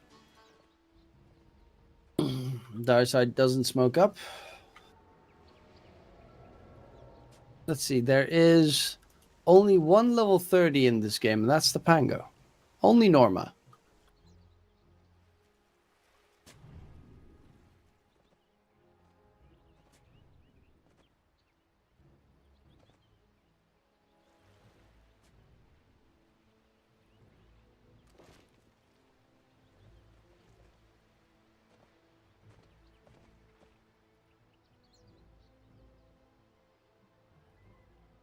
In the early game fights, doesn't look like it. Maybe if Troll gets a little bit too aggressive, 30 seconds to battle. he might get caught out. Because it does look like they're going to invade.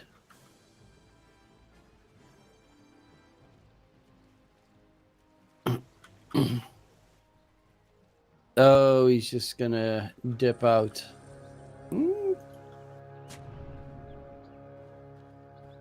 Yeah, no. They know he's there. They see him underneath the observer. But they're not going to go for the fight. 2 for 2 bounty and trade. No shebang shenanigan. What's she? Thought Paul was a really high rank. I'm quickly going to check what his rank was again. Okay, he's actually not that high rank. He's 259. 7 Yasu is rank 19. 333 is rank 69. Pog. Rank-wise, Vroomi have them beat. Significantly.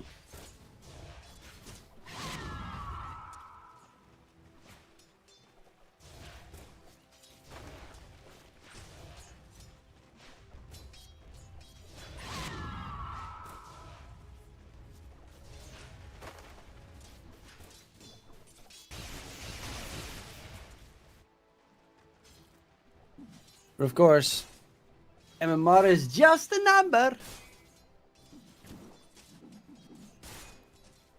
As they would say, as Dondo would say. The Naga Pulse 5 is an interesting one. Delusion and Snare are two okay tools.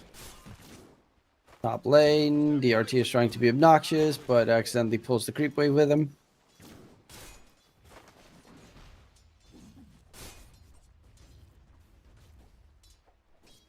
And in mid lane, both of them will get their bottom. I think, where do I expect kills to happen?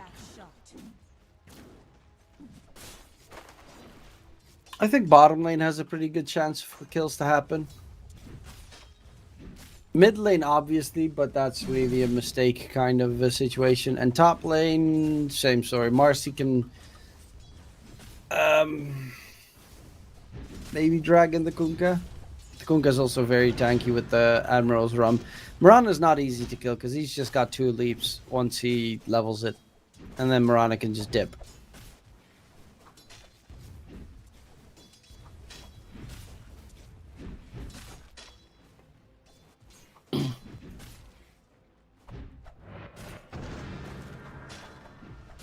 We have Rumi are doing a lot of damage in the bottom lane. X mark on 1 target.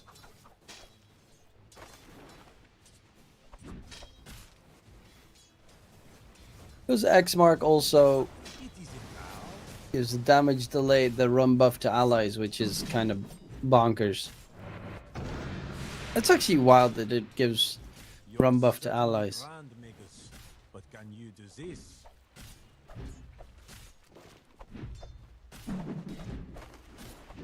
Now fight for the Lotus Orbs. Scoop up for Norma on one end, and Lays gets it on the other.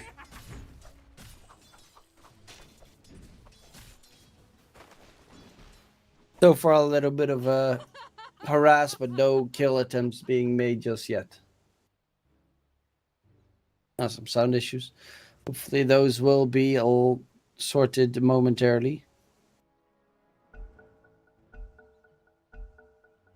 Okay, that was a very quick fix.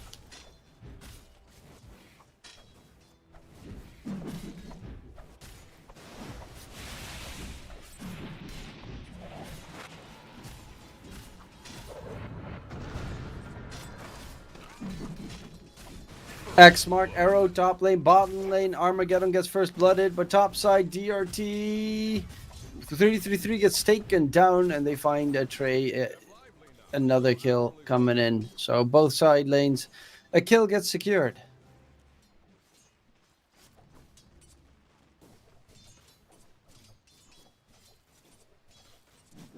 Yeah.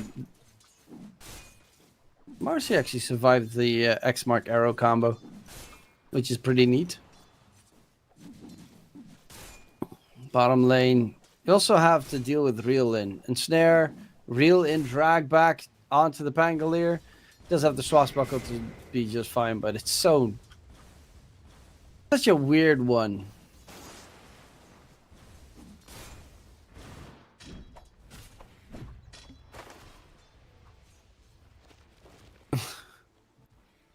Reel in.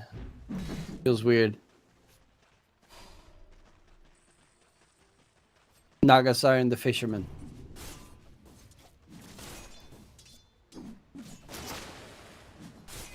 Step lively now. Urazi grabbing the bounty rune, refilling his bottle. If there was a potential, he might have gone bottom lane, but there was 0. And in the meantime, 333 on the Miranda is just using his arrow, sacred arrow, to farm up some creeps. It is always nice to try and get some extra farm skill that way, a little bit more on a hero like Miranda.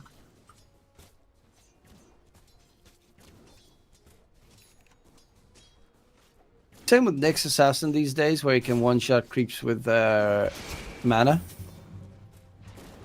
It's a good, advantageous tool to make sure that the hero has value. Top lane, a lot of damage onto DRT. There's a Naga Siren there as well.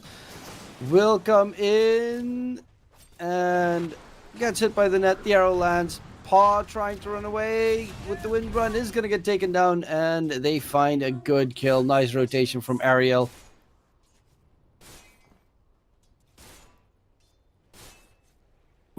Well, Seven Yesu forcing Norma back so that Seven Yesu can grab the load. No, actually, he just... Okay. He's not even going to grab the load, so that's going to go to Norma. Top side. TP comes through. They spot out Paw. There's another net possibility here available as well. Sonic Wave. I heard it being used somewhere else. Young G got the kill onto Armageddon, though. Paw trying to run away. Can the Wind Ranger disengage? Whip comes out. Paw dropping low in response. Cannot get anything done. They lose a Rubik. I assume mid, because I heard Quap Sonic Wave. And then afterwards lose their two heroes in the top lane, and they turn their attention with the first catapult of the game on towards the tier 1 tower top, which will drop momentarily. Wind Ranger doesn't have a TP for 40 seconds, so Wind Ranger is forced to jungle.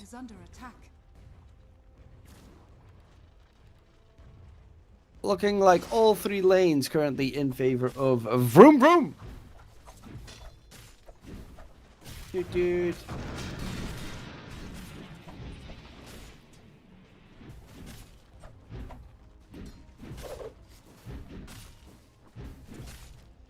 Kind of nasty to play with a Naga Mirana combo. And even with a Kunkka added in, they've got so many setups for the arrow. And for Splitter, because Splitter technically is not the easiest hit. Youngji actually has max level Diabolic Edict, but yeah, he has the Misanthropy facet as well.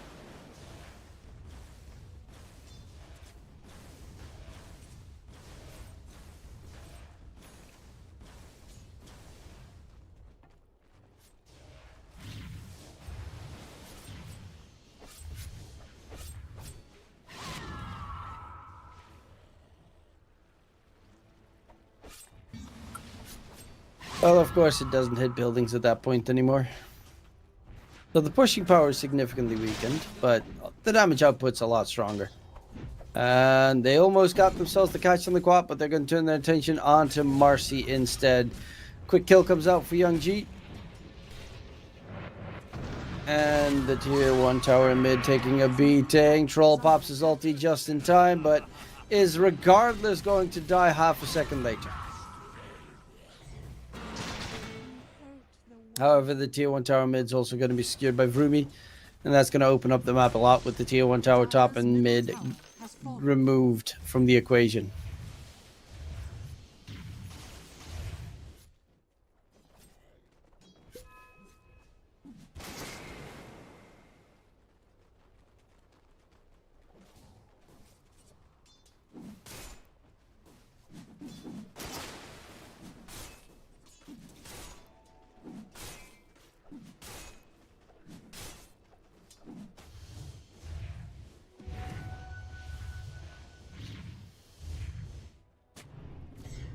Bottom lane, they're going in onto Troll again. He doesn't have his ulti this time around. And he's going to try and run back in, but loses his life while in the meantime the RT will get caught out. But now it's going to be the Dire side going for the tier 1 tower bottom. With a 4-man rotation, Naga actually TPing in. Ariel has Song. If they want to. Yeah, they scan it. They know they're coming. Kunkka's got Ghost Ship. Closing in on Spirit Vessel. Against the Quap's healing, because Quap's going Dagon is going to be pretty important. The Marcy's healing is going to be pretty important. Root onto Rubik. Arrow lands as well. And easy cleanup by Young G. Bottom tower is under attack.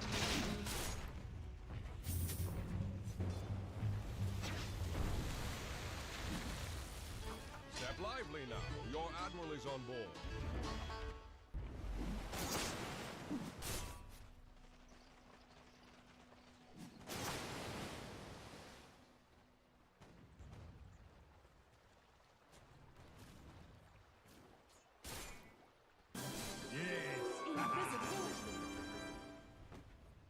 Dire's bottom tower is under attack. Ariel feels so incredibly strong right now. On the position 5 Naga Science is walking through enemies the entire time. Rolling Thunder being thrown out. DRT. Marcy tosses back Ariel. Song of the Siren comes out. Heals him up a little bit. Rolling Thunder will continue on, of course. They spot out the Queen of Pain. Ghost Ship will land on the Quap. Sonic Wave gets thrown out. But they do lose 2, but they traded for the 1. Make that a 2-for-2 trade right now. Paw trying to run away, doesn't have wind run max level. And Youngji is just running them down at the moment on the Lash. Will eventually get taken down. And Lays looking for Armageddon. Will get X-Mark back. Armageddon whipped down by Lays. Double kill coming out for the Kunkka. And Norma is trying to disengage. X-Mark is available. Norma, can he get out of there? Seems pretty tough challenge ahead. Norma's going to get X-Marked, held in place. Torrented up together with DRT. Troll is here as well with his ulti available if need be. And they're going to get the root in on the Marcy. Finish him off with a dominating streak for Lays on the Kunkka. Absolutely astounding work from the Kunkka so far. Dire's bottom tower is under attack. Dire's bottom tower has fallen.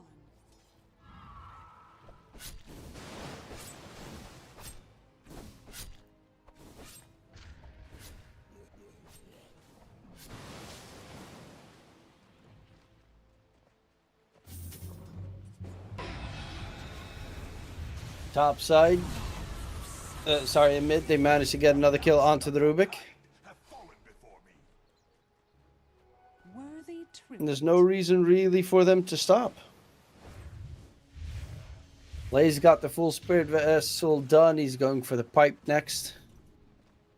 Norma is going for his own pipe on the Pangolier, but the big difference in net worth, obviously the cores are slightly more farmed on the side of Rumi, but it's the supports that will get their first item a lot. 333 has a full power treads, a bracer, and a wraith band. Like this, Mirana has a lot of items. Ariel's going for the mech, so Ariel's gonna just be that supportive healing hero. Later will of course get the shard. Wouldn't be a bad Holy Locket game with the shard, I assume. I think that skills. I don't know exactly.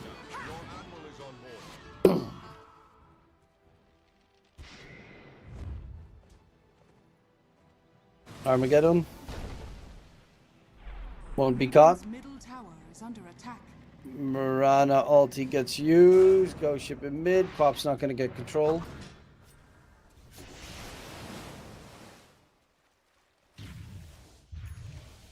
Radiant are scanning. Quap's Dagon is closing in on being done.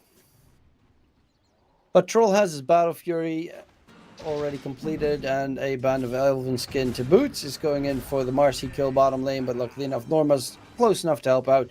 Lays though, does he have the range? Torrent is going to connect onto Armageddon. Arrow flies out, dodges the arrow, but the X-Mark is going to make it a little bit more problematic. Though taken down, Dagon blast before the Troll can get his ulti off, and that's the Dagon reveal. Song of the Siren. They have an arrow in 1 second. Throw out the arrow. Root comes in. Onto the Pangolier. Split Earth. Blow him up. Sonic Wave did not even tickle Rumi while they steal away the Ancient Stack.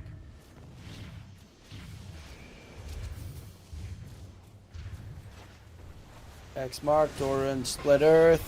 Once again, Split Earth doesn't get stolen, but the Wind Ranger isn't going to be able to get the kill onto Young G with that Wind Run charge forward. Now Ariel on the run. X-Mark onto the Quap, keep him at bay.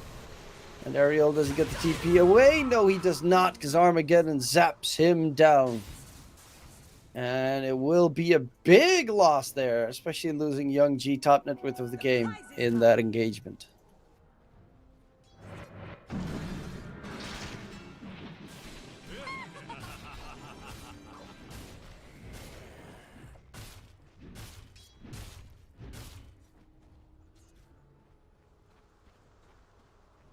Smoke up Every coin helps. from the Dire side, looking if they can get a catch onto Troll, but too far away. He's just back in his triangle, playing it safe. Step lively now. Your admiral is on board.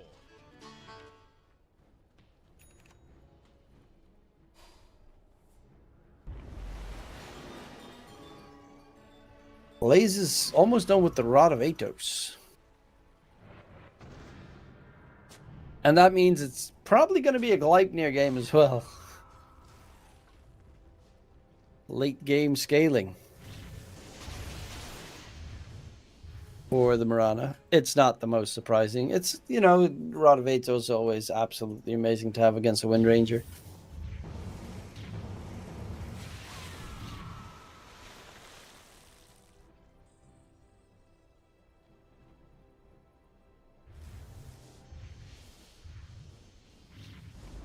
Radiant are scanning. Radiant scan. He does scan it, but they're still coming his direction, and the scan might be gone before they reach him. Always a little bit worrying. Timing is a big thing in Dota. Dire's middle tower is under attack.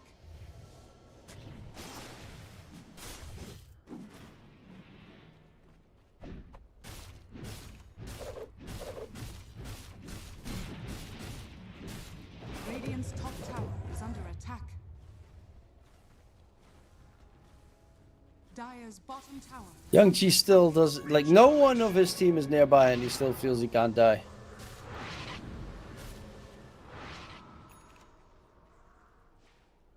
Full Bloodstone delivered to Young Ji. The Lesh has a Kaya Bloodstone at this point, so he is incredibly tanky.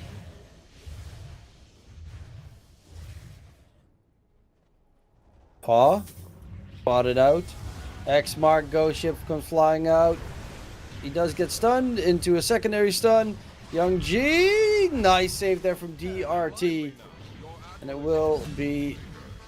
Paw still dying to the Spirit Vessel charge from the Kunkka. On the side, Pangolier tries to Rolling Thunder, but he's going to get stun locked, and they get themselves 3 kills, which will definitely result in the tier 2 tower towards mid. And Vroomy is just shredding. Deviyasu, after Jasha going for the Ags, knows that the buffs on the opposing side need to be removed.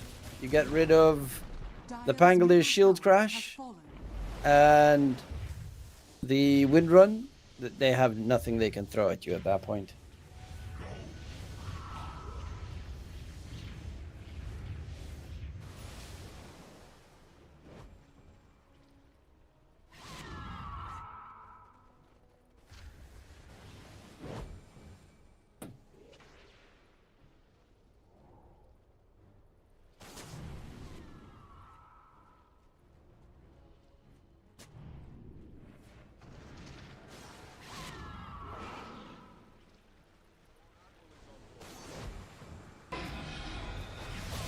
Riptide gets, sorry, it's not Riptide, it's the other spell. Gets stolen, doesn't really do anything. Deluge, Ghost Ship connects onto Quap. Quap is so incredibly tanky.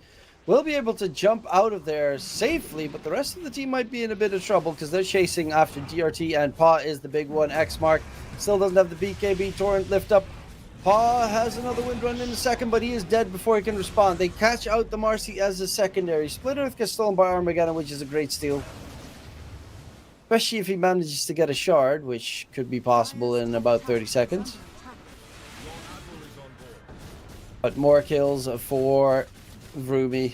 13k net with lead right now, and that Wind Ranger again getting delayed on his BKB pickup. Armageddon on the run.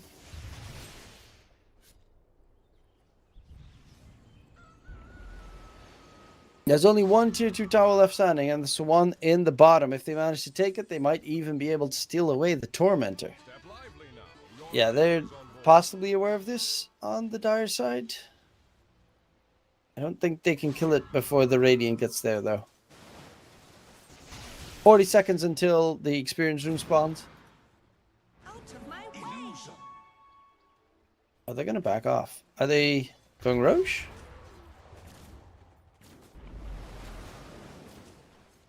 Troll taking Gateway, so yeah, they're gonna go Roche. First age of the game. Tormentor is not being taken, and with Unleash maybe, but they need one more, I think, to kill off Tormentor with Unleash. And Roche is already dead. The Wisdom Rune gets picked up by DRT, and yeah, they already ping out they want the Tormentor.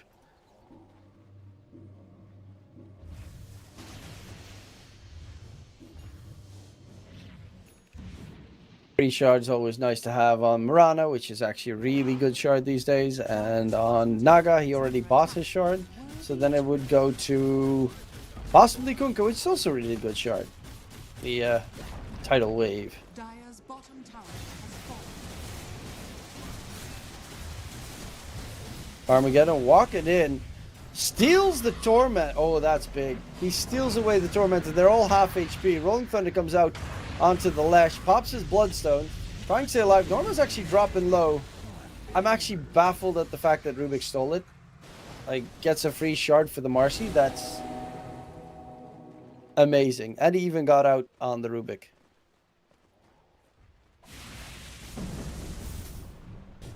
But they're going to go for the high ground push, and the Rubik is an easy pickup target. Troll Warlord's great at clearing down buildings. He's got the Ags now. Luckily enough with the BKB Wind Ranger. Nope, Wind Ranger doesn't have a BKB. Never mind, they got nothing. They got absolutely nothing. X mark, arrow, just to piss him off. Because Wind Ranger can't fight against Troll now. Unless you can one-shot him with a big combo. Because Wind Run's going to get dispelled every time. If you try to man-fight up against 7 Yasuo. Radiant's top tower is under attack.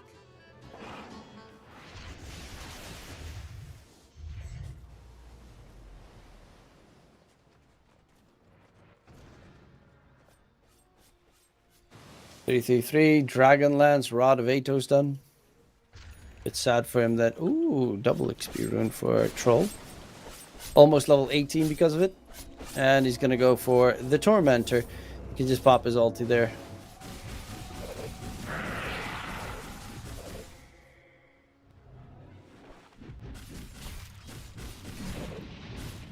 And that's a free shard for Young G. Wait, what? Oh, Kunkka bought a shard. Oh, look at that split earth range. Oh, he's gonna get gone on. Lesh cannot actually stay alive. Young Chi is dead. Song of the Siren comes out, which keeps the Marcy alive. Song of the Siren gets stolen in the meantime by Armageddon. Rolling Thunder locks in place Lays, and the Kunkka is actually going to possibly lose his first life this game. And the whole reason why this happened is because Troll killed their Tormentor, which gives away the information that that Troll isn't there, so they can go in for the fight. Because if Troll is there, Wind Ranger can't fight. But because Troll isn't there, Wind Ranger can't fight. There's also 3 bounties to be still picked up there in the Radiant jungle. Hopefully Ariel sees it soon enough. But losing the Young G and Lays there, a lot of pain.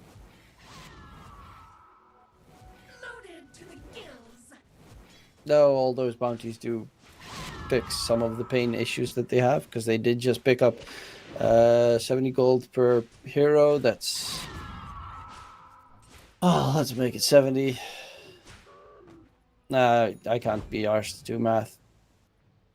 Wait, 7 times 5 is 350, so that's 700. That's 1400, a little bit more than 1400 gold for the Radiant side, just added in from 4 bounties.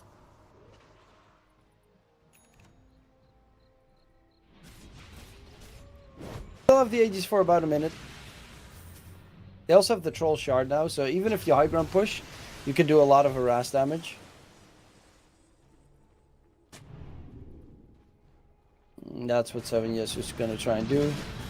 You have to be careful of these random loose fervor projectiles flying your way.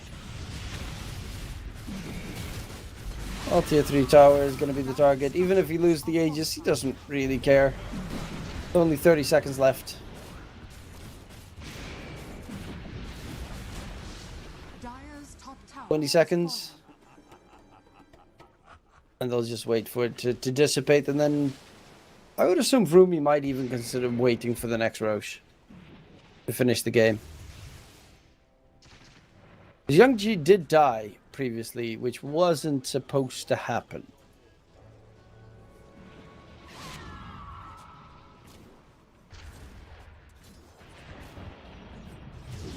Gleipnir catch onto 333. They go in. Young G split earth gets a connection, goes in for DRT. Stolen Song of the Sign still going on. Marcy needs to be backing off because Young G still does a lot of damage even if he is sleeping. Young G Sonic waved up. Young G is dead. And now the Radiant Song of the Sign being used to try and disengage. But they are going to keep the control onto Ariel and make that 3 kills once again. A big defense from the Dire side, and they keep everyone alive. They get 3 huge kills, including Young G once again. They have a full lockdown on him. He desperately is going to need a BKB soon.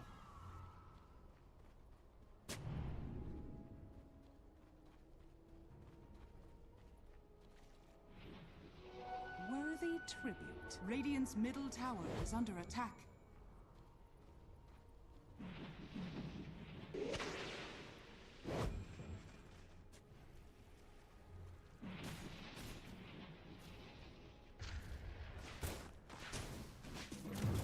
So yeah, this definitely does mean that very likely Vroomy are just going to wait for next Roche, get themselves the second Aegis plus banner, and then finish the game at that point. Unless they get a really good fight going and the Dire side lose too much.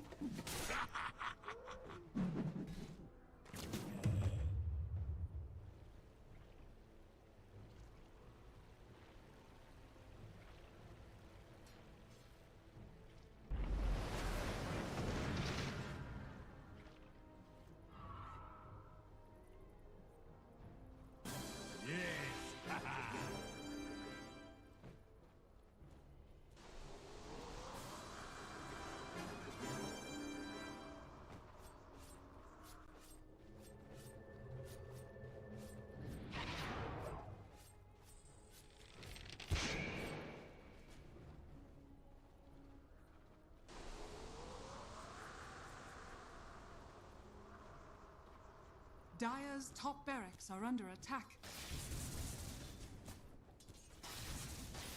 Yesu is closing in on his BKB. Lesh will have the Shivas, which I mean they have okay. The Quap especially has good healing.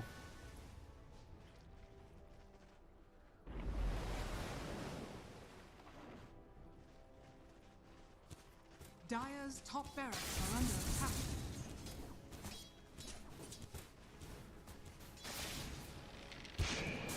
Invisibility.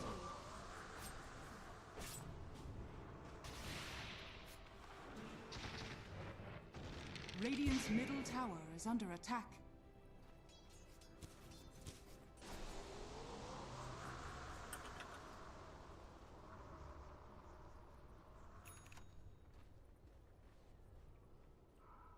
Alay is closing in on his Ag. 7 Yesu has his BKB. Maybe because they have the BKB, they're considering going for that high ground push. They have Naga there anyway, and the creeps are pushing in. So this is a good way to also, yeah, with the X mark, to force the Dire side back. I don't know why he's doing the melee racks at the moment instead of the range racks, but okay.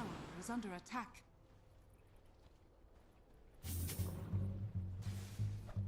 Dire's top barracks are under attack.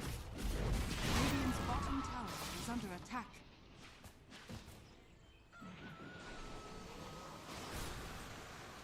They're going for ultra slow siege.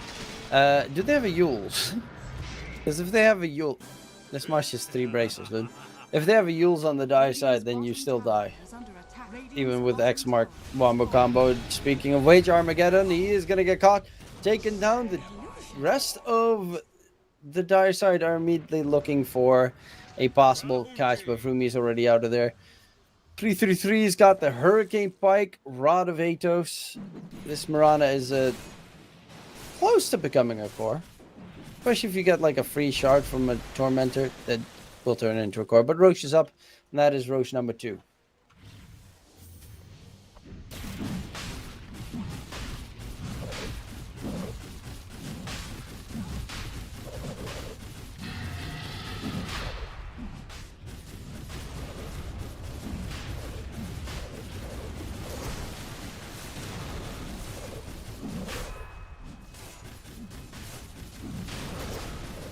Roshan has fallen to the Radiant. Step lively. Banner, Ags done on Kunkka as well.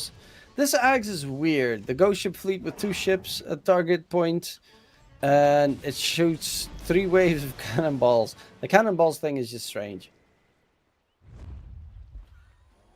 I don't actually know how good it is.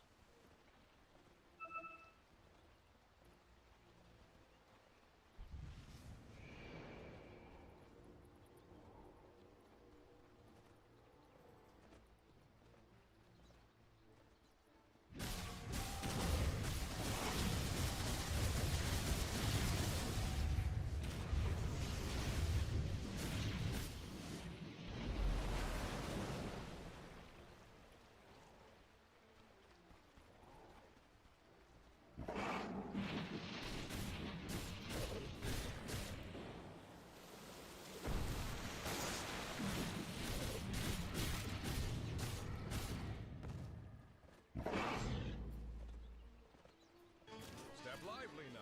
Your admiral is on board.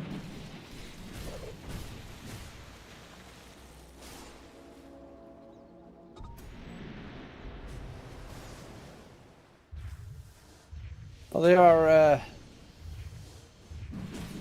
not pushing the objective just yet, but they are starting to creep in. Bottom lane of creeps are walking forward. Top lane as well. They're going to look for the mid set of racks or the mid tier 3 tower. Is it going to be another X mark slow siege? Oh, actually, they're going to smoke on the dire side. But the smoke's going to get broken. 7 Yesu is just going to, yeah, they're going to slow siege this into oblivion. The problem is, Diabolic Edict doesn't push towers anymore, so it, yeah. Not really that great at the moment.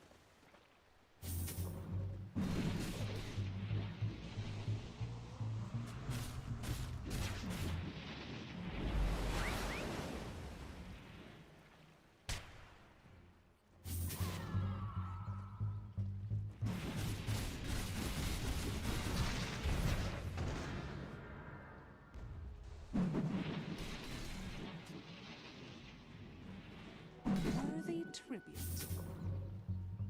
Easy breezy. Dire's middle tower is under attack.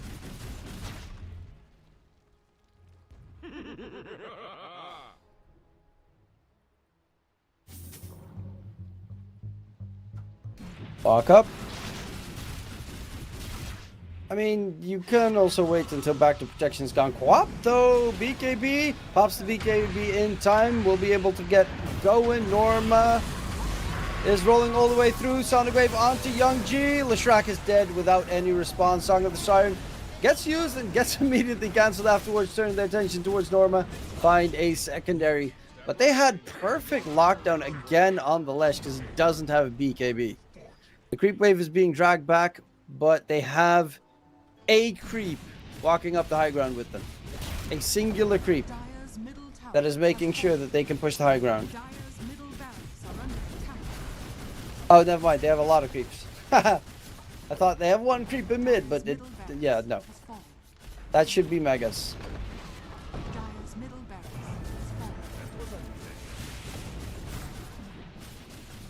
fallen. Yasu still has the AG for another minute. Pango bought back, doesn't have his ulti. Wind Ranger, if he buys back, doesn't have his BKB. Crimson Guard ain't gonna keep your buildings alive, it seems. 7 Yasu, they're trying to deal the damage to him. He still only needs the range racks to clear. They're gonna back off. Double buyback force out on the dire side. Norma was spotted by an observer ward.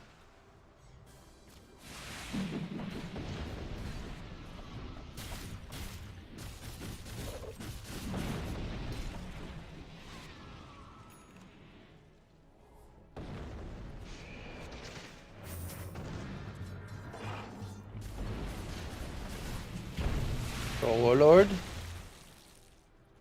Just a slow. I mean, he's got the ages anyway, so he might as well commit for it. Will lose his first life. But swaps in the MKB. He's got his second life to go. BKB as well. And that's going to be the range drag's gone. Turns his attention to Paw. Paw's trying to run away on the wind range. Again, he disengaged. Pops the BKB. Wind Ranger is dead. Seven Yesu going for another target. And these cleaves are nice. The hits are flying all over the place. And the GG is called. Vroomy Io managed to win game number 1. Very convincingly.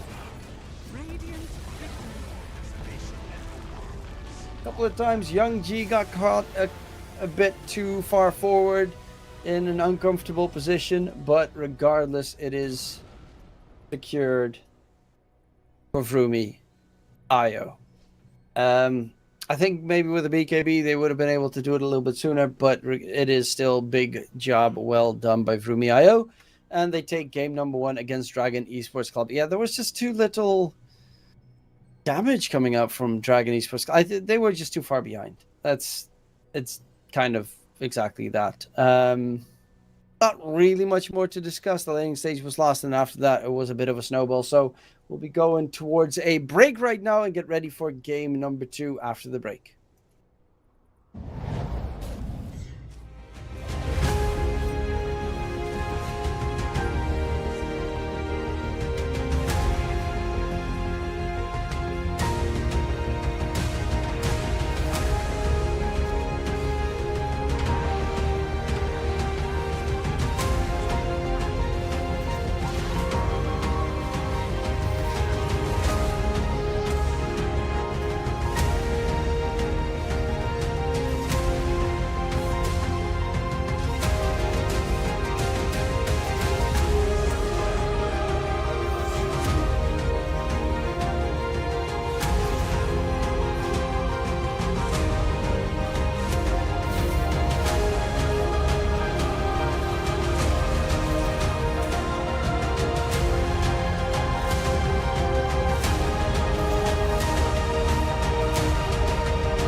Welcome back, ladies and gentlemen, to game number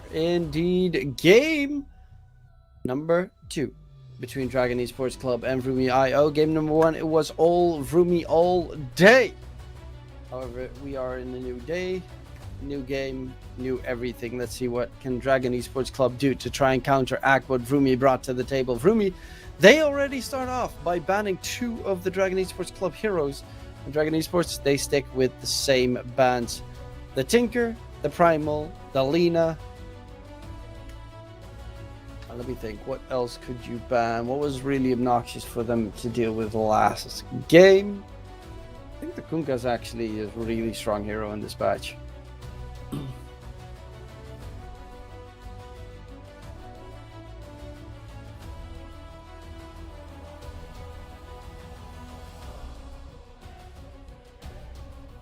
Omni Knight ban. Still haven't seen the Omni Knight really being played as much.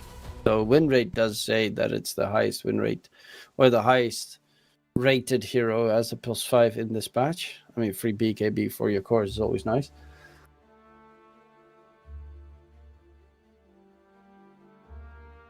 Rumi. You can ban out the Ember, which is always obnoxious to deal with, though they kind of skipped it completely last game. What were the first picks? I remember a Naga pick. NP was actually banned last game. NP first pick for Vroomy. A lot of teams pick up the Enchantress to deal with the Nature's Prophet, especially in lane. Crystal Maiden also tends to be a hero to pick up against the NP. I wouldn't say that the Crystal Maiden is a great pick because it doesn't freeze the creeps for 10 seconds anymore. Mirana one-shots the Nature's Prophet creep. But more importantly, Mirana is just really solid to have because he can leap out of any possible sprout. And Mirana, as we saw last game, on Vroomy's side, it was, though, last game, he was really solid. If you've got a good setup like the route from the Naga, or you have the X marks the spot, then it definitely is worthwhile to play a Mirana in your game.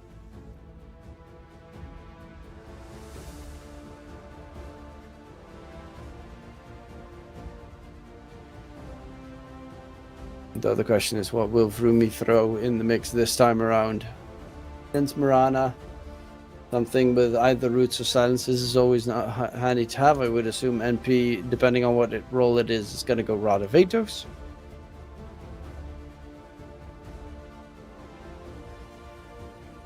Centaur band. Centaur's good against a lot of heroes.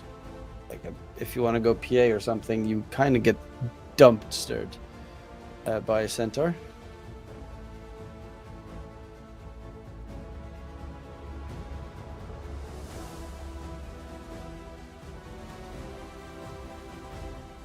The Sven ban. I mean, Sven has flexibility, Centaur not really.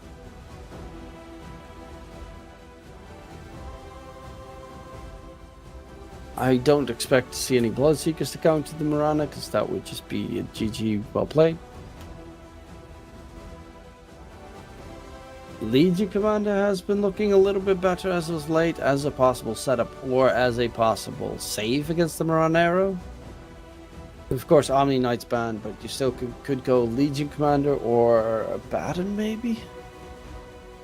That's if you're going to go super defensive.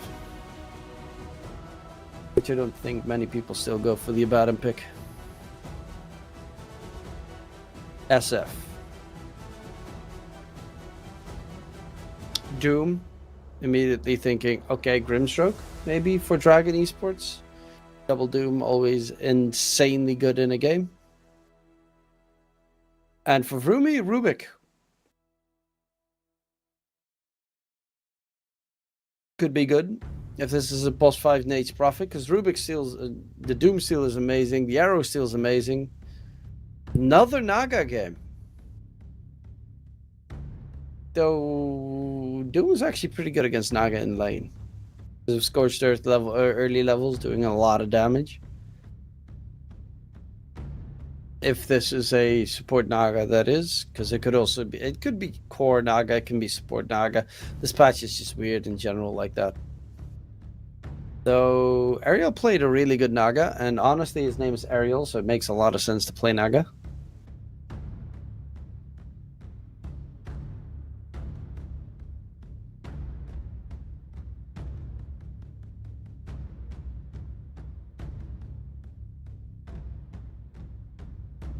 The Naga setup. Enigma tends to be a hero that goes well with the Naga, Song of the Siren into Black Hole.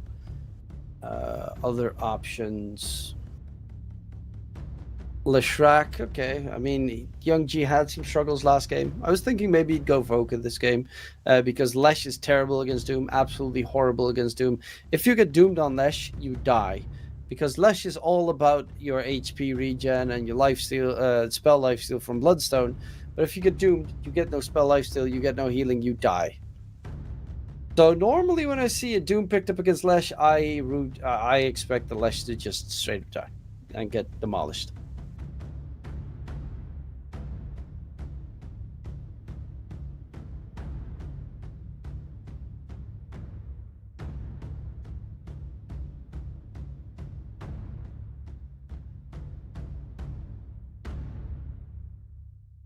So it doesn't, of course, mean that it is a guaranteed mid-lesh, because they still have the possibility of flexing it to position 4.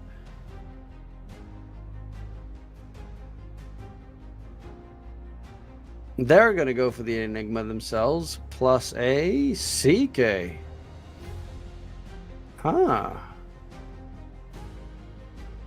Interesting. Do I like that? CK is a good setup for the Mirana arrow, so if it's a plus 5 Mirana... Actually... Is this a plus 5 Enigma? Looks like a plus 5 Enigma, Mirana 4, Doom, offlane, CK safe. Unless this is a support Doom. Dragon Esports Club are playing possibly Fairy Greedy.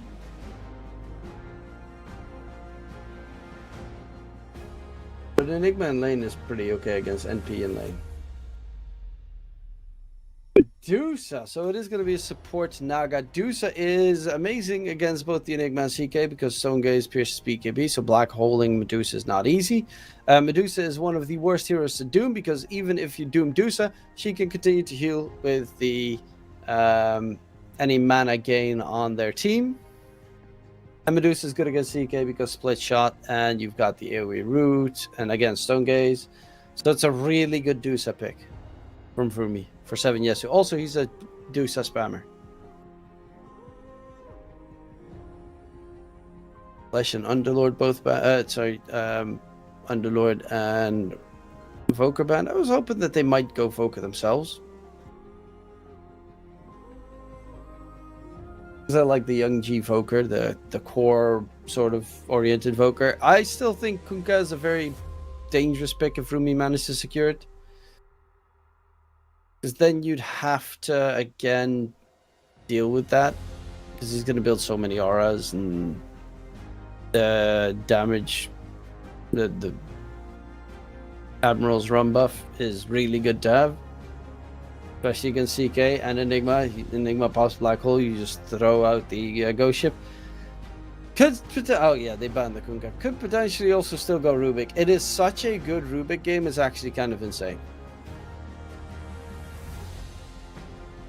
Like, Black Hole, CK Stun, Doom, Arrow. It is such a good Rubik game.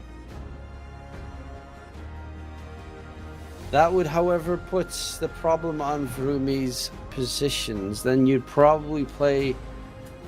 Honestly, you could even go Rubik mid, for that matter. Play Lesh 4, NP offlane, Naga 5, but... You could also go Lesh mid, Naga 5, NP offlane, Rubik 4. Not a terrible lane. It's not a great lane, but it's not terrible.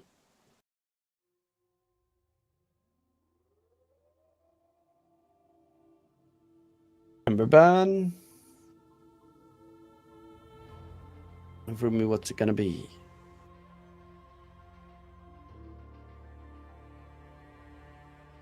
I have no idea.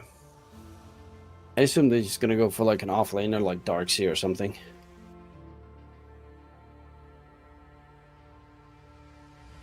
Tide, something bulky, something frontliney.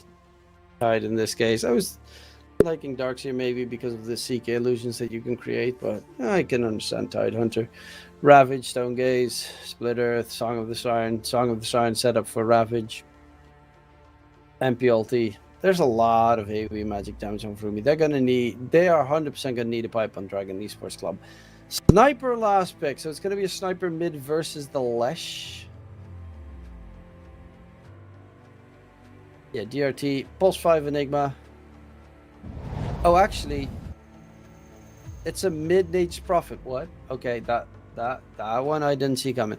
So this is a 4-possession Lesh, 5-position Naga, tied off lane, Nature's Prophet mid.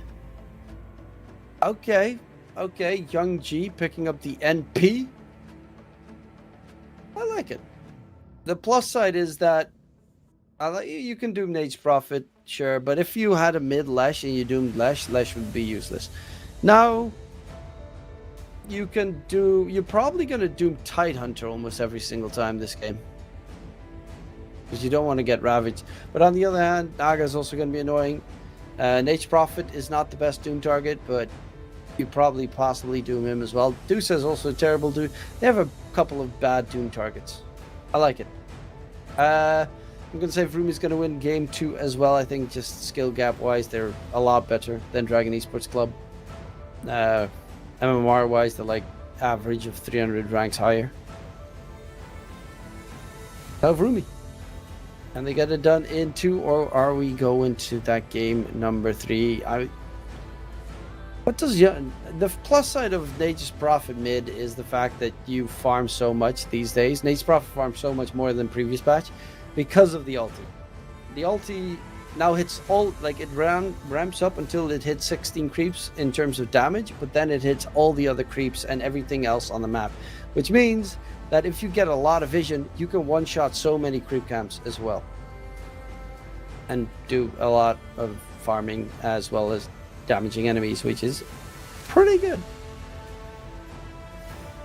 It's a good Ags game as well against the CK, possibly Miranda, Enigma. I just don't really know what, I would assume he goes for Gleipnir. I don't really know what NP mid builds. I will be checking quickly on Dota Pro Tracker. Nature's Prophet in the mid lane. Goes for Gleipnir, Orchid sometimes.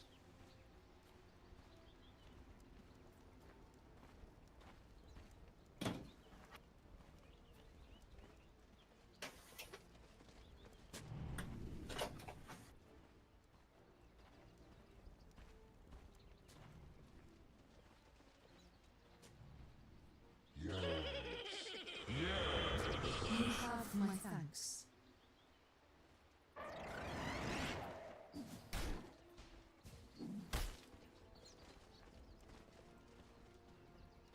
So, let's see.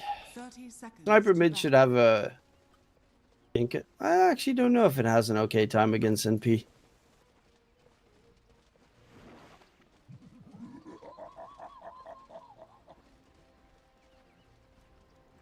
NP is a pretty good right-click hero.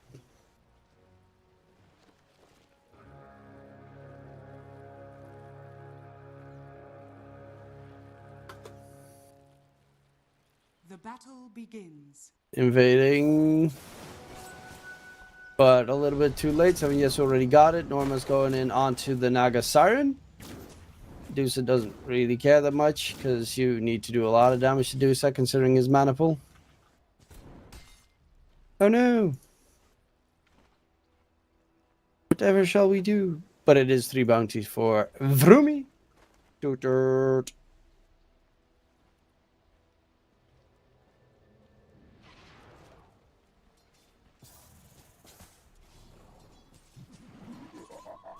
That Tide should be okay against an Enigma 5, I think. Anchor Smash plus Kraken Shell should keep him alive. Don't think really you need to level Gush.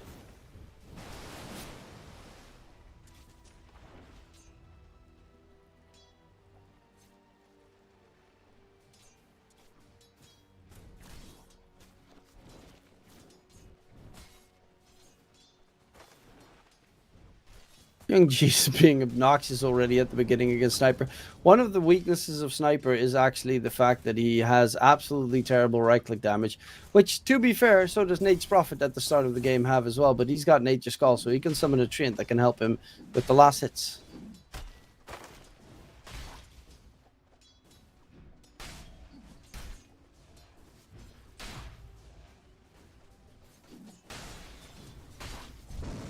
One of the greatest things about playing with a Deuce on your team is the fact that he goes Mana Boots.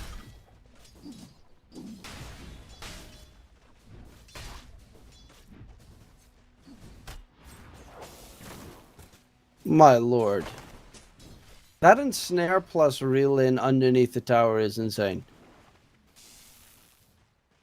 That's actually pretty obnoxiously cool. Maybe I'll play some Naga 5. Seems interesting.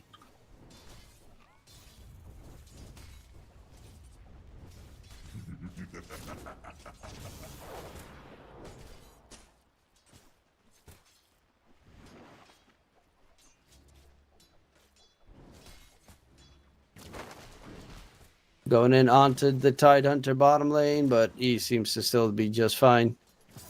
Eidolon's actually dropping low, but DRT is doing a good job at denying his own Eidolons the entire time.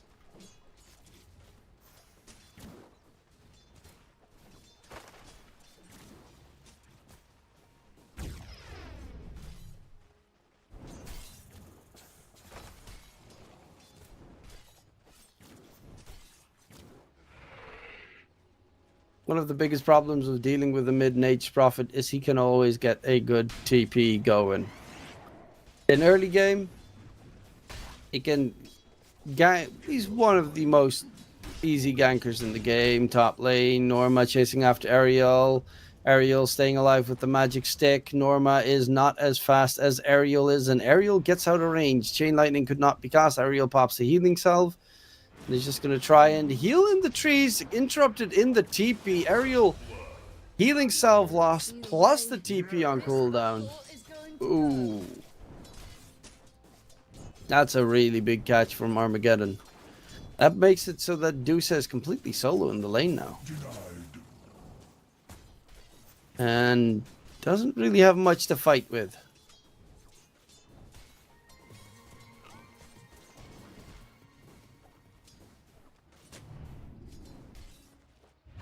No, the Shrag dropping very low, needs to get himself out of there. Paul trying to gain up on him, which is probably going to be... Oh, no, actually. 333 is going to be able to get the TP back to base.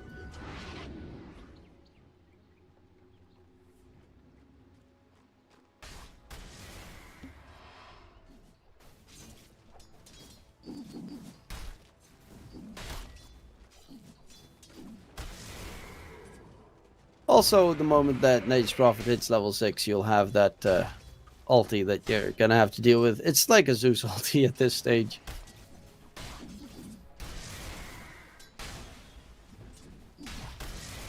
Potentially even stronger than Zeus ulti.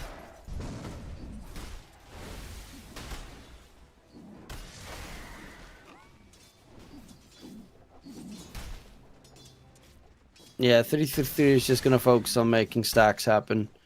He knows that laning-wise, he doesn't really add much to the table to keep Tidehunter alive.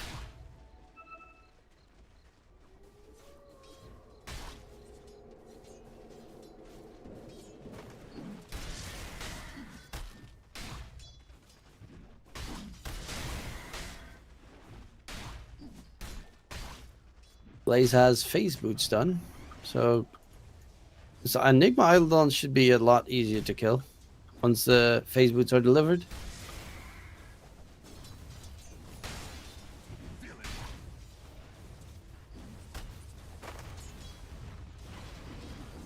Dire's structures. Actually gonna gateway towards bottom. Ariel coming in for Paw.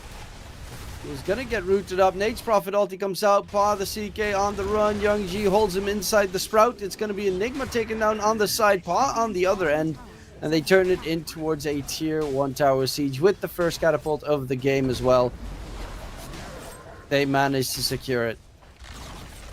Radiant's bottom tower has fallen. And that's a big play. Like, it was looking like the Radiant side was doing pretty okay, but now you check net worth, and then Lay's top net worth, Young G second, and they are ahead of everyone else by quite a bit. Sniper's not a hero that can rotate and help out side lanes easily. And that's where Nature's Prophet's strength lies. Always have that global PP potential. PK is now forced to jungle. Norma dragged back by Ariel. The Scorched Earth about to end. Norma's still going to be just fine. But yeah, CK, he cannot easily farm up at this stage. He's going to be forced to semi-jungle against this pesky Tide.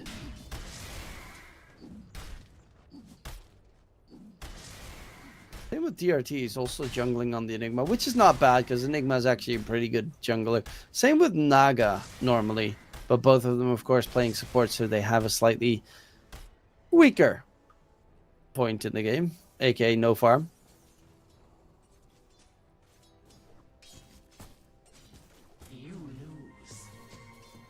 They're looking to catch the Dusa, but he's aware of their sneaky beaky plays. Ariel TPing towards bottom. Young G coming in as well onto Dual Razi. They want to kill off the sniper. Can they close him in? Dropping low. He's finished off by Young G. Turn their attention towards Paw. The Ravage gets thrown. Young G has a Sprout in a second once again. He's going to get netted up. Paw is dead. And the last one will be Armageddon, but he'll be able to walk it off. 2 cores dead on the Radiant side, and they turn their attention towards the tier 2 tower in bottom. We're 8 minutes in, and they're already damaging the tier 2. NP's ready for the, Nagasarian's ready for the possible root play, but with a double TP, including the Doom, they're just going to back off. Naga Illusion spotting out all the TPs coming in. They back off. They force out a Doom TP. That gives Dusa a lot of free farm in the top lane. Yeah, they're playing this one really well. Tier 2 is already halfway down.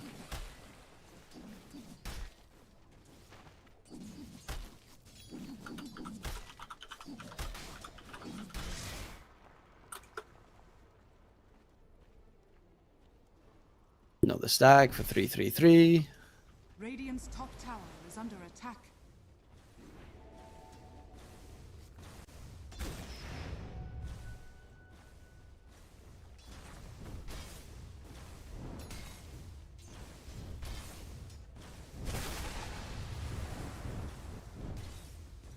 Oh, DRT. We'll get the T. So he blocked himself in with his Eidolon, so they didn't have vision. The 3-3-3 wouldn't hit the split earth. That's pretty neatly done by DRT. Radiant's middle tower Bit of a is min-max under kind of attack. move. Dire are scanning.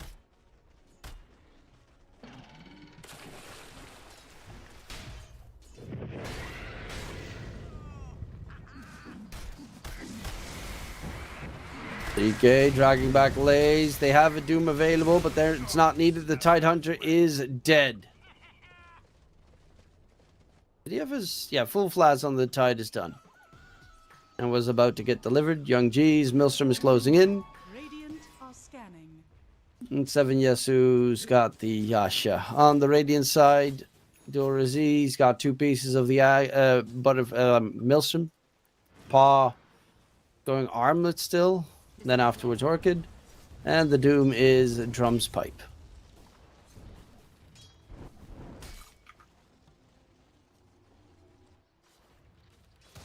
I'm surprised 3-3 actually has this farm. And also hasn't died a single time this game. Mainly he hasn't died. I swear I thought he died. My brain's playing tricks on me sometimes. Is under attack.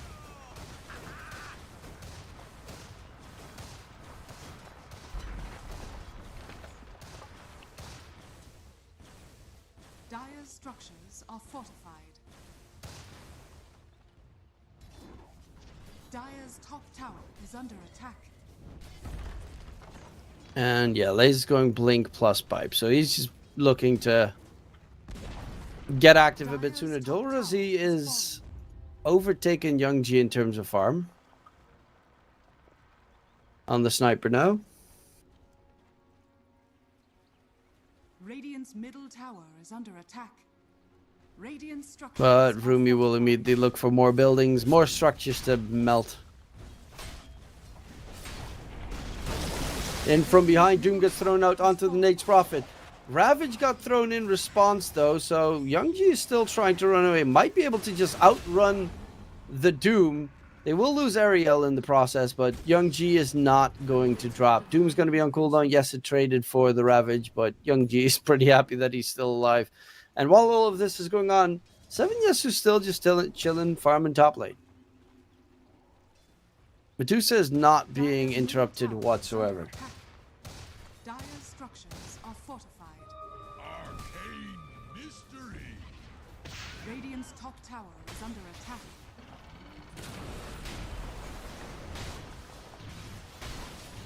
Armageddon doesn't have a leap. And Radiant's it's just ran down. Lays steals the kill away from 333, but okay. Lash is going for a mech, so is the Mirana, so they're gonna kind of be copying each other's builds. A tithe to the impurities. And Young G now has the Maelstrom. About the same timing as the Sniper, but Sniper does have a little bit more farm with the Wraith Bands. With a Wraith Band more.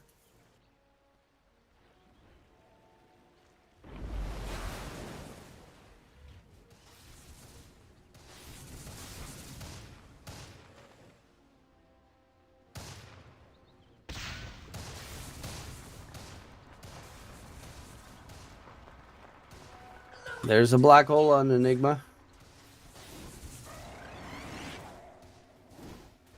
But yeah, they haven't used it just yet. They don't really find a perfect target for it. Norma. Ariel is going in onto the Doom. Drag him back closer towards the Dusa. He's going to get thrown all over the... Did he accidentally hurricane himself the wrong direction? Or did he use that to dodge the Gorgon's Grasp?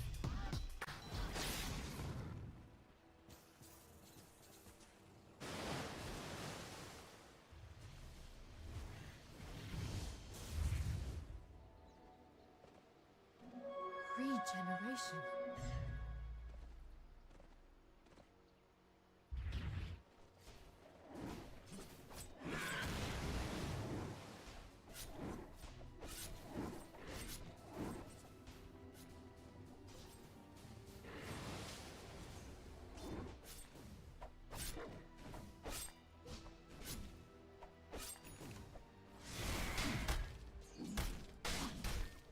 Blaze has a blink now as well, so you have the blink Ravage play. How far is...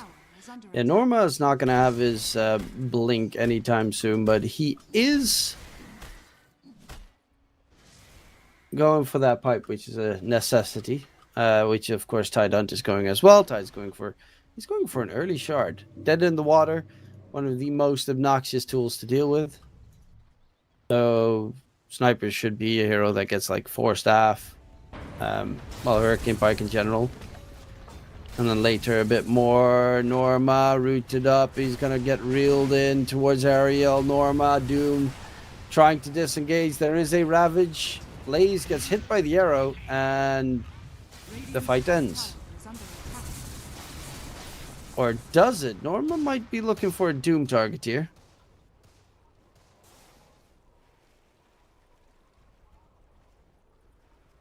Wait, 7 Years was going Maelstrom? I haven't seen that much on Deuce's second item. Middle tower has been denied.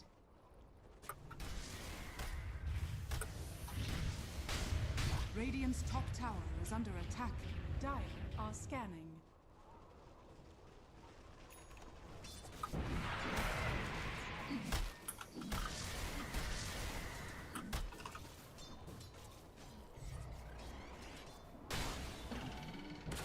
Radiant's top tower is under attack.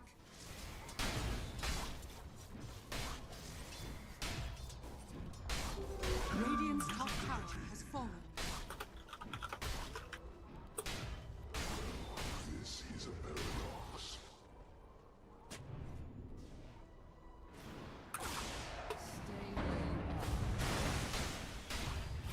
Bottom lane, going for DRT. He's slowly gonna get ran down. Ravage does get thrown out. Doom is gonna look for a target here. They find the Mirana kill. Doom onto the... Dude, it's a +4 Lash. Who cares about the Lash? And with Ariel Young G chasing in, they're gonna go for Norma. Norma, phase boots. Still trying to run it off. Dusa, Stone Gaze gets used. 7, yes, he's charging in from the side. Has Gorgon's Grasp. They really want this Doom, and they really will catch this Doom. Radiant's bottom tower. And with that, the tier 2 tower should also fall. Radiant structures are fortified.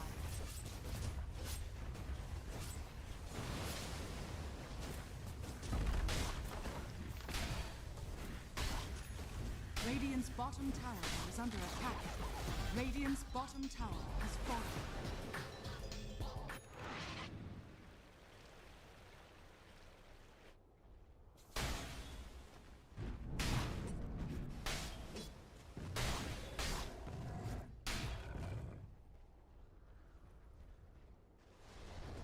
And how far is Paw? Okay, he's got the Orchid now. And next item is going to be the BKB Norma. He's actually gone for Crimson Guard instead of the pipe. I can understand Crimson Guard against the Dusa split shot. But you kind of also need a pipe and a blink and so much more. Paw on the CK.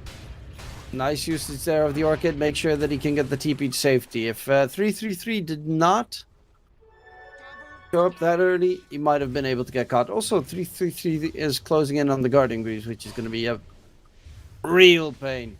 Because then you can't just Orchid him.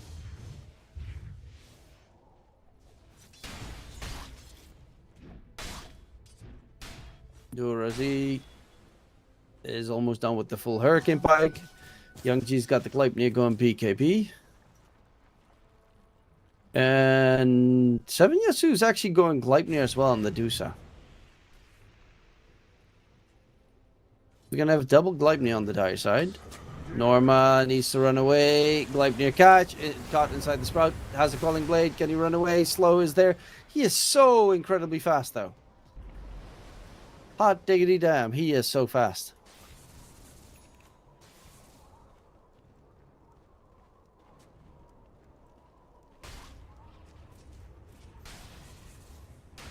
Radiant's bottom tower is under attack.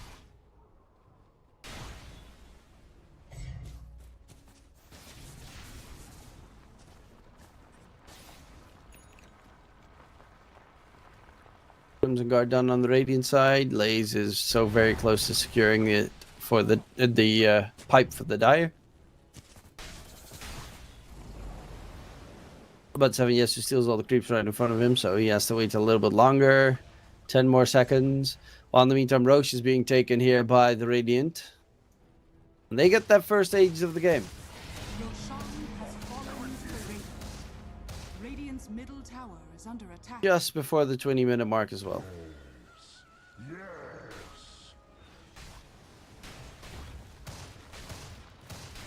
So it does open Tormentors for both teams at this point. Which is important, because Rana Shard's great. Enigma Shard's really good. Les Shard is also really good. And Naga Siren Shard's also really good. So, all shards are good. especially considering Miranda is going for the Rod of Aegis, so Miranda is going to go more of a core build. Instead of the Guardian Greaves that he initially was planning to build, Radiant already gets rid of their Tormentor, so it's a free shard for Enigma, and he'll summon Eidolons on Maleficistix.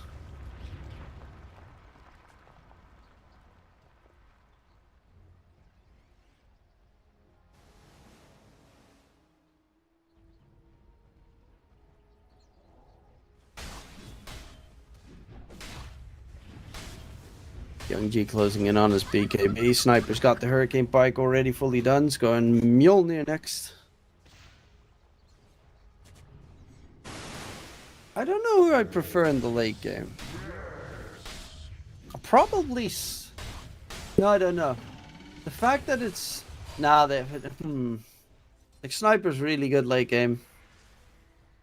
So is Doom. So is Enigma. But on the other hand... Dusa is like the god of late game.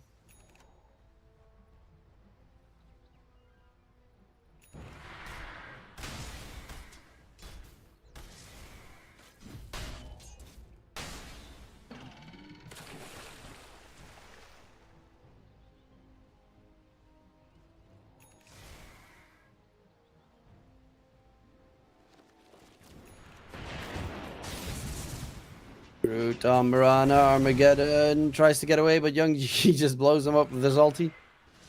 Freebie kill, BKB done on the NP.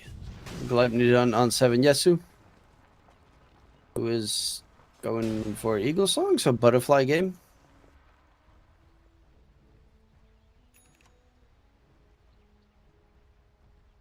And the Dire side, who got the free shard?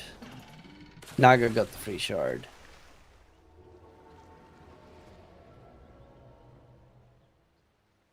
Radiant are scanning.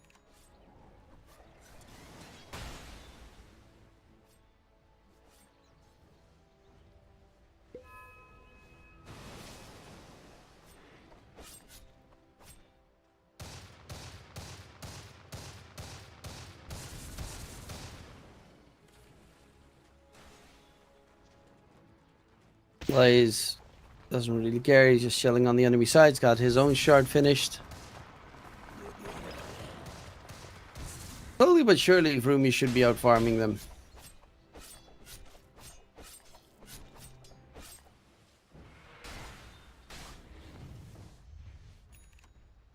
Considering Ariel is trying to cut all the creep waves.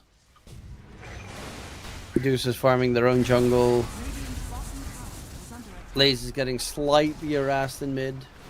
Oh, pot. Are they going to go in? Arrow misses. Blaze does get dragged back. Stun comes out. He has a Ravage potentially if he wants to. Paul still has that age and has his BKB available, so they're just going to back off Ariel. Run away! Good Song of the Sun to try and stay alive. Well, their tier 3 tower actually took a lot of damage. It's halfway down by Young G. Radiant are scanning. And Ariel TP's out in time.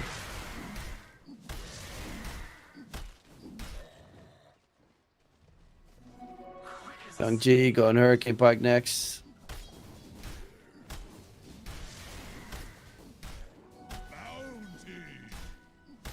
Yeah, if this Radiant side is going to try and leave their base, he's just going to backdoor.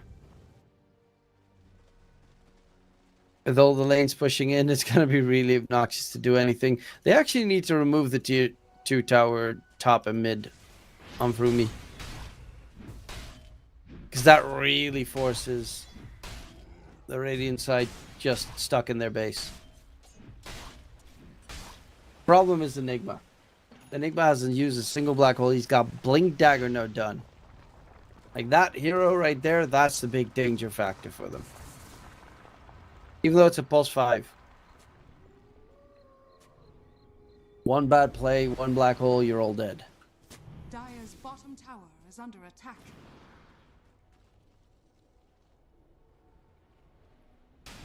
Yes. Yes.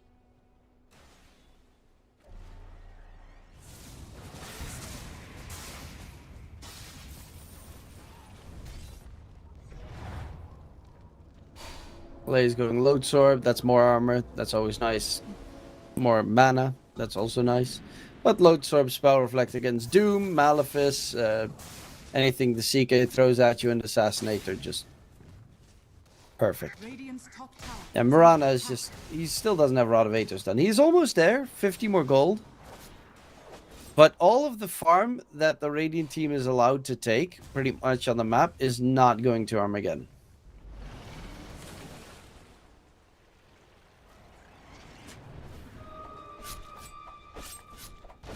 And he's getting Rod of Aethers, marked up he wants Midas next.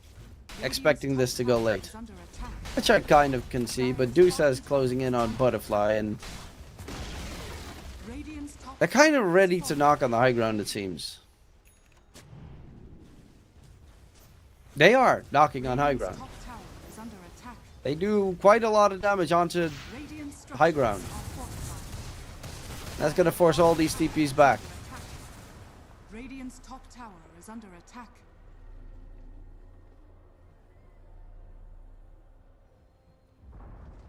Dire's bottom tower has fallen. Actually, the shard on Naga is really good as well. Because now it also adds mana regen, which is amazing against Dusa. For Dusa. Song of the Siren comes out. And they're just going to wait out the Doom. They'll take that trade. Armageddon used his second leap to immediately die. Sorry, that was pretty funny. They're going to be chasing in for more. Dual Razi. He doesn't have his concussive grenade just yet, and he's going to get taken down. Stone Gaze stun onto the CK as well. Pops the BKB, tries to run it off. Radiant's middle tower is under And attack. Pa will be able to disengage, but their attention is more the objectives. Now that there is no BKB on the CK and there is no sniper, plus there's no fortification on the Radiant side, that means they can just go high ground Has fallen. very easily. Could be a really good black hole there. Okay, this was a potentially 4-man black hole. But Radiant's now it's middle not. tower has fallen. Now it's going to be the middle set of racks Are scanning. Radiant's middle barracks. for Vroomy. Radiant's middle barracks has fallen. Sniper back, Roche is up in a minute.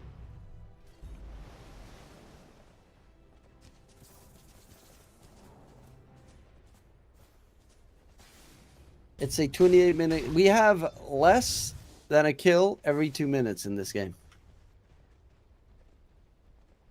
10-4. What Vroomies played for so far. But they have a 12k net worth advantage. They've got pretty pesky late game. We still haven't seen a black hole. Sometimes you just need to get a black hole for a kill. Not for, you know, I need to get a 5-man black hole, but just get a kill that way. Oh, or you just walk up to 7 Yasu. And the Dusa quickly blows you up. Speaking of Dusa, he's almost done with the Aghanim Scepter. And then afterwards, of course, gets the shard, and then nobody's gonna touch the Dusa no more. Radiant's top tower is under attack. Radiant's top tower has fallen. Radiant's top barracks are under attack. Radiant's top barracks. Well, top set of racks, almost gone. DK tries to drag the Dusa in. There's going to be the root. Podge is chilling. There is a Doom available. Tongue of the Siren comes out. And they're going to go in for the Sniper Nullifier as well. Use the beak. The Ravage gets blown. And it is going to be a quick kill on Sniper. 63 seconds. That's 7 buyback.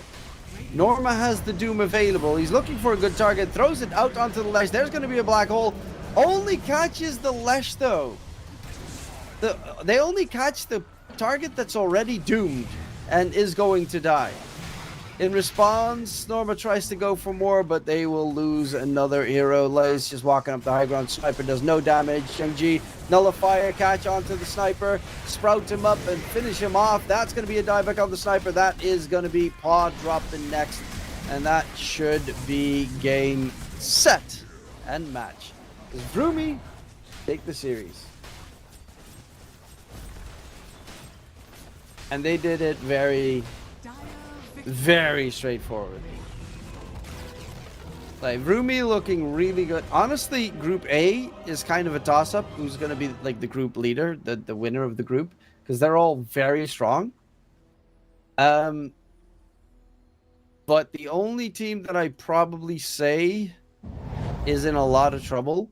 Like, I think Avalos, DMS, Navi Jr., and Rumi IO can all four make it easy. Well, not easily, but can all four go forward. I do think the Dragon Esports Club is kind of out of their depth in Group A.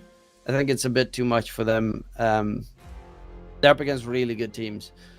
I think they also got a little bit unlucky in the group sorting, because I think Group A is a lot stronger than Group B. Yeah. Okay, not I think. I know Group A is a lot stronger than Group B. So hopefully they can recover in the next couple of days. But we have 4 more days of group stage, ladies and gents, before we hit off towards the playoffs. Tomorrow it will start off with Hydra versus the Vidar Gaming Squad. So don't forget to check it on the same channel, 10 a.m. CST in the morning every day. Don't forget to check it out. My name was DK Truman. Hopefully you enjoyed the cast. Hopefully you enjoyed the show. I will be back on Thursday, and hopefully I'll see you then. In any case, I don't see you. Good afternoon, good evening, and good night.